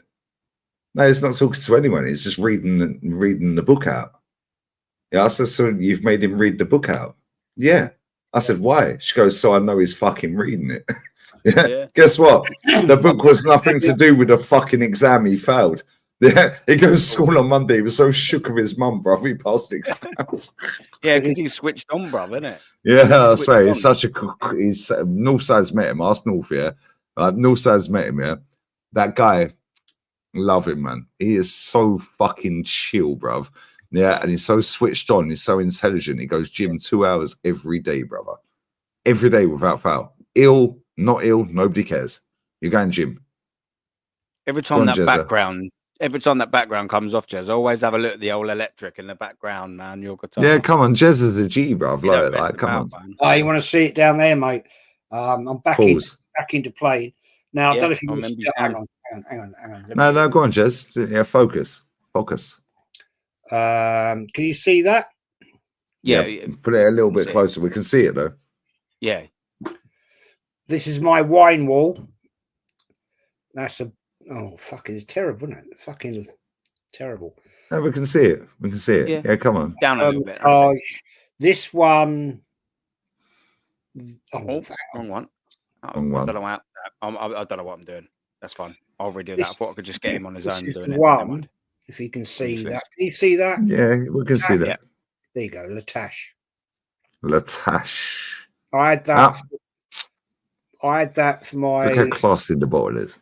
I had that for my 60th birthday. And that bottle of wine is £5,000.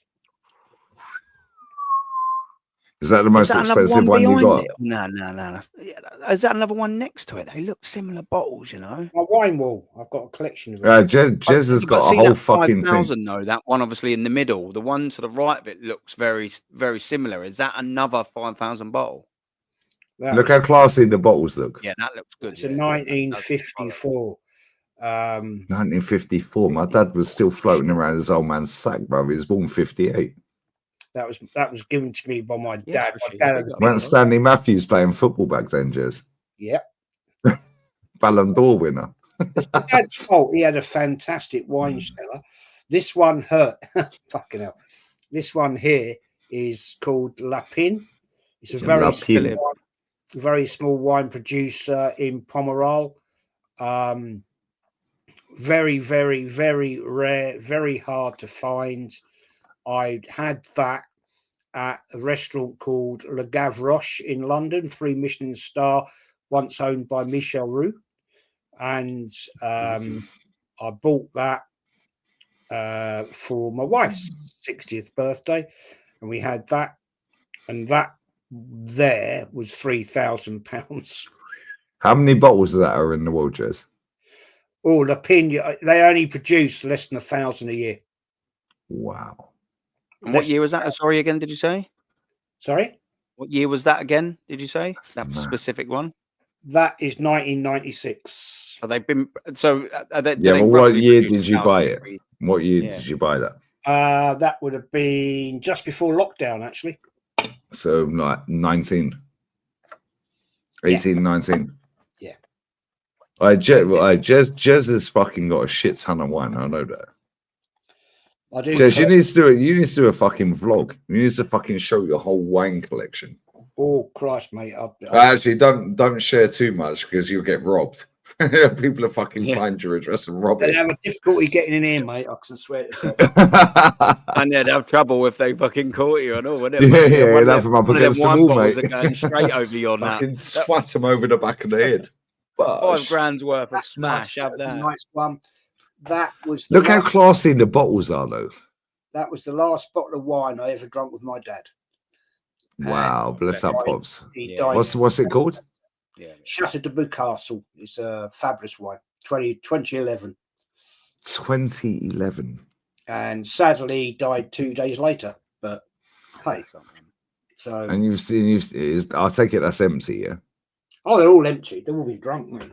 So how much was that bottle? I think I paid around at the time. Now we had that in 2016. 5 years old. I think I paid 300 for that. So that was 2016. You drunk that with him, yeah? Yeah. 2 days later, he died, unfortunately. But wow, that's mad. Yeah. What's the alcohol volume on that? That one there is, I believe, hang on, I'll tell you. 17, 20, 21? No. 14.5, that is. Wow. 14.5. And where's that made? Like South African, French? No, it's French, man. No, it's French. So you have a lot of French wines, right? Oh, French, yeah. I mean, that's a Rhone wine. That's a Chateauneuf de Pape, basically, but it's a very... anything just don't know about wine ain't worth knowing. Anything just don't know about Arsenal ain't worth knowing. That is a high-end Rhone wine. Rhone wines go up in scales, like in Burgundy. And yeah, I am a bit of a nut for it. And but that night we had the two those two wines. It was so good. I mean, the food was exemplary, right? And I said to the wife, "We got to have this bottle of wine."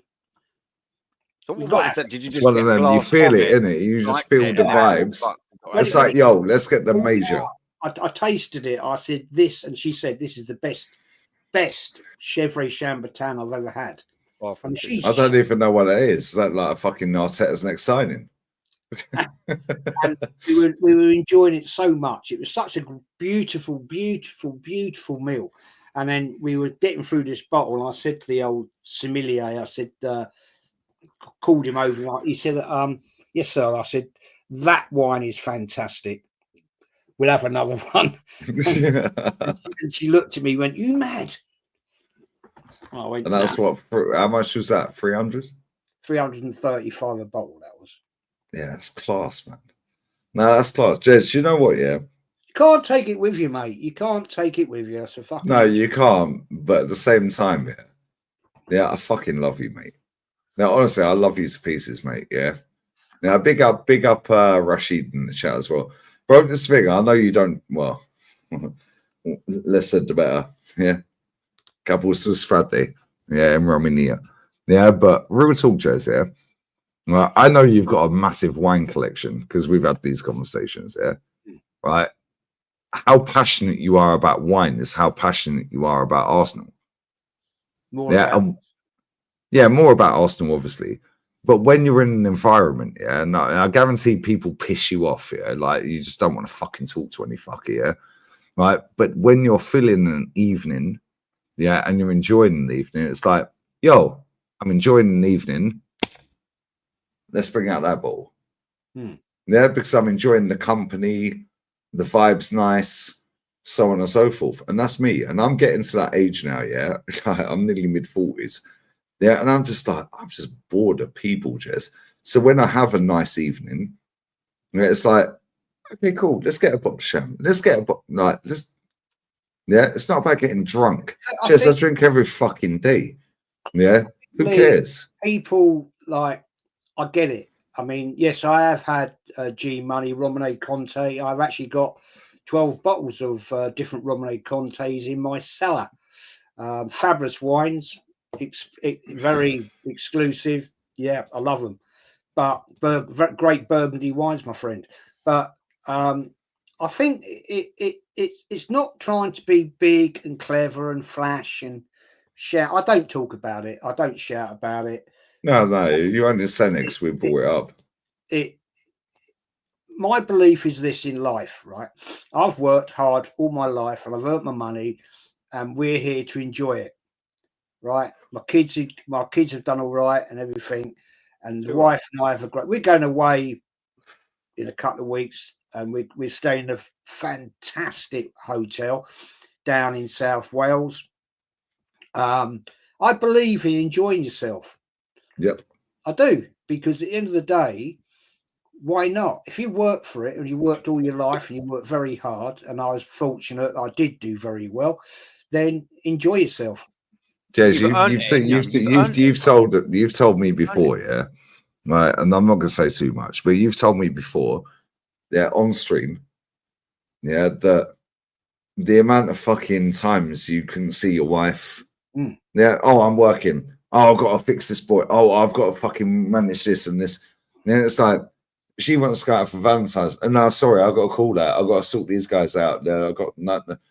Yeah, it's like that's what I said earlier, right? I see today she was fuming, but she weren't fuming. She was fuming. The fire in the eyes and the art was not firing. It was upset. But she is in love with me. I'm in love with her. So they accept it because of the bigger picture, the process. Trust the process. Yeah, it's a journey, guys. Yeah. In football, there is no journey. Win or fuck off. Yep. In life, yeah, you have to fucking tic-tac-toe to get where you want to be, innit? Yeah, and sometimes you have to sacrifice shit. I've seen my dad, like, when I was growing up for, like, fucking half a week in a month. Then he'd be back off around Europe driving a lorry like a bobblehead. Yeah? I've seen him have a car repossessed. But every fucking weekend, my mum would march 4 of us kids up to the fucking Coventry Building Society and put 10 quid in every one of our accounts. But then they got their car repossessed the next week. But they still put the 10 quid in the account, and we got that when we were 18. Yeah, it's like people in this era, they don't get it. They don't get it, lads. They genuinely do not fucking get it. And I've been built up on that before social media, same as you, Aaron. Yep. Yeah, same as you, Jezza. Yeah, you're built different. We're built different. So when we say what we say, oh, you're negative, you're toxic, you're always angry. No, we're not angry. Yeah, we're not toxic. We're not negative. We're just built different. Yeah. Yeah. And it's like when you got your wine collection, you've got your memorabilia for Arsenal. Jez, I say this so many times on streams, yeah, when you reached out to Arsenal and they said not something we want to do, and I'll do it for free. Tells you all you need to know. And that for you fucked your head up. It's like the scumbag club still said bro, no. What Jez, you have more fucking 1 of 1s, 2 of 2s, 1 of 5, 1 of 10 than the Arsenal Museum. You've got more fucking collection than the Arsenal Museum, mate. And the club that you have supported and your granddad, bless up to him, back in Chapman era, that got you into it in the first place, you have more fucking merch and memorabilia that is fucking unique than the museum outside the fucking stadium.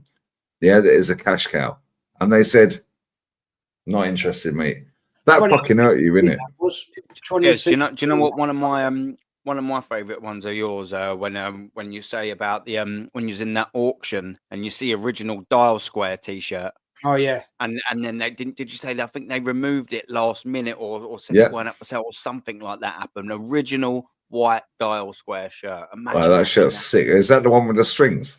Yeah, 1886. That was with a little string. Is that the one with the strings? Mm. Yeah. See, I know this. Why? Because I listen to you. I listen to Kenny. Yeah, DJ. Bless up, Matty, man. That's signing of the season. Market opportunity, bruv. That guy is a fucking credit to all of us. Jez, credit to all of us. Yeah, there's a lot of people that are fucking pissed off. When John comes out here, he's been going for season ticket 53 years. Is that enough? And Jez, you see the video. We're in the group chat. Yeah, we were a bit tipsy that night. Yeah, it was like, fucking, I love watching you guys on fucking YouTube. Yeah, it's one of my best. Yeah, it's one of my best mates' dads. There's a Hackney carriage driver in London. Yeah, I know there's a lot of Hackney carriage drivers that watch me that don't fucking like me, mate. I know that factually. Yeah, but I know that a fuck ton of them fucking love us. I know that a lot of the fucking herd love us. There's a few that don't. I know this. I'm not stupid. Yeah, but when you see all the bullshit on the internet, most of these dickheads are fucking born in deficit anyway. Did you just, can I just call you back? Did you just say about the herd? Jez, I know. I know. You know, I can tell you right now, I know about currently still around 20 of them lot love you to bits. Jez, I already know that. I could probably count on 2 hands and have maybe 2 fingers left, so or thumbs. So maybe 8. I know factually, at least 8 prominent. Yeah, love what we do. Keep going, Gunner. I've seen messages, bro. Keep going, Gunner. Fucking Russ, bless up Russ in my chat every day. Russ Hogg. Yeah, Guna Russ in the chat. Guna Russ he's not in the chat now. Guna Russ. Yeah. Bless up Guna Russ. Give me a little background. He's been in my chat quite recently the last few weeks. Oh, bro, this guy is a fucking amazing artist, by the way. He does the prints and all that. And I need to go and print them out to promote his thing. Yeah. And bro, that guy, I've been to his house. I've had fucking dinner with him and his wife when I knocked on doors before I moved here. Yeah, Guna Russ. Yeah, Guna Russ is a real one, mate. Yeah, I was going games. Yeah, when we went Newcastle, I'm not going to say the guy's name here. He was like, oh, fuck off. Me, Ola, and a guy called Lewis. Yeah, well, bless up to them. Went to Newcastle away. Ozil scored, and Xhaka scored a free kick. We won 2-0. We were row fucking Z. Yeah, in the upper fucking tier at Newcastle. The Uber never turned up. I was like, yo, so I was, yo, wait. He went, nah, fuck off. We're going to miss the kickoff. Yeah, we were fucking on it, like every home and away game. Yeah, and he was he is a cool guy. I'm not going to mug him. That's why I don't want to say his name, because he's cool. Yeah, I've been to a barbecue at his house, took my missus, my daughter, whatever. Cool guy. I'm not going to mug him. However, nah, fuck you. Russ, said, don't worry.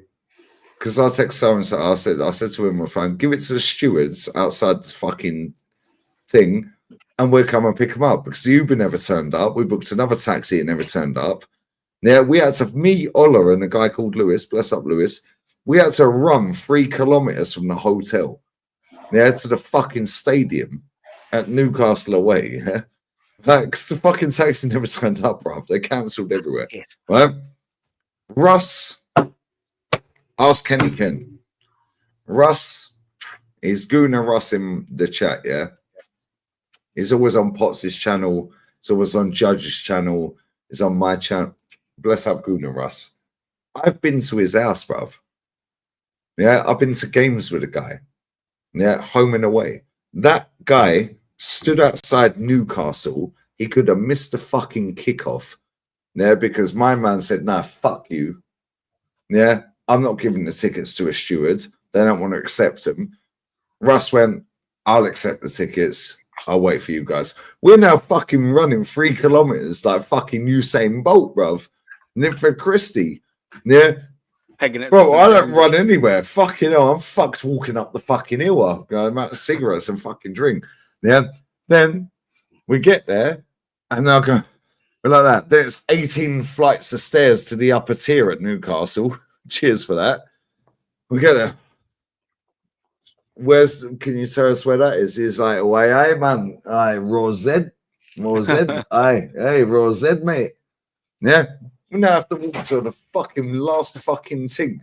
Yeah, Galen all the way up St James's Park, fuck's sake. Bruv, and I stood next, me and Ola and Lewis stood next to the guy that, I'm not going to mug it. He's a cool guy. I've been to his house for a barbie as well. Right? Fucking, he's cool. Right? However, I was like, you're right. He goes, nearly missed the kickoff because of you. I said, at least fucking Russ is a real one, mate. Then he goes, oh, it's going to be whatever. Yeah, ask Kenny. Ask Kenny. Yeah, ask Kenny about Russ. Russ is a bad boy, bruv. I fucking love that guy, bruv. And he's been on Judges. He's been on Potts' channel. Yeah, he's done the fan cam outside the grounds and all that. That's what I was just going to say. When Potts Gooner Russ. Around there, yeah. Love him. Gooner Russ, us troops. He's jumping on Gooner Russ. At the end of the season. We're going to do it. Gooner Russ, bruv, I swear down. That guy. Love him. And this is the thing, yeah, right? My name's Mud in the Arsenal community online. I don't give a fuck, bro, because I know the real community. It's like when people go, oh, you fled because you get beaten up in England. Like, do me a favor, bro. I was going Wenger in, Wenger out. Nobody touched me. No. Yeah, well, you think Super Duper Mix fucking getting me weighed in? Yeah? Yeah, there'll be a chancer every now and again. They'll fucking try it. Yeah, there was under Wenger. They had the odd chancer every now and again. Then they realise, oh, what time it is, and all of a sudden they shut their lips in it. Yeah, like, one thing doing it beyond the keyboard, mate. Do you know what I mean? With a screen in it. There's too many people that are at their Weetabix in the morning and got their little big boy pants on. I'm not even about that. People do not like me because of the way I speak. Next, I'm rude. I'm brash. I'm narcissistic. I'm arrogant. I'm cocky. Yeah, I'm violent with my tongue. But you're honest. Yeah, but they don't like that, JEZ, yeah? Right, but guess what? Somebody put in my comments the other day, yeah, if Arsenal start winning major trophies, yeah, would you start going back to games? I said, yeah, I'd fly over. I'd cancel the watch-along. Oh, I'm going that game. I'm going. Yeah, you'd go to the odd one, wouldn't you? Because obviously geographic is a pain in the arse. Do you know what I mean? I could go to Madrid if I fucking want to. 2 of my pals that live around here are going to Madrid. Yeah.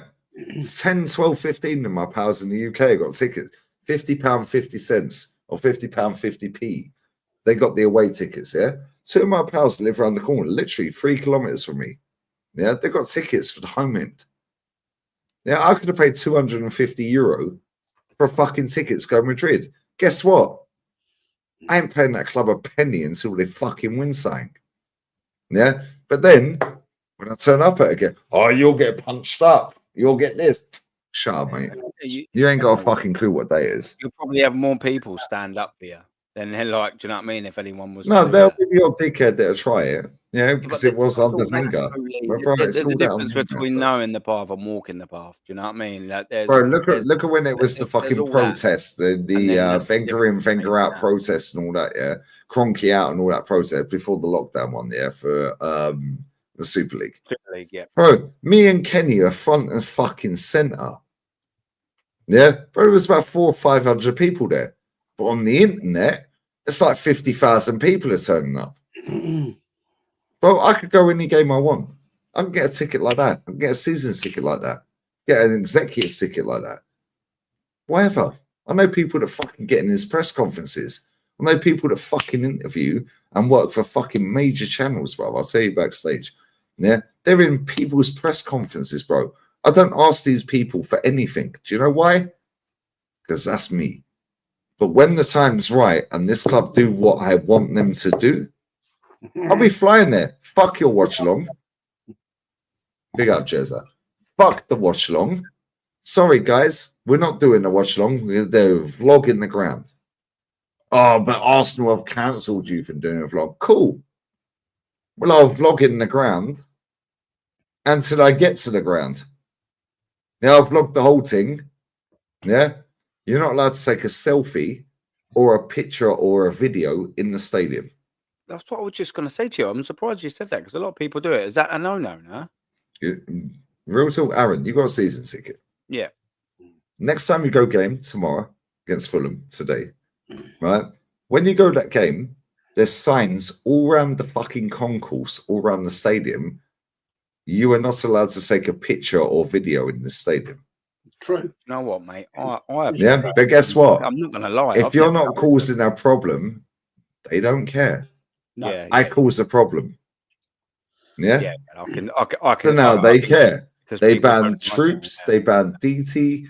They ban Kalechi, Turkey. All these people. They banned them, emailed them. Not allowed to fucking vlog and all this. Everyone was vlogging. Not allowed to do that, bro. Yeah, bro. If I go to a game, ain't no one doing shit. There'll be the odd dickhead giving it the mouth from 20 foot away. Then when they realise who I go games with, they shut their fucking lips real quick, bro. Yeah, but I'm not like that. I'm not a fucking bro. I'm built like fucking Peter Crouch, bro. I can't fight. Yeah, but guess what? Nobody cares, bro. I ain't pay. I could go Madrid. I can get a ticket for Madrid in the home end right now for 249 euro. Yeah, we got a person out here that my boys know. Yeah, that can get us fucking tickets for every major sporting event in the world. Yeah, you have to pay a little bit over, but I can get a ticket for the Super Bowl, yeah, Club World Cup final. That high, bro. These people don't have a clue what they're talking about, and I'm not trying to be flash or classy or posh or better than anyone. I ain't like that, bro. I'm sat in a fucking Primark dressing gown. Fuck off, bro. These earphones are fucked. I can only hear out of this one, not this one. If you actually ask these little melts, right? Have you ever walked down from New Cross Gate down Cold Harbour Lane to Millwall? They wouldn't have a fucking Scooby-Doo. I had a guy. You ever done the fucking Seven Sisters walk, turn left at the pub, and they're throwing piss bottles at you? Exactly. They're pint glasses full of piss and coins in your fucking head. I have not done that. And then, JEZ, you know this, JEZ. White Hart Lane, their main fucking boozer was on the corner of the away end. Yep.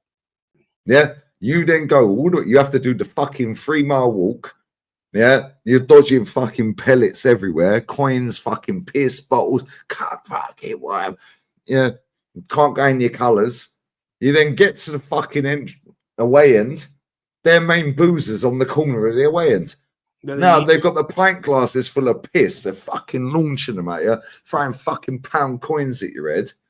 Like fucking brother, I swear down, these people ain't got a fucking clue what day is. Well, I had something up. I don't know who he was. I have no idea who he was. It was very late. It was early hours. I was up watching telly. I was just going through the analytics of my channel, and this comment came up about this guy telling me about how Arsenal took Millwall. I said, that never happened, mate. Never fucking happened. And he was like, Millwall take Arsenal in the North Bank? No, this is Arsenal taking Millwall at Millwall at the Den. No, that never happened. Yeah. Sorry, that never happened. Yeah. I said to him, "Have you ever beaten Millwall?" And he went, "Weren't that when? Sorry to cut in, JEZ, because I might have got it wrong. Weren't that when Millwall fucking jumped in the away end and fucking kicked the shit out of everyone?" That was the '82 FA Cup. At Highbury, they were everywhere. I'm saying they got in the fucking North Bank, right? And North Bank, East and West, they were everywhere. everywhere. And Sorry, mate. It was an absolute, yeah. They got in the North Bank, and at half time they were escorted out the North Bank, down through the gates where they had fencing then. Yeah. And they will walk back down to the clock end, and it started all again.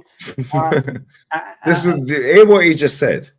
They were escorted back down to the clock end. Yeah. Yeah.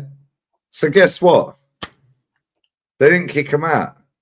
They didn't kick him out. You just have to go back round to the end you're in, motherfucker. You know that. They didn't kick him out. They used to escort them back down the other end. Yeah, get back in your end, motherfucker. They're weighing every cunt in North Bank clock end, East Stand. Fuck. No, it's a nightmare. It's an absolute fucking. We'll just walk you back to your end, mate. Come on, stop being a dickhead. Everyone's getting fucking punched up bottles. In the northeast corner of the clock end, the police they cordoned them off, right? 2 rows of police. There was about 60 or so of them. And this is before they were called the bushwhackers. They were called something else, and I can't think the name of them. Anyway, and they were up there, and they were causing mayhem. Half time come, players go off the pitch. Once the police opened up the security gates, walked them down in front of the East Stand, back down, and chucked them all back in the clock end. Second half, it all started again because they got over the fences and were in the East and West Stand. It's like fucking madness. But this fella the other night, right, he said to me about when Arsenal took over the den at Millwall. I said, never happened, mate. Never happened. And he said, well, you wouldn't know. You never fucking been there. I said, right, I'll tell you what. F Troop. F Troop. That's it, the F Troop. I Googled it, F Troop. That's it, the F Troop. And when I said, you ever been down to New Cross Gate and walked down Cold Harbour Lane past the Carpenter's Arms? Good luck. The home fucking pub of Millwall. Good luck. He had to walk down there to get to the away end entrance. Same at Tottenham. He was like, what are you talking about? I said, well, tell me about your journey then to Millwall, because I know what I'm talking about. I've been there fucking twice. And it wasn't a nice day out. Jezza, you was there when we lost to Walsall. Yeah, 81 was it? 81, 82 or 80, 81? We lost in the cup to Walsall. Yeah, and they fucking kidnapped. Yeah, Walsall fucking kidnapped one of our fucking fans. Right? And do you know what's do you know what's crazy? I didn't believe that story was true. And I was with somebody previously. I'm not going to say the person's name. Yeah, I was with that person previously years ago. Yeah, and her stepdad is mates with Steve Ball, mates with a fucking, and his best mate is a guy that supports Walsall. He's an older guy. Yeah, he was at the game. He said when I was with her, yeah, he goes, yeah, we fucking kidnapped one of your lot, fucking dragged him on the fucking tube, yeah, fucking got him on the train, fucking robbed him, put him under the seat, beat the shit out of him, and then threw him off one stop before Walsall. Yeah, I thought he was chatting shit. When I said that to Jezza, and when I've said that to other people that I know, they've gone, no, that was true, because he got twatted with a fucking fire extinguisher in the fucking head. Yeah, and they fucking knocked him out and dragged him on the fucking metro, the underground. Yeah, and put him on the then they fucking put him under the seat. Ticket fucking guy comes round, fucking kicking him under the fucking seat. Yeah, yeah, and then they threw him off the fucking train. Yeah, one stop before Walsall. No money, no card, no nothing. No phone. Well, there was no phones back then anyway. Yeah, just threw him on the fucking platform. Fuck off. Yeah, so when I fucking heard that story from this person, like, you were chatting shit, and they beat us. Was it 2-1 that night? Yeah, 2-1, yeah. Yeah, they fucking beat us that night at Ivory. Walsall beat Arsenal 2-1. So I was like, yo, when I spoke to a couple of other people, they're like, yo, that actually happened. He got twatted with a fire extinguisher in his fucking head and fucking kidnapped the cunt. Yeah, sorry to say that word. That's got you demonetized. Apologies. What one of then when I speak to fucking Jezza and I speak to her, I'm like, they're like, yeah, that actually happened. So I'm like, what the fuck? Bro, there's no cameras, no CCTV, no mobile phones. Yeah, nothing. So people are going, that never happened. Yeah, it never happened. Yeah. Like backstage, I'll tell you if you like, well, it is what it is. But There no, was real talk. the classic It's one crazy, where bro. we lost to Wrexham in the FA Cup. Yeah, that fucking free kick. Fuck that. What was that? 2-1. What was that fucker's name who scored the free kick? What's his name? Mickey Thomas. Yeah. Mickey Thomas. Yeah. And slapped it. Arsenal Muddy pitch. We actually got absolutely the shit kicked out of us, all of us. Yep. I'll tell you for what happened that day, right? Interestingly, right, a few weeks before, Chelsea had been to Swansea and had a massive scrap, right? And Swansea could have it back then as well. Yeah. The Jacks decided to go up to Wrexham, right, and back up the Wrexham crew. So what happened was, they teamed up even though they don't like each other. Yeah. Well, I'll tell you another story in a minute. I'll tell you another story as well, right?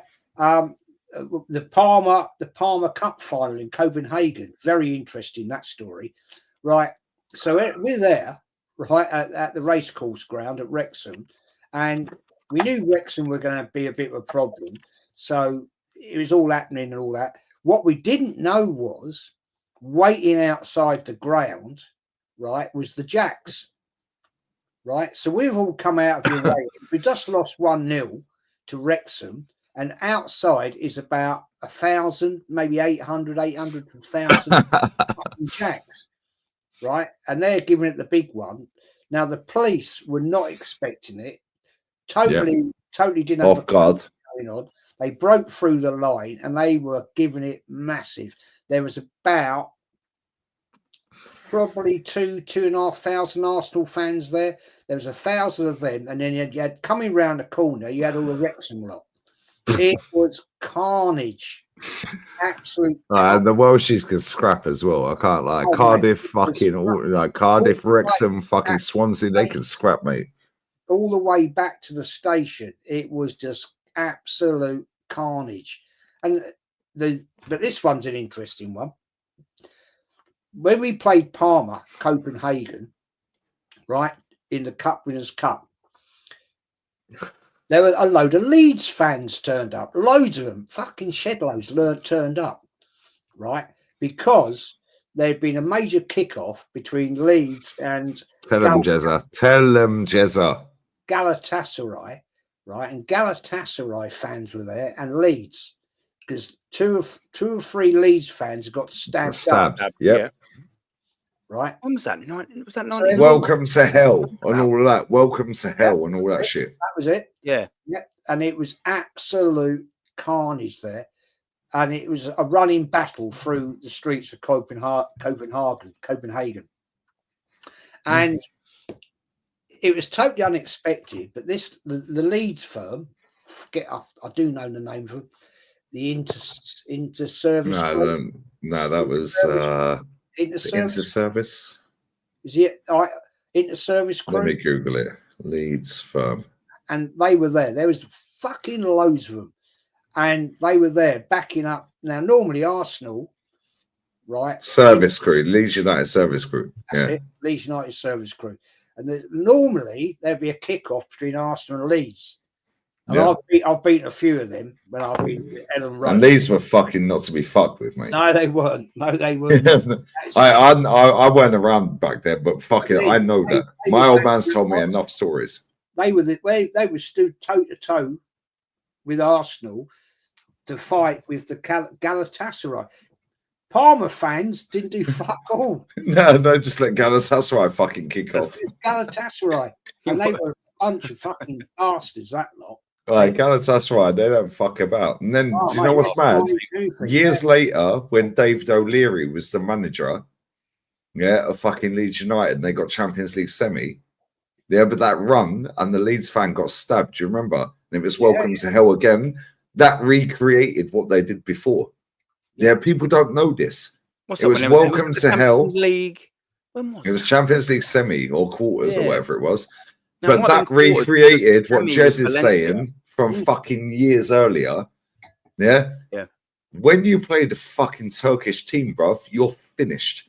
Yeah, because the firms back then, which Jez has said, it was welcome to hell. That's why I said welcome to hell.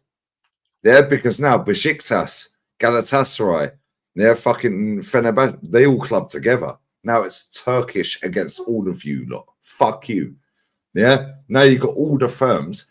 Years later, when David O'Leary was the manager, Lee Bowyer, all them man were playing. Ian Hart, fucking the goalkeeper.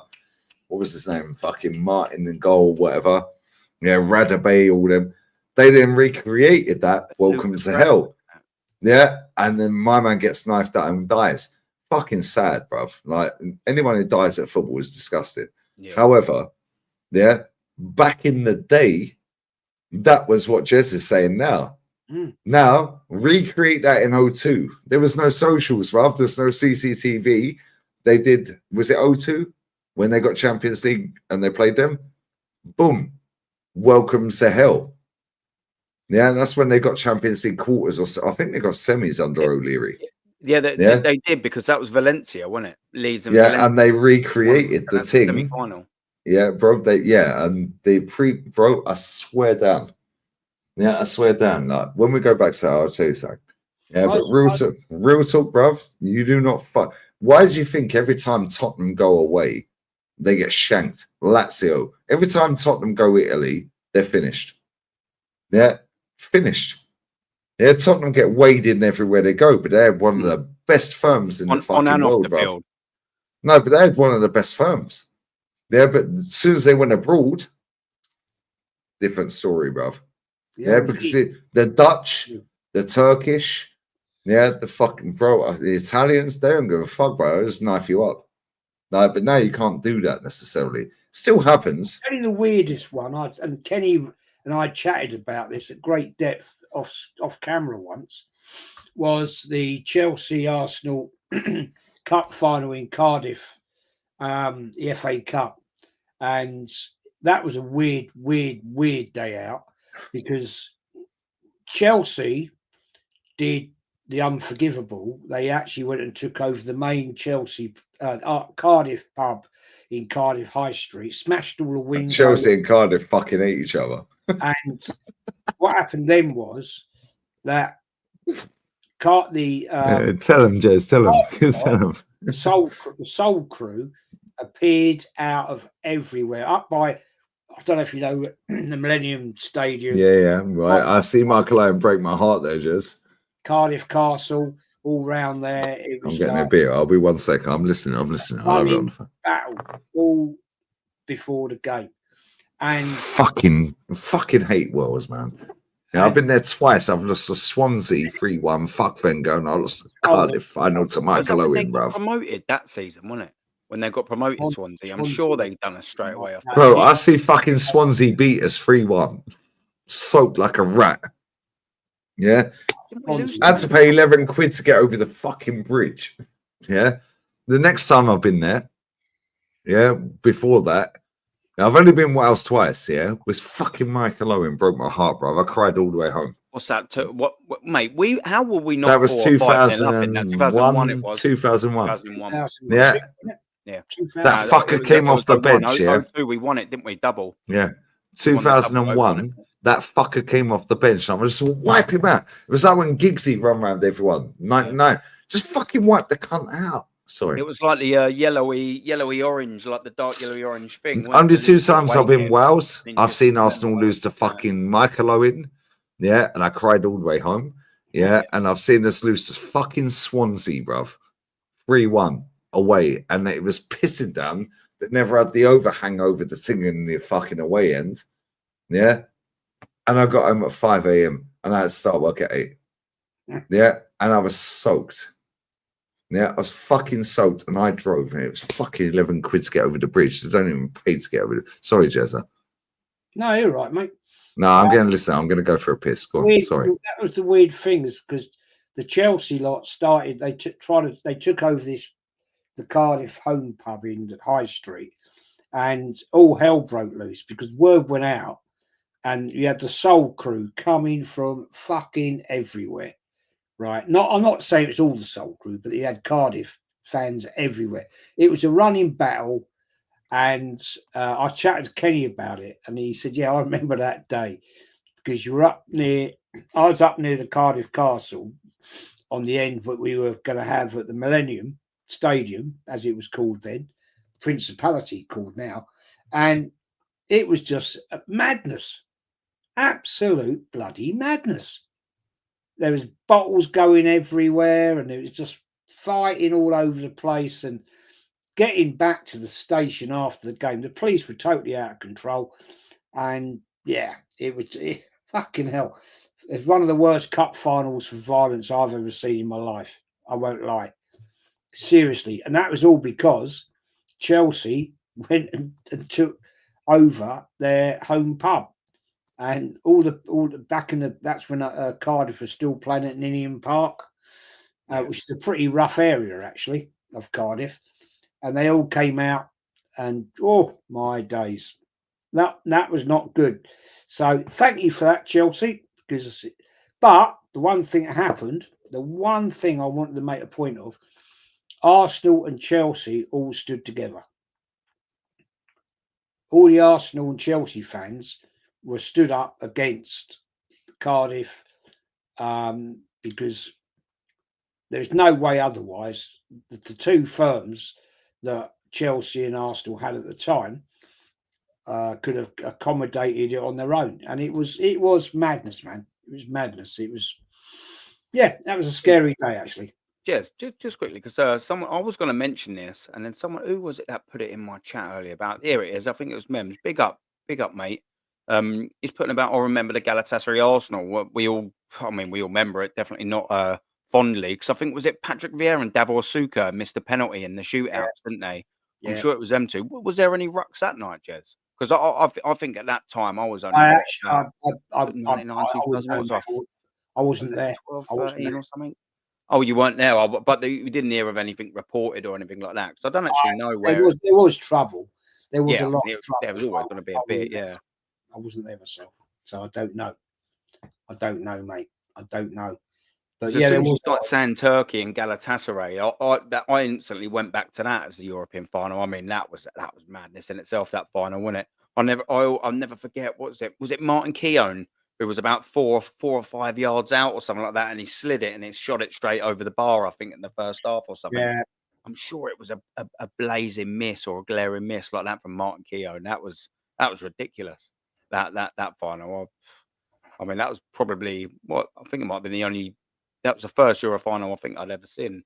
Because I think in '94 I was only about 5 or 6 or something like that, so I didn't really remember it, Jez. Do you know what I mean? But that was my first taste of European failure.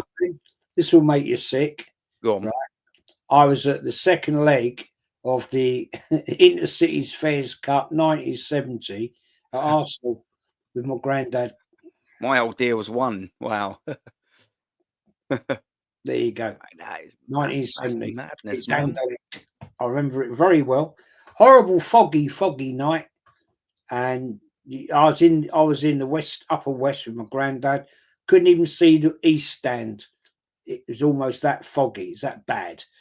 And yeah, John Radford scored the amazing goal to bring it home. Yeah, I'll never forget that. It's probably one of the greatest games I've ever seen at Highbury. Really? Do you know what? That's funny you actually mentioned that, because I know I put in a private chat, because we've been getting 7 hours 55, and I will wrap up when it gets to the 8. But while you're saying about that favourite game at Highbury, Mems again put something in, and I starred it in there to everyone on the panel. What's your favourite match that you've been to live at Highbury? It just seemed the perfect way to tie that in there. And what actually is yours? And I don't know whether you just said that was one of your favourites or your favourite European or whatever. What is your favourite, Jez? So easy. Before, but go on. So easy. My favourite game is my first ever game at Highbury when I was, how old was I? I was 7. Home game, start of the season, Arsenal, Leicester City. Arsenal won 3-1. Most amazing occasion ever that I ever remember. That's my first ever game at Arsenal, and I'll just try it quickly, very briefly. I remember going up the steps, up to the West Stand. Stunk of piss and Bovril and onions. Chisel, am I lying? No, you're not. And I've heard you say that before. I wouldn't know. Top of the steps and looking down and just looking down. You just fucking come in your pants. You're like, what the fuck is this? Wow. As a kid. As a little kid, 7 years of age, I'm like looking down and wow, look at that. That's the pit.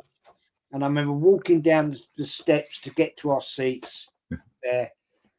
And we were right all 10 yards off from 10 yards to the left towards the North Bank from the halfway line. I just remember looking there and I'm like, wow, I'm here. And that was my dream. You're at church. And that was it ever since that day. That was it. What was your first game, Aaron? I know you need to wrap soon. Yeah. Literally going to be. What was your first game? Very, very soon. Do you know what? I never went. Unfortunately, I've done a stadium tour at Highbury, but I never went to Highbury. We couldn't afford that, man. I grew up a very, very, very poor family. Do you know what I mean? So by the time we moved into the Emirates, what was that? 2006, 2006, 7, yeah. You know what I mean? I can't think, but either way, yeah. I mean, going to watch Arsenal was, getting a membership and then probably trying to get a ticket just anyway. I mean, that was a luxury we just did not have. Do you know what I mean? So the only way I went to the stadium tour was because the chick I was with at the time, it was her birthday and all her family were Arsenal fans and they paid for us to go. So I managed to get there, walk on the Highbury pitch, even though they told you not to, or, you're a teenager. Do you know what I mean? You never do what you're told to. But my first actual ever Arsenal game, obviously being then at the Emirates, was 2-2 against Portsmouth. I think Adebayor rescued it. I think we were like 1 or 2 down. Was it Matty? What's his name? He scored an absolute welter. What was his bloody name? Oh, yeah. Fucking, I know what you mean. No. I don't know. Someone like that. It weren't Yakubu. No, it was some white midfielder. I can't think what his bloody name was. For Portsmouth, I'm sure it was a long range effort, but I'm sure we were either 1-0 and then maybe even 2-0 down, and we come back and rescued it. I was sat in the North Bank that day. That was my first ever Arsenal game. But I think I've said this to you before, Lee. My first ever football game ever was actually, I think, I can't think what year. It might have been 2003. Malaga v Seville at Malaga's gaff. Wow. And it was Dario Silva, but bruv, they would come back from behind 1-4-3. You know it, Dario Silva. Yeah, I think he's got a brace. They come back from 1-4-3. I think I'm sure it would have been in December 2006. Yeah, I just googled it. 2006. It was at the Emirates. It was at the Emirates. Obviously, it was at the Emirates. Yeah, sure fucking Lehman, Aboué, Troy. Sorry. Giroud, Clichy, Lundberg, Walcott, Flamini, Silva, Cesc, Kleb, Adebayor, Ali Adiev, Van Persie, Almunia and Senderos on the bench. Adebayor and he come back and rescued it and got the equaliser or got one of the goals in that game. I don't know if you've got the goal. Matt Taylor. I said Taylor earlier. Slappage. Slappage. You know what? He was a good player, that Matt Taylor. I'm sure he absolutely pinged it. Absolutely pinged the fucking right old rotten goal, mate. But goals. Fucking Paramo. Yeah, they scored on the 45th and 47th. Is it? Yeah, 45th. Adebayor down. Yeah, went 2-0 down. Yeah. See, knowledge. Yeah, 45th. Yeah, Paramo. Yeah, I don't remember that guy. Matt Taylor. Spurs, didn't he, Paramo? I can't remember the guy. Yeah, he definitely did, mate. 100%. Yeah, and Matt Taylor. Yeah, and then we scored 58 and 60. We got 2 in 2 minutes like them. 2-2. Yeah. You're right. Fucking, that's great. Jez, your first game was what? Leicester City, Arsenal. Oh, sorry, Arsenal, Leicester City. Score? 3-1. Arsenal. Yeah, what was yours, Guns? I'm sure I've heard you. You get Arsenal. Very quickly before I say that, they had David James in goal, Johnson, Limvoy Primos, Sol Campbell, Pramaro, O'Neill, Thompson, Cranchar came on as a sub. Nico Cranchar. Pedro Mendes. You remember Pedro Mendes? He got robbed against Man United, when fucking Who was the goalkeeper that swiped it off the line? Was it Harry that was manager then? Still then at Portsmouth. I thought you talked about the Arsenal Leicester City game there. I thought, who the fuck? No, this is Portsmouth. Yeah, 2-2. Yeah, his who was first manager? game. Was it Harry that was manager then at the time? Yeah, Cranshaw, fucking Canu was there. Canu was playing for them. Getting one coil in that. Yeah, they had Taylor, Sol Campbell, Linvoy Primus. You don't. That's a long day. You're going up against Linvoy Primus or Sol Campbell. That's a long day. Yeah, Cranshaw. Legend. Yeah, we had Senderos on the fucking helmet. My first game, yeah, Roy Carroll, that's him. Yeah, and he swiped that Pedro Mendes fucking off the line, but it went over. Yeah, VAR would have given that. Yeah, Matt Taylor only did score bangers. My first game, was 1991 October. We lost 5-2 to Spurs, and it was Graham Rix's testimonial. Oh, is it? Yeah, 1991. I was 9 years old. 8, just turning 9, maybe. No, actually, October 91. Yeah, I was just turned 9. Yeah, and the only reason we got the tickets for that, I played for a football team locally. Yeah, I was the Mesut Ozil of strikers. Yeah, I was lazy, didn't want to run, just tapping merchant. I was like Erling Haaland. Yeah, without the tech. Well, I actually had tech. You're the fox. Yeah, but the guy that run the football team was in with Arsenal, Milton Keynes members club, right? Fucking whatever you called it, yeah. And he got us tickets, and he was like, I think it was about fucking £8. Wow. Yeah, and I'll never forget. Yeah, we went down. Pause. Yeah, we got there. We went on a coach. The whole football team went. Yeah, and we got there, and it just stunk of piss. I'll never forget. Yeah, it's a big old Ponga hit and miss going on. Yeah, and we had to on the coach. We had to drive to. Where did we fucking drive to? Yeah, I can't. Cockfosters, I think it was. We had to drive to Cockfosters or somewhere. Then we had to get the fucking train. Then when we came out of the Arsenal tube station, yeah, you had the flags. You had the fucking. It just stunk of onions, burgers, bovril. Piss. You get in the stadium, it was just fucking hot night. Looking back at it now, it was fucking night. Wow. Yeah, but back then I was like, it stinks of piss. Yeah, you can smell bovril, but onions, yeah, and burgers and hot dogs. Yeah, you get like a hot dog, yeah, for like a hot dog with fucking mayo and with onions in it for about fucking £2. Yeah, now it's about £9. Then, in fact, they don't even do that outside the ground, as far as I'm aware. You go, Aaron, you go, yeah. They still have the fucking dotted around, like in certain bits. Like... Yeah, it's not like when you come out of Arsenal Tube. Yeah, is it like boom, wall to wall, fucking burger vans? Yeah, is it like that now? You come out, and you've got that your road going. I can't think what the bloody road's called. You've got the road. Yeah, and then you go up, and then go over the. Is it the Fisman Bridge? The Fisman Bridge, is it the Fisman Bridge? Yeah. There's Highbury Hill. As soon as you come Highbury Hill, yeah. Because you've got a couple of people now that do it from their garden and all that. Because when you came out of Arsenal Tube, it used to be wall to fucking wall burger vans. Wall to wall now. So they don't have them there anymore.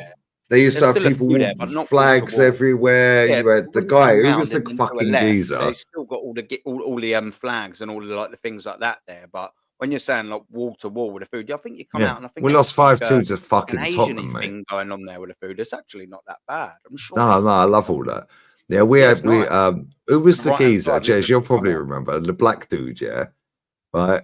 Not the guy that dances and does the mad dance. He's fucking. He's hilarious. He's been going for Holloway Road. He's on that. You know it. Yeah. And he's just fucking going crazy with his flag. But who was the geezer? Ashley Cole is a Chelsea bat, and he used to have the fucking. He used to have the fucking cassette player there or the CD player there, right? And he'd be in the middle of the fucking road. Yeah, I can't remember what road it was. I can't remember what side of Highbury it was. Yeah.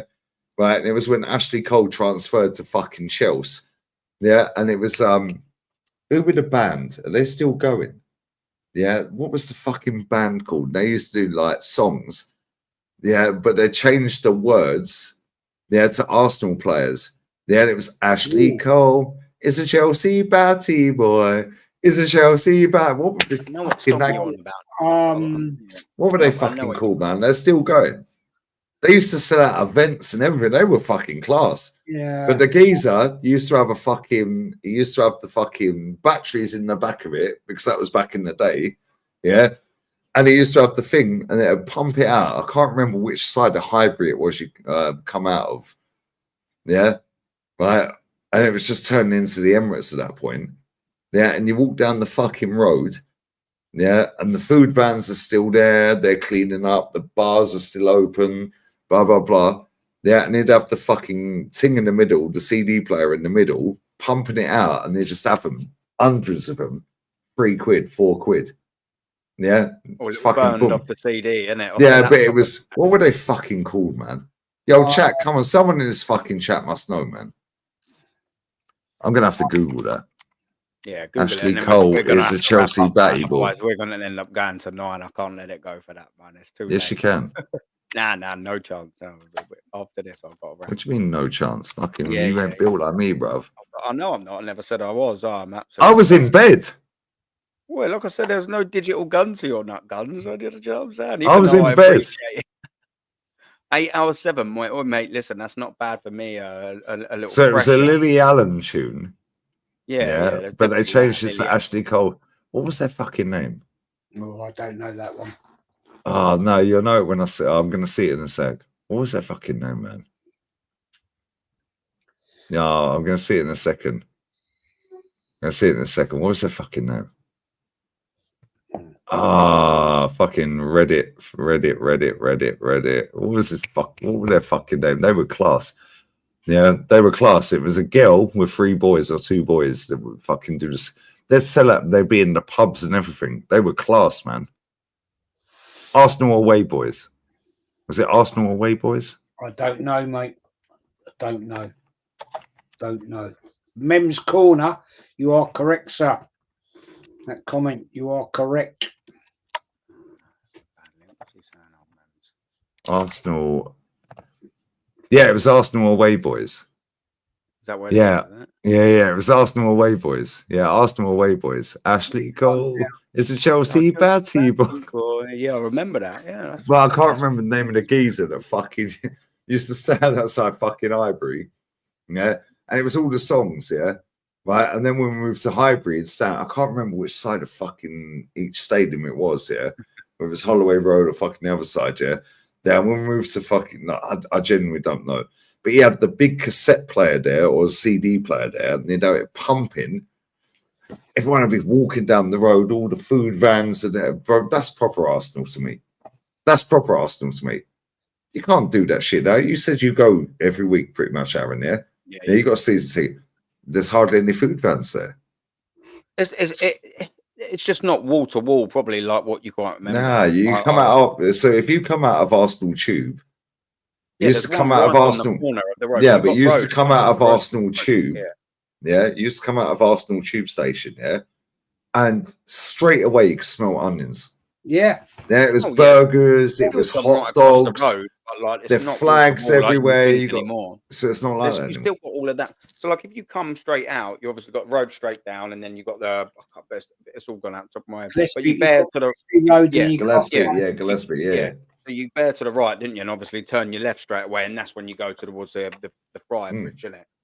To the left, you've still got straight away people with it's not. Yeah, it's not as it's not as bad as it or as ram as it used to be. You've got because it used to be wall to wall, and there was a pub. Like there was a pub. What's the name of the pub, Jez? There was a yes. What? Yeah. The what? The Gunnersbury. Thank you. The Gunnersbury. Thank you. The little dinky one is that what it is? Yeah, it's fucking tiny little thing with a fucking black fucking sign, right? Yeah, was it a black sign? I haven't been left from it in ages, to be fair. So I get mixed up. I get mixed up with Holloway side and fucking like. No, it's the Gunnersbury.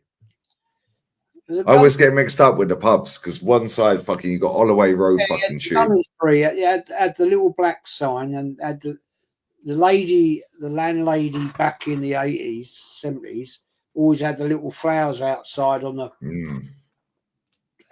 what do you call them? Flower pot. What do you call them?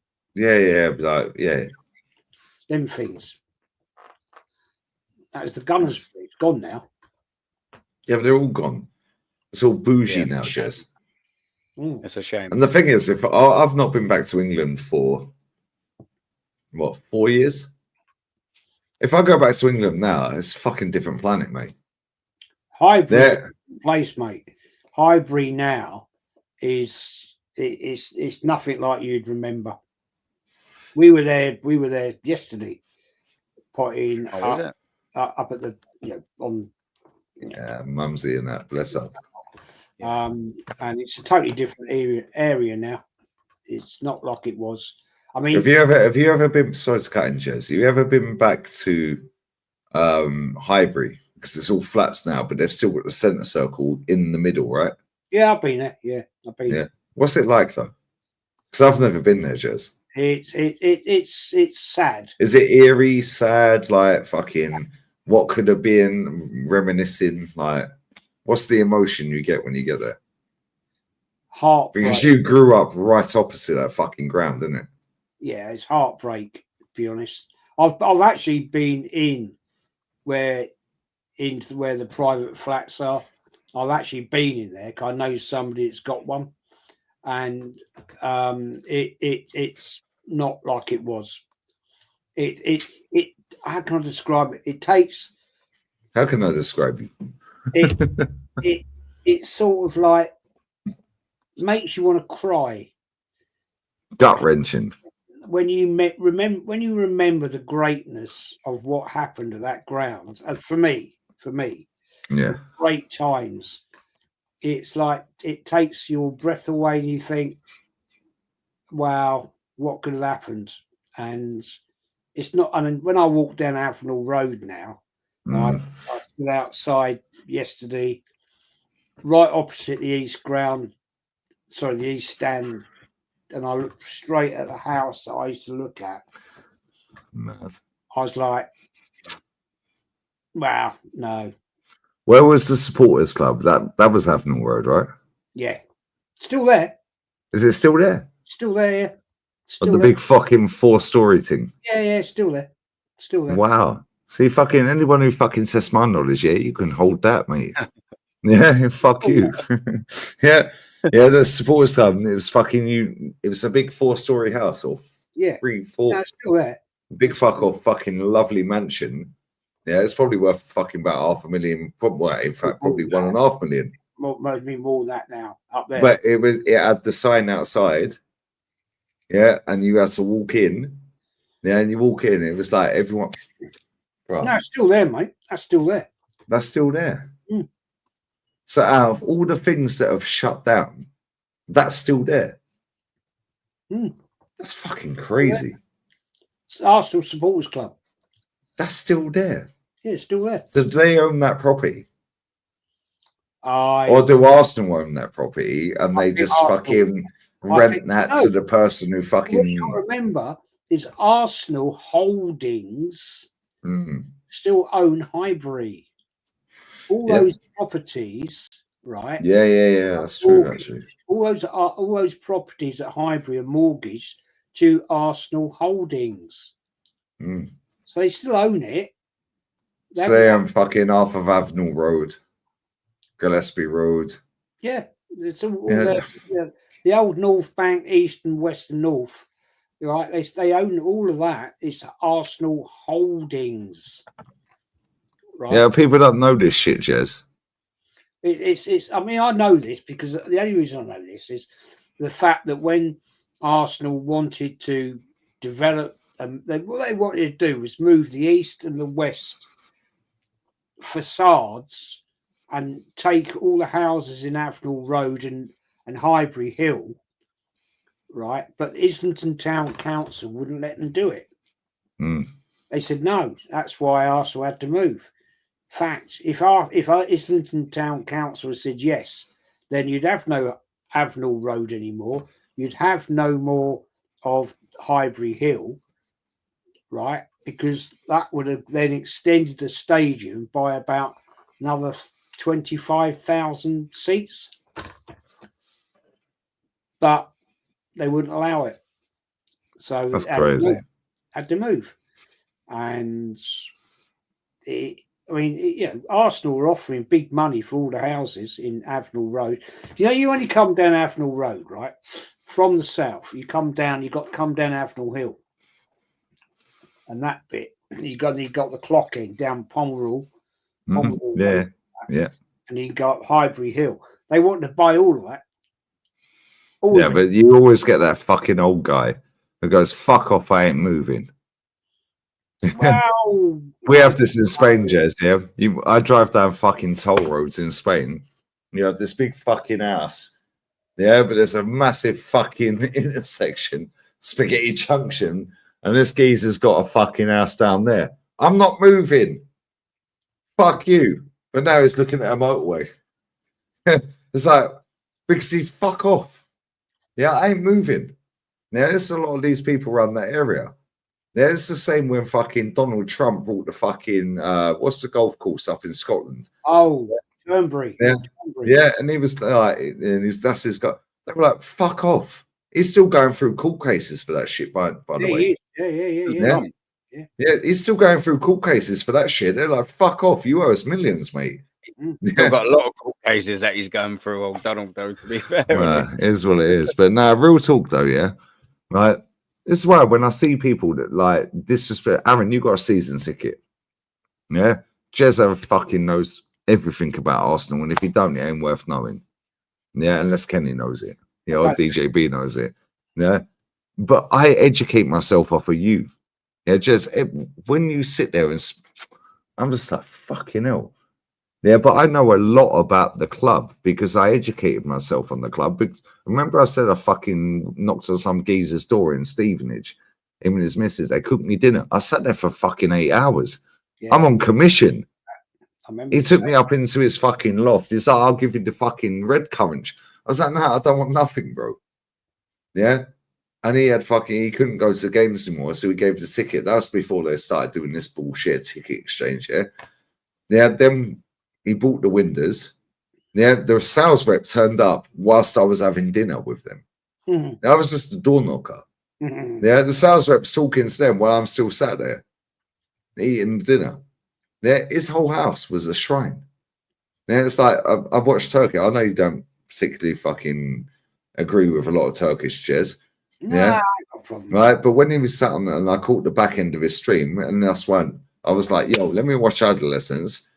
Aaron's live. Then he was like, I send us fucking link. Here we are 3 hours later. Dickhead. Right? Fucking 6 in the morning. I know, but my kids are going to be coming down soon, but I can't stay on for much longer. No, I know you can't. No, but my point is, before I shut up, my point is, yeah, right? People just think we're angry all the time. We're not angry. We are angry. We hate the club. What it's become. Yeah. At the same time, yeah, the knowledge, yeah, the actual being there, seeing it live. Yeah, and this is why when people want to do combined 11s and they've watched 8 Real Madrid games, how you putting fucking David Raya in goal over Courtois? You didn't watch it, bruv. Yeah, I can't talk about Maradona. I've seen Charlie out of his nut. Yeah. Oh, he's the best in the Primera. Well, did you watch it from 92, 93? You didn't. Well, shut up then. Yeah, Jez was watching fucking Bertie Mee's team. I didn't see it, bruv. So I have to hold that pause. Yeah, my dad see Glenn Urrell, Kevin Keegan, Platini. I didn't see it. So I shut up. If you didn't see it, shut up. Yeah, and that's my point. You made a really good point as well. Was it you were saying about the I think it might have been Hooksy when he done the Real Madrid 11. I'm sure it was him or Odegaard, one of the two. Yeah, put David Raya in goal. And it's just like, and it's just like, you don't really watch it, then don't do it. He said he watched maximum 8 fucking Real Madrid games. I was like, why are you doing the combined 11? Skelly at left back. Yeah. Rudiger dropped for Gabriel Magalhaes and Saliba. No, hold up. Rudiger and Gabriel. Courtois in goal. Yeah, Timber at left back, Valverde right back. Yeah, midfield, pick any 3 you want at Madrid. That's it. Forwards, pick any three you want. 2 players, Timber at left back, Gabriel Magalhaes. Hold that. I've watched nearly all their games. Yeah. If you ain't seen it, shut up. Yeah, I'd be found out with that. I'd be no good. I ain't got, mate. I ain't got. Bro, you didn't watch George Weah running the whole length of the pitch for AC Milan around every fucker to score the goal because you were born probably that year. I watched it live on TV. Jez has watched Liam Brady. I've never watched Liam Brady. I mean, I can't talk about Liam Brady. I was 4 when he was at West Ham. Like, that's what it is, isn't it? Old. Which is why your world class old school show is for heads like you lot. Because look, with all the greatest respect, I know quite a bit about Arsenal from my generation. If I was on your show, I'd just be listening to you three without contributing anything. Why? Because I haven't been there. I haven't done it. I don't have the knowledge or experience. You're like a sponge, just soaking information in. I love listening to it, but as far as a participant, well, it would be fucking pointless. I'd just be sat there and they'd be like, "What about you, Aaron, in the 70s?" And I'd be like, "Well, I could reel off some knowledge, but I couldn't have a conversation like you three." Yeah, but that's the thing. Like, I know a lot about. And I appreciate that, Arsenal. and I'd never try and portray myself as being in that bracket, and I wouldn't want to be on it because I'd be like, "Fucking well, I stand out like a sore thumb." No, but Aaron, you know a fuck ton about Arsenal, yeah. And I know a fuck ton about Arsenal. However, when Jezza speaks, when Kenny speaks, and Jez, you'll agree with me, yeah? When Kenny speaks about fucking football, not just Arsenal, yeah, I'd say you probably know more about Arsenal than him. Yeah, but when it comes to football overall, he can reel out names from Nottingham Forest, Derby, fucking West Brom, Cyril Regis, all these, man. It's like, fucking hell, Kenny, you right, mate? And then he talks about cricket, boxing. Yeah.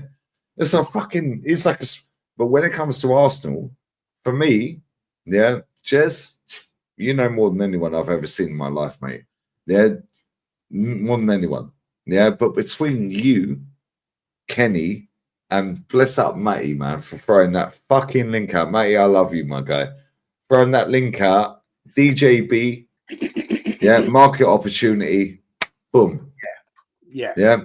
50 fucking years, home and away. Thank fuck we talked him out of going Newcastle away, mate.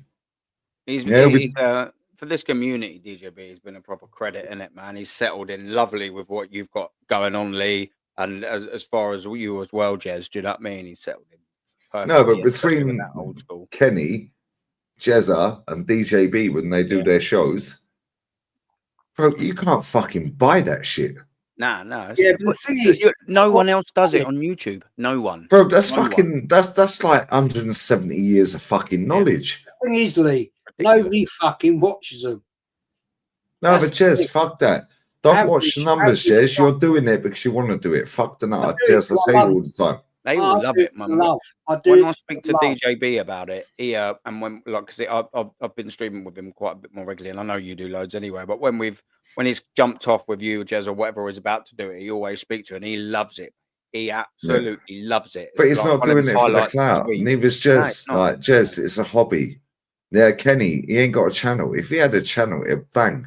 Yeah, Jez, don't watch the numbers. You do it as a hobby. You've made your money. You've had your career. Yeah, you've got a fucking nice little nest egg. You've got your family, so on and so forth. Don't watch the numbers, mate. Keep doing what you fucking are. Just I tell you this all the time. Anymore, I don't. Yeah, you told me. Don't look at other YouTubers that are similar level on subs. Oh, how's this guy got more sub? Mate, Henry Wright, fucking that dickhead, has got nearly 50k subs on his fucking Arsenal Suckfest channel. I got 37.1 on Lee Reacts. I worked my bollocks off of that. This guy's just sucking off Arsenal, clickbaiting content. Ignore it, Jez. You're doing it because you enjoy it. The thing is, Lee, what I do... It's a wine and a night out for you and the wife once or twice a month. What I do is I only do it on factual content. I'm not doing it for big views. I'm not doing it... Yeah, when I have you guys on, I love it. Like last week, we did a weekend football show, right? And I loved it. It was great. Get different people on, had a great chat, and it was good fun. But when I do that, the shows on the old school show. That's your element. I'm doing it for is because I enjoy it. Yeah, that's your passion. You can see though. You can see. Do you know what? Facts. You can see that you enjoy that. I know you love it talking to them boys. That's a trio that shouldn't ever be It's easy. You know what I mean? Just every sort of three amigos. We're just having a good laugh, man, isn't it? I want to say it, and there's no. That comes off though. You can smell it as a listener. You can smell it that all three of you are absolutely in your element, loving it. Yeah, and we bounce off each other and we bring in other things, the knowledge like that. But at the end of the day, I'm not one of these people that I don't want to just copy what everybody else does, because I don't see the point. Because Lee comes out with the facts, you say it and you do it, and it's great. So why do I want to copy what you're doing? Why do I want to copy what Northside's doing? Why do I want to copy what other channels are doing? No, I don't want to do that. Yeah, but Jez, even if you did watch it, Jez, sorry to cut in there. Even if you copied everything, me, Northside, Aaron, anyone, fucking Kenny, DJ, anyone, Curtis, Duluth, anyone, Jez, it's your version of it. Yeah, the first person to make a plane. Yeah, did they cry that the next person made the plane better than them? Yeah, the first person to make a car. Did they cry the next person made a better car? No. Vauxhall. Did they cry that Ford fucking made a car? Yeah, Bugatti, Ferrari, Lamborghini. Everyone is fighting for the same fucking thing. Yeah, and on YouTube, it's been so fucking diluted, which is why I'm so blessed, and I tell you this all the time, Jez, I tell Aaron this and everyone that comes, your credits my channel, mate. Yeah? And you said to me, I don't want payment. I offered you payment. Am I lying? I said to you, Jez. I said to you, Jez. Yeah, and I paid you a couple of $100 quid a month. And you said, I don't want the money. Yeah, I don't. You said that to me, Jez, after 2-3 months. Am I lying? No, you're true. You said, I don't feel comfortable taking money. Yeah, sorry to air this. Yeah, but at the same time, I don't want the money. Just jump on my channel every now and again when you can. Yeah, that's true. Your words. That is fact. That is fact. Facts. Yeah, everyone knows I pay Kenny. I pay him 100 quid a month. That pays his season ticket. He stashed that for the whole fucking year. Yeah, pays his season ticket. Kenny's one of my fucking best pals on the planet. It's like a big brother to me. Yeah. Kenny's told me enough times, stop paying me. I'm like, fuck off, Kenny. I don't care. I've got your bank details now. I'm paying it every month. He's told me every month, stop paying me, stop paying me, stop paying me. Jez, you know this anyway. True. Yeah. Very true. Yeah. Ola's my boy. Ola's my fucking boy before I did YouTube. Ola's my boy before I did YouTube. Yeah. Me and Ola and Kenny went to fucking Wembley to watch fucking us, Wenger, beat Chelsea in the final, 2017. Yep. Yeah. Yep. We see the best knockout in the world, by the way. Fuck boxing, Kenny. Yeah. We stepped over the geezer on Wembley Way. Bro, I swear that was the best knockout. I don't know what the guy said. Yeah, and this guy just went bang on the old seat. Bro, I swear. I say, come on. I swear, I'm big up my boy Sam, Yeah, bless up my boy Sam. He needs to come on more regular as well. But he's busy, wifey, kids, and what. Yeah, bless up Sam. We stepped on, and you seen Kenny's a big lad. Kenny was like, yo, that's one of me, Ola, Sam, and Kenny. Looked, and it was on fucking work. Bang! I swear down. We all stepped over the geezer. Yeah, that was Conte's Chelsea. No, we're going up the escalator. Yeah, and we're going to win today. Not one fucking Arsenal fan said we were going to win. Damage limitation. Yeah, happy days. Yeah. Kenny don't want the money. He don't want the clout. Why ain't Kenny got a channel? He ain't about that. Kenny fucking hates the fact I fucking pay him every month. And I say to him, yo, I'll pay you every month because you're my big brother, bro, from day. Yeah, Ola. is my boy from outside of fucking YouTube before I set up YouTube. Now, everyone knows I pay him to do watch-alongs. Everyone knows that. Matty, credit to my fucking channel, bruv. Yeah, he's a boy, man. Yeah. What does this yank know? Well, he knows more than you, mate. How about that? Exactly. Possibly the coolest accent on YouTube, may I just add. Oh, his accent. Even my fucking missus loves his accent. She's like, I don't like American accent, she said, yeah. She goes, his voice is so soothing. Yeah. My mum sat there right before I got the PC that I've got now. So it was on the Mac, so you could hear it off the speakers. My mum goes, Kenny Ken's voice is so chill and soothing. Do you know something? He's eloquent, isn't he, though? He's so nice in the way he puts it. Yeah, so I showed her, real talk, sorry, Jess, before you go. I showed her, I'm probably doing my mum a disservice right now. This is a true story, and Kenny knows this, you guys know this. Yeah. And I said, that's Kenny Ken. She went, I never thought he would be a British Nigerian. Yeah. He speaks so eloquent. Yeah, I was like, Mum, racismo. my missus actually said to me 4 years ago, she said, she actually was like, in my little, this is my man cave room here, right? And she had the door open. She went, that man really knows about Arsenal, doesn't he? And I went, yeah. And she went, I know you know a lot about Arsenal, but he fucking knows about Arsenal. Fucked off. And I was like, you got a rival, Jez. Yeah. I don't care. Now you have to up your game, Jez, because now wifey's on your case. Yeah, I don't mind that. I don't mind. No, but you know what? Yeah, this is why I am so blessed. Yeah, I don't take it for granted. I genuinely don't. Yeah, the fact that you come on the channel. Yeah, the fact that Kenny Ken has been my fucking bodyguard at games a lot of times. When people are giving it all that from over there, yeah, fuck you. Yeah, what are you going to do with this guy? There's another guy, I'm not going to name him. Yeah, but another guy's bigger than Kenny, Niger boy as well. Yeah, fuck you, bruv. Yeah, fuck off. Right? The fact that you come on the channel, wealth of knowledge, grew up, you're in fever pitch, right? Yeah, the front door, isn't it? Front door fever pitch. Yeah. Jez, I could literally fucking take this empty packet of fucking cigarettes and go and just hit the fucking East Standard Highbury from your front door. Yeah. Yeah. Then you got Kenny Ken. Yeah. Born and raised around the area. And then out of nowhere, fucking Matty throws the link out one day. Matty barely does any streams. Throws the link out. DJB sat there and goes, well, I clicked the fucking thing. Next thing, I'm on camera. Matty then fucking, and on YouTube, you can go to the exact point where wherever you want to go and send that part, and it plays from that part. Matty goes, Guns, this guy, I sent the link out, and this guy came on the channel. He goes, I just sat back in my fucking chair. There he goes, you got to listen to this. Yeah. And I remember that day, and I was like, fucking hell, bruv. Yeah. He sounds like John, my boy Jay's dad, who's been going 53 years from a junior. Like Ivory. Fuck, 50 fucking years going.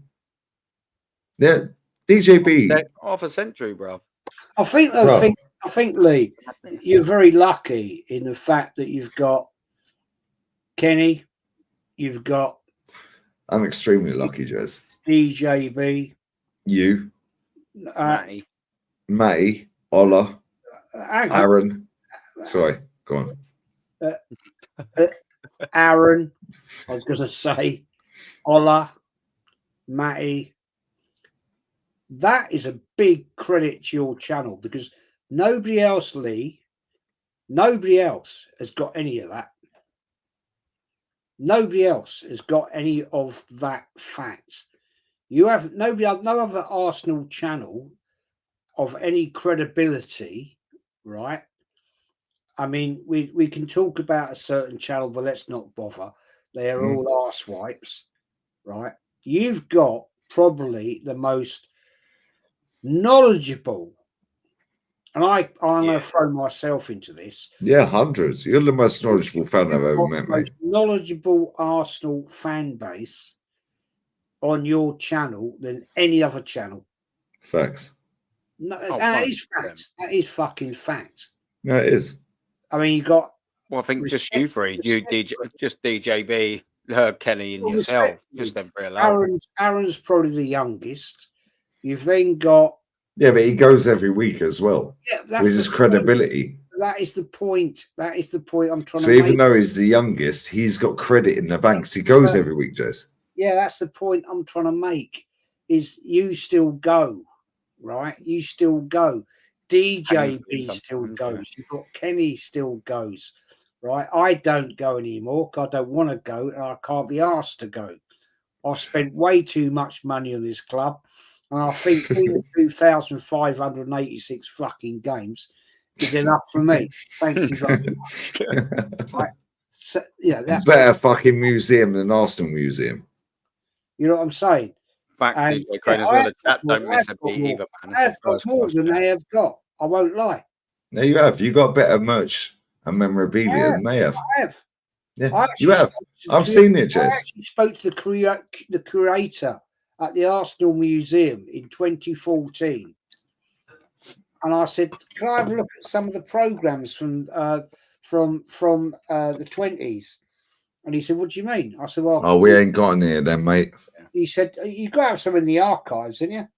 No. I said, "Well, I've got a 27 Cup final program." And now, fair play to the old that boy. you spilt red wine over. I've seen the drip. Yeah. Big up, wifey, for saving it. Don't even go there on that. Is that a good nick, Jez? It's all right. It's all right. It's all right. Well, Arsenal ain't got one, mate, so it's better than what they got. I said to him, "I've got a 27 Cup final program with the ticket." And he went, "Well, we haven't got one here." I said, "Well, I've got one." And he went, "Have you really?" I said, "Yeah, I have. It's my granddad's." I said, "I've got a 1924 Cup." I said, "I've got a 1924 program for my granddad's first time at Highbury." What game was that? Who was that against? Carlisle. Wow. Arsenal Carlisle United. What was the score? Oh, Christ, I don't know, mate. I don't know. I'll have to look it up. 1920 fucking. That's 101 years ago, Jez, and Arsenal ain't got one. He was 18. My granddad was 18. And that was his first game. First game at Highbury. Yeah. An Arsenal Museum ain't got this. No. And then you reach out to them and they go, "Oh, not something we want to do." Fuck off. I've got all the 30s Cup finals. I've got them all. I've got all the 30s Cup finals.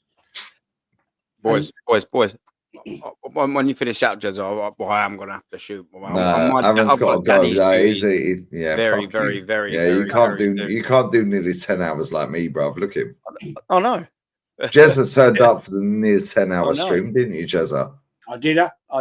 I know. Yeah, listen, I'm gonna have to start getting the kids ready for that 10-hour stream, mate. Man can't do. You want to go full time, bruv? You got to do the work rate, bruv. 6:70 in the morning. Do you know what though? Considering I've been doing it for a few months or wherever it is, I don't think 8 hours and 40 minutes is too much of a bad start. I think I'll take that starting off. No, we only get better from here. Do you know what I mean? Considering I'm stone cold sober and all, for fuck's sake. You're working today? No. That's why. Otherwise, I'll be absolutely. So you're on a day off. So why are you leaving? I was supposed to. Exactly. I've got to do the. Right, Rashid, you're in the chat, my guy. Rashid, listen to this guy's excuses, bruv. Yeah, well, I've got to look after the kids and take them to school and get them up. Yeah, of course. My missus. Stay up, brother, until we go to school and then drop them off and then sleep. I can't do it. I've got obligations. I've got nothing. Obligations. Obligations. Yeah, you performing the natural obligations. Yeah. I can't. Did you know what? I don't think it's been stone cold sober. 8 hours and 40 minutes. I'll take that. Why are you sober? You know what I mean? If you're on a day off, why? There's no beers. I told you in Tesco's earlier, I looked at them and I was like, for fuck's sake, why didn't I get them? Little 18 for 14 quid. You know, you can't call a little thing. Like, I called them. Yeah, and they said 20 minutes, 20 minutos. 20 minutos. Yeah, 10 minutos later, bing bong. Yeah, man turned up 10 minutes, yeah, after I ordered them. They told me 20 minutes. 10 minutes later, bing bong. Yeah, but you got your shit on lockdown, though, bro. Do you know what I mean? I ain't quite got that here yet. Do you know what I mean? Well, go on, Aaron, go to bed, man. No fucking bourbon in it. What are we doing here, man? I'm the fucking. Do you really think I want to drink this shit? Are you the man or the mouse? Well, I'm the mouse today, man. Do you know what I mean? It seems like, yeah. Spider and the fly, man, and I'm about to be wrapped up. Leopard and the deer and that. Yeah, if you know, you know. yeah, that's funny. The leopard always wins, bro. Yeah, yeah. Well, do you know no matter what, the leopard always, the leopard always beats the deer. Pause. I'm looking up at and obviously thanks for both of you for coming on, man. I'm looking up at the views, and I'm thinking, do you know what? Nearly 9 hours. I'll take that. That's not a bad little day's worth of streaming for a fresher like me. Do you know what I mean? I thought it was only going to be on for an hour. I'll take it. He's a fresh. You got me out of bed, you fucker, about 4 hours ago. Oh no, that's not that I was in bed 4 hours ago. Yeah, I got up, I had a shower, I fucking combed my fucking bald mullet, put my clothes on, and now I'm here. And then JEZ, fucking after 5 hours, came back again. Yeah, he resurfaced, mate. He come back out of the woods, mate, and come and jumped on for a little gym wag. Proper rough, man. Proper rough, and I'm okay now. So yeah, mate, that's it. That's what. Spaghetti, man like mum spaghetti. Where's Tim's, bruv? Where's little Timmy, bruv? That's funny. They can never outrun the leopard, bruv. The leopard never misses. They get taken down in the end. The leopard and the deer, bruv. I say this to my mister all the time. I'm like, I'm the leopard and you're the deer, innit? She just goes, hee, because she knows what time it is. Well, listen, Rashid, that's something we need to do, man. Yeah, if ARTETA's sacked, man. The day that he won't be sacked, they'll dress it up differently. But the day this guy leaves the club, first 24-hour stream. Well, 100%. Yeah, I'll definitely be on that. But I'll only do 8 hours and 43 minutes because I can't hack it. Loser. I'll tell you what. If I had a couple of Stellas in the fridge, do you know what I mean? Then we're talking bad. I did 8 hours 5 minutes for my birthday. You did.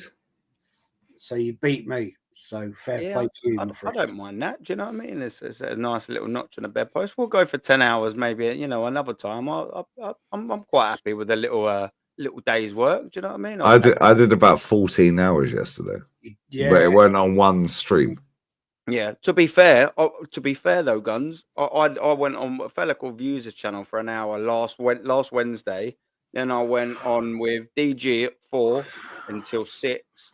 Then I went on with Rashid for 2 hours, I think. Then I went on Never a Foul for 2 hours, and then I went with you for another 4 or 5 hours. So I think I had 1 hour break, to be fair, in between that, and I think that was about 13 hours. Welcome to YouTube.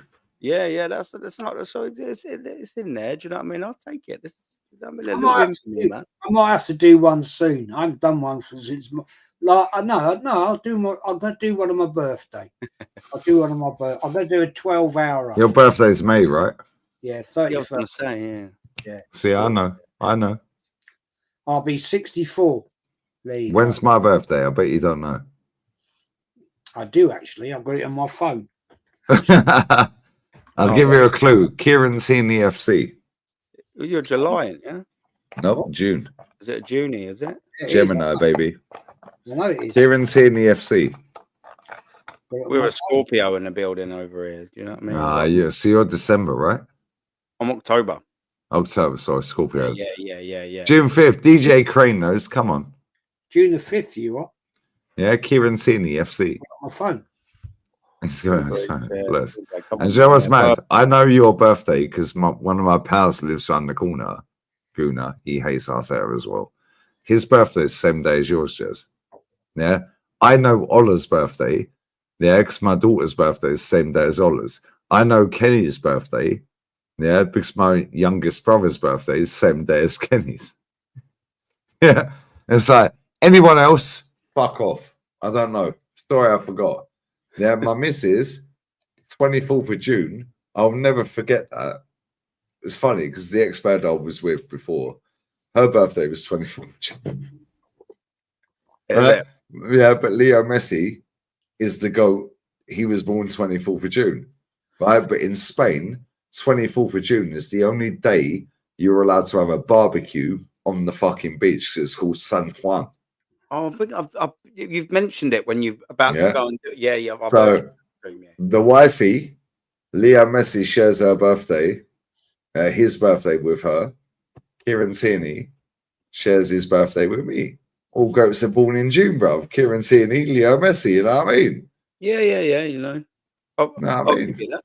I'll give you that. I speak. Go on, Jay.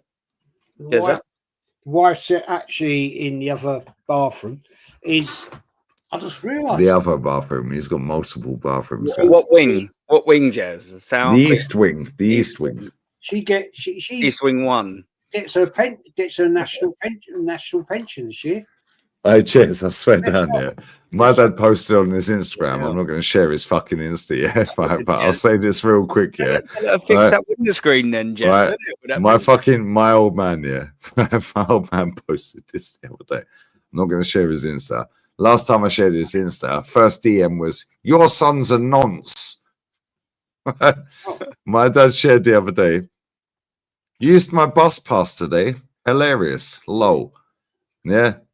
Been to this place to see the doctor, then to the cafe to have a breakfast roll, then went around the motorcycle museum, then back on the bus and home. Me and my sister just put a load of crying faces. Yeah. I swear down. He got his bus pass through the post the other day. He's gassed. Yeah. Like, what the fuck are we doing? Yeah, I swear down. Yeah, I swear down. Yeah. Bless everyone who's watched. June 8th. Mems, I knew you were a G, bruv. July 16th. Spaghetti, brother. Yeah, you're cancer, bruv. Yeah, cancer is July, right? So I always thought that my boy Jay, yeah, who's 20, I always get him mixed up. 21st of June is Cancer. It's not Gemini. Jay's always finessed me that he's Gemini. Yeah, fucking dickhead. Yeah, my missus 24th of June. Yeah, Cancer. I'm Gemini. Yeah, you are. And do you know what's crazy, Jez? Yeah, I should have been born on May 26th. Oh. Yeah, I should have been born May 26th. But as usual, I'm always fucking late. I was born 5th of June. That's a very interesting point because my granddad's birthday was May the 29th, and I was supposed to be born on the 29th of May. I came 2 days later. There you go. Aaron, rap. Bless up to the chat. Bless up, Jezza. Aaron, just do another 11 minutes, but make it 9 hours. Round it up. Oh, I've got to, yeah, I suppose, yeah. I will, but banging us on. No, you're not. End it. I've got to go. No, he's just got a text. Yeah, that's a fine. No, that won't. Now, rap. Is there any fucking like live that we like? 65 for me. I can't redirect, but if there's someone we like, I can. Why can't you redirect? You need to be on 1,000, didn't you? No, you don't. Yeah, I'm sure you do. No, you don't. Go to customization. Someone told me you've got to be monitored for it or something like that. No, you don't. Sure. Well, I mean, you'll know over me. I just thought I was just under that impression. YouTube Studio. Yeah, 2 seconds. Yeah. I didn't go to the live. Yeah. Studio. Right. Go to the pencil. Yeah. So YouTube Studio, you can see that you're live. Yeah. Customization. In fact, let me walk you through this. 1 sec. I didn't know, bro. So content, live, yeah, pencil, first thing, yeah, then customization, yeah, then it'll say details, analytics. Yeah, no, but you're on the live, you're on your own live. So you go live, yeah, customization, yeah, all the way down, yeah, and it'll say redirect. Yeah, so I haven't got that. Yes, you have. I haven't, bruv. I've got stream customization, live chat replay, participant, anyone, subscribers, live commentary, reactions, live reactions, message delay, slow mode, and that's it. Yeah, I think I might have read that recently. Maybe they've changed it, but maybe I was right in that. You have to customization. Yeah, no. 1,000. I'm sure someone. Well, fucking get them to 1,000. What are you doing? Yeah, this is what we're saying. Yeah, I'm sure that is a thing. To be fair, redirector when we talk bollocks. July is not Leo unless it's the end of July, bro. I've smashed one of JEZ's 5,000k bottles over my own head. Then redirect. Oh yeah, you have to have 1,000 subs for that, don't you? Is it? Yeah, I thought it was. Yeah, the monetization or something like that. You I'm sure can't it was. do that redirect. How you ain't got 1,000 subs is crazy.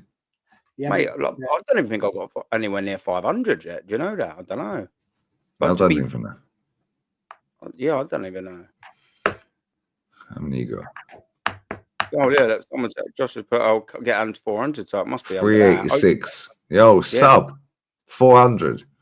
We need to go. And get 400. Yeah, 400. Yeah, what we're doing here? That's mad. 10-hour stream. Get 400. No, get 500. Get 500. Yeah, come on, Jezza, we'll stay up. Yeah, I'll stay up. I'll bounce the stream with rants. Fuck him. Pause. The content that I've started putting out lately and going to come out definitely is worth more than 380 subs. 100%. Yeah, you just gained one.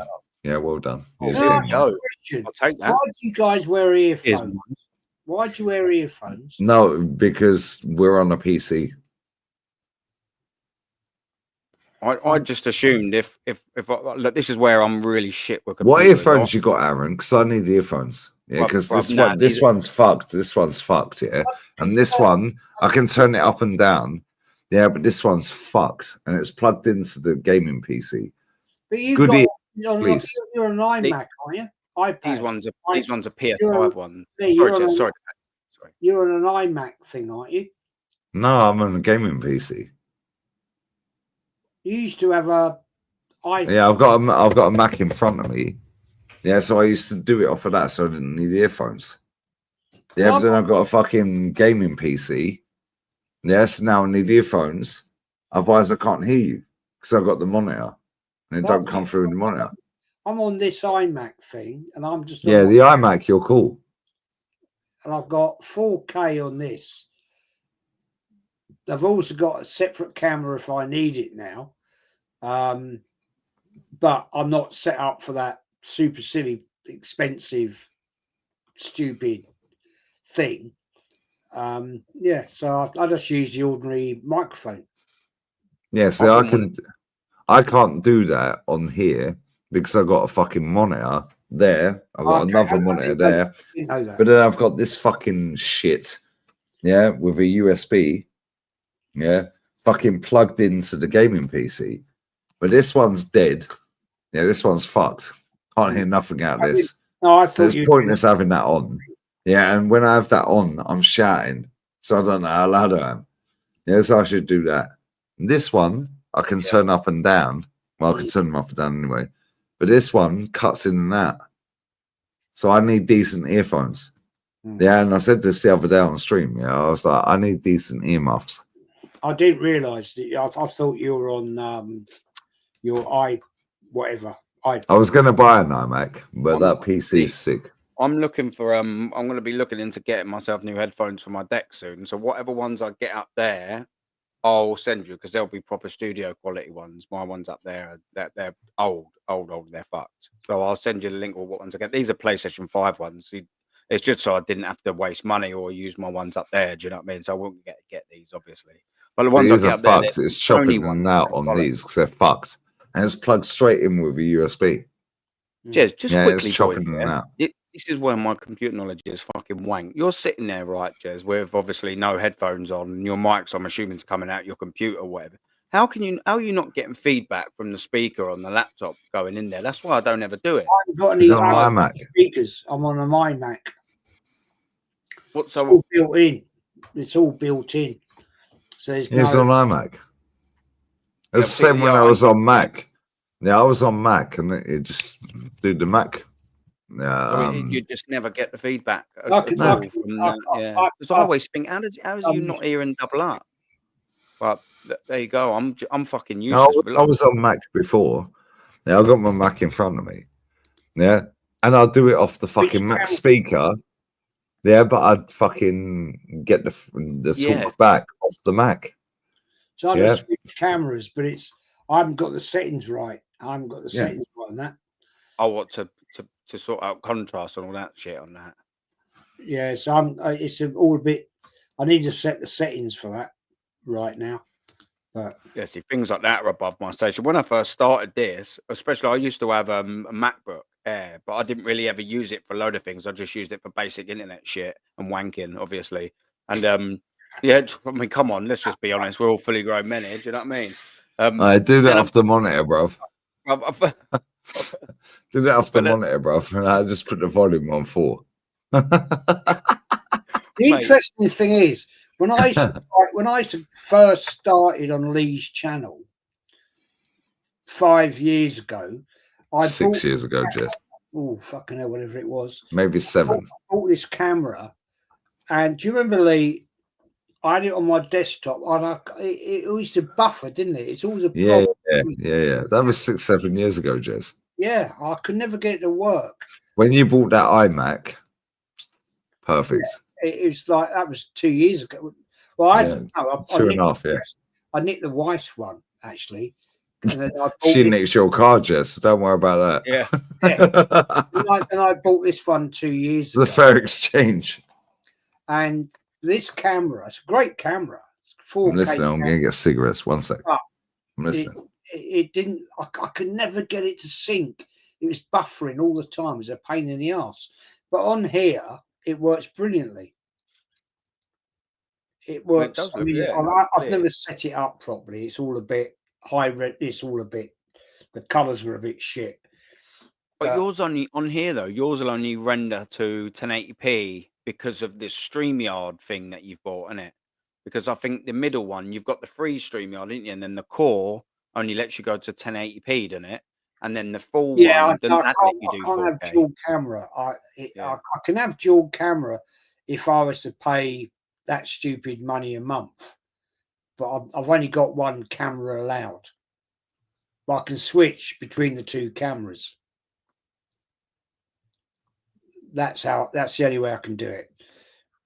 I'm not paying 70 odd quid a month for 2 cameras. I'm not doing that. There's no point. What's the point? Yeah. I'm not doing that.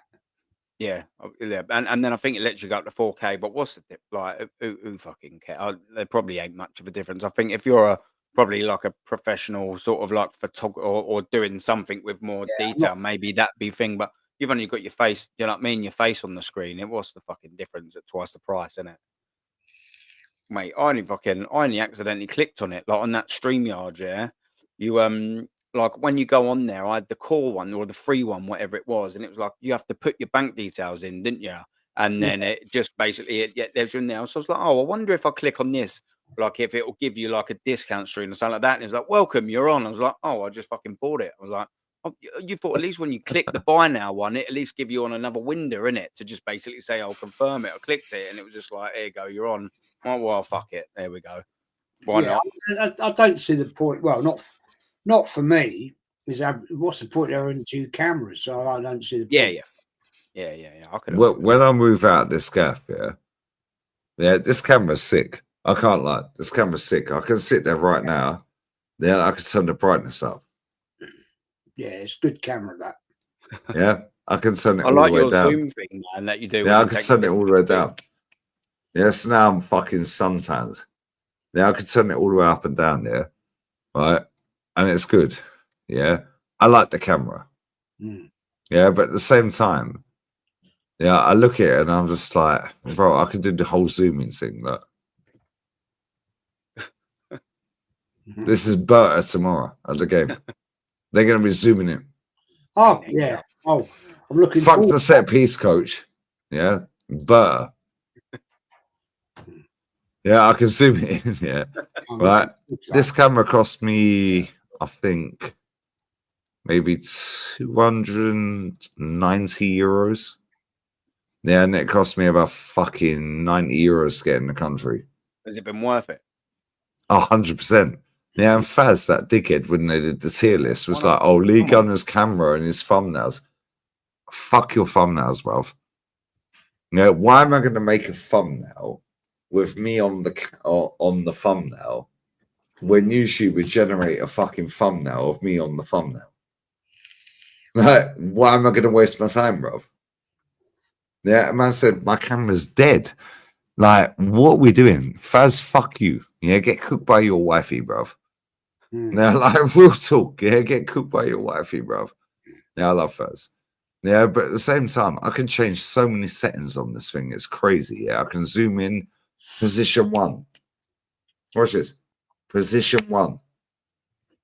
Boom. Yeah, position 2. Ain't gonna do it. Fucker. Yeah, bro, I can turn this. Look. Turn so many settings down, bro. Look. Yeah. Do so many fucking settings. Position 1. Yeah, bro, I swear down, yeah. What presets, depending on what day it is. Yeah, like, bro, I swear. Is, rather, of course, is what I meant to say. Bro, I swear down, I can sit here in the dark. Yeah. But I got all the lights on in the world. Well, yeah, that's why when I move to the next fucking gaff that I want, yeah.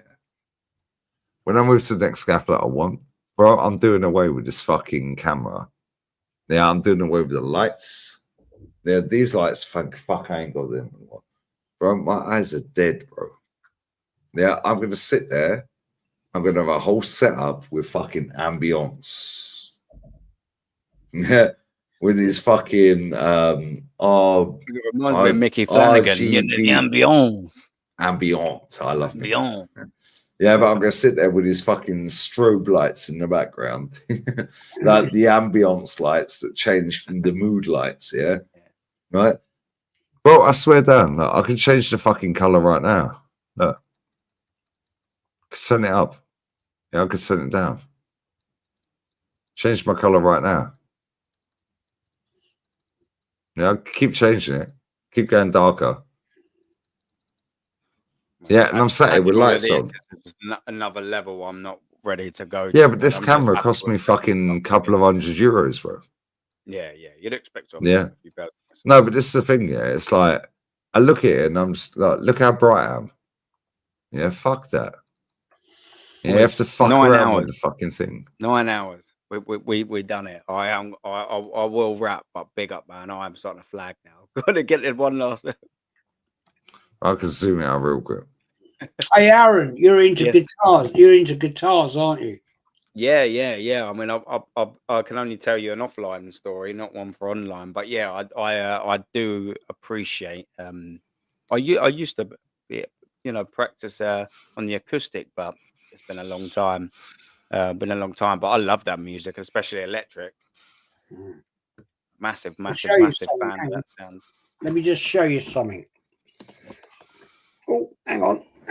Oh. See if I can change this for you. Oh, here he is. Take your green screen off, Jez. Yeah, the green screen. Yeah, you can. Now you're getting technical now. Hang on. Can't see it, Jess. Take the green screen off, mate. Yeah. Hang on. No, because the cable's fucked here. Hang on. Why is everything so fucking difficult? Hang on. Bear with me. Grizzly bear. Fuck off that back. Jez just trying to keep me on for 9.5 hours, isn't it? Yeah, come on, you got to beat the stream that I did. Yeah. No, what is that? I don't know, about 9:40, 9:30. No, I can't do it. Not that. Yes, you can. Fuck it. I can't. Oh, Are you the man or the mouse? Are you a man or a mouse? I told you, you and I, mate, Spider and the Fly, and I'm the Fly at the minute, bro. 2 seconds. Jez is a goat, bruv. I swear, I love Jez. Bro. You see this camera, though, yeah? This is called an OBS Bot Tiny 2. So watch this. Sleep Tiny.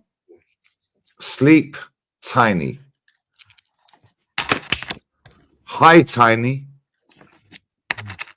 Straight on. Position like 1. You have to ask it twice to do. Yeah, watch this. Position 1. Female. No, it won't do it because it's already in position 1. Bro, and I swear it's AI here, right? And I swear to God, I've turned all the settings off for AI. Because if I fucking move over there, follow me around the fucking room, bruv. There you go, mate. That's my guitar setup.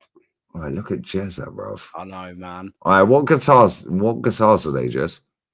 It's a Gibson Les Paul and a Gibson G. That's a Gibson. Marshall. Jez is certified, you know. Yeah, man. That's awesome, man. You see when Matty turns up with the fucking Daffy Duck and the fucking Donald Duck, and he's like got the fucking, what was it, the Mickey Mouse thing that he'd get out of it, man. Yeah, this man are collecting things left, right. What are we doing, Aaron? Yeah, we're sitting there fucking lunging and plunging. They're doing 9-hour streams. Yeah, these men are collecting collectibles. Man, they're nice guitars, man. Bro, I swear down, the shit that Matty's got is crazy. I never started learning electric, man. I started straight on but you can play acoustic, man. Mate, I started learning about 10 years ago. Yeah. Can you play though? Not anymore now. I used to be able to play a couple of songs, but not like, like what Jez probably could just pick up. Look at Jez, man. Alright, Jez is a G, bro. Alright, look how beautiful that one on the left is. Yeah, that's literally what I said. Yeah. The one on the left's unbelievable, bro. That's a boy, mate. Red and white. Yeah, the one on the right I like, but the one on the left is crazy bad. Man's got the Marshall thing, not Mavericks. That Marshall, that's a new amp I only bought last week. Because the other one, I've got one that I've had for 40 odd years. Jezza, play a tune. Nah, I can't do that live. That's backstage only, guys. Yeah. You have to pay for that. No, you won't get done for copyright, Jez. Give you a copyright on that one. No, you won't. You won't, because it's off the cuff. They're a great guitar. Hang on. Oh, hang on. Jez has fucking got collectibles, bro. Yeah, this is my man cave, man. It's my man. Yeah. Right. This is what I do. This is where I. Just play a tune because Aaron needs to bounce. Play a tune, Jez. Hang on, I've got one. Go on, play a tune. No, I'll play you a riff. Oh. Boom, we got to 100 likes on the stream as well. Yeah, calm. Bless up. Oi, big up Rashid. Bro, why are you still awake, brother? Mate, I asked him to jump on the North stream. London forever. Yeah, North London forever. I ain't fucking playing that shit. I ain't playing that shit. Hang on, got to turn it on, let it warm up. Yeah, we want you to sing it as well, Jez. And not just want you to be North on London forever. Whatever the weather. Just turn your lights on because you're morphing into fucking nowhere. Fuck all that bollocks. I ain't playing that shit. You're morphing everywhere. I want to see. Man said I'm a bit sick trying to sleep. Oi, Eid Mubarak, my G, bruv. Come on. The camera's in the way here. Fucking fuck off. Yeah. Big up Rashid. That's better. Just play a tune. Like, surely you can play some AC/DC, a little bit of fucking the Beatles. You won't do him for copyright. Don't play the Beatles. What, a bit of Oasis? Let's let the amp warm up. You don't like Oasis, do you, Jez? I fucking love Oasis. I've got tickets to Oasis. Who's better, Blur or Oasis? Oasis for me. I've got more church, but Fuck I like bruv. The only tune I like of Blur, you won't get done for copyright. You won't, yeah. The only tune I like of Blur, was the one they had on the fucking FIFA.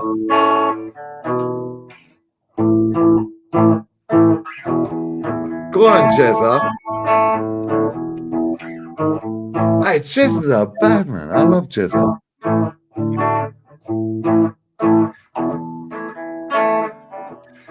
Yo, what can you play? Okay, yeah, I'm from Raja. Okay, I can play the trombone. I can play the guitar. That'll do, because the neighbour's going to get fucking pissed off. Yeah, no, Jez, you won't do him for copyright. Jez, you won't do him for copyright. Never. I just played it. You didn't hear it. Yeah, we heard it. Jez, you won't do him for copyright. Play. Like, what's the most famous song that is your okay, let me say this. Your party trick. You bust out the guitar, balls, Yeah, and you go, yo, this is my go-to, my signature move. Stevie Ray Vaughan, one of my greatest ever guitar players. Pride and Joy. Greatest. Can you play it? Can you play it? Yeah, but go on then. Let's go. Let's go, and we'll wrap on that. You can't play with one person. Like Jimi Hendrix? You can't play it with one person. You need two people. It don't work otherwise. So, what's a one-person one that's your go-to? I just played it there. That was actually because you need two people to play it. Yeah, that's actually a Jimi Hendrix song. Yeah. Let's have Jimi Hendrix every time. Hendrix, didn't I? Yeah. Jimi Hendrix. Well, listen, man. Nah, I like a bit of Dire Straits. Dire Straits, Sultans of Swing, mate. I ain't that good. I ain't that fucking good, man. Dire Straits are fucking awesome. That is a bit of me. I'm not that good.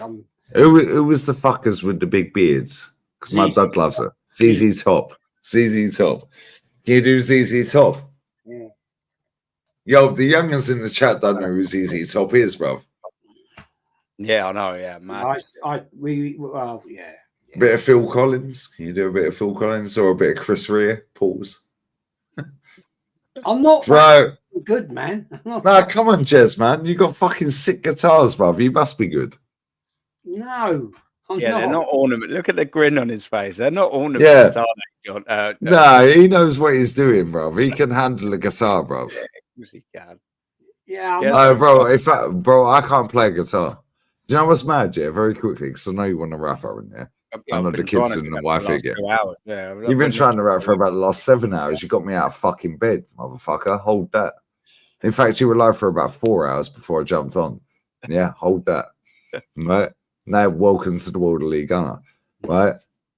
So, do you know what's crazy, yeah? Right? I swear to God, yeah? Right? When you look at fucking some of these artists, yeah? And you look at like Chris Rea, Driving Home for Christmas. Oh, great. Yeah. Song. Great song. Right? Tune. Yeah. Nobody knows about Chris Rea, bruv. Yeah. Yeah, they still play the tune at Christmas every fucking year, by the way, and he's still getting royalties. Oh, mate, good royalties. He's still getting royalties. Yeah. Mariah Carey. Yeah. All I want for Christmas. She makes $3 million a year out of that. What's the fucking band that did the Christmas song? I can't think. What's that? Where's that going with Christmas? What are they called? Slade. Everyday Slade. Yeah. They make killing it. They make fucking million off of that. Yeah. Every Christmas they make at least $1 million. Mariah Carey makes $3 million off of that fucking Chris Rea, Driving Home for Christmas. Bro, I swear down, I'm so blessed I was born in the fucking 80s. It's crazy. Early 80s as well, because there was no socials, there was no phones, there was no CCTV. Yeah, it's going to knock on the door. Oh, do you want to play football? Oh, jumpers for goalposts. Yeah, it taught you character, it taught you life. Yeah, these kids these days ain't got a fucking clue what day it is. Brother, we used to go over the fields and that and be like build dens and climb trees. Yeah, go in the woods and all this shit. Like we're having a fucking bro. Yeah, this tree and this tree is the goal. This tree and this tree stump is the goal. And that next rush goalkeeper. Bro, these men don't know, bro. Yeah. When do you ever see people playing football on the park? You don't, because there's no fucking parks, they're flats. Yeah.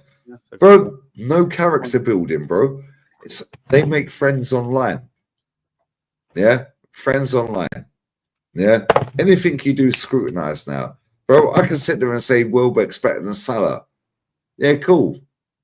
Welbeck's been balling for 15 years, mate. He's still scoring goals. Yeah. Oh, but you got an agenda. Oh, Martin Odegaard. Paul Merson's better than him. Oh, you don't know ball. Did you watch Merce? Because I used to play football with Merce over the park at the Cricketers in Oldbrook in Milton Keynes. His brother lives in Norfolk near me, not too far Bro, away. I played football with Merce when he played for Arsenal because his fucking scumbag fucking family that he used to come and see every week, when Arsenal weren't playing, lived around the corner. Yeah. Let's play football with Merce on the Cricketers. The Cricketers is a cricket thing. It's now a gay bar. Yeah. good one, right? Maybe it's not anymore. They used to come up and play football with us, jump us for goalposts. Yeah. Yeah, Jez, you lived right opposite the fucking stadium, bro. They used to hang out the fucking window after you'd walk down the street. You'd fucking walk. Yeah, look at Claude. Bless up Claudio. Bless 4 years this weekend gone. Fucking 4 years, by the way. How quick? Anyway, my point is, yeah, you just get fucking Frank Staple and walk through Hyde Park. Yeah, Claude to go for a walk. He's going through Hyde Park. He bumps into Frank Staple and a Charlie Nicholas. They're Merce and all. Yeah, Ian Wright, Kevin, fucking do me a favour. Yeah, like what we doing here? These man now, you don't see them, bruv. But then they want to give it to Bertie on socials. Yeah, that fucking dickhead that plays for fucking Man United, Rasmus. Yeah, Rasmus giving it all that. Now they want to ban Rudiger for doing that. Yeah, after beating Atleti in the fucking semis. Yeah, get out of here, bruv. Oh, he threatened to slit their throats. Yeah, and Mbappe is grabbing up his cojones. Yeah, ban him. Denis Ceballos. Oh, he's banned, didn't he? Well, he's injured, not banned. He's injured anyway. They're trying to ban him from our game. Cool, ban the fucking lot of them. Play Saka, and when we lose over 2 legs, what you saying now, brother? You better hope Unai Emery don't beat PSG, bruv. You want to fucking hope and pray, because now man's in the semi. Yeah, and let me tell you right now, that motherfucker got Villarreal to a semi, Desmond 2-2 against Firmino, Mane, Salah, Hendo, Fabinho, Wijnaldum, Van Dijk, Robbo, who was the other centre back? Can't remember. And fucking Trent, Allison in goal. You want to hope and pray this motherfucker, after he slapped up Juve with Villarreal, 3-0 away, by the way, beat Nigel, that was Allegri. They don't concede goals, bruv. Allegri slapped 3-0 away. Coquelin slapped. Capoue, Juan Foyth, Moreno. Yeah, Jared Moreno. Then the Moreno left back. Yeah, then you got Raul Obio. Get out of it, bruv. Fuck off. I swear down, if Arsenal don't win the champs, I beg Unai Emery wins it, please. Please. Yeah, if Man City don't win the fucking FA Cup, please, Unai. Please, please, please, please, please. That'll mud a lot of fucking people. Yeah, because there's 1-2 trophy. Bro, he qualified them for the champs, yeah? Wait, bro, could you imagine he won the Champions League in the FA Cup, bro? Bro, fuck the FA Cup, yeah? Bro, this motherfucker qualified them from relegation to Champions League. Now imagine he wins it first season. Nah. Yeah? Bro, he got Villarreal to a semi-fucking final, you know? Semi-final. Villarreal. That was a year after they won it, because that's how they entered the competition, was it? They won the Europa League, beating us under Arteta. Beat Man U on pens. Semi, yeah. I beg Unai, if we don't win the champs, please, Unai. Please. Yeah, because you know please. Please. Yeah. If Man City don't win the FA Cup, I don't care who wins it. Because if Man City win it, but they done 200 million in January. Okay, cool. Forget that then. If Unai wins it, fuck you. Yeah. If fucking Nuno wins it, fuck you. If Glasner wins it, fuck you.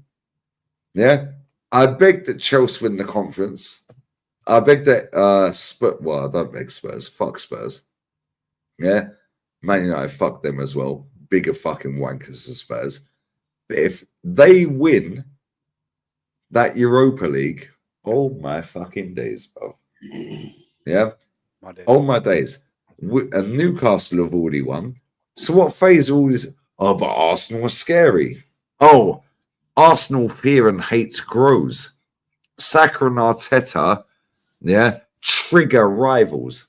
Why do you think my title for the podcast earlier? Yeah, I changed it, yeah, because I see his title, The White Knight of YouTube. who fucking view bots, hence why I've got more views than him on the streams. And he had nearly 3K live all the way. Anyway, my point is, yeah, check this. Yeah. His title was Saka and Arteta Trigger Rivals. So I changed my title to Saka and Arteta Don't Trigger Rivals. Fuck off. You love it, didn't you? No, fuck off, man. Yeah, man changed the fucking squad TFT to Terry Flowers TV. Deleted all the videos, but that was KJ's channel, right? She told us. Oh, I got all the clip. I got all the clips, bruv. Tactics. Man said, "Oh, I deleted my." He did a show with Gold Bitch, the tier list. Oh yeah, but I had a couple of people. They used to come on the terrace. Yeah, and now they've got jobs, so they asked me to delete the videos. Hence why I deleted my oldest video. No, you deleted them because you're drinking Carlin on stream, calling everyone. I'll see you next Tuesday. Yeah, fucking telling everyone, ignore the journalist and this and this and this. Fuck off. Tactics. We have the clips, bruv. Don't fuck about, mate. Fuck you. Lee, 6 now. I actually do. Fuck off, Aaron. Actually do. You got me out of bed. I was going to watch Adolescence. I could have watched the whole fucking season right now. Bed, it's 7 a.m. Man got me out of bed for this shit. That's Fuck you. That's because I'm a prick, bruv. Do you know what I mean? Come on, man. What are we doing here? Nah, listen. Mega see you next Tuesday. Right, you're going to go and knock one out. Yeah, you're going to Leopard in the setting saying done by 6:01, yeah. Anyway, yeah. No, listen, the Leopard, always wins, but if it don't, it'll still get one over the deer. Pause. Yeah, tactics. More often than not, I win, bro. Oh, the Leopard always wins, bro. It never misses the deer. I missed it. Well, do you remember we was having a little chat and I was like, I'm gonna go. Oh yeah, shit. I almost had it pre-message to you. Yeah, I had it pre-sent to you, and then I went upstairs and she went, "Fuck off!" I probably she went. We put the emojis. Yeah, and I turned them back round. I was like, you know what? I'm gonna call myself out. I'm not gonna lie and send that. I'm just be like, yeah, listen, I'm an honest geezer. I was like, yeah. Leopard always beats the deer, guys. Man fouled. Man down. Man did. Black Hawk down. Usually I don't. Go, man. 9:23. Bro, you got me out of fucking bed, you know. Good. I had to have a shower. Good. Get dressed. JEZ went asleep, came back, right. Good. Yeah. I'm so glad you respect me enough to do that. That'll do. What a win. I got out of fucking bed. Yeah, good. Yeah, I'm on with Rants. What time is it? 7:02. Probably sun's coming up in 5 hours. 5. What's that? 3 p.m. Oh, no, I'm good. I've got 8 hours. Oh, is he? Go on, 3 p.m. my time. Yeah, I'm blessed. Trouble. Oh, you got me in big trouble because I was like, having a good time after I was not very well, and the wife was looking after me. Yes, I've healed you, bruv. What we doing here, mate? I've just healed you. You said you was ill a little bit. You left early. You come on the channel, and now you're somersaulting and that to the guitars. Come on, JEZ, man. I've healed you, bro. No, I was you're welcome, mate. I was actually quite ill, and then the wife's looking after me, and whatever, and not in that way, not in that way. And I'm not saying nothing, no comment, bro. And then I like got rid of whatever it is I had, and I saw you boys were still live again. I thought, what the fuck? And here we are. I know. Blame him. JEZ, he got you fucking out of bed. Yeah. He got me. JEZ, I swear down, I was in bed. Yeah, I was just nodding off, and I thought, do I go Adolescence on Netflix or YouTube? I thought, let me check YouTube. My pal knows it. Yeah. And I was like, Turkish is live. Let me see what Turkish is saying. A couple of comments, boom, boom, boom. Yeah, he ends. Yeah, then I'm like, yo, everyone's live. It was like, I'll send the link. Yeah, here we are fucking 6 hours later. Yeah, I should have had 6 hours sleep, mate. Send the link. JEZ, you fucked off for 5 hours, according to Aaron. And now you're back again. Yeah, it's back with a bang. And you've done another 4. Back with a bang. No. We need to get JEZ. Listen, I know you're done very well in life. I need to fuck YouTube off. Any rich Russian, in fact, any rich woman. Now I don't care how old you are. Like brutal. Slide in the emails. leegunnermk82@gmail.com. I need to fucking retire, bro. I'm bored. I'm tired. Yeah, and do you know what? If she's got a fit system, you know. I don't care, bro. Like, honestly, she could be 90, bro. Like, put me on the wheel. That's a good question. Something actually, I've often I'm thought joking. about how long do you think, gentlemen? I'll come to you, Lee, first. How long do you think you'll actually stay on YouTube? JEZ, I said this to my missus the other day, yeah. I was like, do you actually think I could be still sat here? I'm 43 this summer. Do you think I could still be sat here in 17 years' time when I'm 60, yeah, cussing out super duper mixed son, yeah, in phase fucking 7, when Wynn's puppies have had puppies? They're like, bro, come on. All right. I need to bank. And then she's like, oh, but I want cuddles. Fuck your cuddles, mate. Yeah, fuck your cuddles. Like, this could all end tomorrow. Yeah, and if it ends tomorrow, then what? I can't sell double glazing here. Maybe I can sell real estate. That's what I wanted to do when I was younger. Yeah, but it's what it is. Yeah, JEZ, to answer your question, I'd say I've probably got about 12 years left max to make money. Yeah. However, with the knowledge, yeah, the experience, my personality, yeah, I reckon I could get paid a lot of money in the next 12 years. However, YouTube could go cancel the app. Yeah, then what? Yeah, but social media will never be gone. There'll be another. No, app. then we go to TikTok or not TikTok. App. Then we go to whatever app it is. Yeah, but you better pay me what I'm getting paid now because I'm getting paid good money. Aaron, you're a young guy. I 36. Out of interest, I'm just asking this out of interest. That's all. Do you reckon you want to make a career out of doing this? I don't know, man. To be fair, I've started liking it a little bit more, and I think It's I'm starting to addictive. get a bit better at it. Yeah, like at first, It's you know addictive. what I mean? It's a little bit. Yeah, it is a little bit tricky, but the thing is with Then this, you is see a at video, least so it's cutting. Yeah. Then you see a video goes boom. So you're like, yo, I can actually do this. Yeah. Yeah, bro. Wait. Yeah, but then you'll have fucking days where it's like, fucking hell. I thought that video was slap and it done 40 views. Yeah, bro, we will win there.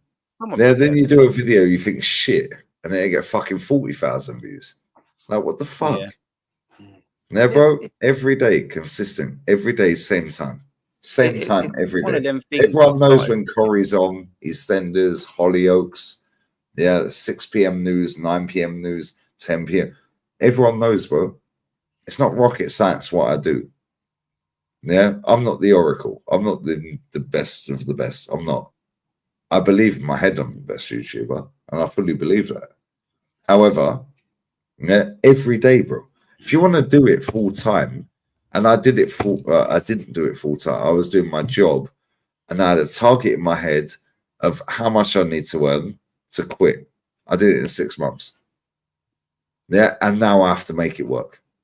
The problem is you got dickheads like Henry Talks bullshit and all these other little spastics that have rocked up. Yeah, they don't want to put the graft in, bro. Yeah, it's like back in the day before socials. You had to go and pinch a bird's ass, chirps her up, tit her up, finger her and all that. Yeah, kiss her and lips her up, all that back in the fucking bike shares. And now it's all on the phone. Yeah. These men don't want to put the graft in, bro, because they can go from here to here, yeah, by just fucking lying. Yeah, whereas we've had to put the graft in back in the day. Yeah, my dad pinched my mum's bum, yeah, in the fucking what's the name of the fucking pub? What's the name of the fucking pub? What's it fucking called? It's in Dunstable. Yeah, the Sugarloaf pub. Yeah, my dad worked for my granddad, which is my mum's dad. R.I.P. him. Yeah, Sugarloaf. They had one in Dunstable and one in Luton. My mum was like, go away, whatever. Yeah. He looked like Kevin Keegan, curly perm, like chased down the street, all with signed autographs, pretending to be Kevin Keegan. He looks like spit. Now he looks like Steve Bold. Right? Matty's seen him. He looks like Steve Bold. I swear, spitting image. Right? But back then, he was the spit of Kevin Keegan, who was one of the best players in the world. Right? And then he's in the Sugarloaf in Dunstable, pinched their ass again. Go away, Roy. Boo, boo, boo. Oh, I want to buy a drink. Yeah? Then, but like, birds weren't lunging and plunging like that back in the day because they had standards. Yep. Right? She had a boyfriend, my mum. Christmas Day, and my mum said this while she sat here, so I'm going to say this. Yeah? My granddad, my nan, bless him, yeah? My mum and her boyfriend at the time sat on Christmas dinner with my auntie, bless her as well. Yeah. Oh, what are you doing on Boxing Day? This is Christmas fucking dinner, bruv. Yeah. What are you doing on Boxing Day? She went, I'm going to be. My mum stood up in front of the whole fucking table, bruv. I went, I'm going to meet my new boyfriend. His name's so and so. That's my fucking dad. Next month, well, this month it's gone midnight. Yeah. This month, 44 fucking years married. Yeah. 44 years married. Yeah. Bro, I swear down. Yeah. To stand up in front of your parents, your sister, and your fella on Christmas fucking Day and ruin Christmas. Yeah, that's where I get my ruthless streak from. My mum is fucking ruthless. My dad's a little bit more like yo, chill. Yeah, my mum's like, fuck off. Yeah, my mum's ruthless, bruv. I swear down. The thing is, for me, I'm older, right? I'm older than you boys. I think probably maybe max another year on YouTube, and that'd be it for me. In all honesty, purely simply, I think it's more of a young middle-aged person's thing. And I think when I'm 64 in May, 65 next year, I think that'll be it for me. To be honest, I think you get your bus pass, Jez.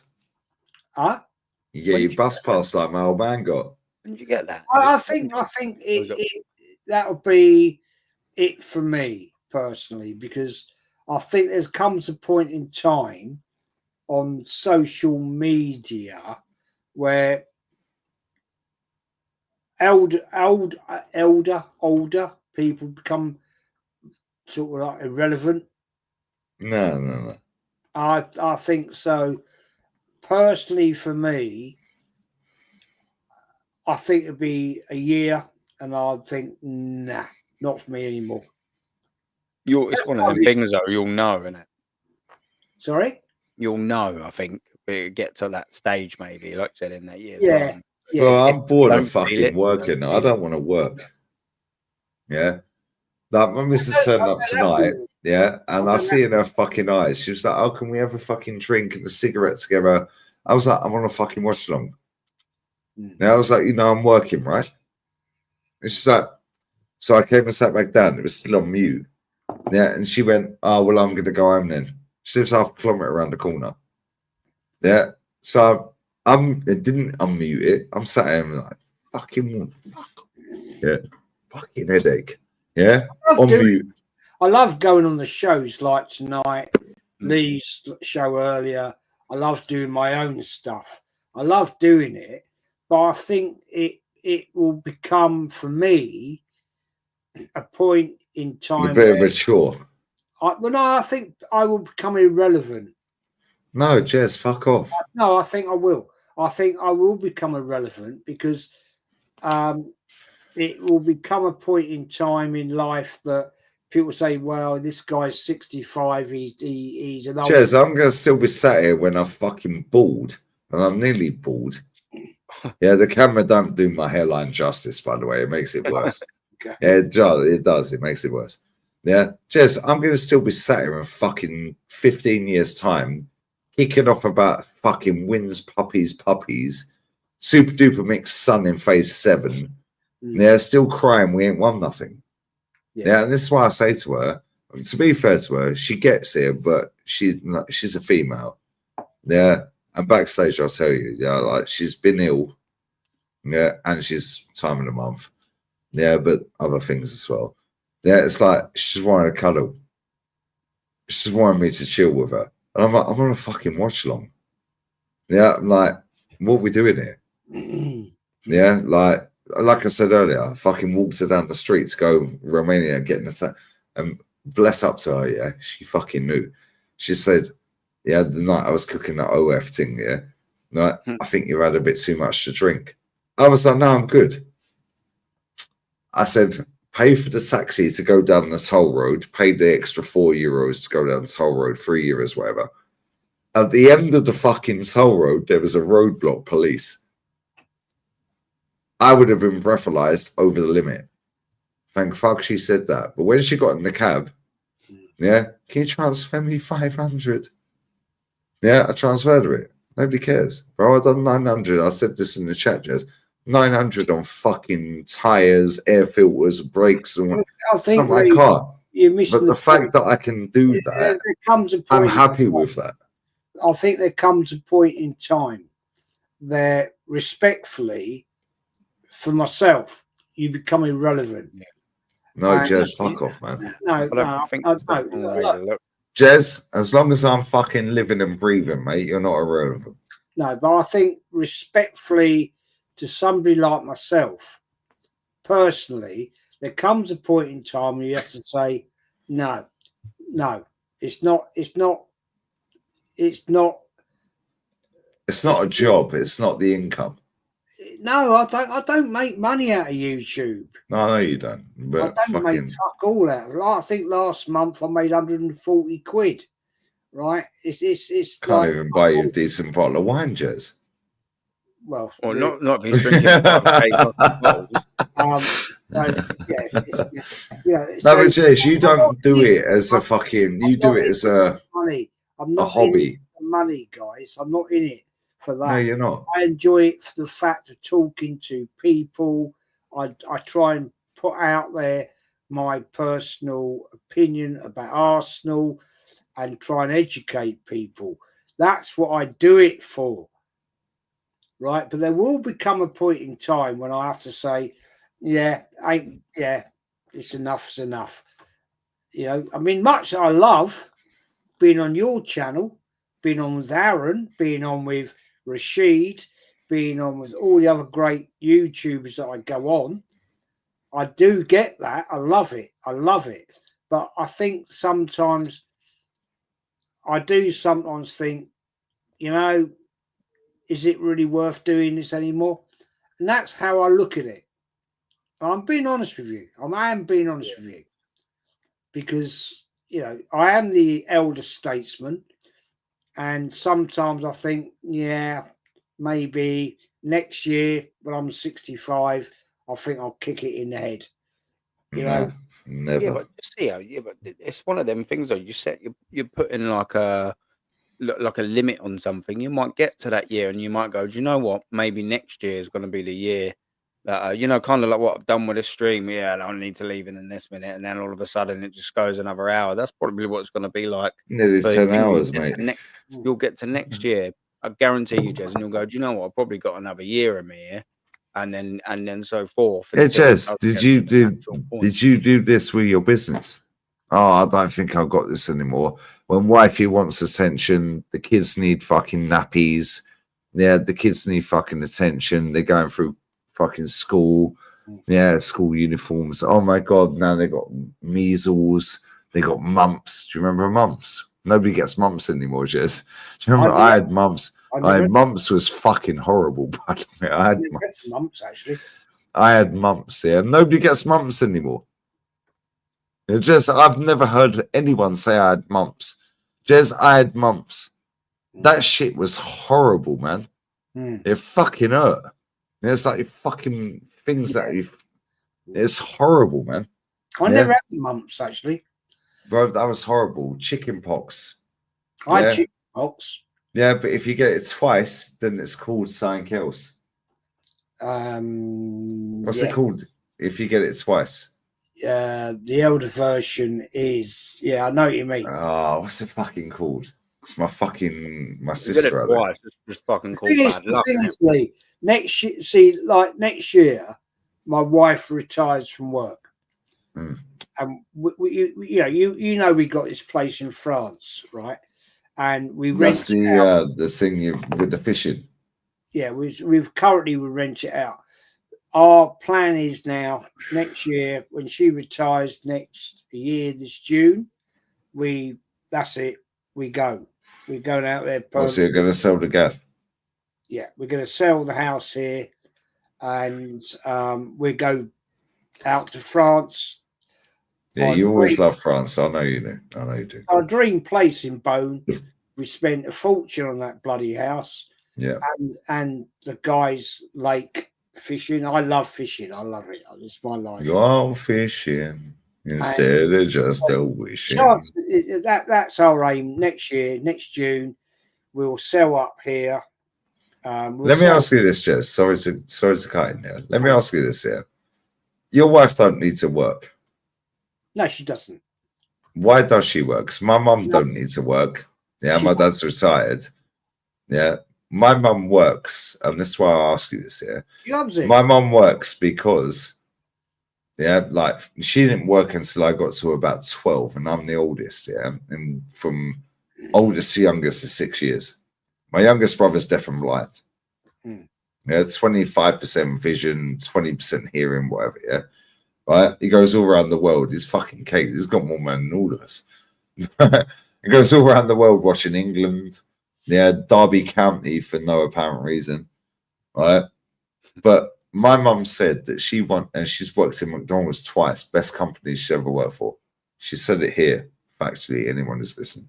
My point is, my mum said, she wants to work because it gives her a little bit of purpose because she spent so long bringing up and raising the house and the home. Yeah, that it's almost like a way of like not having a life because she's got a life, my dad. Like they've been everywhere, 100-odd countries on their bikes together, yeah. Right, but it's almost like it's a little bit of I'm actually doing something. I gave up my whole life. My mum never wanted kids. She was a chartered accountant, quit her job. My dad was working in an abattoir. Yeah, then on the buses in London, ticket inspector, boom, boom, boom. Then boom, lorry driver, boom, boom, boom. Right? She quit her job. She didn't want kids. Yeah, and then she had 4 of us in 6 years. Right? So then it's like, she said, like, it's almost like, this is my way of, actually, I get a little bit of, not me time. How do I word this without making my mum sound stupid? Because it's not what I'm saying. Like, it's almost like, not I feel like I do something because my mum's always like, she's great. That's how my mum every day, bro. Yeah, but at the same time, it's like, wants to fucking, she don't need to work, mate. They've made so much money off of buying and selling houses. It's crazy. Yeah. But it's almost like she wants to be like, I can do this as well. It's not just about you providing. I can actually provide. Yeah. And I gave up my career when I could have earned a fortune without having kids, which I never wanted. And it's not a spite thing. Yeah, it's not I'm spiting you. Yeah, because she gave it up and they've been married 44 years. Yeah, in fucking about a week, less than a week. I think it's the 5th or 6th of April. It's almost like I want to do that. Yeah, because I know I can achieve. Whereas my dad, like, she gave up her whole life for my dad. Whereas when I look at women now, JEZ, they want it now. Now. They don't want to, JEZ, I said this earlier. I've seen my mum and dad drag all 4 of us up to the fucking shopping centres, put 10 quid in our Commentary Boom Society accounts. Then I've seen them get the fucking car repoed the same week. Yeah? But they still put 10 quid in our bank. That extra 40 quid, 4 kids, could have paid for the car. The car gets repoed. Fuck that. We're setting the kids up. Yeah. Whereas I think now, girls, they don't think like that. Women don't think like that. Yeah. And even all these years later, my mum don't need to fucking work. Yeah. They're not minted. They're working. They're well off. Yeah. They could retire and they're cool. Yeah. But at the same time, women in this era that we live in, and you have daughters, I have a daughter, Aaron, you have kids. Yeah. Bro, I swear down, you're a bit younger than us, Aaron, respectfully, yeah. Bro, I swear it's like easy come, easy go. Everything's on the plate. Back when JEZ was growing up, no, it's not. You had to fucking graft, bruv. Yeah, but women were more respectful. Yeah, then my mum and dad, they got married in a fucking registry office, 25 quid. They renewed their vows years later. Then it cost a bit more. It's like, I look at it and I think, like, I say to my mum, like, I text mum, like, my mum texted me the other day. I was like, why are you still working? Get fucking sell the gaff and move out here. Move anywhere. Yeah, and it's like, I just think, like, this era of fucking social media, how it is now, girls, how they are now, OF and all this bullshit, then guys, there's the weakest of the weak, yeah? They don't know hard graft. Everyone thinks they can go 0 to 100 quick. And if you're a dickhead, you can. No effort. That's what I'm saying. Henry Wright, fuck him. That guy's got about 50 fucking thousand subs, mate. Yeah, by sucking off and clickbaiting. Oh my God, Arsenal's next free sign. Fuck off, mate. Yeah, but that's the era we live in. That guy's probably earning more than my mum was earning when she was pregnant with me. Yeah, and it's like, these people don't know hard graft. So when they get hard graft thrown in their face, yeah, like, it just pisses me off.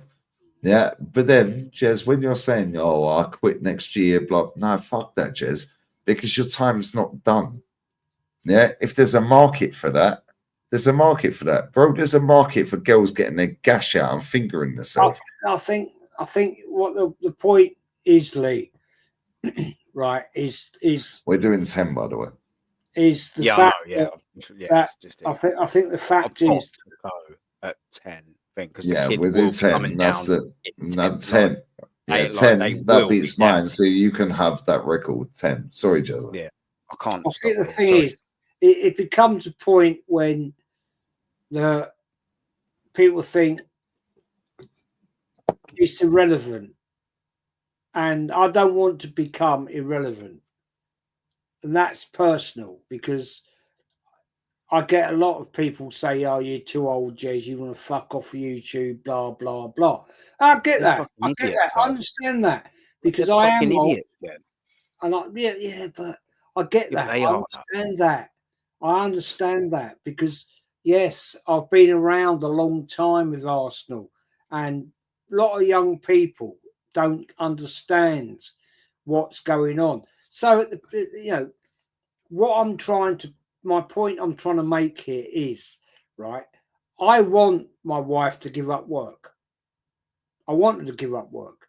She doesn't need to work. She's gone off to work now. And I said, we could have gone out today. I'd like to have us gone out and done something. And it does frustrate me. And we've had a few words about it. And I'd just like to actually say to her, give it up now. Give it up. I've given up working for 5 years. Right? And I love my time doing whatever I want to do. But I'd rather do it with my wife. Yeah, why don't she do it? Because she's loves working. She loves but she also gave up everything for you when you had your businesses. Yeah. No, she didn't. No, that's not fair. Because I was a selfish bastard. I was a selfish bastard. When we had our first child, and I was lying to her about work, the games. I was actually going to bloody away games. What a fucking chappy! And I was going up. Bless up, Jess. I was a lying bastard, and I regret that. I do regret that.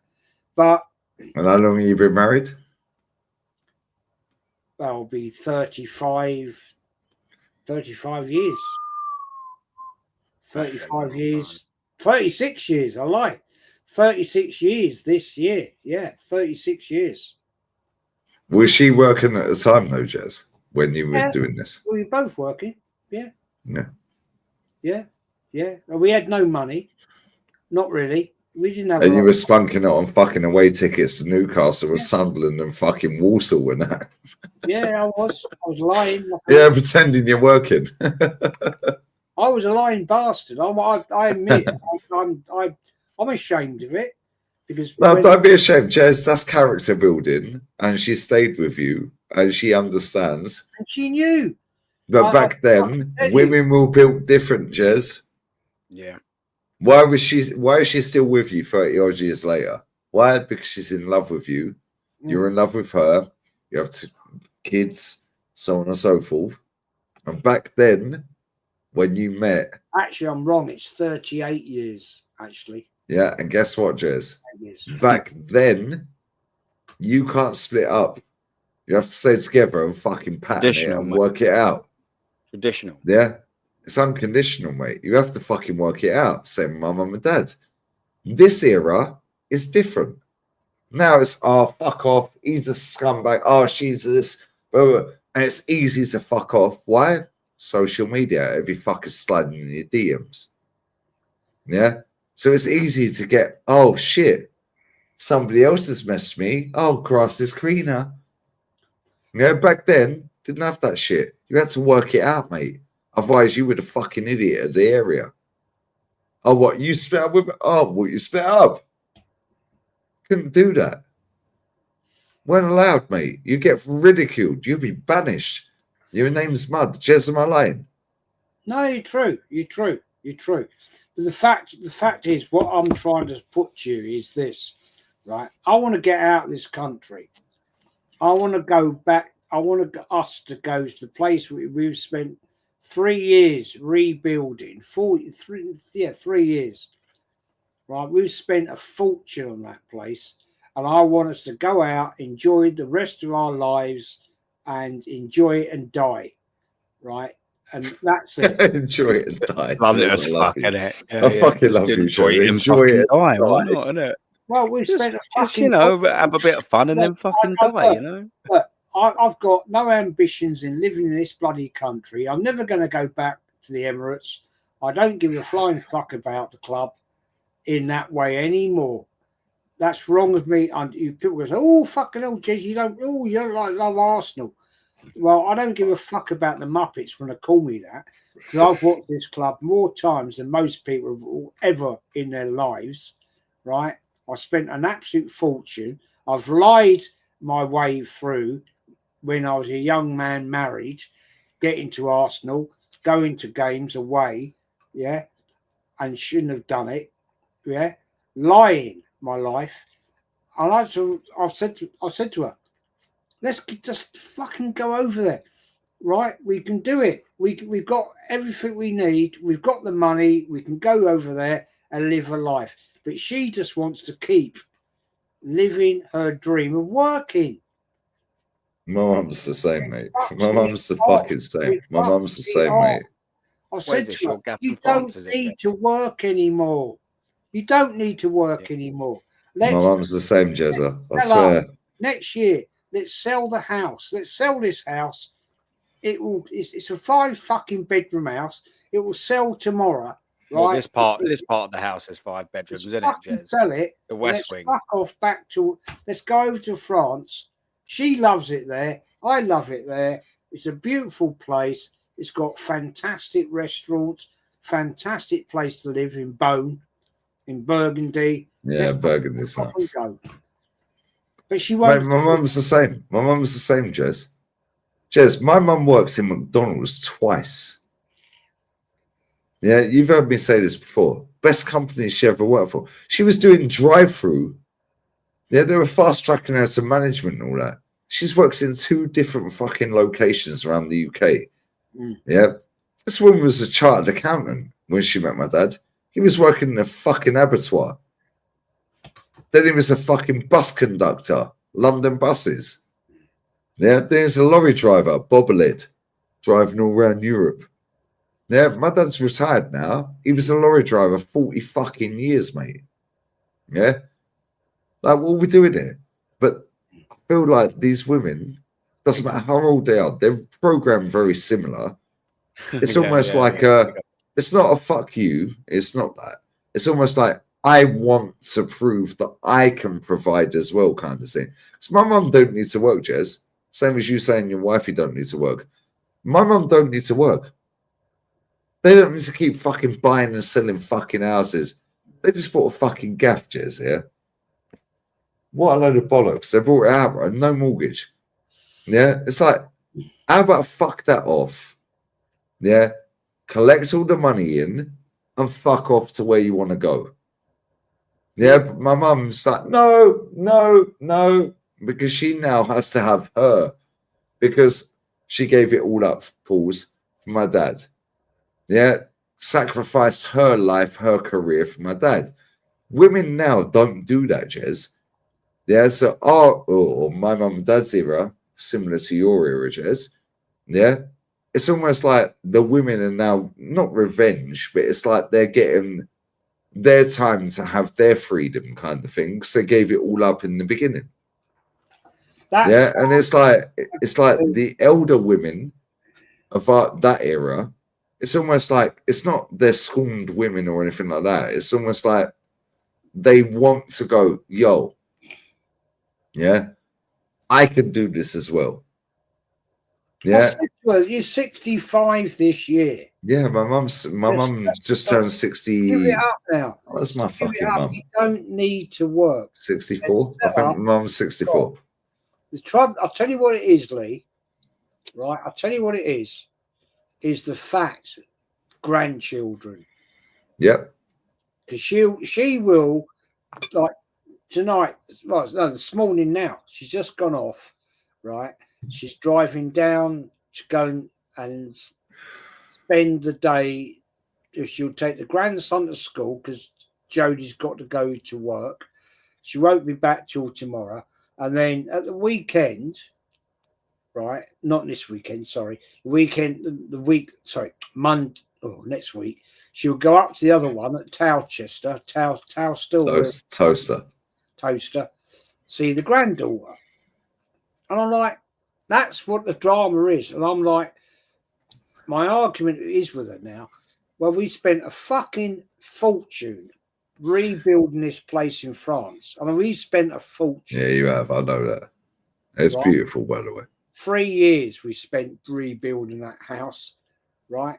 And I'm saying, well, we bought the fucking place. We would be built it to go and live in it. What are we going to do? We're never going to live in it. My dad's the same, Jez. I swear, Dad, you sound so much like my dad. It's crazy. Mate. Yeah, my youngest brother is deaf and blind. Yeah, he still lives there. Yeah, he still lives with them. Yeah, and I'm like, Dad, get the fuck out of here. And he's like, I sell everything we have. Yeah, we cash in, but your mum won't do it. And I'm like, why? Oh, because of the youngest brother. Yeah, because she still looks at him like a little fucking baby because he's disabled. He was supposed to live 6 months, my youngest brother. He's 37. Yeah. He's deaf, he's blind, keyhole surgery when he was born, all that shit, yeah? This motherfucker's got more money than all of us. Yeah? More money than all of us. Bro, he's been to every World Cup, every Euros, for England club level, their Derby County seasons. It fucking goes everywhere, bro. Yeah, he had his stomach pumped at fucking Millwall Hospital. Yeah, fucking. Yeah, when Derby played Millwall. Yeah, he was in Lewisham. Fucking. Bro, get out of here, man. Yeah, he's got about fucking. It's all cash, bro. I swear, I'm not gonna say what I want to say. Yeah, wrap the stream. Yeah, man. Sorry, yeah, man. Bro, because I could go on for another 4 hours. But this is what it is. Yeah, my mum sounds exactly like your wifey, Jez. Yeah, and they're very similar age. I think my mum's 64. She's 3 years younger than me. Yeah, 3 years younger than my dad. My dad's, yeah, she's 64. And her birthday is on the 15th of February. Her dad was cremated. My granddad, bless him, was cremated on Valentine's Day. So every time I fucking send my mum flowers, I hate sending flowers. They die. Yeah, I don't like sending flowers. They die. Yeah, my mum likes flowers. Yeah, my granddad was cremated on Valentine's Day. So the next day is my mum's birthday. It's irrelevant. She don't see it as a birthday. It's like she's thinking of her dad. Yeah, and that's like 18, 20 years ago. Yeah, so it's like, bro, but in my mum's head, she's like, no, I didn't have my career, so now I need to kind of prove something. You don't need to prove nothing. Yeah, they can retire right now. They're sweet. Yeah, they're sweet. Yeah, I'm so blessed I got both my parents. They're excellent. Like, and when I was growing up at school, and I'll land on this so sharp. When I was at school back in the day, when I was in my prime, when I didn't have a big forehead, right? I only had 2 kids in my class that had both their parents out of 30 people in the class. Is it? Wow. Yeah, so there was 3 of us that had both parents. Everyone was split family, bro. We grew up in a council estate. Yeah. Yeah. Only 3 of us had both parents. Yeah, and it's like, come on, man. It's almost like I feel like my mum, and I say this to her all the time, why are you trying to prove to dad that you can do it? Like, just fuck it off.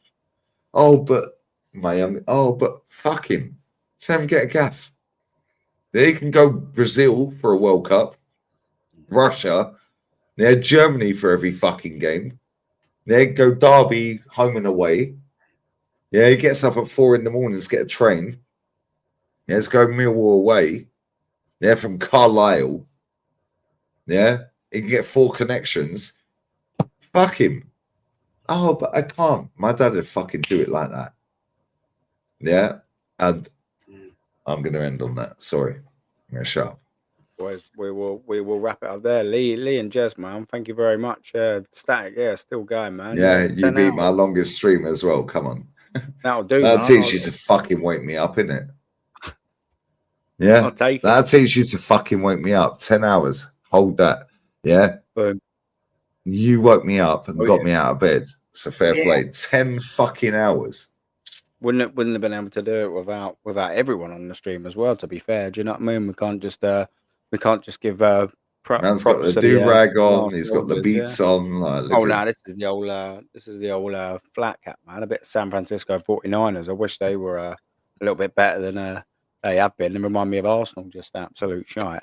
But yeah, listen, man. Big up everyone. Lee, Jez, honestly, man, big up, man. I appreciate the time. I can hear my missus about to come down the stairs.